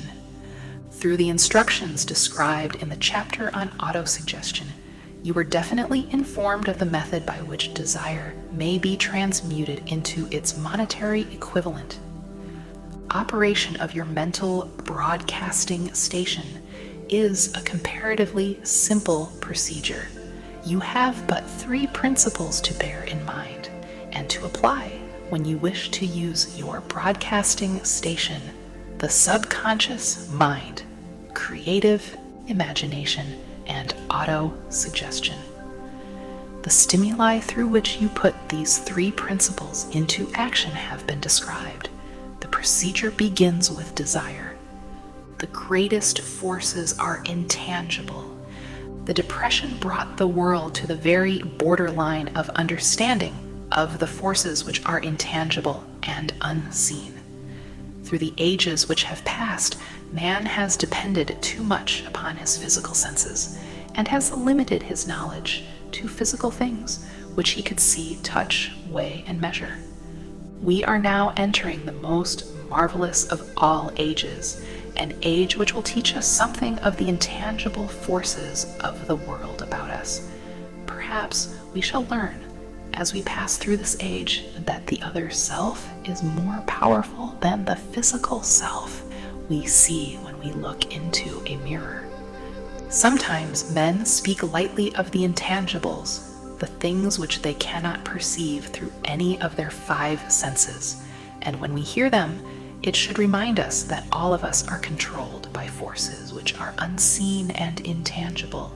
The whole of mankind has not the power to cope with nor to control the intangible force wrapped up in the rolling waves of the oceans. Man has not the capacity to understand the intangible force of gravity, which keeps this little earth suspended in midair and keeps man from falling from it, much less the power to control that force. Man is entirely subservient to the intangible force which comes with a thunderstorm, and he is just as helpless in the presence of the intangible force of electricity. Nay, he does not even know what electricity is, where it comes from, or what is its purpose. Nor is this by any means the end of man's ignorance in connection with things unseen and intangible. He does not understand the intangible force and intelligence wrapped up in the soil of the earth, the force which provides him with every morsel of food he eats, every article of clothing he wears, every dollar he carries in his pockets. The dramatic story of the brain. Last but not least, man, with all of his boasted culture and education, understands little or nothing of the intangible force, the greatest of all the intangibles of thought. He knows but little concerning the physical brain and its vast network of intricate machinery through which the power of thought is translated into its material equivalent. But he is now entering an age which shall yield enlightenment on the subject.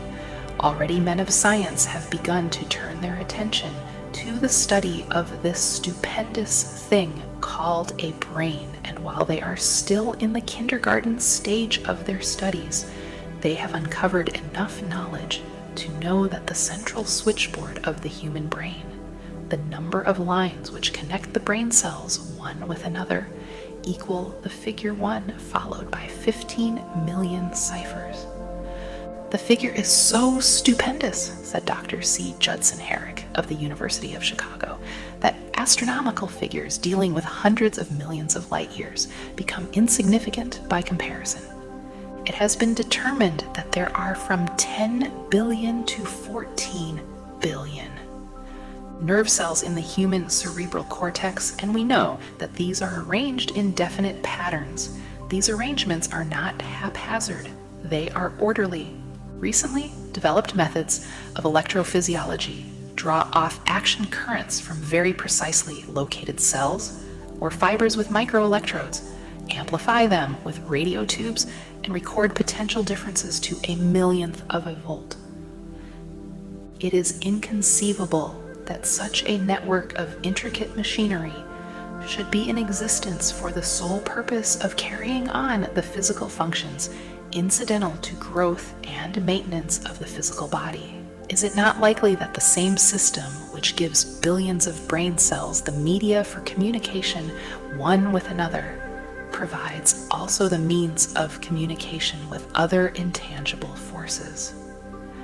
After this book had been written, just before the manuscript went to the publisher, there appeared in the New York Times an editorial showing that at least one great university and one intelligent investigator in the field of mental phenomena are carrying on an organized research through which conclusions have been reached that parallel many of those described in this and the following chapter. The editorial briefly analyzed the work carried on by Dr. Rhine and his associates at Duke University, viz. What is telepathy? A month ago, we cited on this page some of the remarkable results achieved by Professor Rhine and his associates in Duke University from more than 100,000 tests to determine the existence of telepathy and clairvoyance. These results were summarized in the first 2 articles in Harper's Magazine. In the second, which has now appeared, the author, E.H. Wright, attempts to summarize what has been learned, or what it seems reasonable to infer, regarding the exact nature of these extrasensory modes of perception. The actual existence of telepathy and clairvoyance now seems to some scientists enormously probable as the result of Rhine's experiments. Various percipients were asked to name as many cards in a special pack as they could without looking at them and without other sensory access to them. About a score of men and women were discovered who could regularly name so many of the cards correctly that there was not one chance in many a million of their having done their feats by luck or accident. But how did they do them? These powers, assuming that they exist, do not seem to be sensory. There is no known organ for them. The experiments worked just as well at distances of several hundred miles as they did in the same room. These facts also dispose, in Mr. Wright's opinion, of the attempt to explain telepathy or clairvoyance through any physical theory of radiation. All known forms of radiant energy decline inversely as the square of the distance traversed. Telepathy and clairvoyance do not, but they do vary through physical causes as our other mental powers do. Contrary to widespread opinion, they do not improve when the percipient is asleep or half asleep, but on the contrary, when he is most wide awake and alert. Rhine discovered that a narcotic will invariably lower a percipient score, while a stimulant will always send it higher. The most reliable performer apparently cannot make a good score unless he tries to do his best. One conclusion that Wright draws with some confidence is that telepathy and clairvoyance are really one and the same gift. That is, the faculty that sees a card face down on a table seems to be exactly the same one that reads a thought residing only in another mind. There are several grounds for believing this.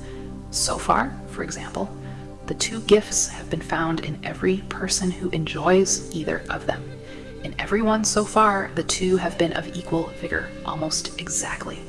Screens, walls, distances have no effect at all on either. Wright advances from this conclusion to express what he puts forward as no more than the mere hunch that other extrasensory experiences, prophetic dreams, premonitions of disaster, and the like may also prove to be part of the same faculty. The reader is not asked to accept any of these conclusions unless he finds it necessary. But the evidence that Rhine has piled up must remain impressive. In view of Dr. Rhine's announcement, in connection with the conditions under which the mind responds to what he terms extrasensory modes of perception, I now feel privileged to add to his testimony by stating that my associates and I have discovered what we believe to be the ideal conditions under which the mind can be stimulated so that the sixth sense, described in the next chapter, can be made to function in a practical way. The conditions to which I refer consist of a close working alliance between myself and two members of my staff. Through experimentation and practice, we have discovered how to stimulate our minds by applying the principle used in connection with the invisible counselors described in the next chapter, so that we can, by a process of blending our three minds into one, find the solution to a great variety of personal problems which are submitted by my clients. The procedure is very simple. We sit down at a conference table, clearly state the nature of the problem we have under consideration, then begin discussing it. Each contributes whatever thoughts that may occur. The strange thing about this method of mind stimulation is that it places each participant in communication with unknown sources of knowledge, definitely outside his own experience. If you understand the principle described in the chapter on the mastermind, you of course recognize the round table procedure here, described as being a practical application of the mastermind.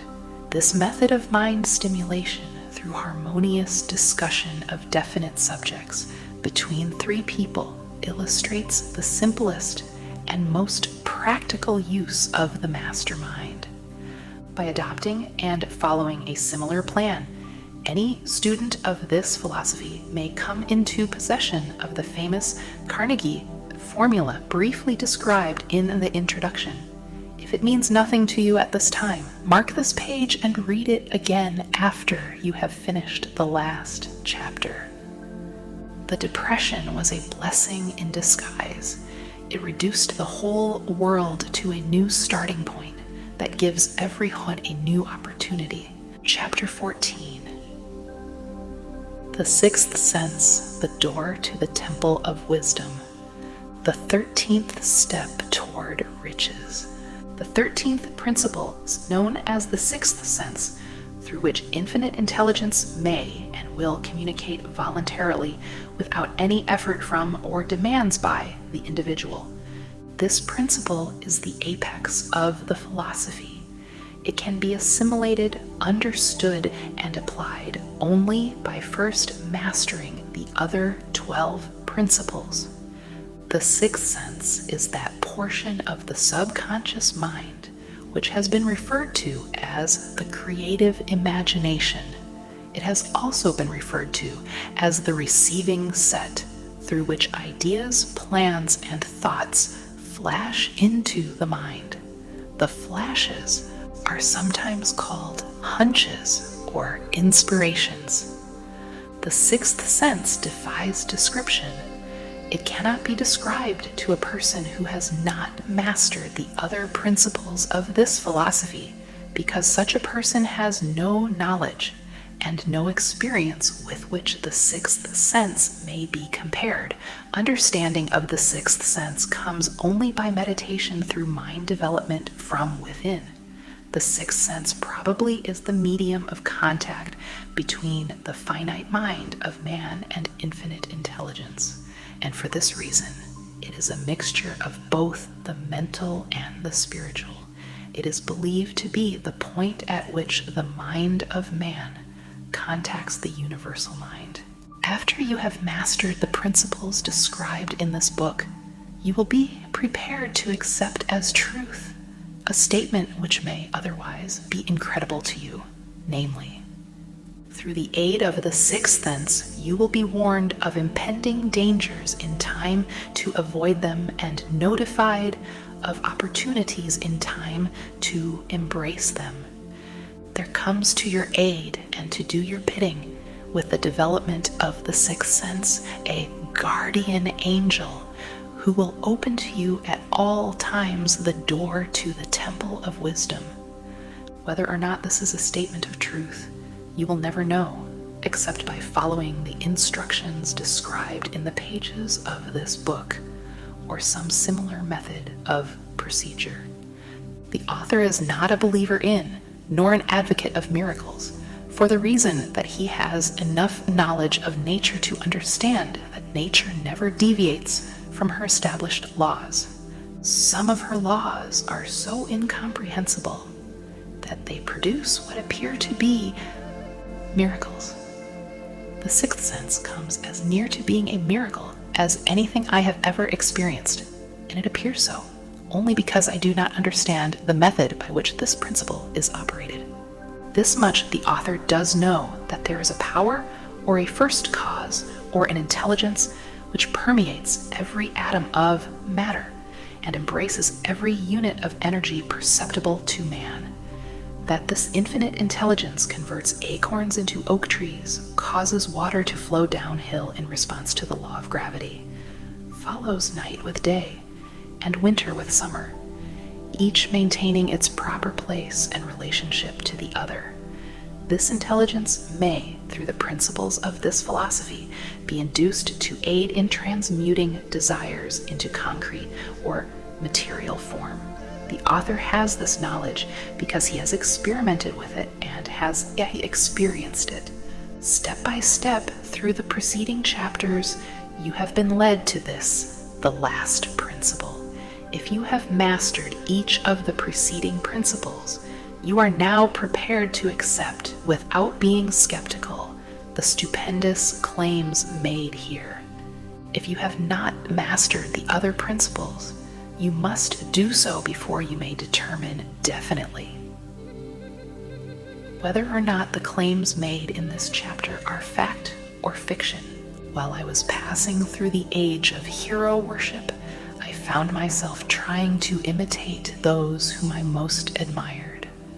Moreover, I discovered that the element of faith with which I endeavored to imitate my idols gave me great capacity to do so, quite successfully. I have never entirely divested myself of this habit of hero worship, although I have passed the age commonly given over to such. My experience has taught me that the next best thing to being truly great is to emulate the great by feeling and action as nearly as possible. Long before I had ever written a line for publication or endeavored to deliver a speech in public. I followed the habit of reshaping my own character by trying to imitate the 9 men whose lives and life works had been most impressive to me. These 9 men were Emerson, Paine, Edison, Darwin, Lincoln, Burbank, Napoleon, Ford, and Carnegie. Every night, over a long period of years, I held an imaginary council meeting with this group whom I called my invisible counselors. The procedure was this.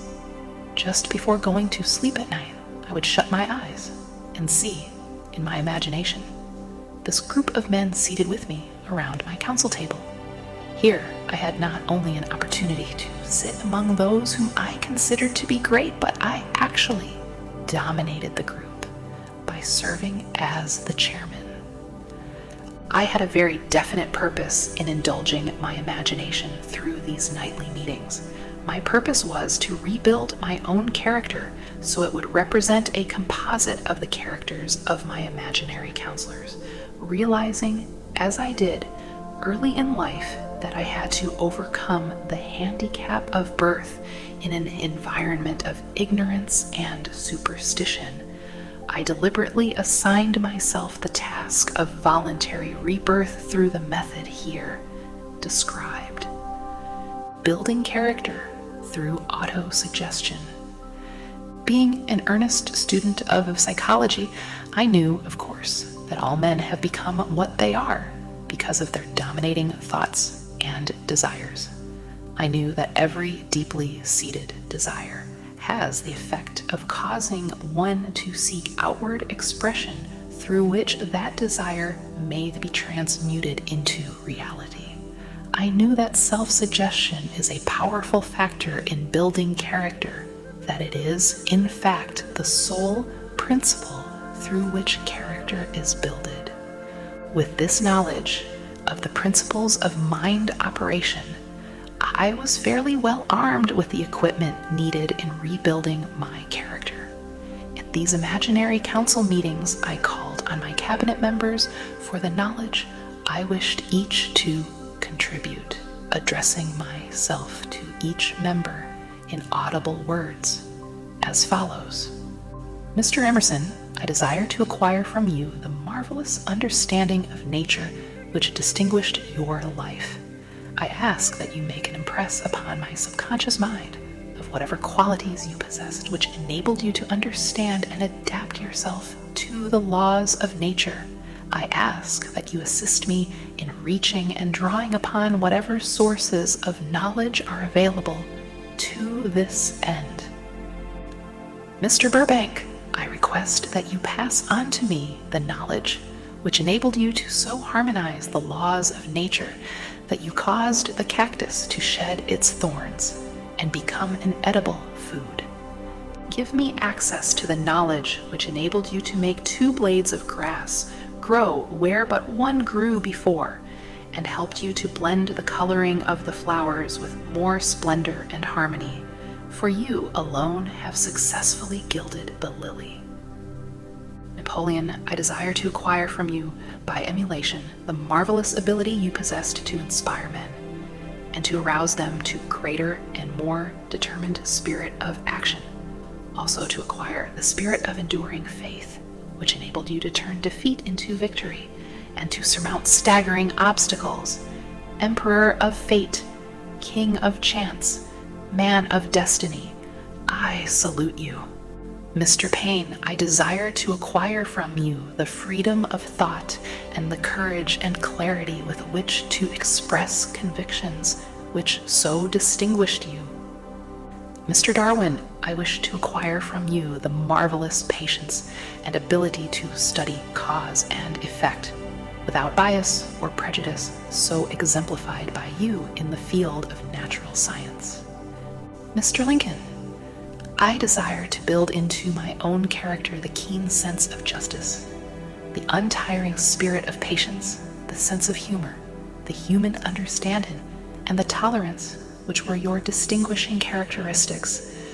Mr. Carnegie, I am already indebted to you for my choice of a life work, which has brought me great happiness and peace of mind. I wish to acquire a thorough understanding of the principles of organized effort which you used so effectively in the building of a great industrial enterprise. Mr. Ford, you have been among the most helpful of the men who have supplied much of the material essential to my work. I wish to acquire your spirit of persistence, the determination, poise, and self-confidence which have enabled you to master poverty, organize, unify, and simplify human effort, so I may help others to follow in your footsteps. Mr. Edison, I have seated you nearest to me at my right because of the personal cooperation you have given me during my research into the causes of success and failure.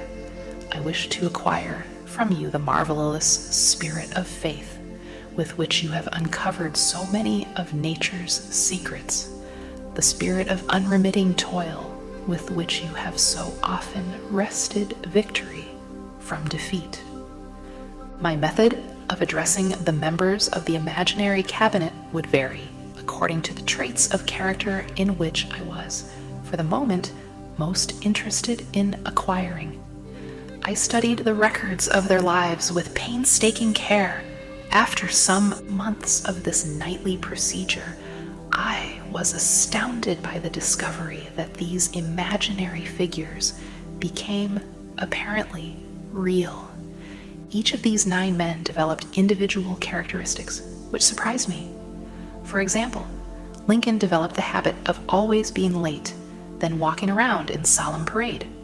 When he came, he walked very slowly, with his hands clasped behind him, and once in a while he would stop as he passed and rest his hand momentarily upon my shoulder. He always wore an expression of seriousness upon his face. Rarely did I see him smile. The cares of a sundered nation made him grave. That was not true of the others. Burbank and Paine often indulged in witty repartee, which seemed at times to shock the other members of the cabinet. One night, Paine suggested that I prepare a lecture on the Age of Reason and deliver it from the pulpit of a church which I formerly attended. Many around the table laughed heartily at the suggestion, not Napoleon. He drew his mouth down at the corners and groaned so loudly that all turned and looked at him with amazement. To him, the church was but a pawn of the state, not to be reformed, but to be used as a convenient inciter to mass activity by the people. On one occasion, Burbank was late. When he came, he was excited with enthusiasm and explained that he had been late because of an experiment he was making through which he hoped to be able to grow apples on any sort of tree. Paine chided him by reminding him that it was an apple which started all the trouble between man and woman. Darwin chuckled heartily as he suggested that Paine should watch out for little serpents when he went into the forest to gather apples, as they had the habit of growing into big snakes. Emerson observed, "No serpents, no apples," and Napoleon remarked, "No apples, no state." Lincoln developed the habit of always being the last one to leave the table after each meeting. On one occasion, he leaned across the end of the table, his arms folded, and remained in that position for many minutes. I made no attempt to disturb him. Finally, he lifted his head slowly, got up and walked to the door, then turned around, came back, and laid his hand on my shoulder and said, "My boy, you will need much courage if you remain steadfast in carrying out your purpose in life. But remember, when difficulties overtake you, the common people have common sense. Adversity will develop it." One evening, Edison arrived ahead of all the others. He walked over and seated himself at my left, where Emerson was accustomed to sit, and said, "You are destined to witness the discovery of the secret of life. When the time comes, you will observe that life consists of great swarms of energy. or entities, each as intelligent as human beings think themselves to be. These units of life group together like hives of bees and remain together until they disintegrate through lack of harmony. These units have differences of opinion, the same as human beings, and often fight among themselves. These meetings which you are conducting will be very helpful to you. They will bring to your rescue some of the same units of life which served the members of your cabinet during their lives. These units are eternal. They never die. Your own thoughts and desires serve as the magnet which attracts units of life from the great ocean of life out there.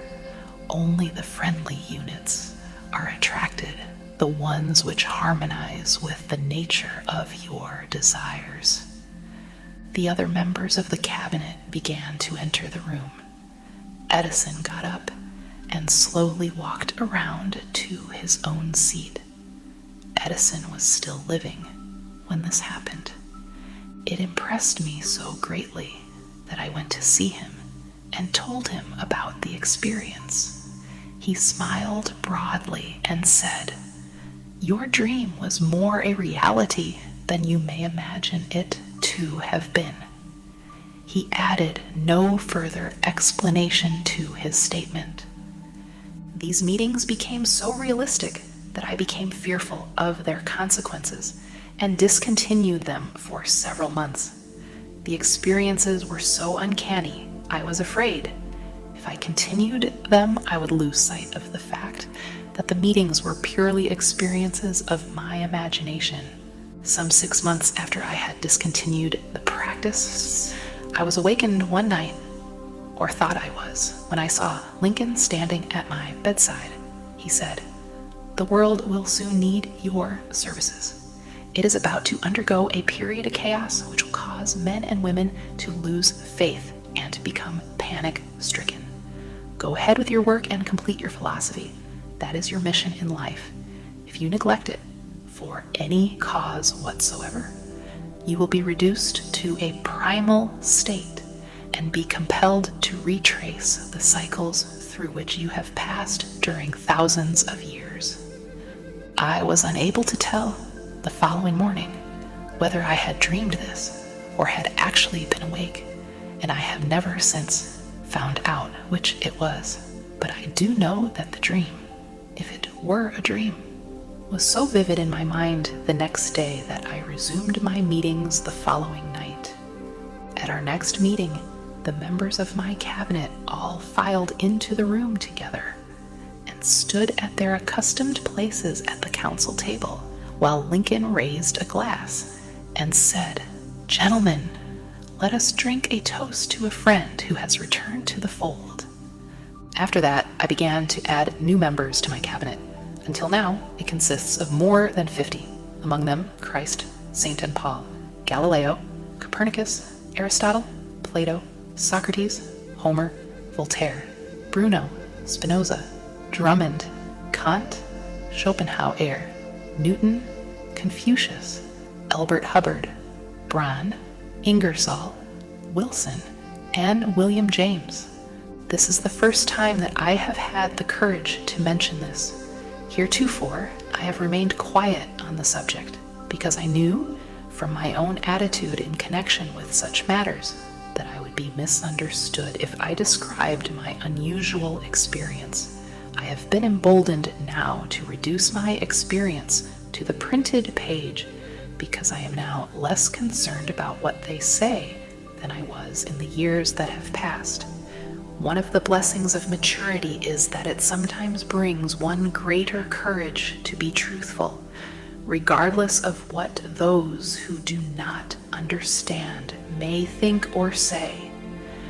Lest I be misunderstood, I wish here to state most emphatically that I still regard my cabinet meetings as being purely imaginary, but I feel entitled to suggest that while the members of my cabinet may be purely fictional, and the meetings existent only in my own imagination, they have led me into glorious paths of adventure, rekindled an appreciation of true greatness, encouraged creative endeavor, and emboldened the expression of honest thought.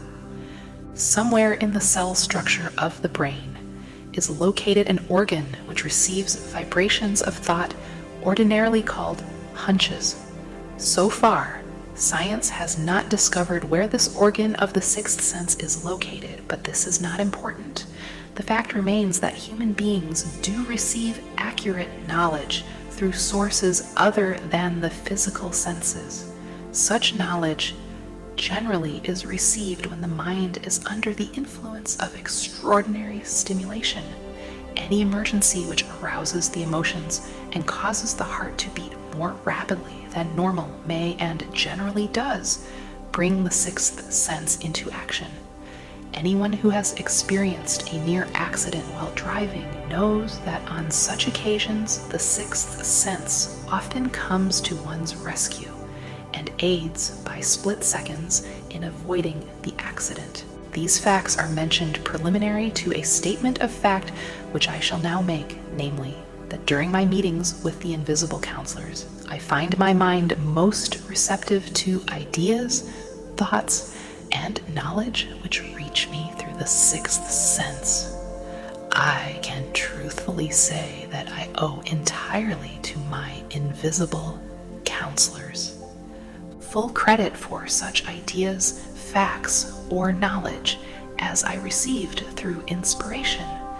On scores of occasions when I have faced emergencies, some of them so grave that my life was in jeopardy, I have been miraculously guided past these difficulties through the influence of my invisible counselors. My original purpose in conducting council meetings with imaginary beings was solely that of impressing my own subconscious mind through the principle of autosuggestion with certain characteristics which I desired to acquire. In more recent years, my experimentation has taken on an entirely different trend. I now go to my imaginary counselors with every difficult problem which confronts me and my clients. The results are often astonishing, although I do not depend entirely on this form of counsel. You, of course, have recognized that this chapter covers a subject with which a majority of people are not familiar. The sixth sense is a subject that will be of great interest and benefit to the person whose aim is to accumulate vast wealth, but it need not claim the attention of those whose desires are more modest. Henry Ford undoubtedly understands and makes practical use of the sixth sense. His vast business and financial operations make it necessary for him to understand and use this principle. The late Thomas A. Edison understood and used the sixth sense in connection with the development of inventions, especially those involving basic patents, in connection with which he had no human experience and no accumulated knowledge to guide him, as was the case while he was working on the talking machine and the moving picture machine. Nearly all great leaders, such as Napoleon, Bismarck, Joan of Arc, Christ, Buddha, Confucius, and Muhammad, understood and probably made use of the sixth sense almost continuously. The major portion of their greatness consisted of their knowledge of this principle. The sixth sense is not something that one can take off and put on at will. Ability to use this great power comes slowly through application of the other principles outlined in this book. Seldom does any individual come into workable knowledge of the sixth sense before the age of 40. More often, the knowledge is not available until one is well past 50, and this for the reason that the spiritual forces with which the sixth sense is so closely related do not mature and become usable except through years of meditation, self-examination, and serious thought.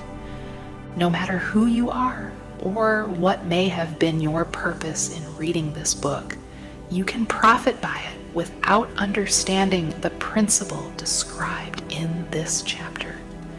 This is especially true if your major purpose is that of accumulation of money or other material things.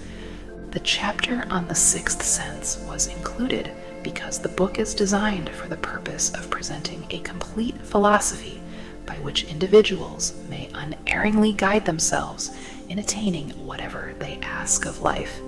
The starting point of all achievement is desire. The finishing point is that brand of knowledge, which leads to understanding of self, understanding of others, understanding of the laws of nature, recognition and understanding of happiness. This sort of understanding comes in its fullness only through familiarity with and use of the principle of the sixth sense.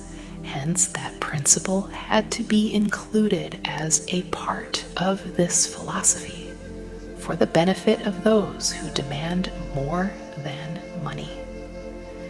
Having read the chapter, you must have observed that while reading it, you were lifted to a high level of mental stimulation. Splendid. Come back to this again a month from now, read it once more, and observe that your mind will soar to a still higher level of stimulation. Repeat this experience from time to time, giving no concern as to how much or how little you learn at the time, and eventually you will find yourself in possession of a power that will enable you to throw off discouragement, master fear, overcome procrastination, and draw freely upon your imagination. Then you will have felt the touch of that unknown something, which has been the moving spirit of every truly great thinker, leader, artist, musician, writer, statesman. Then you will be in position to transmute your desires into their physical or financial counterpart as easily as you may lie down and quit at the first sign of opposition. Faith versus fear. Previous chapters have described how to develop faith through autosuggestion, desire, and the subconscious.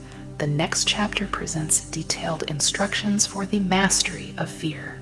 Here will be found a full description of the 6 fears which are the cause of all discouragement, timidity, procrastination, indifference, indecision, and the lack of ambition, self-reliance, initiative, self-control, and enthusiasm. Search yourself carefully as you study these 6 enemies, as they may exist only in your subconscious mind, where their presence will be hard to detect. Remember, too, as you analyze the 6 ghosts of fear, that they are nothing but ghosts because they exist only in one's mind.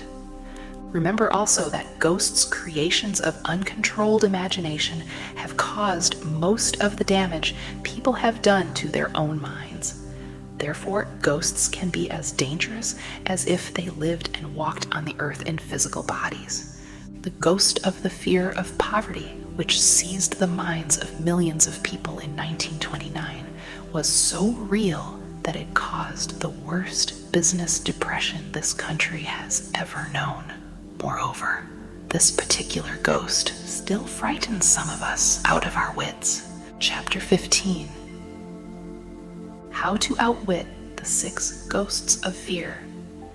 Take inventory of yourself as you read this closing chapter and find out how many of the ghosts are standing in your way before you can put any portion of this philosophy into successful use. Your mind must be prepared to receive it. The preparation is not difficult. It begins with study, analysis, and understanding of 3 enemies which you shall have to clear out. These are indecision, doubt, and fear. The 6th sense will never function while these 3 negatives, or any of them, remain in your mind. The members of this unholy trio are closely related. Where one is found, the other 2 are close at hand. Indecision is the seedling of fear. Remember this as you read. Indecision crystallizes into doubt. The 2 blend and become fear. The blending process often is slow. This is one reason why these three enemies are so dangerous. They germinate and grow without their presence being observed. The remainder of this chapter describes an end which must be attained before the philosophy as a whole can be put into practical use. It also analyzes a condition which has, but lately, reduced huge numbers of people to poverty, and it states a truth which must be understood by all who accumulate riches, whether measured in terms of money or a state of mind, of far greater value than money. The purpose of this chapter is to turn the spotlight of attention upon the cause and the cure of the 6 basic fears. Before we can master an enemy, we must know its name, its habits, and its place of abode. As you read, analyze yourself carefully and determine which, if any, of the 6 common fears have attached themselves to you. Do not be deceived by the habits of these subtle enemies. Sometimes they remain hidden in the subconscious mind, where they are difficult to locate and still more difficult to eliminate. The 6 basic fears. There are 6 basic fears, with some combination of which every human suffers at one tune or another. Most people are fortunate if they do not suffer from the entire 6. Named in the order of their most common appearance, they are the fear of poverty, the fear of criticism, most of one's, the fear of ill health, worries, the fear of loss of love of someone, the fear of old age, the fear of death. All other fears are of minor importance. They can be grouped under these 6 headings. The prevalence of these fears as a curse to the world runs in cycles. For almost 6 years, while the Depression was on, we floundered in the cycle of fear of poverty. During the World War, we were in the cycle of fear of death. Just following the war, we were in the cycle of fear of ill health, as evidenced by the epidemic of disease which spread itself all over the world. Fears are nothing more than states of mind. One state of mind is subject to control and direction. Physicians, as everyone knows, are less subject to attack by disease than ordinary laymen, for the reason that physicians do not fear disease.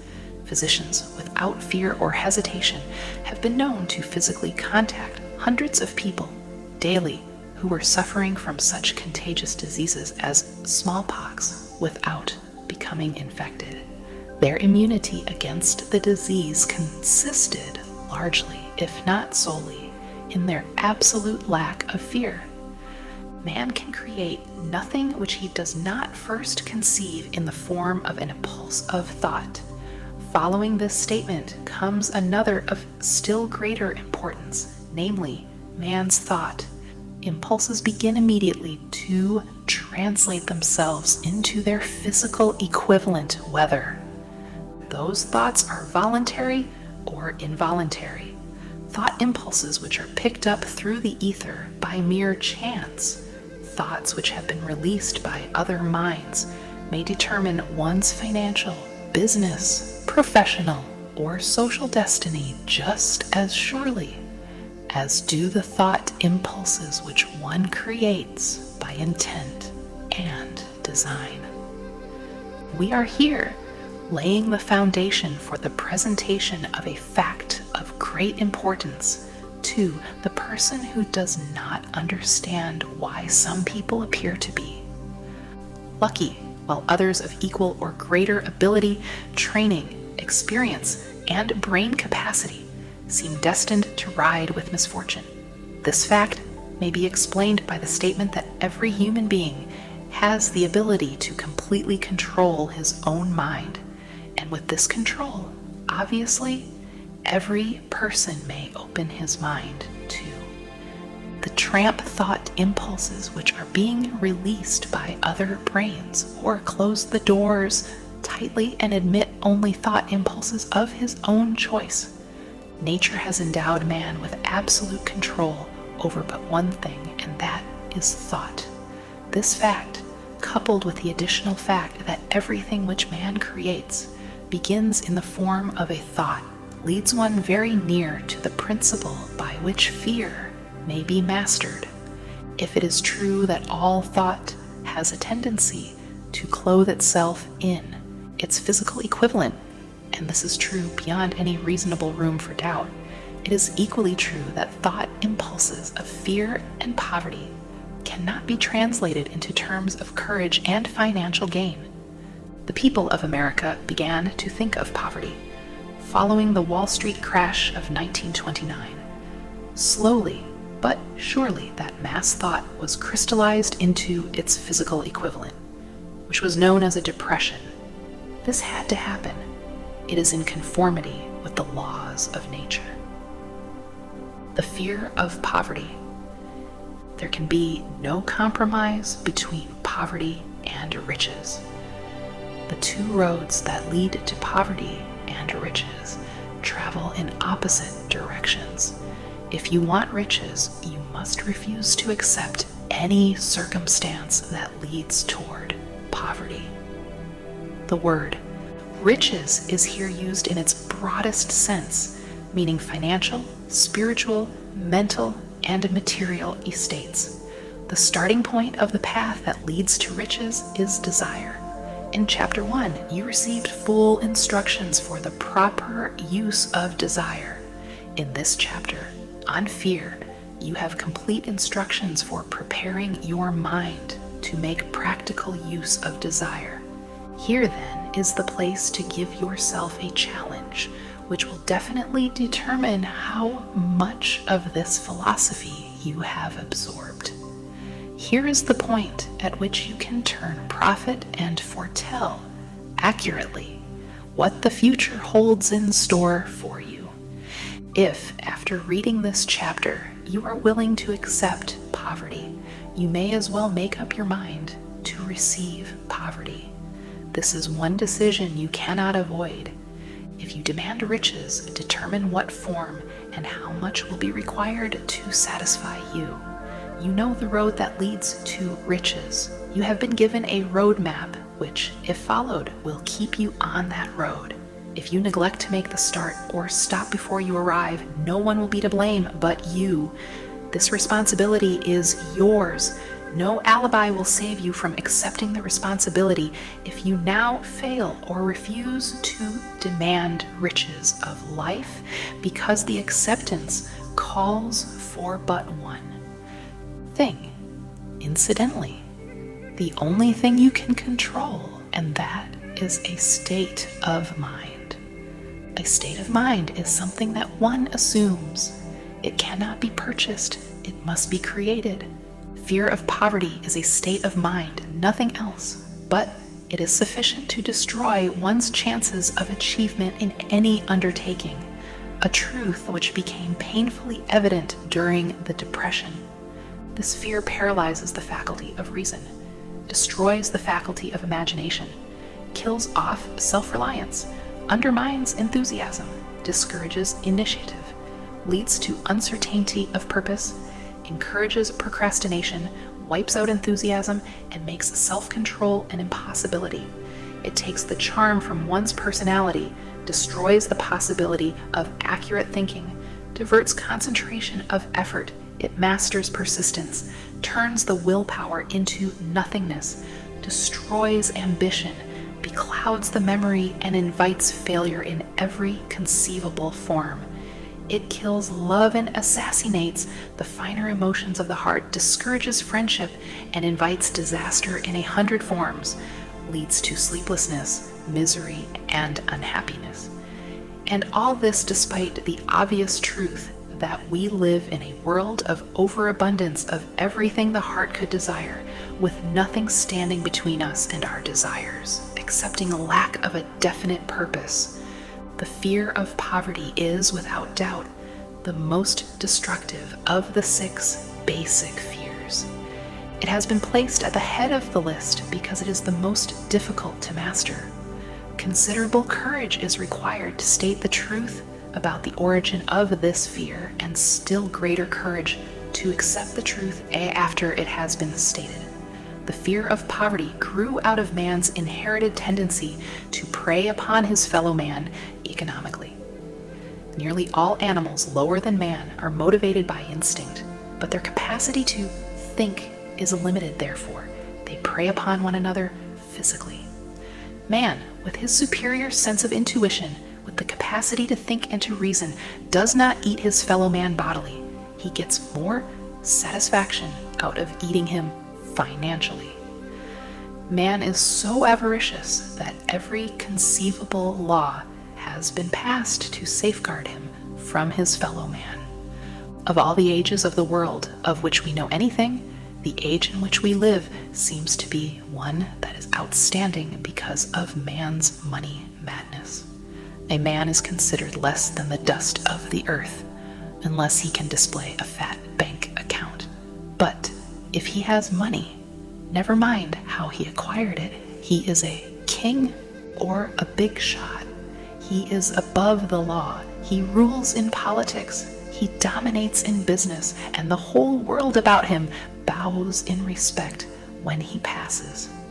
Nothing brings man so much suffering and humility as poverty. Only those who have experienced poverty understand the full meaning of this. It is no wonder that man fears poverty. Through a long line of inherited experiences, man has learned for sure that some men cannot be trusted where matters of money and earthly possessions are concerned. This is a rather stinging indictment, the worst part of it being that it is true. The majority of marriages are motivated by the wealth possessed by one or both of the contracting parties. It is no wonder, therefore, that the divorce courts are busy. So eager is man to possess wealth that he will acquire it in whatever manner he can, through legal methods if possible, through other methods if necessary or expedient. Self-analysis may disclose weaknesses which one does not like to acknowledge. This form of examination is essential to all who demand of life more than mediocrity and poverty. Remember, as you check yourself point by point, that you are both the court and the jury, the prosecuting attorney and the attorney for the defense, and that you are the plaintiff and the defendant also, that you are on trial. Face the facts squarely. Ask yourself definite questions and demand direct replies. When the examination is over, you will know more about yourself. If you do not feel that you can be an impartial judge in this self-examination, call upon someone who knows you well to serve as judge while you cross-examine yourself. You are after the truth. Get it, no matter at what cost, even though it may temporarily embarrass you. The majority of people, if asked what they fear most, would reply, "I fear nothing." The reply would be inaccurate because few people realize that they are bound, handicapped, whipped spiritually and physically through some form of fear. So subtle and deeply seated is the emotion of fear that one may go through life burdened with it, never recognizing its presence. Only a courageous analysis will disclose the presence of this universal enemy. When you begin such an analysis, search deeply into your character. Here is a list of the symptoms for which you should look. Symptoms of the fear of poverty: indifference, commonly expressed through lack of ambition, willingness to tolerate poverty, acceptance of whatever compensation life may offer without protest, mental and physical laziness, lack of initiative, imagination, enthusiasm, and self-control, indecision, the habit of permitting others to do one's thinking, staying on the fence, doubt, generally expressed through alibis and excuses designed to cover up, explain away, or apologize for one's failures, sometimes expressed in the form of envy of those who are successful or by criticizing them. Worry. usually expressed by finding fault with others, a tendency to spend beyond one's income, neglect of personal appearance, scowling and frowning, intemperance in the use of alcoholic drink, sometimes through the use of narcotics, nervousness, lack of poise, self-consciousness, and lack of self-reliance. Overcaution, the habit of looking for the negative side of every circumstance, thinking and talking of possible failure instead of concentrating upon the means of succeeding, knowing all the roads to disaster, but never searching for the plans to avoid failure, waiting for the right time to begin putting ideas and plans into action until the waiting becomes a permanent habit, remembering those who have failed and forgetting those who have succeeded, seeing the hole in the donut, but overlooking the donut, pessimism leading to indigestion, poor elimination, auto-intoxication, bad breath, and bad disposition, procrastination, the habit of putting off until tomorrow that which should have been done last year, spending enough time in creating alibis and excuses to have done the job. This symptom is closely related to overcaution, doubt and worry, refusal to accept responsibility when it can be avoided, willingness to compromise rather than put up a stiff fight, compromising with difficulties instead of harnessing and using them as stepping stones to advancement, bargaining with life for a penny instead of demanding prosperity, opulence, riches, contentment, and happiness, planning what to do if and when overtaken by failure instead of burning all bridges and making retreat. Impossible. Weakness of and often total lack of self-confidence, definiteness of purpose, self-control, initiative, enthusiasm, ambition, thrift, and sound reasoning ability. Expecting poverty instead of demanding riches. Association with those who accept poverty instead of seeking the company of those who demand and receive riches.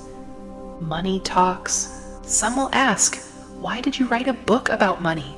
Why measure riches in dollars alone?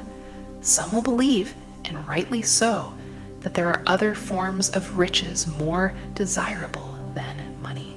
Yes, there are riches which cannot be measured in terms of dollars, but there are millions of people who will say, give me all the money I need and I will find everything else I want. The major reason why I wrote this book on how to get money is the fact that the world has but lately passed through an experience that left millions of men and women paralyzed with the fear of poverty. What this sort of fear does to one was well described by Westbrook Pegler in the New York World Telegram, viz. Money is only clamshells or metal discs or scraps of paper, and there are treasures of the heart and soul which money cannot buy. But most people, being broke, are unable to keep this in mind and sustain their spirits. When a man is down and out and on the street, unable to get any job at all, something happens to his spirit, which can be observed in the droop of his shoulders, the set of his hat, his walk and his gaze. He cannot escape a feeling of inferiority among people with regular employment, even though he knows they are definitely not his equals in character, intelligence, or ability. These people, even his friends, feel, on the other hand, a sense of superiority and regard him, perhaps unconsciously, as a casualty. He may borrow for a time, but not enough to carry on in his accustomed way, and he cannot continue to borrow very long. But borrowing in itself, when a man is borrowing merely to live, is a depressing experience, and the money lacks the power of earned money to revive his spirits. Of course, none of this applies to bums or habitual ne'er-do-wells, but only to men of normal ambitions and self-respect. Women conceal despair. Women in the same predicament must be different. We somehow do not think of women at all in considering the down and outers. They are scarce in the breadlines, they rarely are seen begging on the streets, and they are not recognizable in crowds by the same plain signs which identify busted men. Of course, I do not mean the shuffling hags of the city streets, who are the opposite number of the confirmed male bums. I mean reasonably young, decent, and intelligent women. There must be many of them, but their despair is not apparent. Maybe they kill themselves. When a man is down and out, he has time on his hands for brooding. He may travel miles to see a man about a job and discover that the job is filled, or that it is one of those jobs with no base pay, but only a commission on the sale of some useless knick-knack which nobody would buy except out of pity. Turning that down, he finds himself back on the street with nowhere to go but just anywhere. So he walks and walks.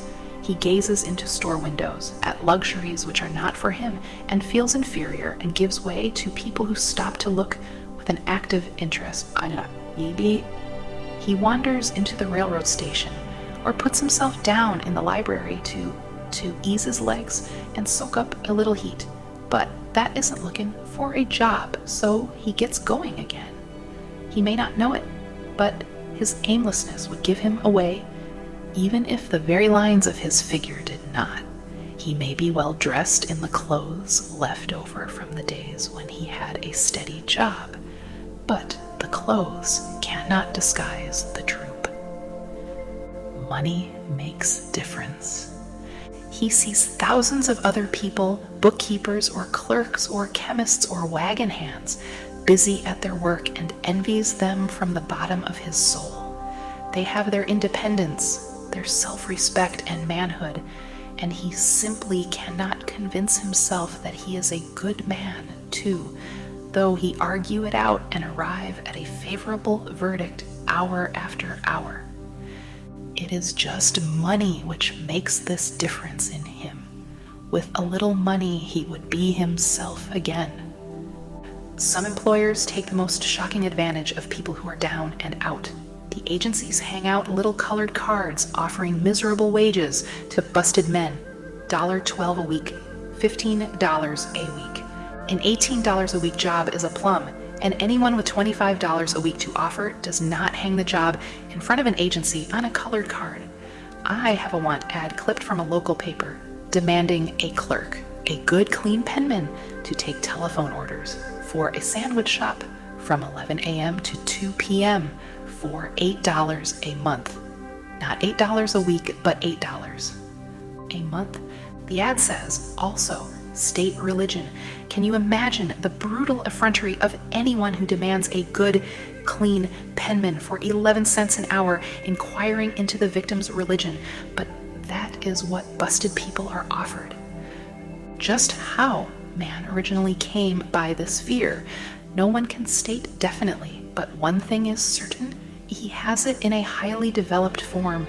Some believe that this fear made its appearance about the time that politics became a profession. Others believe it can be traced to the age when women first began to concern themselves with styles in wearing apparel. This author, being neither a humorist nor a prophet, is inclined to attribute the basic fear of criticism to that part of man's inherited nature which prompts him not only to take away his fellow man's goods and wares, but to justify his action by criticism of his fellow man's character. It is a well-known fact that a thief will criticize the man from whom he steals that politicians seek office, not by displaying their own virtues and qualifications, but by attempting to besmirch their opponents. The fear of criticism takes on many forms, the majority of which are petty and trivial. Bald-headed men, for example, are bald for no other reason than their fear of criticism. Heads become bald because of the tight-fitting bands of hats, which cut off the circulation from the roots of the hair. Men wear hats not because they actually need them, but mainly because everyone is doing it.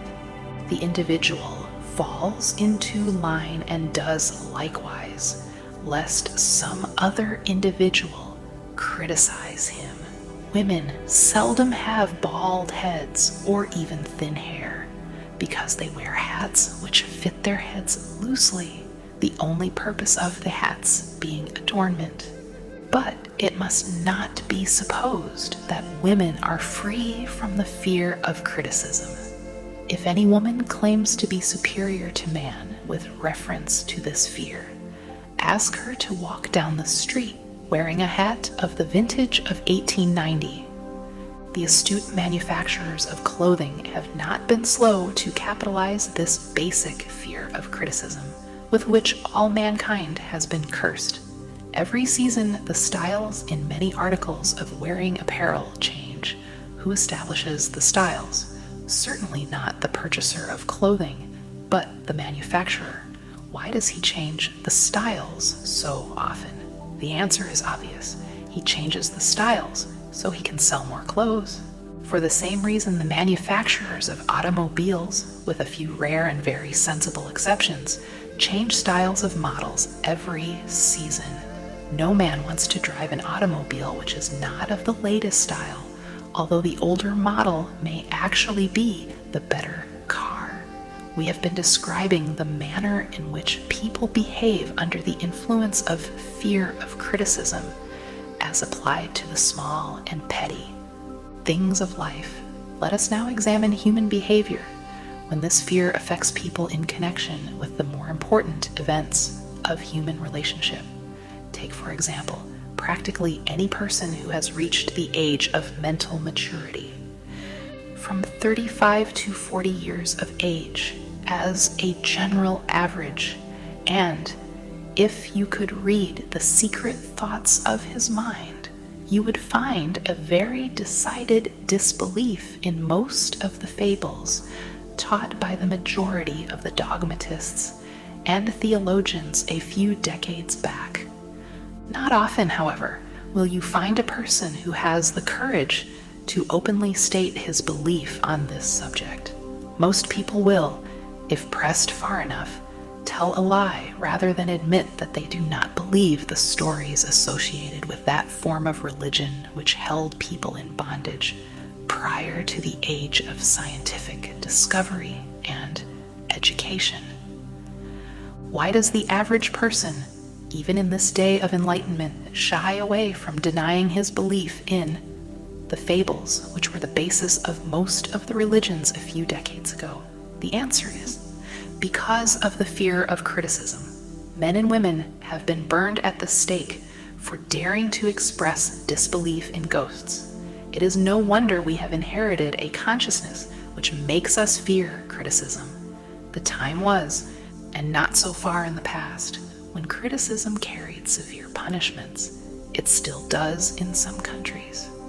The fear of criticism robs man of his initiative, destroys his power of imagination, limits his individuality, takes away his self-reliance, and does him damage in 100 other ways.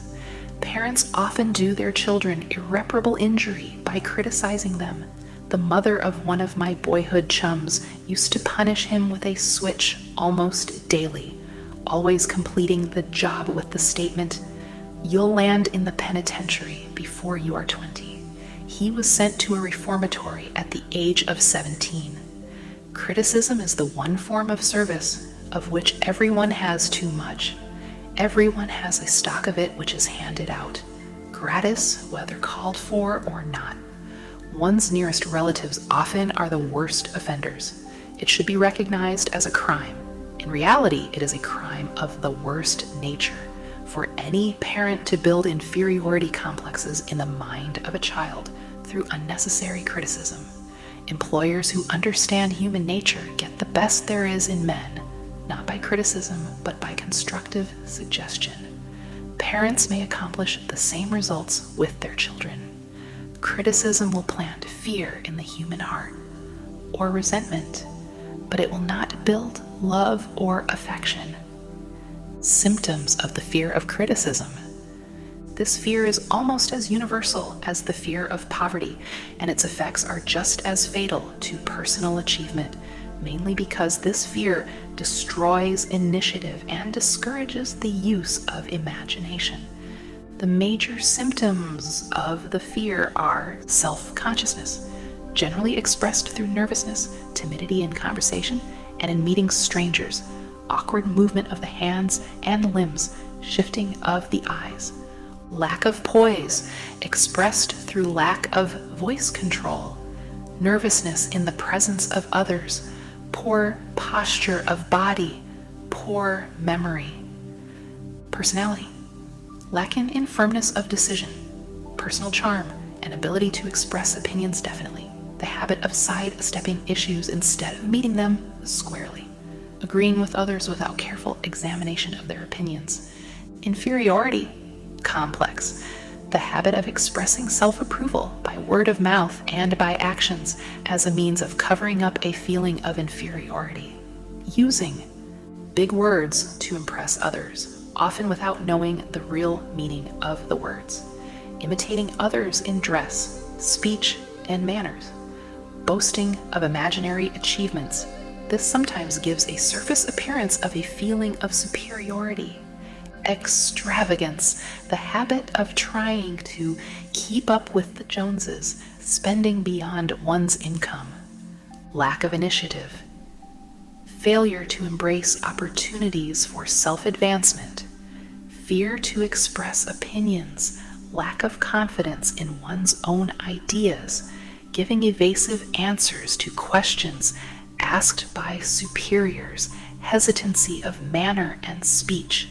Deceit in both words and deeds, lack of ambition, mental and physical laziness, lack of self-assertion, slowness in reaching decisions, easily influenced by others, the habit of criticizing others behind their backs and flattering them to their faces, the habit of accepting defeat without protest, quitting an undertaking when opposed by others, suspicious of other people without cause, lacking in tactfulness of manner and speech, unwillingness to accept the blame for mistakes. The fear of ill health. This fear may be traced to both physical and social heredity. It is closely associated as to its origin with the causes of fear of old age and the fear of death, because it leads one closely to the border of terrible worlds of which man knows not, but concerning which he has been taught some discomforting stories.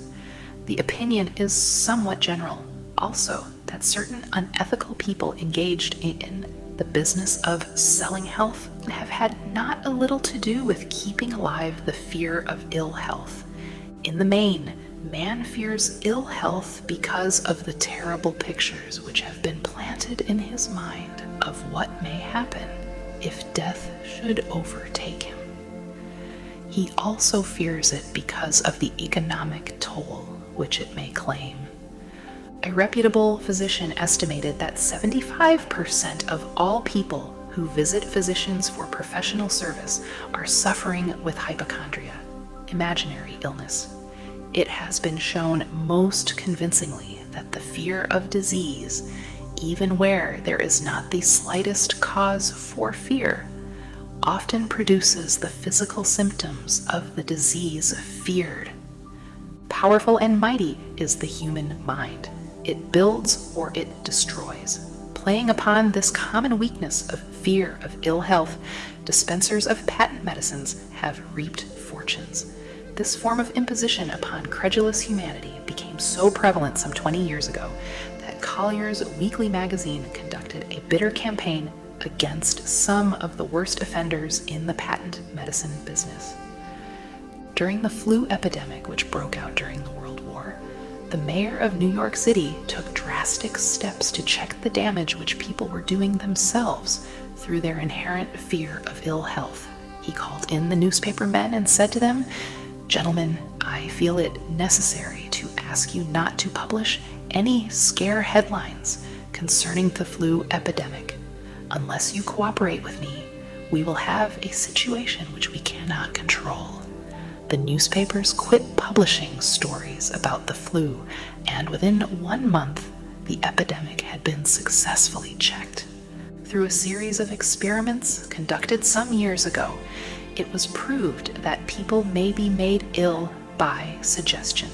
We conducted this experiment by causing 3 acquaintances to visit the victims, each of whom asked the question, "What ails you? You look terribly ill." The first questioner usually provoked a grin and a nonchalant, "Oh, nothing, I'm all right," from the victim. The second questioner usually was answered with the statement, "I don't know exactly, but I do feel badly." The third questioner was usually met with the frank admission that the victim was actually feeling ill. Try this on an acquaintance if you doubt that it will make him uncomfortable, but do not carry the experiment too far. There is a certain religious sect whose members take vengeance upon their enemies by the hexing method, they call it, placing a spell on the victim. There is overwhelming evidence that disease sometimes begins in the form of negative thought impulse. Such an impulse may be passed from one mind to another by suggestion or created by an individual in his own mind.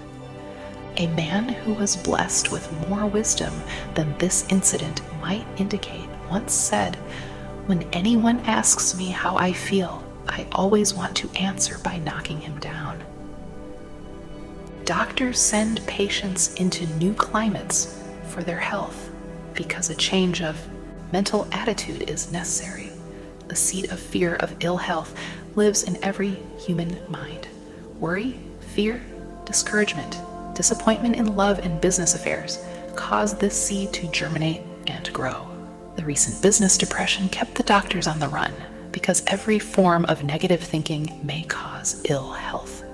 Disappointments in business and in love stand at the head of the list of causes of fear of ill health. A young man suffered disappointment in love, which sent him to a hospital. For months, he hovered between life and death. A specialist in suggestive therapeutics was called in. The specialist changed nurses, placing him in charge of a very charming young woman who began, by prearrangement with the doctor, to make love to him the first day of her arrival on the job. Within 3 weeks, the patient was discharged from the hospital, still suffering, but with an entirely different malady. He was in love again. The remedy was a hoax, but the patient and the nurse were later married. Both are in good health at the time of this writing. Symptoms of the fear of ill health. The symptoms of this almost universal fear are autosuggestion, the habit of negative use of self-suggestion by looking for and expecting to find the symptoms of all kinds of disease, enjoying imaginary illness and speaking of it as being real. The habit of trying all fads and isms recommended by others as having therapeutic value. Talking to others of operations, accidents, and other forms of illness. Experimenting with diets, physical exercises, reducing systems without professional guidance. Trying home remedies, patent medicines, and quack remedies. Hypochondria, the habit of talking of illness, concentrating the mind upon disease, and expecting its appearance until a nervous break occurs. Nothing that comes in bottles can cure this condition. It is brought on by negative thinking, and nothing but positive thought can effect a cure. Hypochondria, a medical term for imaginary disease, is said to do as much damage on occasion as the disease one fears might do. Most so-called cases of nerves come from imaginary illness. Exercise. Fear of ill health often interferes with proper physical exercise and results in overweight by causing one to avoid outdoor life. Susceptibility. Fear of ill health breaks down nature's body resistance and creates a favorable condition for any form of disease one may contact. The fear of ill health often is related to the fear of poverty, especially in the case of the hypochondriac who constantly worries about the possibility of having to pay doctor's bills, hospital bills, etc. This type of person spends much time preparing for sickness, talking about death, saving money for cemetery lots and burial expenses, etc. Self-coddling, the habit of making a bid for sympathy, using imaginary illness as the lure. People often resort to this trick to avoid work. The habit of feigning illness to cover plain laziness or to serve as an alibi for lack of ambition. Intemperance, the habit of using alcohol or narcotics to destroy pain such as headaches, neuralgia, etc., instead of eliminating the cause. The habit of reading about illness and worrying over the possibility of being stricken by it. The habit of reading patent medicine advertisements. The fear of loss of love. The original source of this inherent fear needs but little description because it obviously grew out of man's polygamous habit of stealing his fellow man's mate and his habit of taking liberties with her whenever he could. Jealousy and other similar forms of dementia precox grow out of man's inherited fear of the loss of love of someone. This fear is the most painful of all the 6 basic fears. It probably plays more havoc with the body and mind than any of the other basic fears, as it often leads to permanent insanity. The fear of the loss of love probably dates back to the Stone Age, when men stole women by brute force. They continue to steal females, but their technique has changed. Instead of force, they now use persuasion, the promise of pretty clothes, motor cars, and other bait, much more effective than physical force. Man's habits are the same as they were at the dawn of civilization, but he expresses them differently. Careful analysis has shown that women are more susceptible to this fear than men. This fact is easily explained. Women have learned from experience that men are polygamous by nature, that they are not to be trusted in the hands of rivals. Symptoms of the fear of loss of love. The distinguishing symptoms of this fear are jealousy, the habit of being suspicious of friends and loved ones without any reasonable evidence of sufficient grounds. Jealousy is a form of dementia precox which sometimes becomes violent without the slightest cause. The habit of accusing wife or husband of infidelity without grounds. General suspicion of everyone, absolute faith in no one. Fault finding. The habit of finding fault with friends, relatives, business associates, and loved ones upon the slightest provocation or without any cause whatsoever.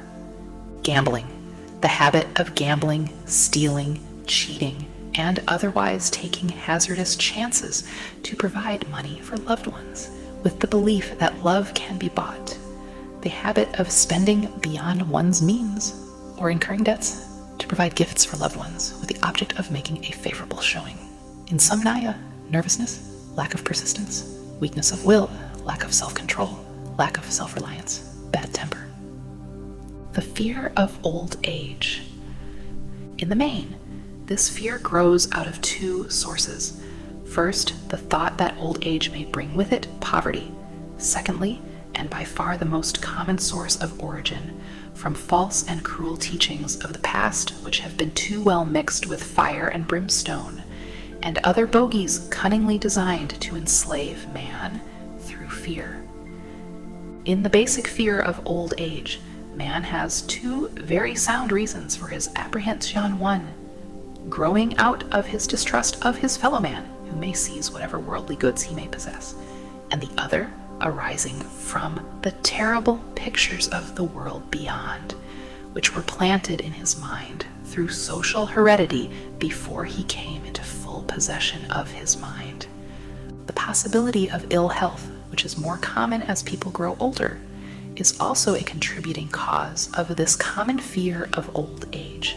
Eroticism also enters into the cause of the fear of old age, as no man cherishes the thought of diminishing sex attraction. The most common cause of fear of old age is associated with the possibility of poverty. Poorhouse is not a pretty word. It throws a chill into the mind of every person who faces the possibility of having to spend his declining years on a poor farm. Another contributing cause of the fear of old age is the possibility of loss of freedom and independence, as old age may bring with it the loss of both physical and economic freedom. Symptoms of the fear of old age.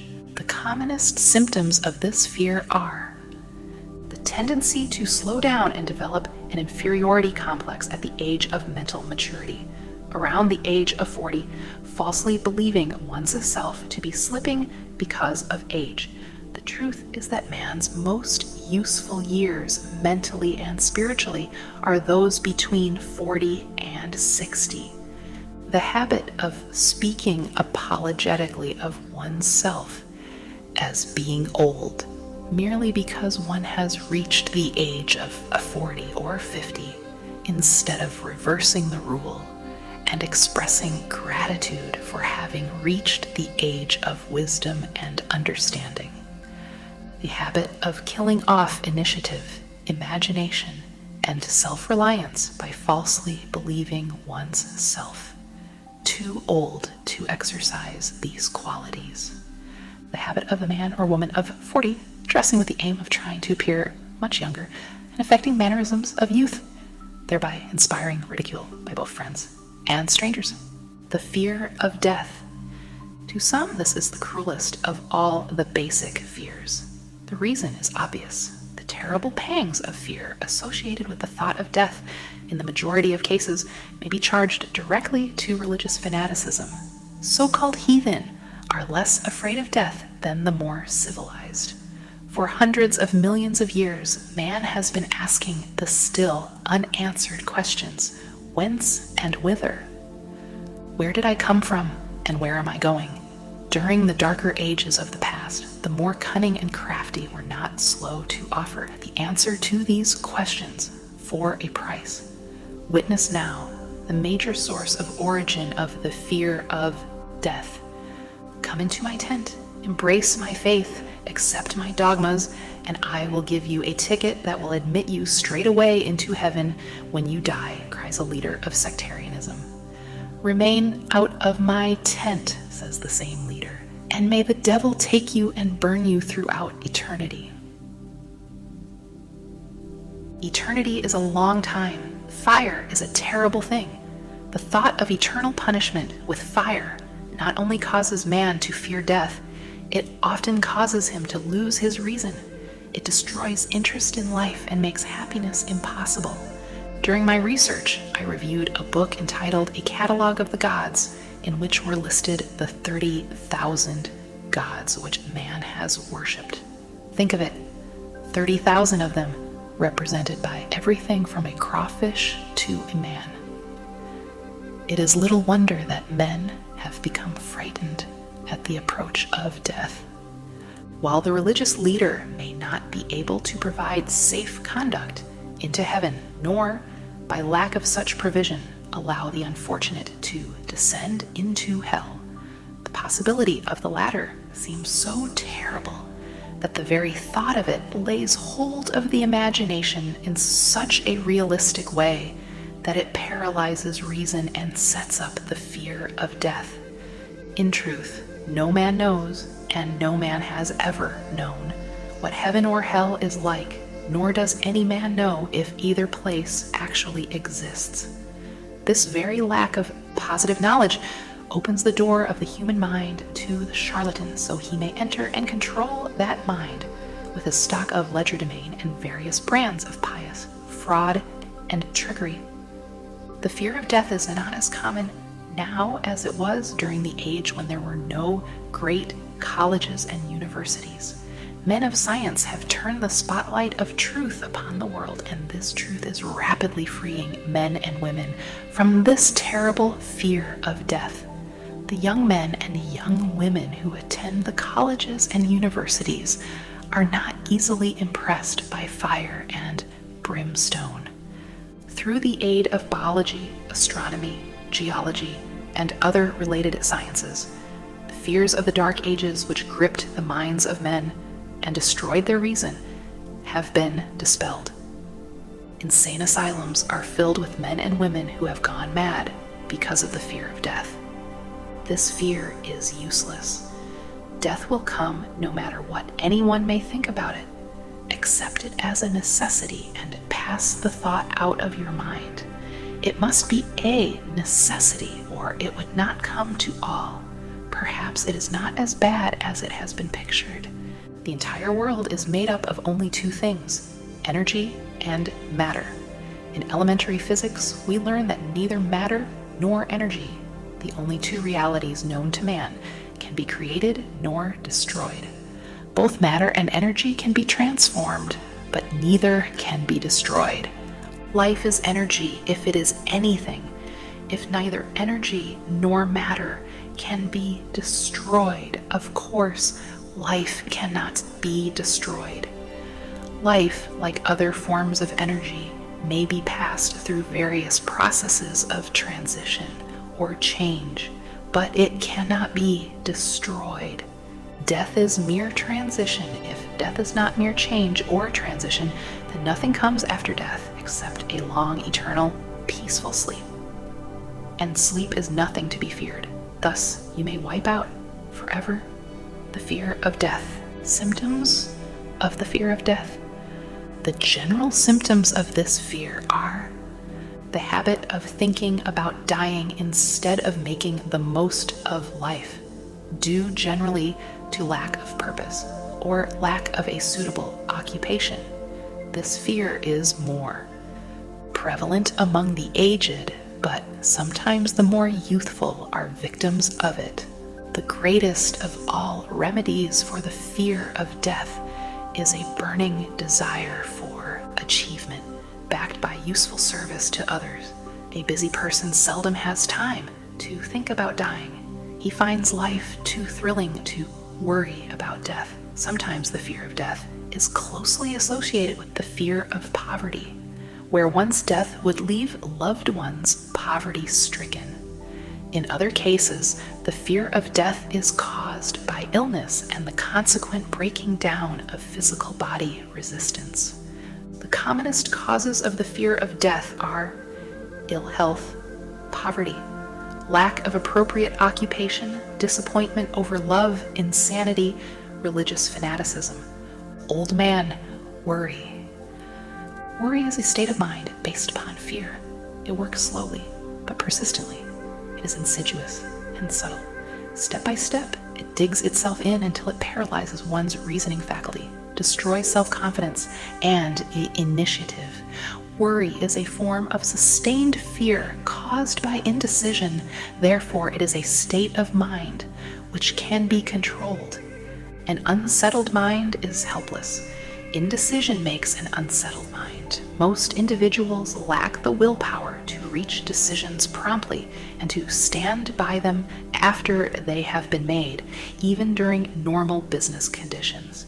During periods of economic unrest, such as the world recently experienced, the individual is handicapped not alone by his inherent nature to be slow at reaching decisions, but he is influenced by the indecision of others around him who have created a state of mass indecision. During the Depression, the whole atmosphere all over the world was filled with Fierenza and worriedus, the two mental disease germs which began to spread themselves after the Wall Street frenzy in 1929. There is only one known antidote for these germs. It is the habit of prompt and firm decision. Moreover, it is an antidote which every individual must apply for himself. We do not worry over conditions once we have reached a decision to follow a definite line of action. I once interviewed a man who was to be electrocuted 2 hours later.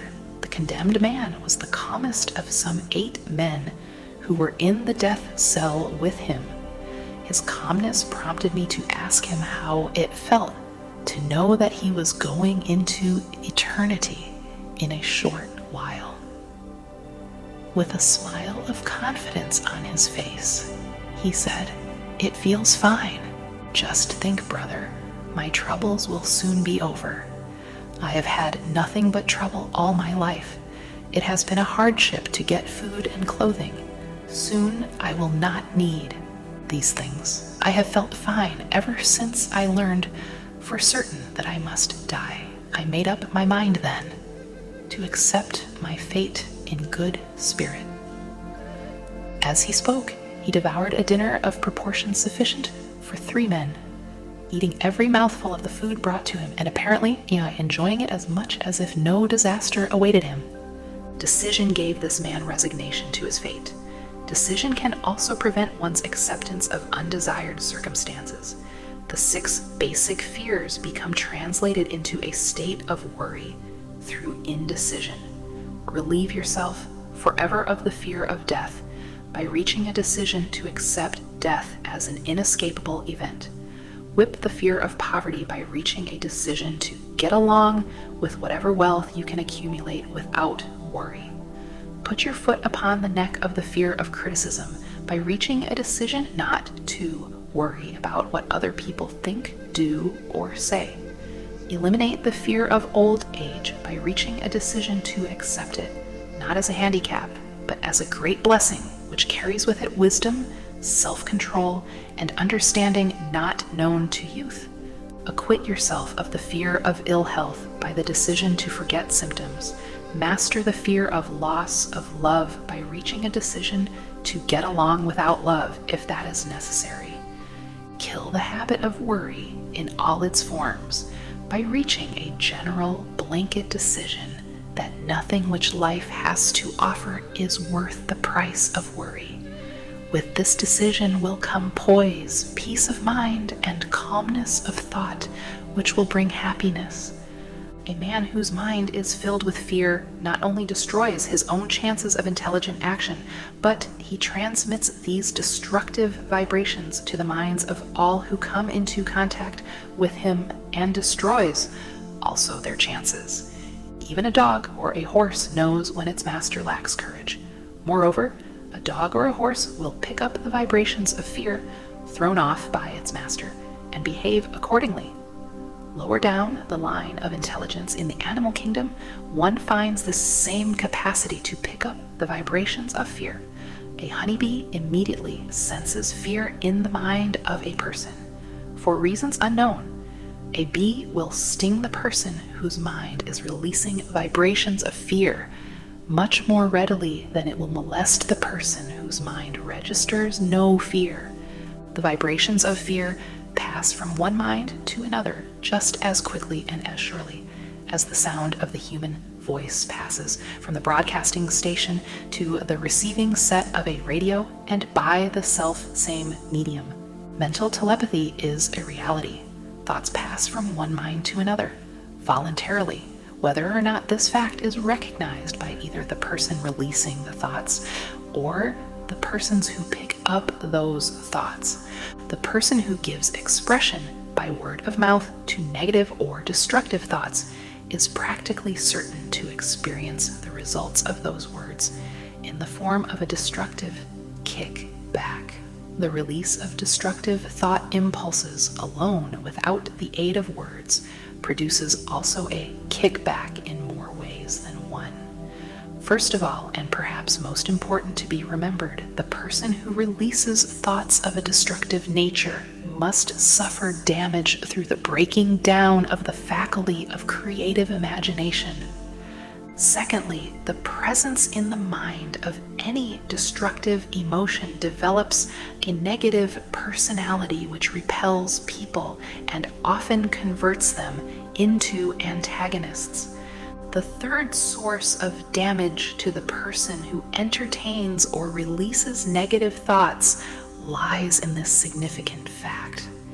These thought impulses are not only damaging to others, but they embed themselves in the subconscious mind.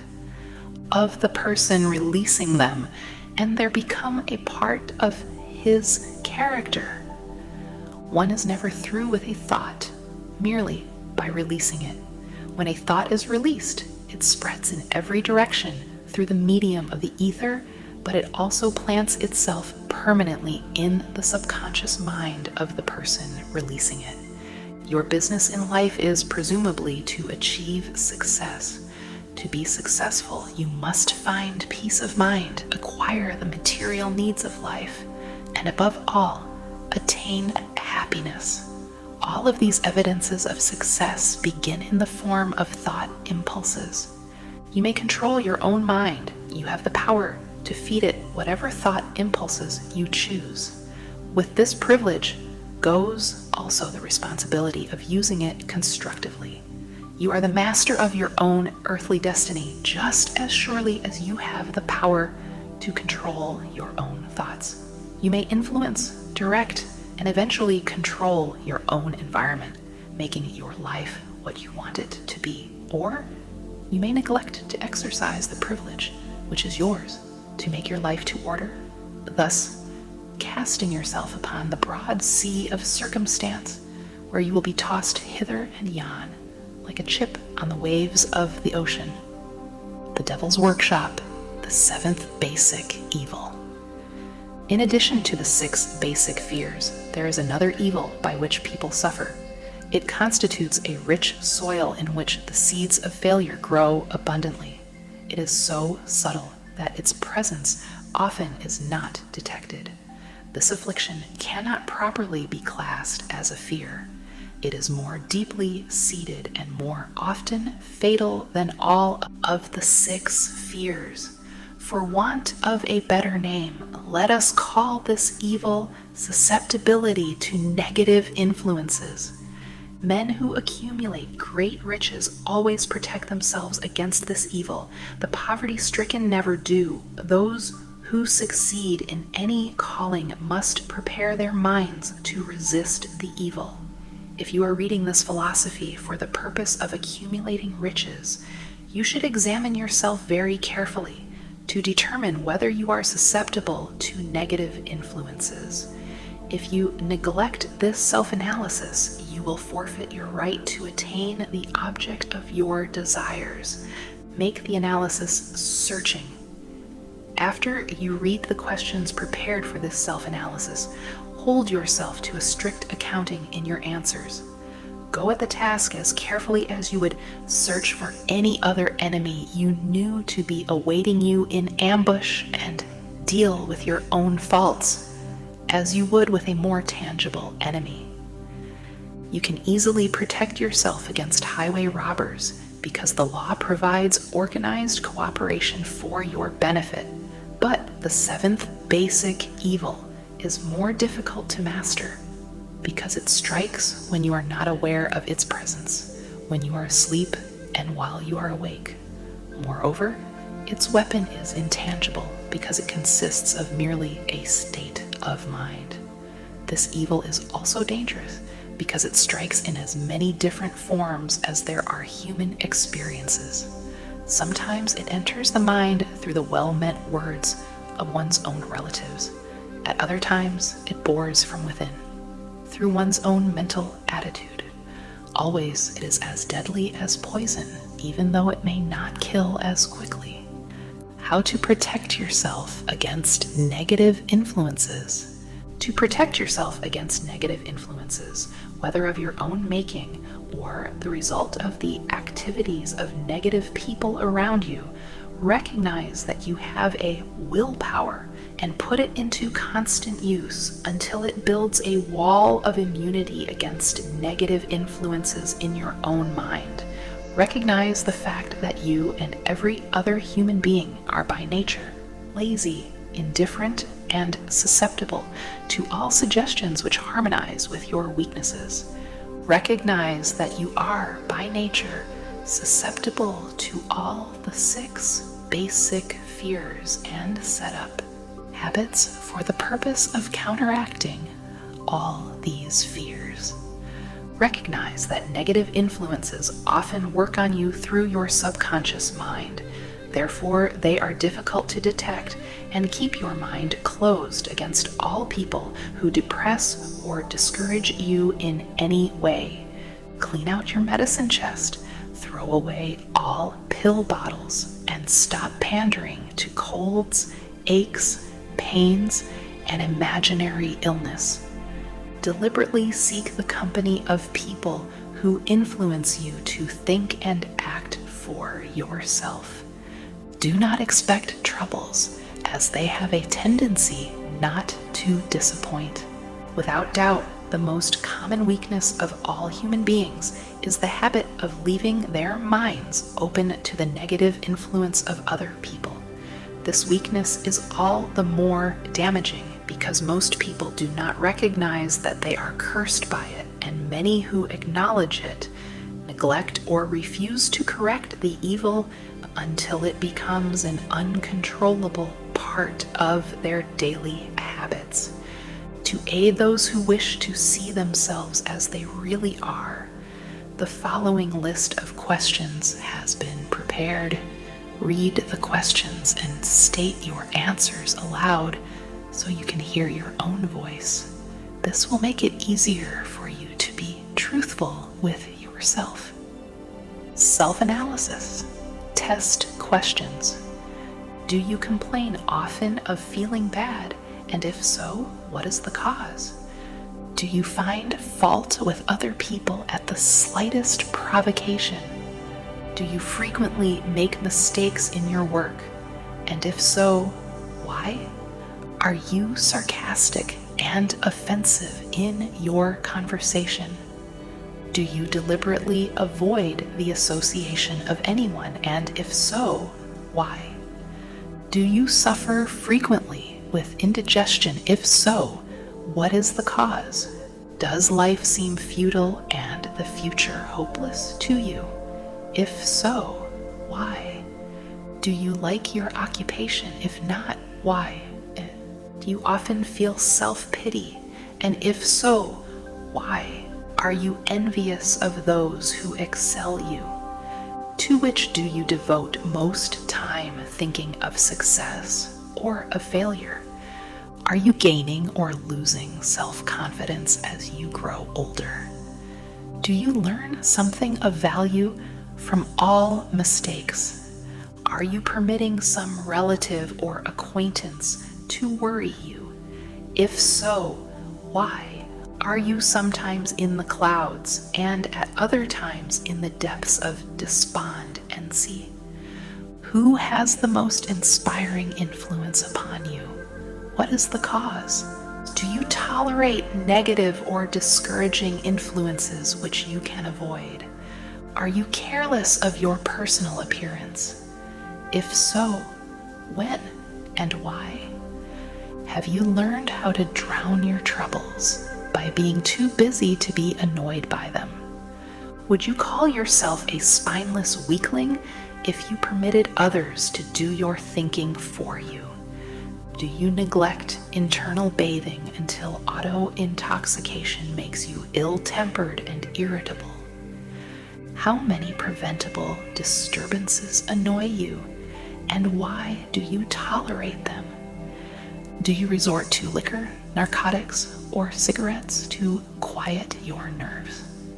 If so, why do you not try willpower instead? Does anyone nag you? And if so, for what reason? Do you have a definite major purpose? And if so, what is it, and what plan have you for achieving it? Do you suffer from any of the 6 basic fears? If so, which ones?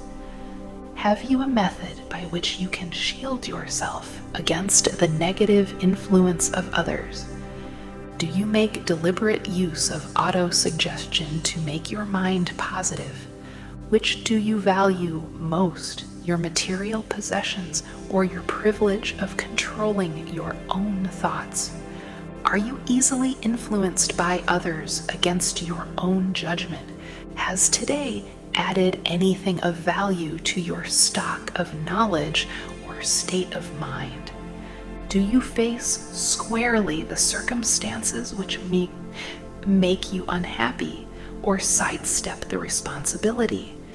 Do you analyze all mistakes and failures and try to profit by them, or do you take the attitude that this is not your duty? Can you name 3 of your most damaging weaknesses? What are you doing to correct them? Do you encourage other people to bring their worries to you for sympathy? Do you choose from your daily experiences lessons or influences which aid in your personal advancement? Does your presence have a negative influence on other people as a rule? What habits of other people annoy you most?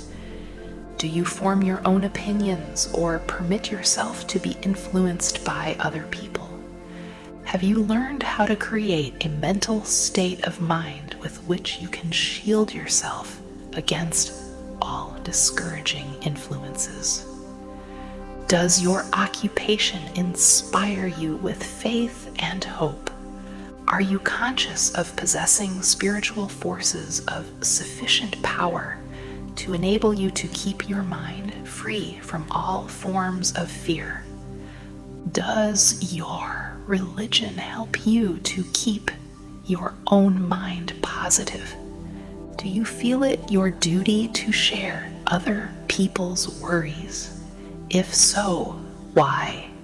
If you believe that birds of a feather flock together, what have you learned about yourself by studying the friends whom you attract? What connection, if any, do you see between the people with whom you associate most closely and any unhappiness you may experience? Could it be possible that some person whom you consider to be a friend is, in reality, your worst enemy because of his negative influence on your mind? By what rules do you judge who is helpful and who is damaging to you? Are your intimate associates mentally superior or inferior to you?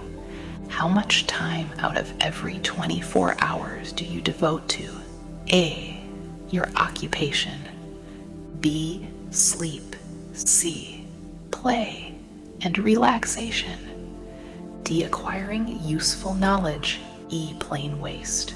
Who among your acquaintances, A, encourages you most, B, cautions you most, C, discourages you most, D, helps you most in other ways? What is your greatest worry?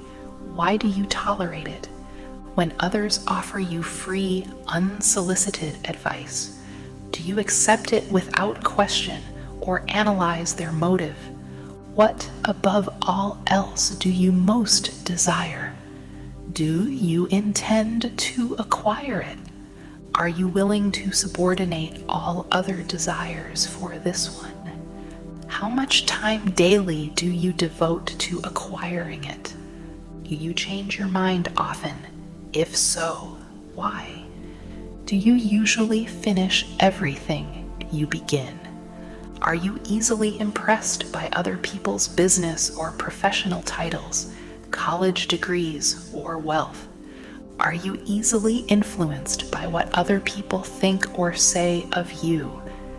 Do you cater to people because of their social or financial status? Whom do you believe to be the greatest person living? In what respect is this person superior to yourself? How much time have you devoted to studying and answering these questions? At least one day is necessary for the analysis and the answering of the entire list.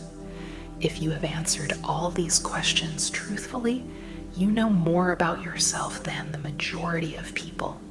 Study the questions carefully, come back to them once each week for several months, and be astounded at the amount of additional knowledge of great value to yourself you will have gained by the simple method of answering the questions truthfully. If you are not certain concerning the answers to some of the questions, seek the counsel of those who know you well, especially those who have no motive in flattering you and see yourself through their eyes, the experience will be astonishing. You have absolute control over but one thing, and that is your thoughts. This is the most significant and inspiring of all facts known to man. It reflects man's divine nature. This divine prerogative is the sole means by which you may control your own destiny. If you fail to control your own mind, you may be sure you will control nothing else. If you must be careless with your possessions, let it be in connection with material things. Your mind is your spiritual estate. Protect and use it with the care to which divine royalty is entitled. You were given a willpower for this purpose. Unfortunately, there is no legal protection against those who, either by design or ignorance, poison the minds of others by negative suggestion. This form of destruction should be punishable by heavy legal penalties, because it may and often does destroy one's chances of acquiring material things which are protected by law. Men with negative minds tried to convince Thomas A. Edison that he could not build a machine that would record and reproduce the human voice, because, they said, no one else had ever produced such a machine. Edison did not believe them. He knew that the mind could produce anything the mind could conceive and believe, and that knowledge was the thing that lifted the great Edison above the common herd. Men with negative minds told F.W. Woolworth he would go broke trying to run a store on 5 and 10 cent sales. He did not believe them. He knew that he could do anything within reason if he backed his plans with faith, exercising his right to keep other men's negative suggestions out of his mind. He piled up a fortune of more than $100 million. Men with negative minds told George Washington he could not hope to win against the vastly superior forces of the British, but he exercised his divine right to believe. Therefore, this book was published under the protection of the Stars and Stripes, while the name of Lord Cornwallis has been all but forgotten. Doubting Thomases scoffed scornfully when Henry Ford tried out his first crudely built automobile on the streets of Detroit. Some said the thing never would become practical. Others said no one would pay money for such a contraption. Ford said, "I'll belt the earth with dependable motor cars." And he did. His decision to trust his own judgment has already piled up a fortune far greater than the next 5 generations of his descendants can squander. For the benefit of those seeking vast riches, let it be remembered that practically the sole difference between Henry Ford and a majority of the more than 100,000 men who work for him is this: Ford has a mind and controls it. The others have minds which they do not try to control. Henry Ford has been repeatedly mentioned because he is an astounding example of what a man with a mind of his own and a will to control it can accomplish. His record knocks the foundation from under that time-worn alibi. I never had a chance. Ford never had a chance either, but he created an opportunity and backed it with persistence until it made him richer than Croesus. Mind control is the result of self-discipline and habit. You either control your mind or it controls you. There is no hallway compromise. The most practical of all methods for controlling the mind is the habit of keeping it busy with a definite purpose, backed by a definite plan. Study the record of any man who achieves noteworthy success, and you will observe that he has control over his own mind. Moreover, that he exercises that control and directs it toward the attainment of definite objectives. Without this control, success is not possible. 57 Famous Alibis by Old Man If. People who do not succeed have one distinguishing trait in common. They know all the reasons for failure and have what they believe to be airtight alibis to explain away their own lack of achievement. Some of these alibis are clever, and a few of them are justifiable by the facts. But alibis cannot be used for money. The world wants to know only one thing. Have you achieved success? A character analyst compiled a list of the most commonly used alibis. As you read the list, examine yourself carefully and determine how many of these alibis, if any, are your own property. Remember, too, the philosophy presented in this book makes every one of these alibis obsolete.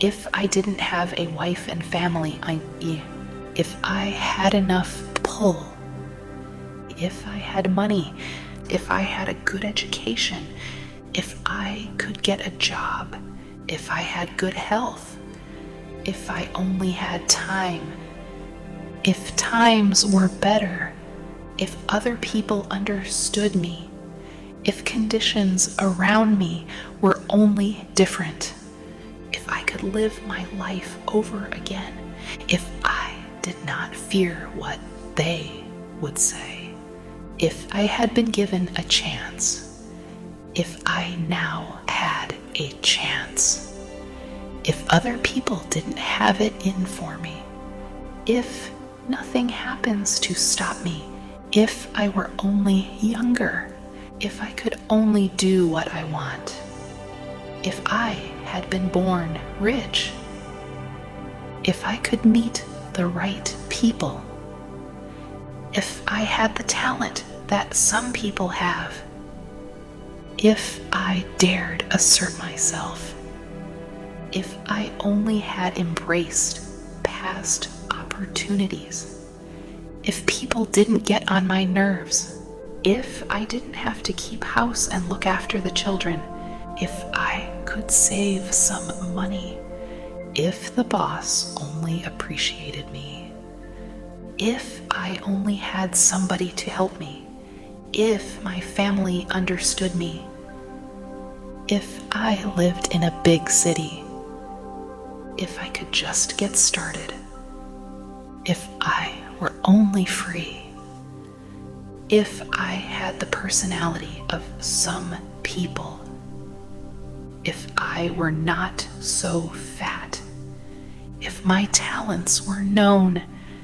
if I could just get a break, if I could only get out of debt, if I hadn't failed, if I only knew how,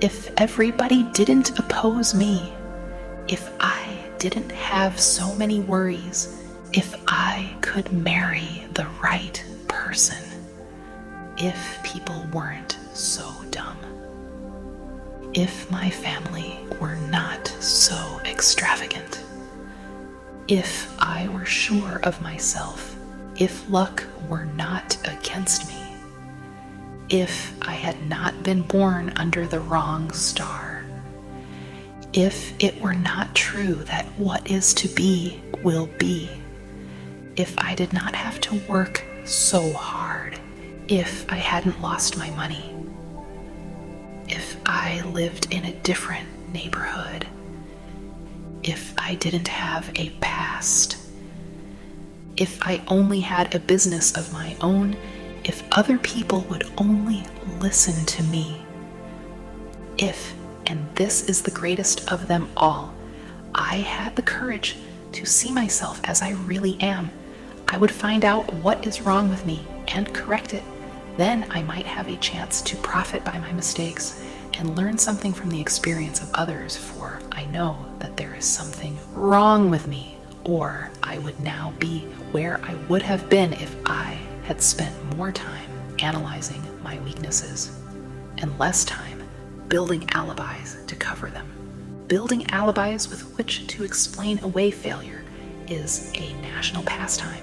The habit is as old as the human race and is fatal to success. Why do people cling to their pet alibis? The answer is obvious. They defend their alibis because they create them. A man's alibi is the child of his own imagination. It is human nature to defend one's own brainchild. Building alibis is a deeply rooted habit.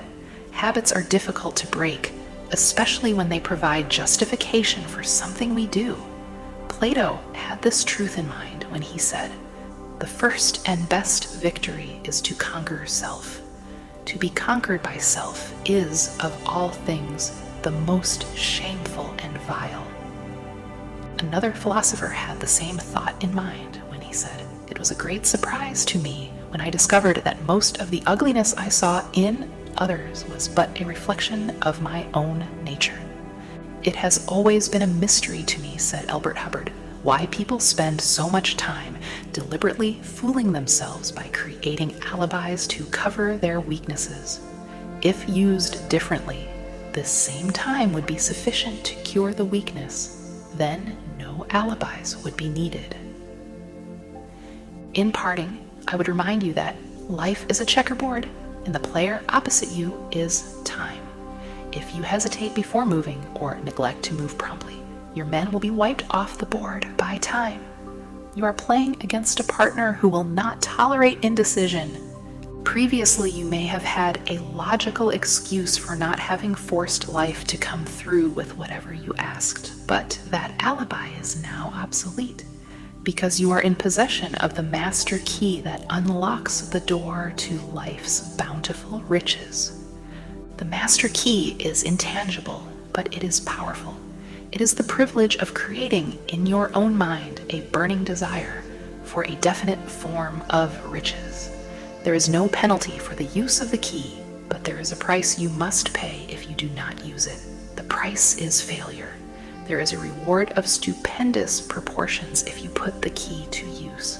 It is the satisfaction that comes to all who conquer self and force life to pay whatever is asked. The reward is worthy of your effort. Will you make the start and be convinced? "If we are related," said the immortal Emerson, "we shall meet." In closing, may I borrow his thought and say, if we are related, we have, through these pages, met. The end.